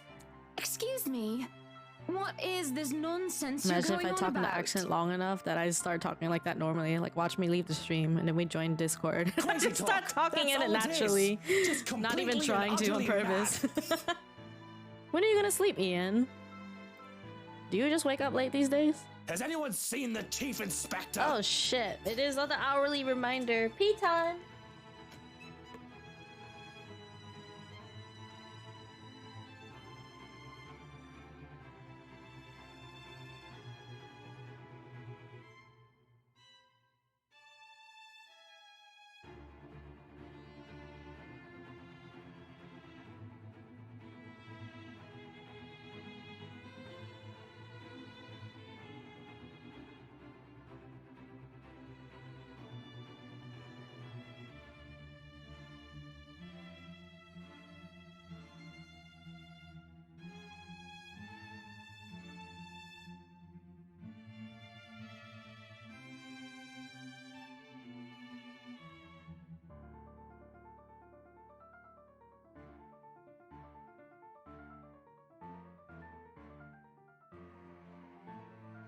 Okay, I'm back. I mean, you don't have to sleep.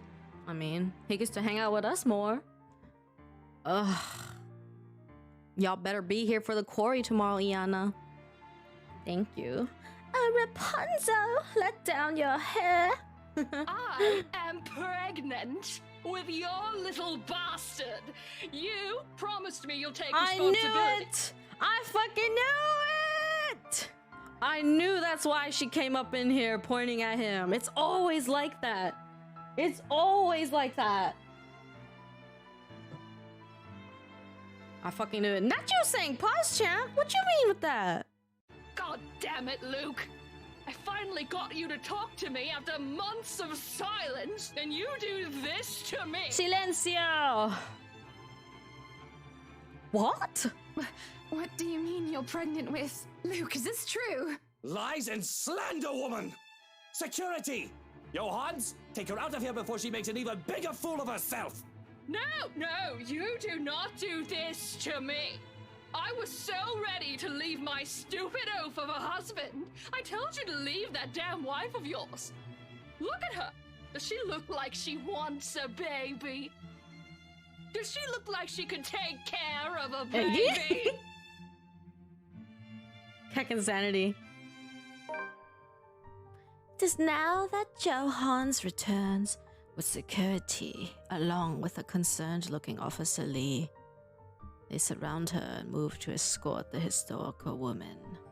Judging by his pale face, he has heard the whole thing, and I feel nothing but pity for the man. Not that I believe Rochelle. Luke will never. He will never go so far as to sleep with another woman, right? I'm so sorry for her behavior. She's been under a lot of stress. And the alcohol. Bro, even drunk, I don't think someone would just randomly make that shit up. Talking nonsense, that's all it is. They'd have to be really mad to just fuck you up. Yeah, he do be looking like the priest, but I don't know if it's the same person or not. It's probably not, but I mean, who knows? They look way too similar, and nobody else has looked that similar. You're not allowed to drink because of the baby, Shelley. What are you thinking? Nothing to see here, people. Move along. VV. Is there really nothing here but the ramblings of a drunk? Of course there's nothing but ramblings of a drunk. She's just jealous. Jealous of this wonderful marriage, this happily ever after that I have with my prince. Bitch, you're delusional. Take that troll up out of Not here always, immediately. Ian. But normally, because people lose their inhibitions, yes, technically, most people tend to say things that they're not usually so brave to say while sober. But it just wouldn't make sense for a drunk person to spew lies, pretty much. Like, an extreme lie or made up tale like that would just not really make so much sense for a drunk person to say. And see to it that she isn't allowed She'd have to here be or like super anywhere we fucking hold any pissed and authority very in aware Luxborn. just to make some shit up to like fuck you over. But I don't think a drunk, especially pregnant person would just randomly say something like that. To be banned from anything with the right name on it is basically show-so suicide. We practically own half of Luxborn, and there isn't a single establishment of repute that isn't under our patronage, one way or another. This is mercy. I can do much worse to her. She could be. Yeah, she could be. At least this way, she can just move out of the city and never, ever return. I have stayed my hand in the face of her grievous fault, her bold-faced lies, when she deserves so much more. Lumi described my voice. Like, he says my voice box basically vibrates, and I kind of see what he means.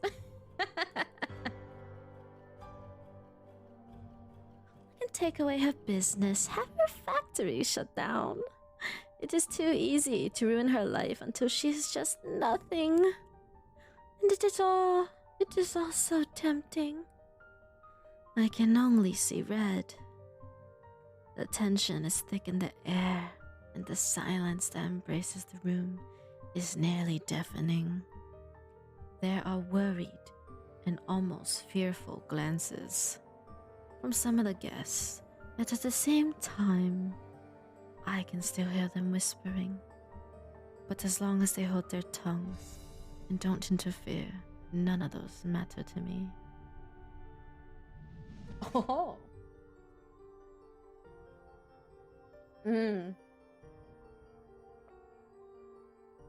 Hey, how are you today, Kasari? What are you playing? Hello, Icy Equestrian. We are playing a horror visual novel called The Letter. Although right now it's just a whole bunch of like just regular stuff. Not as much scares as expected, but it is a very long game, and we have yet to know for sure if there are very, very scary moments. There's definitely been a couple of just regular scary moments. But I am doing well. How are you today, Icy? It almost seems as if he's proud of what I have done, and that spurs me on more than anything. Everyone, please go back to enjoying the party. Don't let that mess of a woman ruin your night. You heard her! Strike of the band, maestro, and let us Cool, dance sounds like fun though. fireflies Yeah. in the night! I mean, I kind of like not knowing when something will happen because it tends to come up randomly, which is nice. Doing good. Good. Very good. Excellent. It takes a bit for the crowd to stir again in the face of all that. But like most problems of the elite, it is brushed under the rug and forgotten in favor of merriment. He offers his hand to me with a small smirk and a bow. I want Luke dead, kinda. Well, that was I don't like the way he looks here. Like he looks like magnificently. okay in like every other instance. It happens.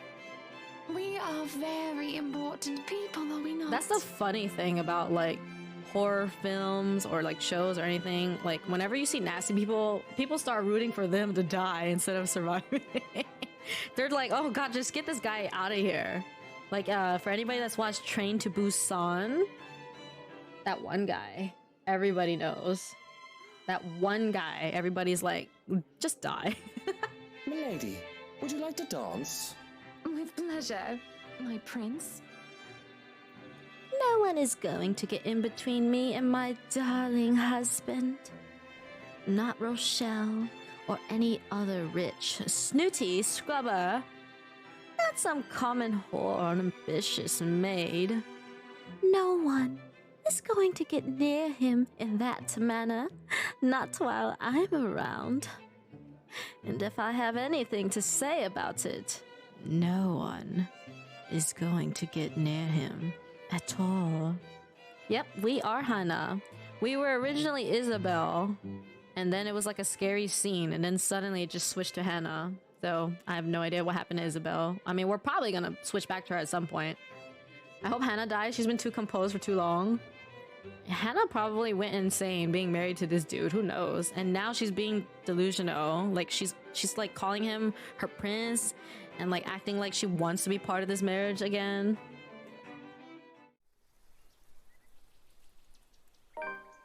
The day after proved to be a difficult task.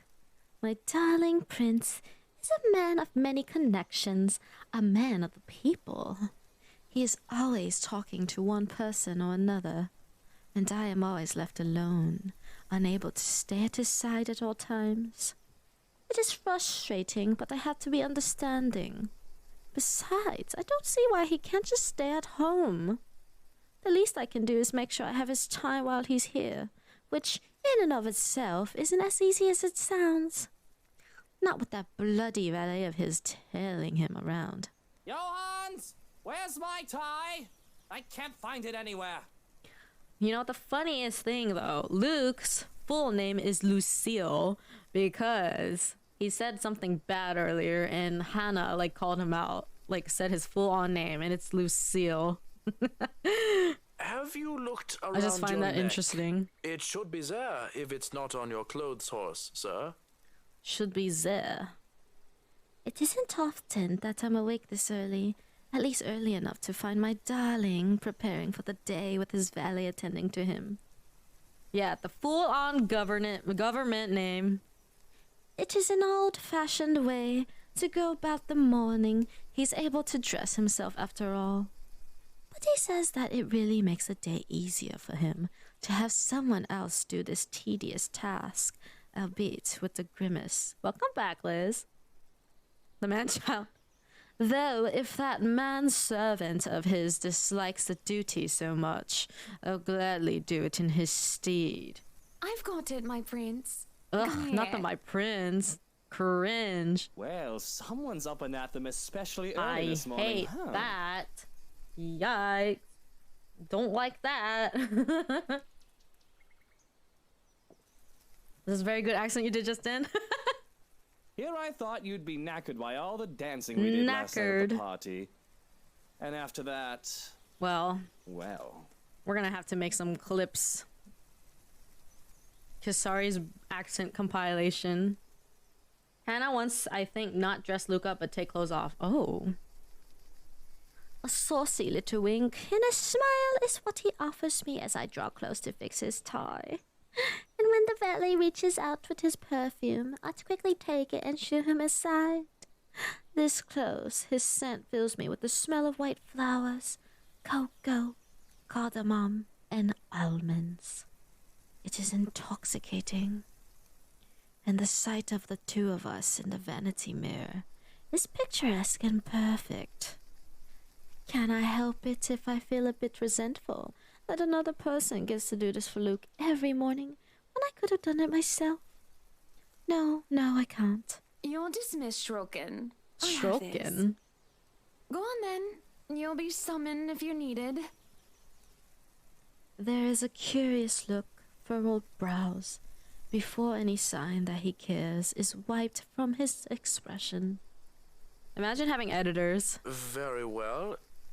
If you need me, I'll be somewhere that isn't here. What's the time period? I don't know. I don't think it's that old let though. The man do his job. I feel like it's definitely modern time. And I say there's no need for him. I can take care of you just fine, my prince. Man, why is she saying my prince so much now? She wasn't doing this earlier. Just where are you off to this Time morning I stay back. anyway? I hate the thoughts of him leaving me. It feels like an eternity without him here, in this lonely place that doesn't feel like a home quite yet. Yeah, she's definitely crazy now. Although, the mansion is really growing on me, slowly but surely. I want to be at his side, yet he fails to see such an obvious thing. Business. Where else? You good, Eggy? How you holding up? Why can't you just work from home? You can afford to, can't you? Business needs a firm hand and a personal touch, Buttercup. What if I try to do a higher voice? I can't help it. My voice do be vibrating. Besides, I can't stay cooped up forever in here. She saw the ghost lady and then went nuts. Maybe. Well, maybe you'll she come back home like as soon as possible, won't just you? like the very first time she saw it, maybe she just like pretended like, okay, that's cool. Deja vu. It's so awfully lonely here without you, I'm gonna my go pee pee. prince. Damn. I could. I don't Eggy see why mod I should, check. though. I hope Eggy's This hasn't alive. been a problem It's before. only 5. I see you playing this spot. No, I don't think we've been in this room You that know I'll come long. home when I come home. Not a long time ago. Just get home as soon as My you voice can. just For literally me, vibrates. won't you? Like No promises. It's business after all. I asked Lumi to describe my voice, and he says your voice box vibrates, and I'm like, you know I what? can't just I see stand that. up in the middle of I the definitely meeting see and tell that. them the wife wants me home. Meaty son.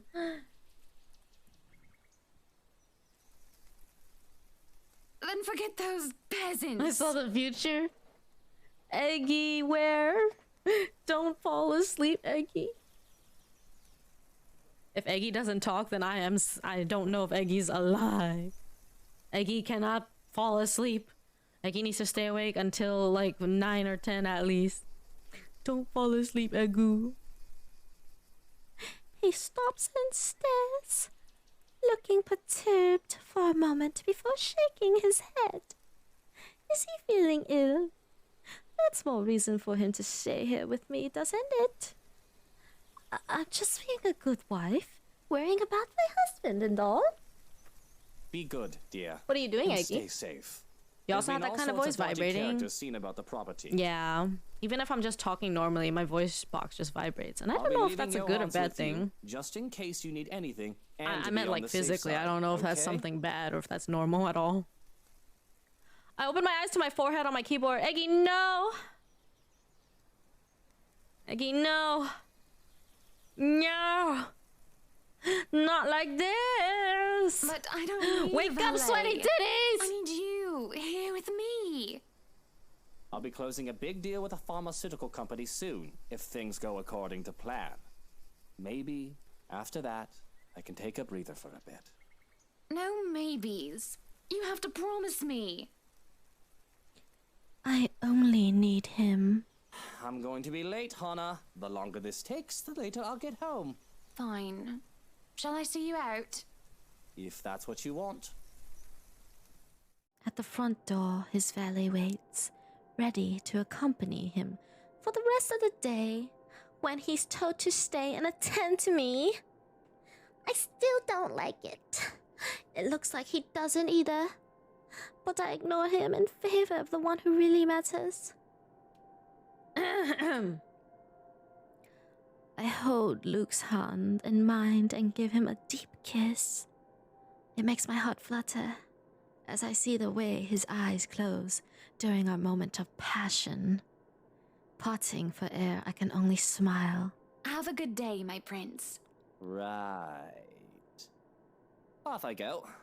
What is that attitude? I still don't want him to leave. He should just stay. Forever. If you could let go of my hand, please, Hana. It's just so hard to let go when I finally have him in my grasp. To watch him enter his car and leave pains me so. It leaves behind an aching, gaping hole, like a hunger and a need. I'm not content until he returns. If it fits you, breakfast is ready in the parlor, madam. If anything, I'll be in a foul mood until he returns. Leave and go practice your bloody sodomy elsewhere. Peculiar. When I turn around to hiss at him to leave, he's already gone, and that suits me just fine. I want to be alone without anyone bothering me.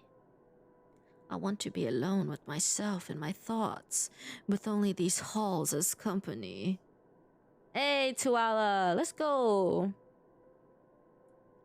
These damned halls which will hold our memories, just he and I. There is no one else I need but my prince. Not some cheeky servant who's just living it up because he's Luke's right-hand man. Rubbish like him deserve nothing. He deserves to be thrown and locked in. The attic.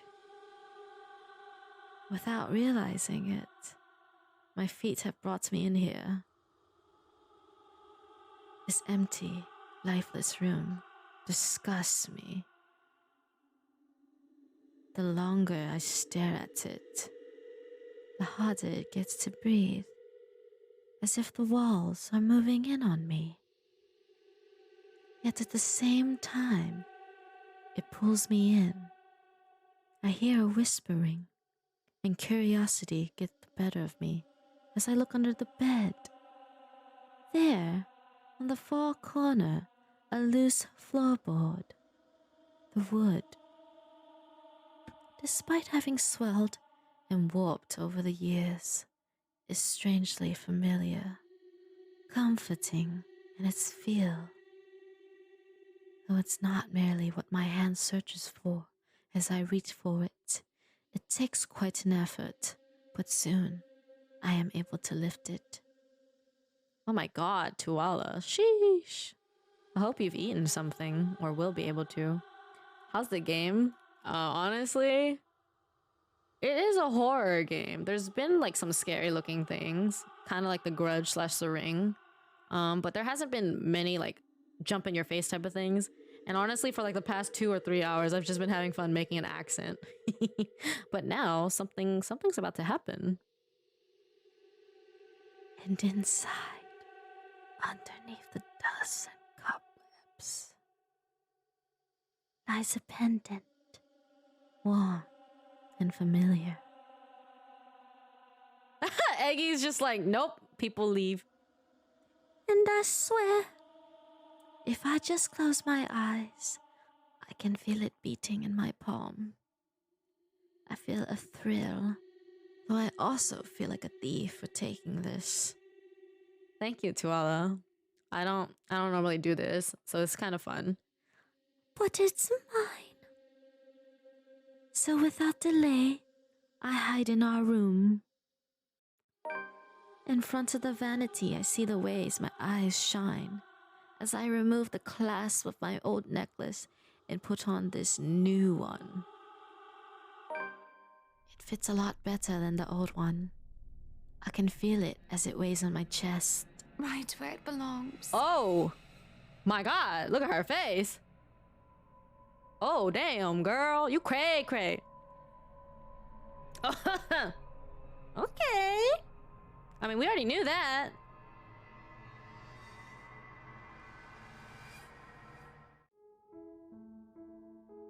Oh, are we Zachary now? No more British accent.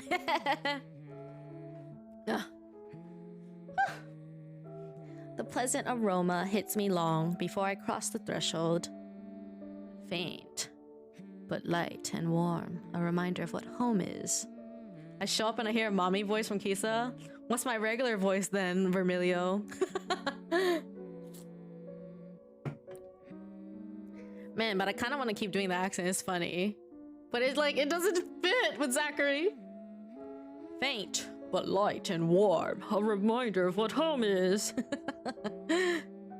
Pa's stern but commending gaze, Ma's tender smiles, the sunlight filtering through the eaves in the morning, and a distinct smell of cinnamon and vanilla as it drifts through the air every time something cooks from the room.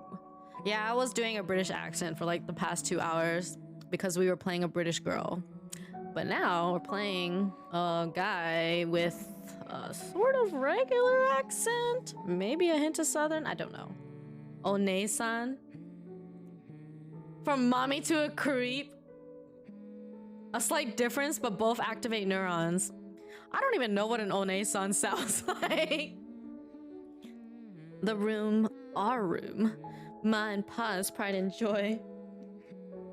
I'm so used to whether someone is just considered a mommy voice or not. My sister and I too, eventually. What kind of voice do I do for him? Because the British accent is not gonna work. But we ain't allowed there. Not yet. I don't remember what he sounds like. I don't know either. I need sleep. Go sleep. Sound like one. An One-san? Not until we're taller, older. Not until we've learned how to take care of ourselves and not burn our hands or reach the cupboards without having to be lifted. But a little peek wouldn't hurt, What's a yeah? daddy voice? It's really hard for me to do like a manly type of voice. Oh wait, he's talking. The floorboards are cold under my feet more than it usually is. The walls more forbidding than what I'm used to. Farther and farther the room goes. Ma's singing ceases. Oh, the singing is kind of creepy. No, please wait. What the fuck? I'll be good. I'll sleep on time. Don't go. I can't hear Pa. Oh, what?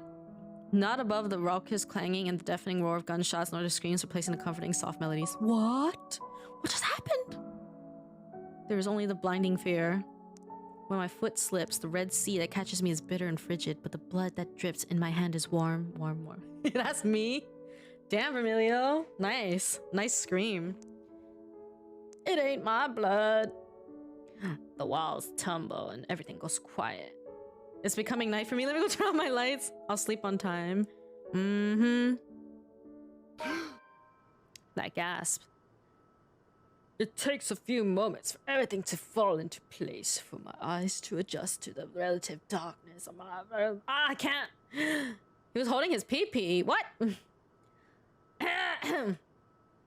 Despite the pleasant chill the AC brings, my shirt is clinging tightly to me. in my blanket, a tangled mess around my throat.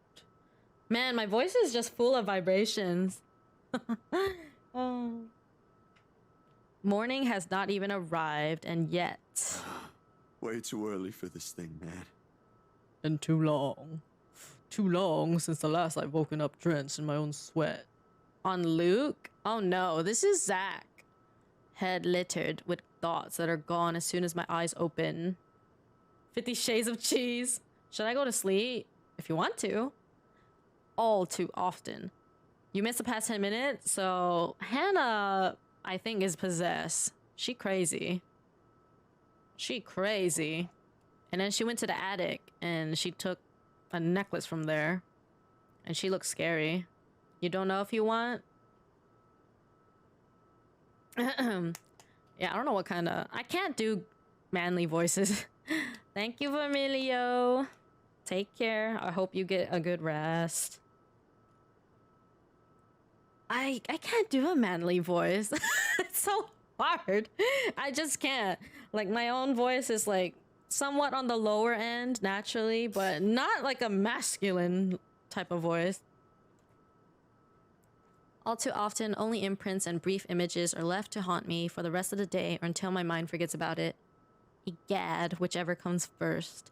Yet vivid or not, what little I can remember does not matter. Regardless, the desperation sticks, clawing up, pushing, urging me to relive every moment, every sensation, and... There's a twinkle in Ma's eyes when she looks up from her work, flour dusting her nose and cheeks. The scent of freshly baked bread wafts from the oven as soon as Pa opens it, and the homely fragrance of honey fills the room. He reaches up to wipe the small beads of sweat away from his forehead, before gesturing for me to come closer the moment he spots me on my little hiding place behind the door. I expected him to be angry, but his pat on my back when I come within his arm's reach is encouraging enough. I've been on the British accent for too long, guys. It's still sipping through. I didn't think it was possible, but the British accent is still like seeping through a little. Eggy! It's okay, Eggy! Stay alive!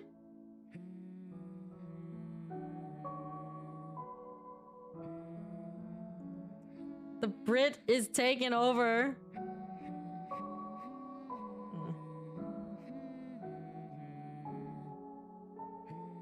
Miwi-san. Sleep when? We'll have to taste these first before we put it up for sale tomorrow. You up for it, little man? Is it good enough? A knock cuts through the air before I can answer. Sharp, heavy, demanding, familiar. No, Eggy needs to literally stay awake because Eggy's trying to fix her sleep schedule.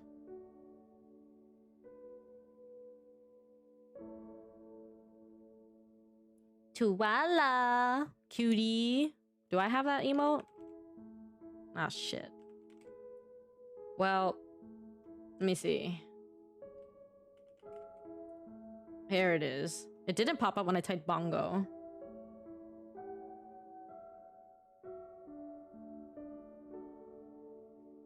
Miwi-san. I'm gonna go to sleep so I get sleep. Bye. Have fun, sweet pea. Bye, yokai. Hope we see you around sometime. Have a good sleep. What kind of voice do you want me to try to do? I mean, I don't have to match Zach. I could try to do something else.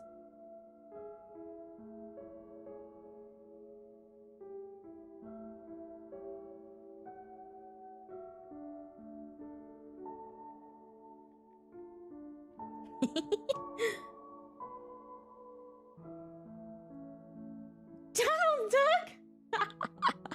Cack insanity! Ma ushers me out the kitchen when Pa moves to answer it. Irish? I don't know how to do that.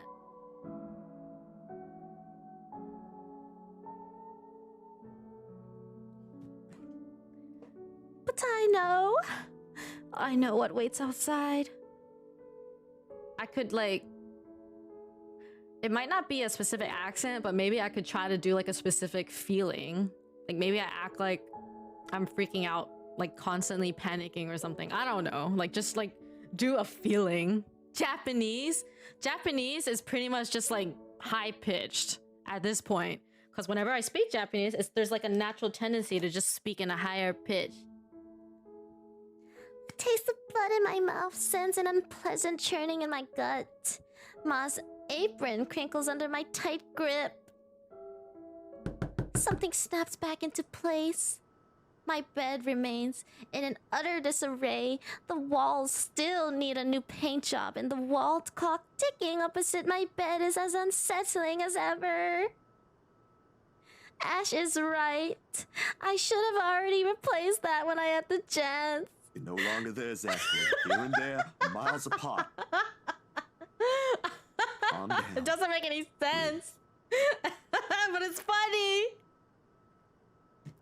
The pressure of my own fingers against my temple is a welcome sensation over the anxiety gripping me. It never really did anything to stave off the headache sure to follow after this before, but it grounds me. A little reminder that I'm safe, away from the place I once called home, from Ma and Pa's. The urgency with each rap that follows finally chases away the ghost threatening to hang around. Why anyone thinks it's a good idea to knock at someone else's door this late confuses me. Nana would chase them all away with a broom if she was here. But no matter, it's a welcome break from the thoughts about to take a morbid turn if left festering. Balls? Balls-kun? Mod check? It's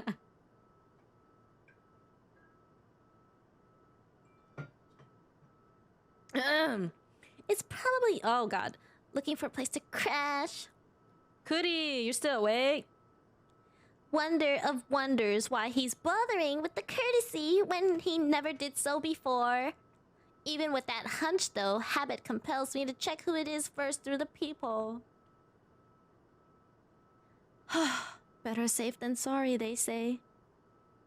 Except the person that greets me on the other side ain't him. Unless his hair grew long overnight. And he started wearing a ponytail, of course, which I highly doubt will happen anytime soon, no matter how funny that looks in my head. I need to finish my can of chips. Your Pringles. I waste no time opening the latches. Isabella, it's late. There's something I can't quite pinpoint in her eyes when she looks up. Her face a pallid shade, shoulders tense, breathing heavy, and uncontrollable shaking in her hands she's trying to hold back. Hide if I didn't know any better. Hey, Zach. Sorry. I know it's weird for me to show up at this hour, but you are the closest to my office, and... Well, we don't know if this is immediately after, because when we were playing as Hannah, we went back several days, so we have no idea in what time period this is exactly. Like, it could be a few days before Isabella's incident or whichever. No. Or it's it could be perfectly immediately fine. after. Who knows? I'm not really I mean, we'll working find on out. anything right now. Do you want to come in? Is it all right? You want to come in, but for us, she's hour, technically but in. I thought... Welcome back, Eggy. We didn't actually see anything scary, but we did see that Hannah was clearly possessed. I'm sorry. I just thought...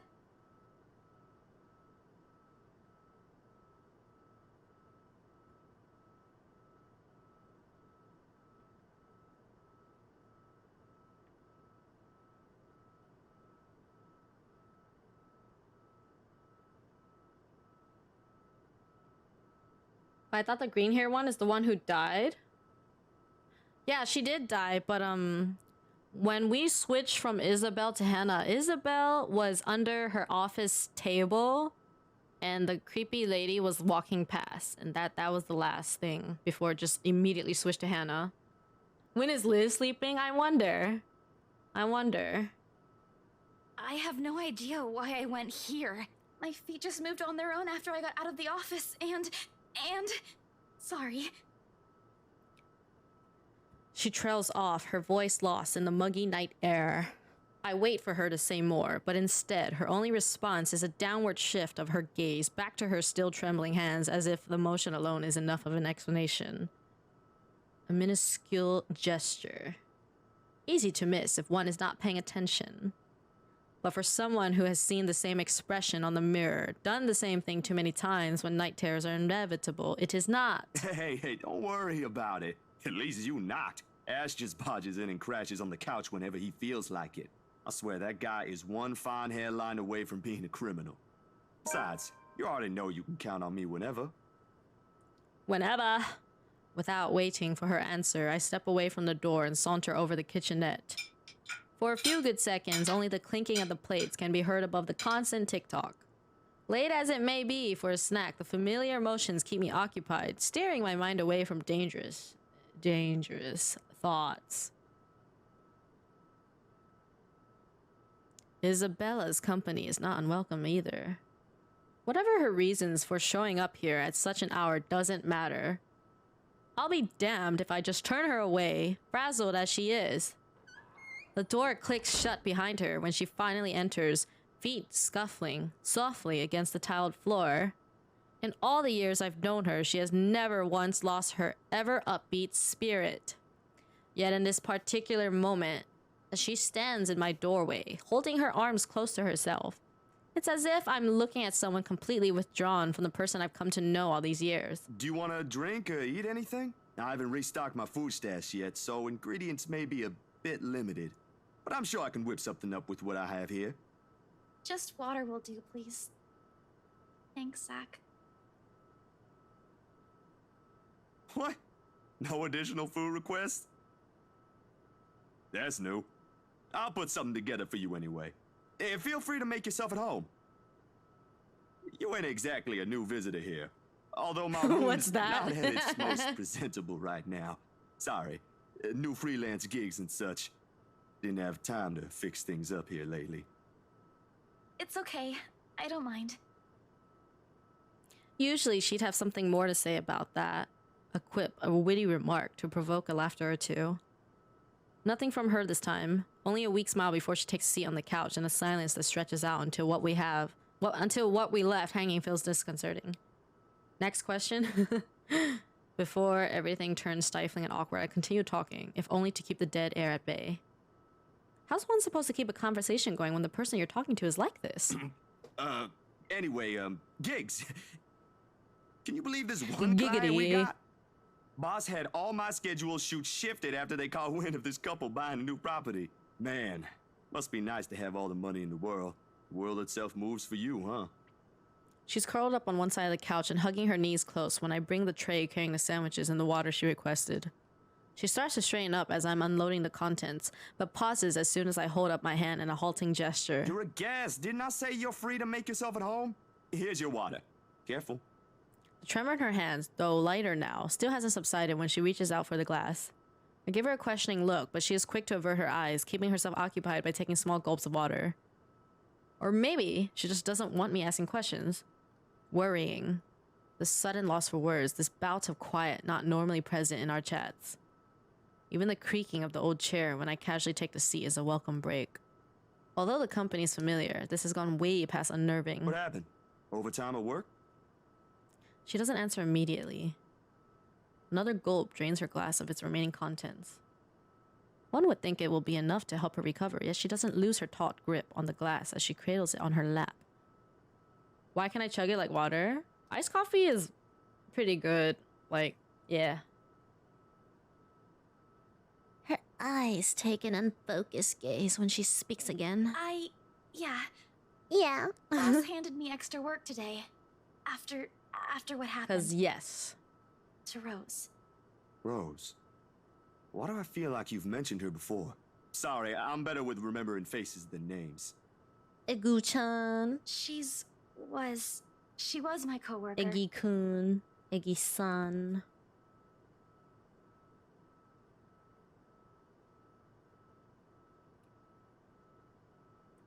Mama wifey.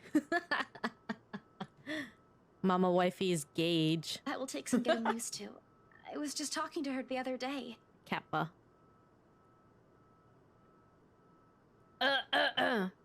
Was? Did she resign or something? I think I'm missing a few details. The bitch is dead! You've never met her. I think I did mention her once or twice. Third person sprite is cute. Never turned my head so fast on a yeah. I wonder. Psst, psst, psst, psst. Mitty. I don't think she can hear. I think she's there, but she's not listening. So It doesn't matter. You probably heard her name recently from the Here, news. kitty than kitty. me. Miri-san.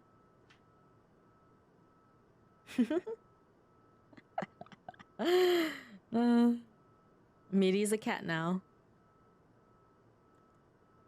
A little memory from the night before. The bright red light from the dark room, the strong odor of the stop bath, the television's barely audible murmur in the background, and a glimpse of a bloody room. No, I don't think Miri is on Chatterino enough to have added anything.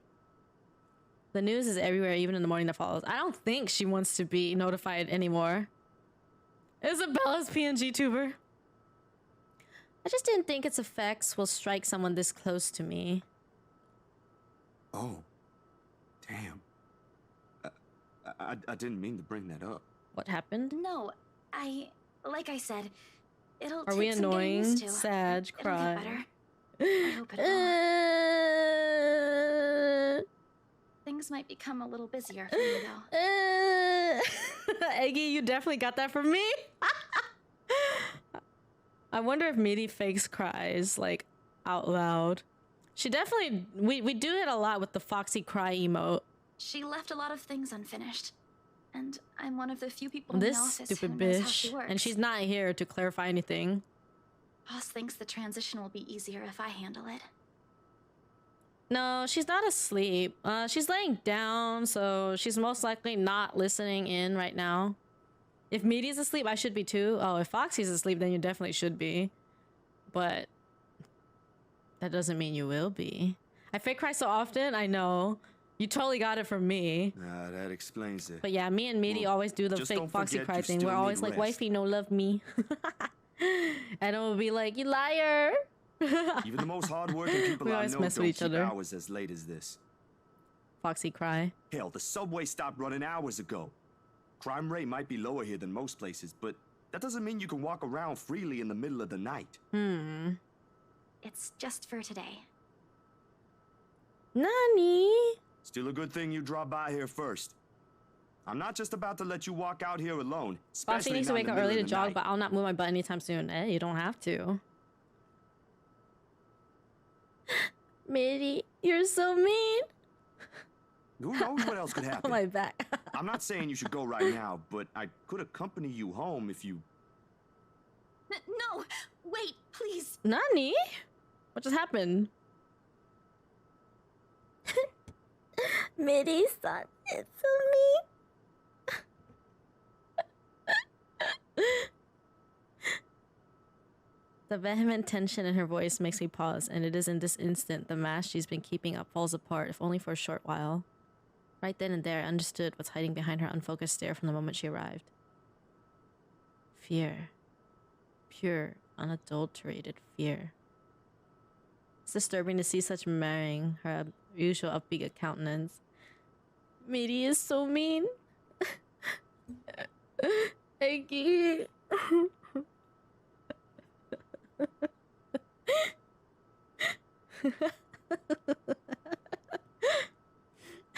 Oh god.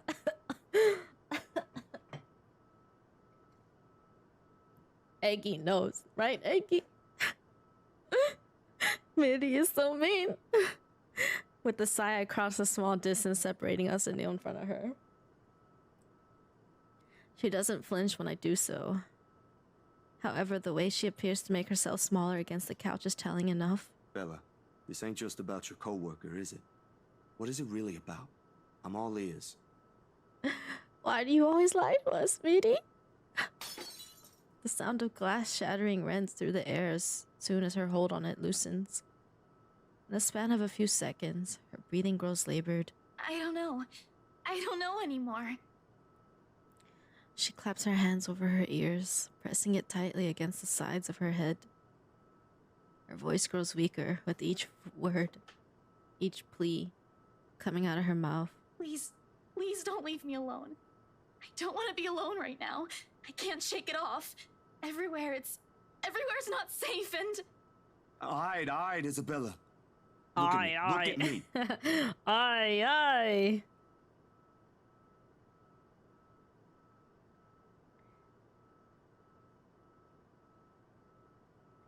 Meaty gay.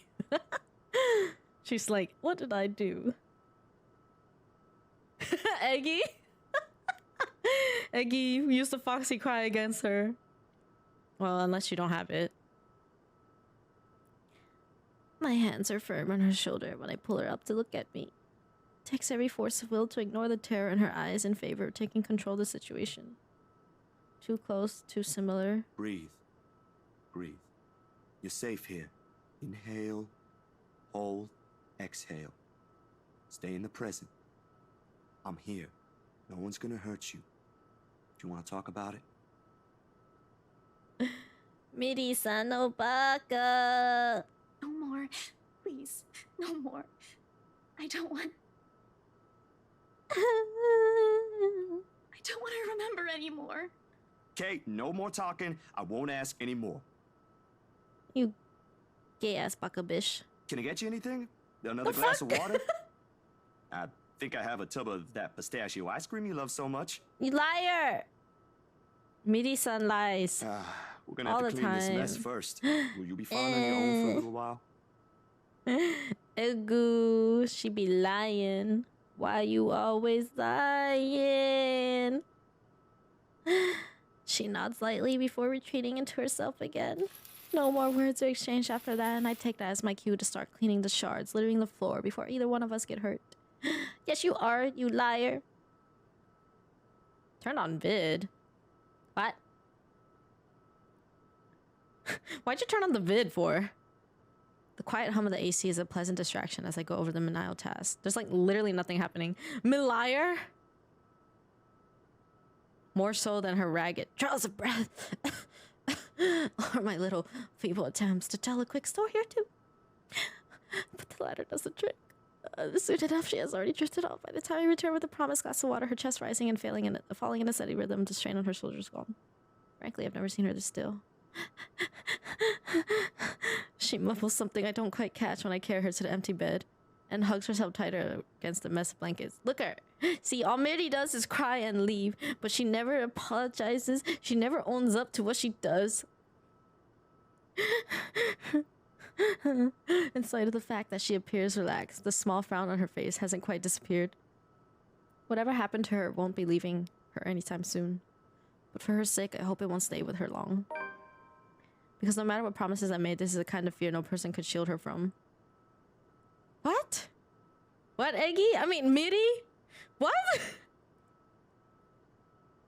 I'm so confused. Did you know a slice of pie is $2.50 in Japan? What?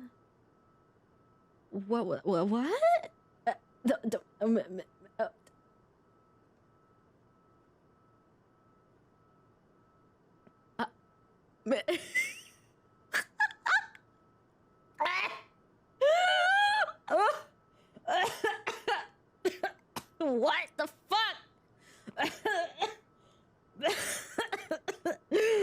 What the fuck? Why? And no, I did not know that. Well, that is very interesting.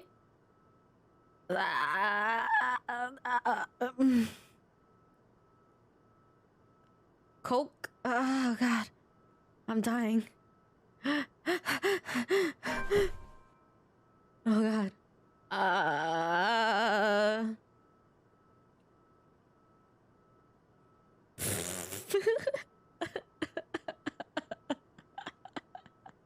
Miri. Oh my god. I don't even know if I should hydrate. I feel like I'm gonna choke on the water. I think that's worse than choking on air and spit. Choking on water is very painful. But I need more. She thought it was a follower bot because she's a baka.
I went to go refill my water, and then I went to go pee.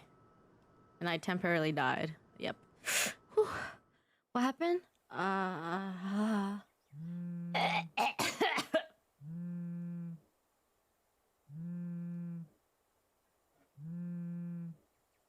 My mind was still reeling because Meaty banned Pirates of the Caribbean. I think you scared them away. But you know, it's okay. Maybe we don't want people around Meaty and you know, subjecting them to her lies. Oh my god. Yeah, you know something's vibrating.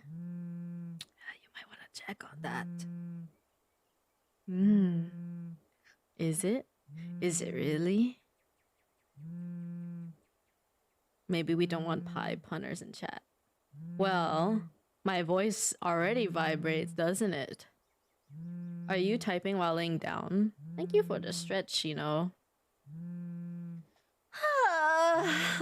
Oh god, that wasn't even me stretching. That was just me breathing. I haven't even stretched yet.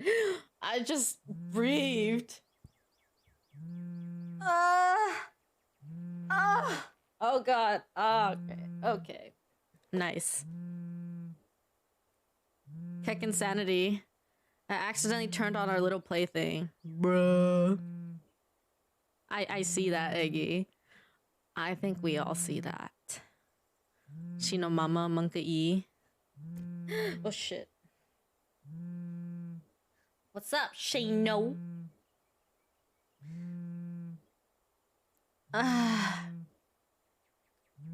In the end, it became one of those nights when sleep passes like a blink and is plagued with vague, fuzzy thoughts.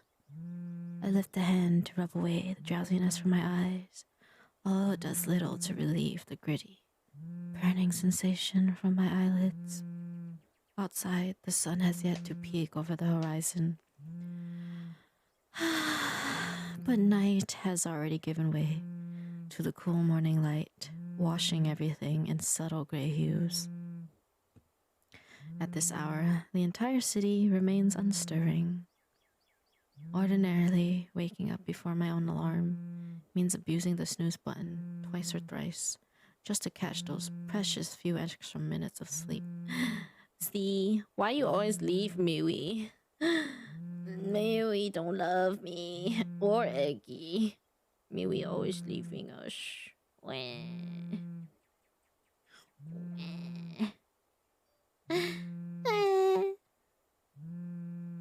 Why, Eggy? Why must Miwi do this?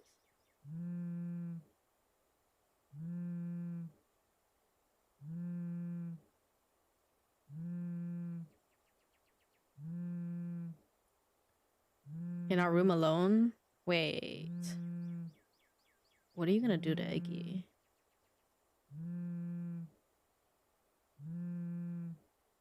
Wait, I haven't listened to these clips yet. I need to play these. Wait, I need to listen to these clips that you guys posted. Wait. Where? Clips where?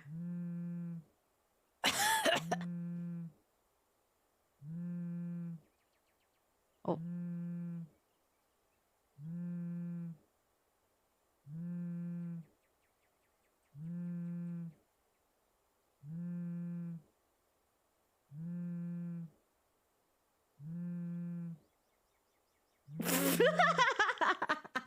Why does it have 17 views already?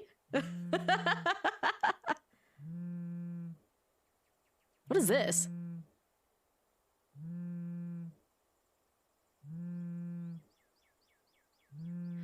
You guys suck at clipping. I'm sorry, but these are so fucking long for no reason. Eggy.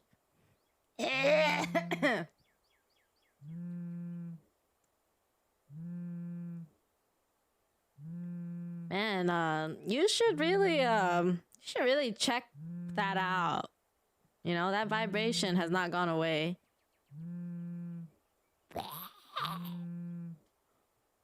I told Eggy I was gonna show her some zombie sounds.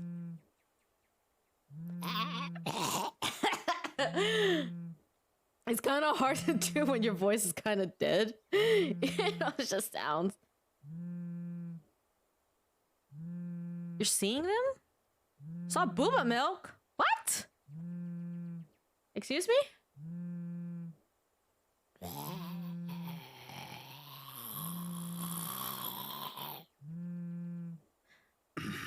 This better be good. Groggily, I scramble for the bag sitting at the foot of the bed. Oh, oh. Oh.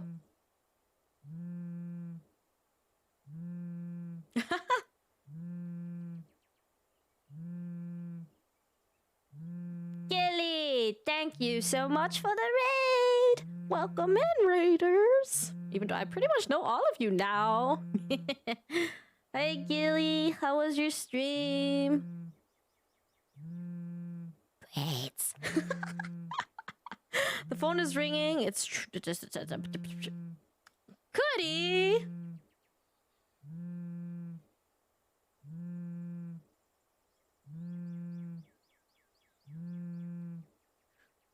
Thank you for gifting Gilly, bruh. Was it good? A bit tired? Oh, yeah. Y'all better get some rest. Wow, if it isn't Geo, nice voice. Sir. How are you guys all doing? The ringing still hasn't stopped, even as I fish the phone out, and Ashton's name flashes brightly on the screen when I turn it on. Must be pretty urgent if he hasn't dropped the call yet. Took you long enough, Z-Man. C-Man. So, I'm new here as well. What are the perks of being new? Well, there's a first time for everything, isn't there?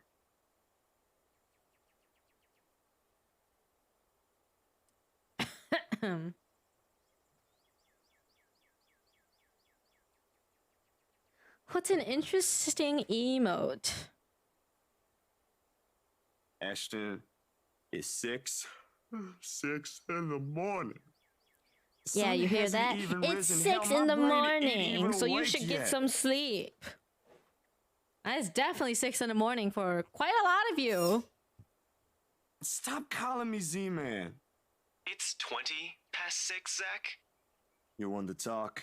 Give me back my 5 extra minutes, Ash. I want my sleep.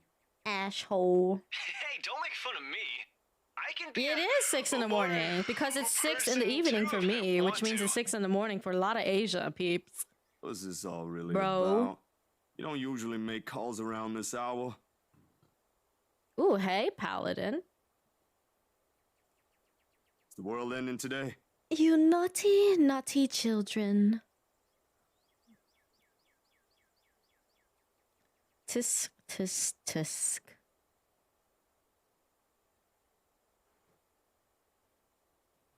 Shame on you. What do you mean about the clips being long? The 2 recent were under 30. They're like long in that you only need 5 seconds of what really happened. Anything more than that, not necessary. How are y'all? We're doing good. How are you, Paladin? Sorry about that. Becca rang me up a few minutes ago looking for Isabella. Said she didn't show up in her own apartment last night. Do you have any idea Y'all where? are just a bunch of coomers. I should have known you two would come looking for her first thing in the morning. Meaty Not is a gonna laughing pass matter, out, Zach. I swear. You can't really let your guard down with everything that's happened here recently. You've heard about the Cooper one from the news.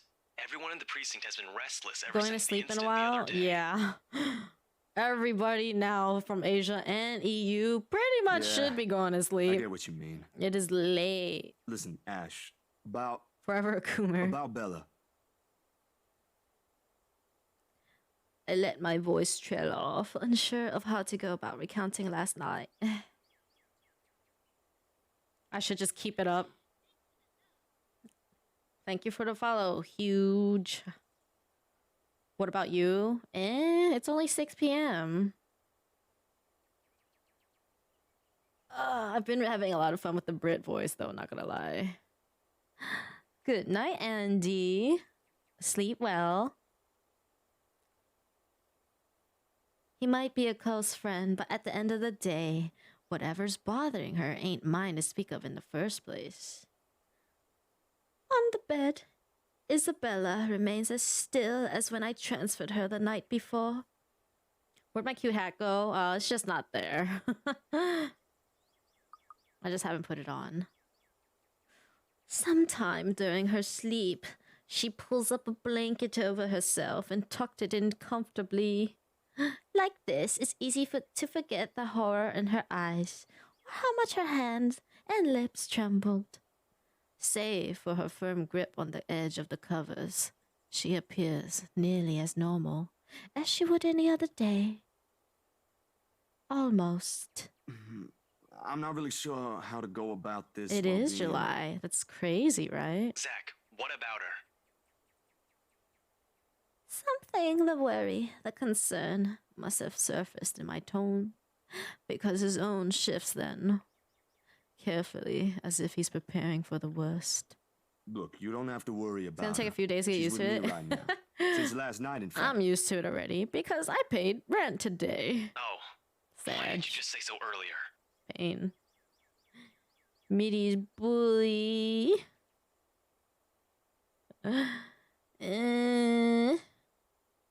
Wait a minute. When did Mitty pin this? What? What? What?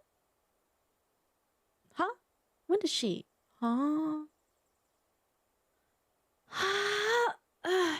She kind of knocked in the middle of the night. I couldn't possibly wake you two over that. And with how things are when she arrived, I 4 thought it'd p.m. be best if I let her rest first. Yeah, well, most of the I people just that wasn't expecting people would be just looking for her came before or the rooster even are crows. here are from EU and Asia, so they're all definitely pretty much going to sleep.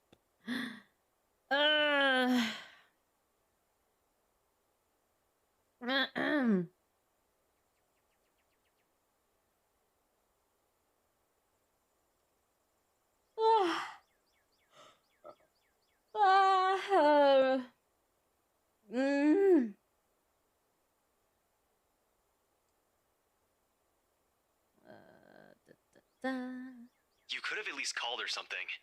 Becca's, you know how much she frets about the smallest Well, at stuff. least we're pretty much more or less over. Like I know. I'm being sorry. on edge, being very That was a lapse scared, on my part. stuff like and I that. just didn't think.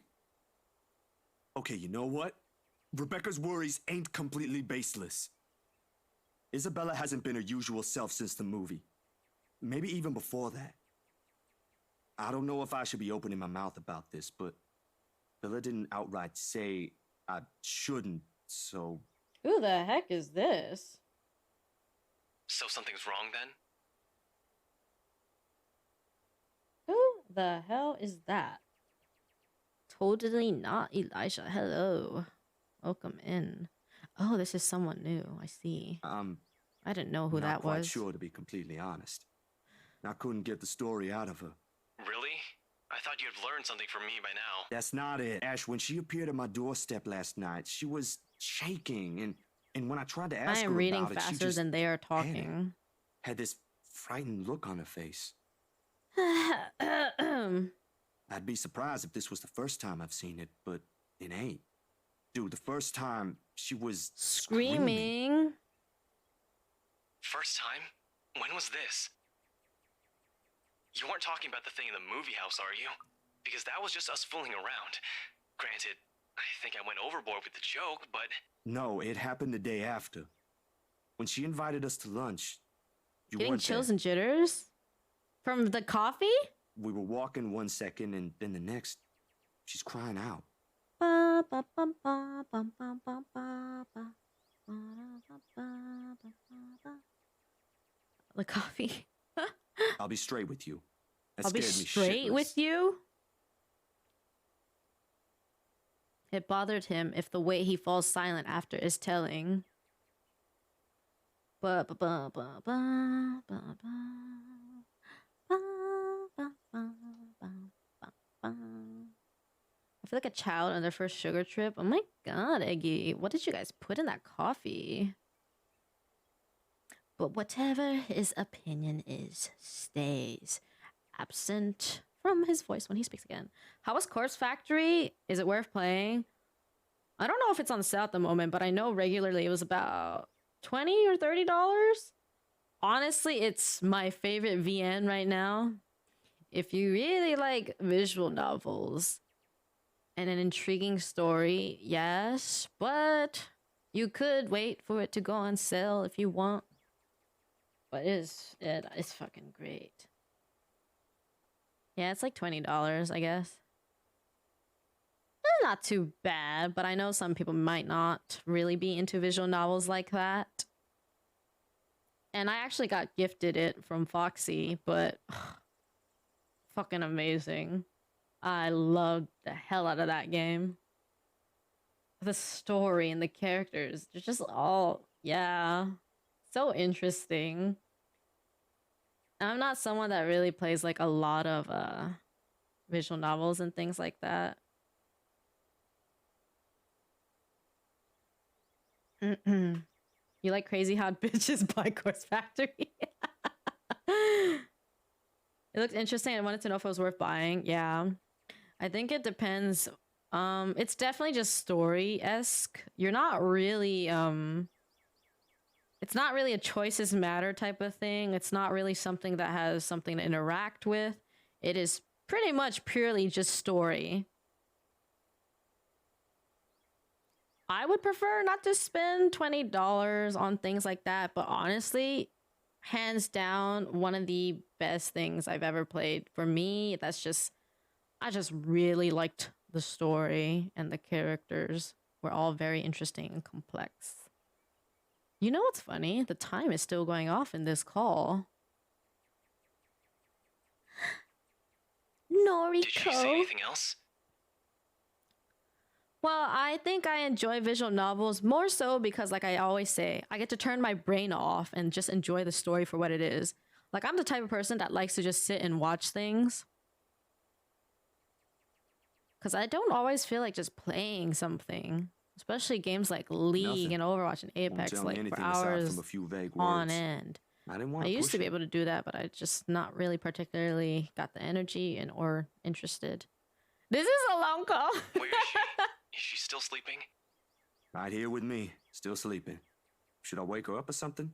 Yeah, visual novels are more my element now, just for the simple fact that I don't have to, like, I don't have to solve puzzles. I don't really have to do anything. I can literally just turn my brain off.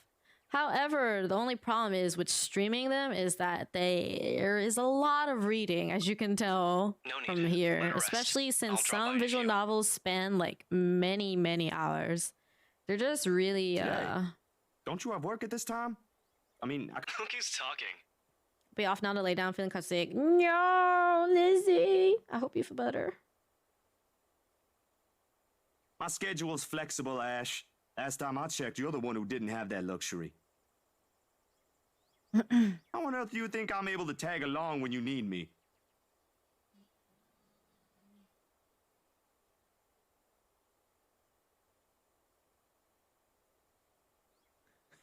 What did Brian just say? Peachon? Why does it... Oh, he's saying Peachon like one word. Thank you for gifting Peach, Epic. What the... It's not completely out of the way. They live on the other side of the town It do be a new month. You, Ash. Now everybody's on the Your leaderboard. definition of out of the way is a little screwed yeah, up, you know. of course. Take care, Lizzie. If you guys want to join my Discord or follow me on socials, feel free to do that. Once again, if you do join my Discord, I do ask that you verify at the bottom the rules. You really don't have to read them because I don't expect most people to read them or care about them even if they read them. But do verify. You will not have access to the Discord otherwise. And I don't really post a lot of YouTube or TikTok videos, but I am trying to slowly do that more and more. My main focus is the live streams. And yeah. It's fine. But every little thing helps. I'll call you back. I've got to let Becca know I that do have some TikTok ideas with my slime model, but haven't gotten around to doing it yet. We are working on my live 2D model, and we've just started rigging. It's been fun watching that. He drops the call before I can even get a word in, and for several minutes after, I find myself simply listening as the rest of Luxborn rouses. And tomorrow, I will be playing the Quarry. So the funny thing, Epic, I don't know how you ended up in my stream, but we were watching the streamer awards. But then the funny thing is I see you in literally everybody's chat, so you follow a bunch of Genshin streamers. So I had no idea how you ended up in my chat. Because you came in when we were watching the streamer award. Maybe I was in one of those recommended or something. Yeah. It's probably because you watch people that I know. And they curated it like that. Even if people read rules, it doesn't necessarily mean they will follow them or care about them. That's why I always say, if you're gonna join my Discord, just at least verify that, so you could just at least gain the Discord access. You remember I'm blushing? Well, it's kind of hard not to remember a very specific thing like that. Like someone with the name Epic and coming in during a very specific award show. Yeah. Also, yeah, so tomorrow I'm gonna stream the Quarry. I'm not going in completely blind, but yeah, it's my first time technically playing it myself. And Sunday, I will not be streaming, but we will be hanging out in Discord. So if you're in my Discord and you see us there, feel free to hang out with us. We're most likely just gonna like watch stuff and just chill in there. And I might actually do that after the stream. Take meds if I feel better, I'll come back. Okay, take care, Lizzie. I hope you do feel better. Not the most soothing sounds to hear following a troubled night, but the routine puts me at ease nevertheless. What's comforting, what's safe, what I'm used to. Nearby, Isabella shifts but doesn't wake, blissfully unaware as the city slowly stirs itself back to life. Was her night as restless as the one I had? Were her dreams as lucid? Yeah, I saw that, I see.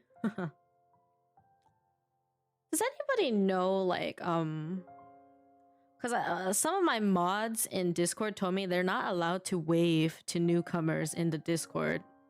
And they think it's because they don't have admin access.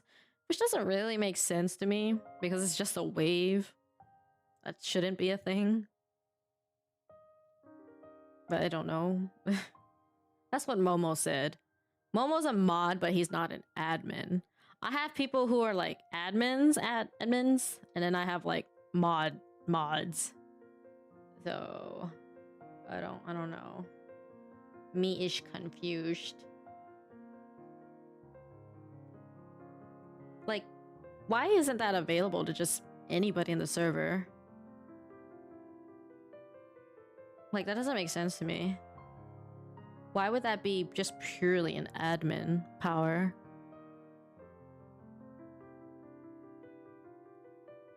I don't know. I always found that weird because it's just a wave, so why can't everybody do it? I mean, I guess it makes sense because you probably don't want just everybody doing it, but I don't know. So like I have very different roles. I have my Twitch mods, which has nothing to do with Discord settings. There's just a separate channel for them to talk in. That's it. They don't have Discord powers. And then I have Discord mods who can do certain things.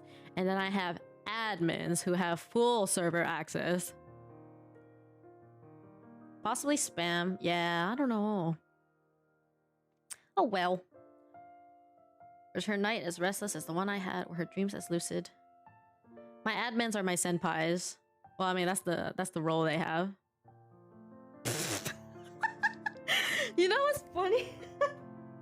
You know, if you have a community server and then like they have the community updates, it literally just sends a message.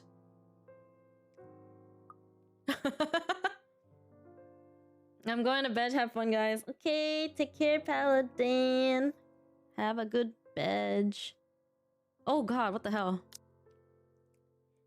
In hush moments like this, I envy her.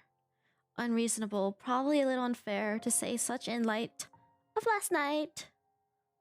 Oh yeah, the Genshin livestream is tomorrow. I will be streaming that. It starts at 8 for me, so I will likely start streaming at 7 and just play Genshin until then. I guess you can't choose roles that can wave if it's turned off. Only admins can bypass everything. That's very weird. I don't understand any of that. Oh well. It's fine though.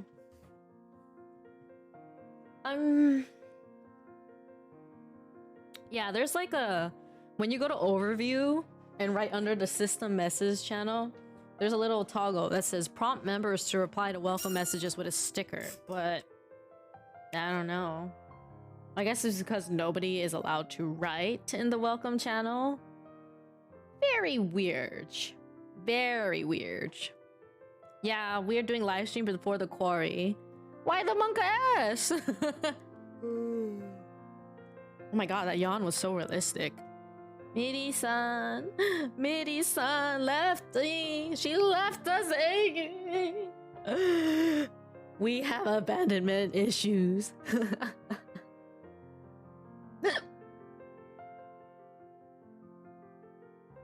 Oh, you're just monka-essing the quarry? It's not that bad.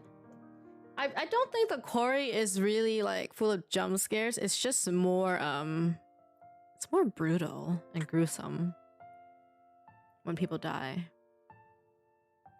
I'm gonna have to end my stream soon enough though. Yeah, it's very gory. It can be very gory.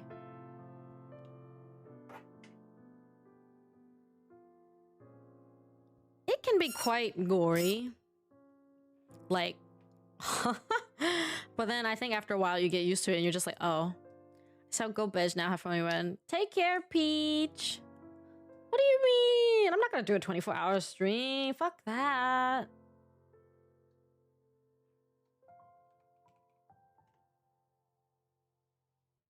Last and Doom Eternal. Yeah, well. Let me see.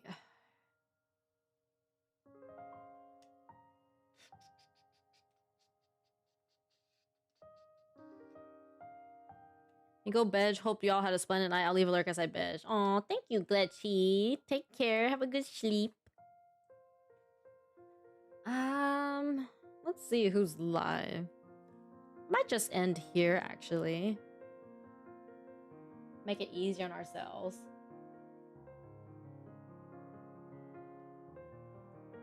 Thinking of raiding Kitty.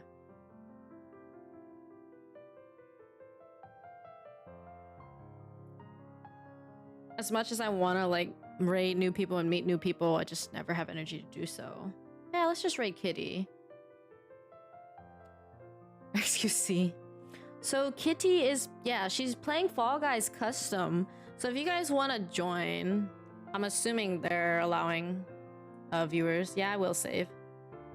Thanks for the stream, I enjoyed it a lot. Thank you for coming and hanging out. Okay, let's save right here. Yeah, we will continue this at some point next week. Okay, so let's see. All I know so far is up to Monday/Tuesday. So yeah, tomorrow, Genshin for like an hour, and then the live stream, and then going into the quarry, because I think it's a very fun watch, and a lot of my community members have not seen it yet. Sunday, day off of stream.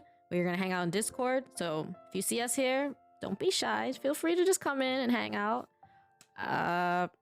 Monday night, I will return with Genshin. And I do have to do a 1 hour sponsored segment of a mobile game. And maybe continue this. Or the quarry. Well, we're gonna continue both, but I just don't know which one I should start first. I don't know if I should play this one on Monday night or the quarry. I'm feeling better and I just had the most random burst energy. So I will be ending the stream right now, but I'm not gonna be leaving. We're gonna hang out in Discord because Eggy needs to stay awake for a while. So we'll still be in Discord for a bit anyway. So feel free to come hang out in the voice chat and stuff. It's not Raid Shadow Legends, it's something called Frag. Okay, let's put the ending screen. All for me? Yes. But also because I like hanging out. Let me get the raid going. Gotta start building. I'll be sleeping. Oh, it's okay. We'll see you tomorrow. Captain Kittykins. Alright, so she has follower only mode on. So unfortunately, you're gonna have to follow if you want to send the raid message. Once again, Eggy posted a bunch of raid messages. Yeah,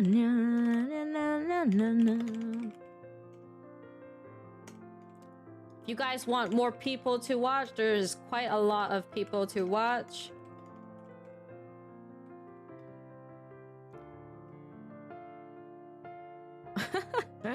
Cool down, OP. Whew.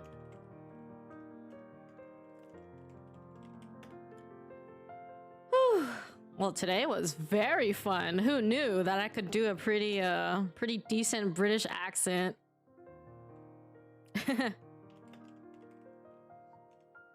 I hate the cooldown for this.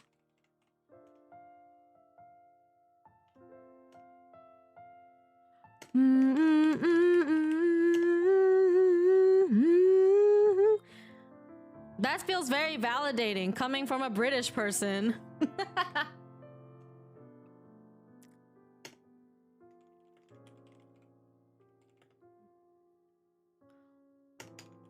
All right, there's only so much more I can do. Bye, everybody. I love you. Let's go. Mwah, mwah, mwah, mwah.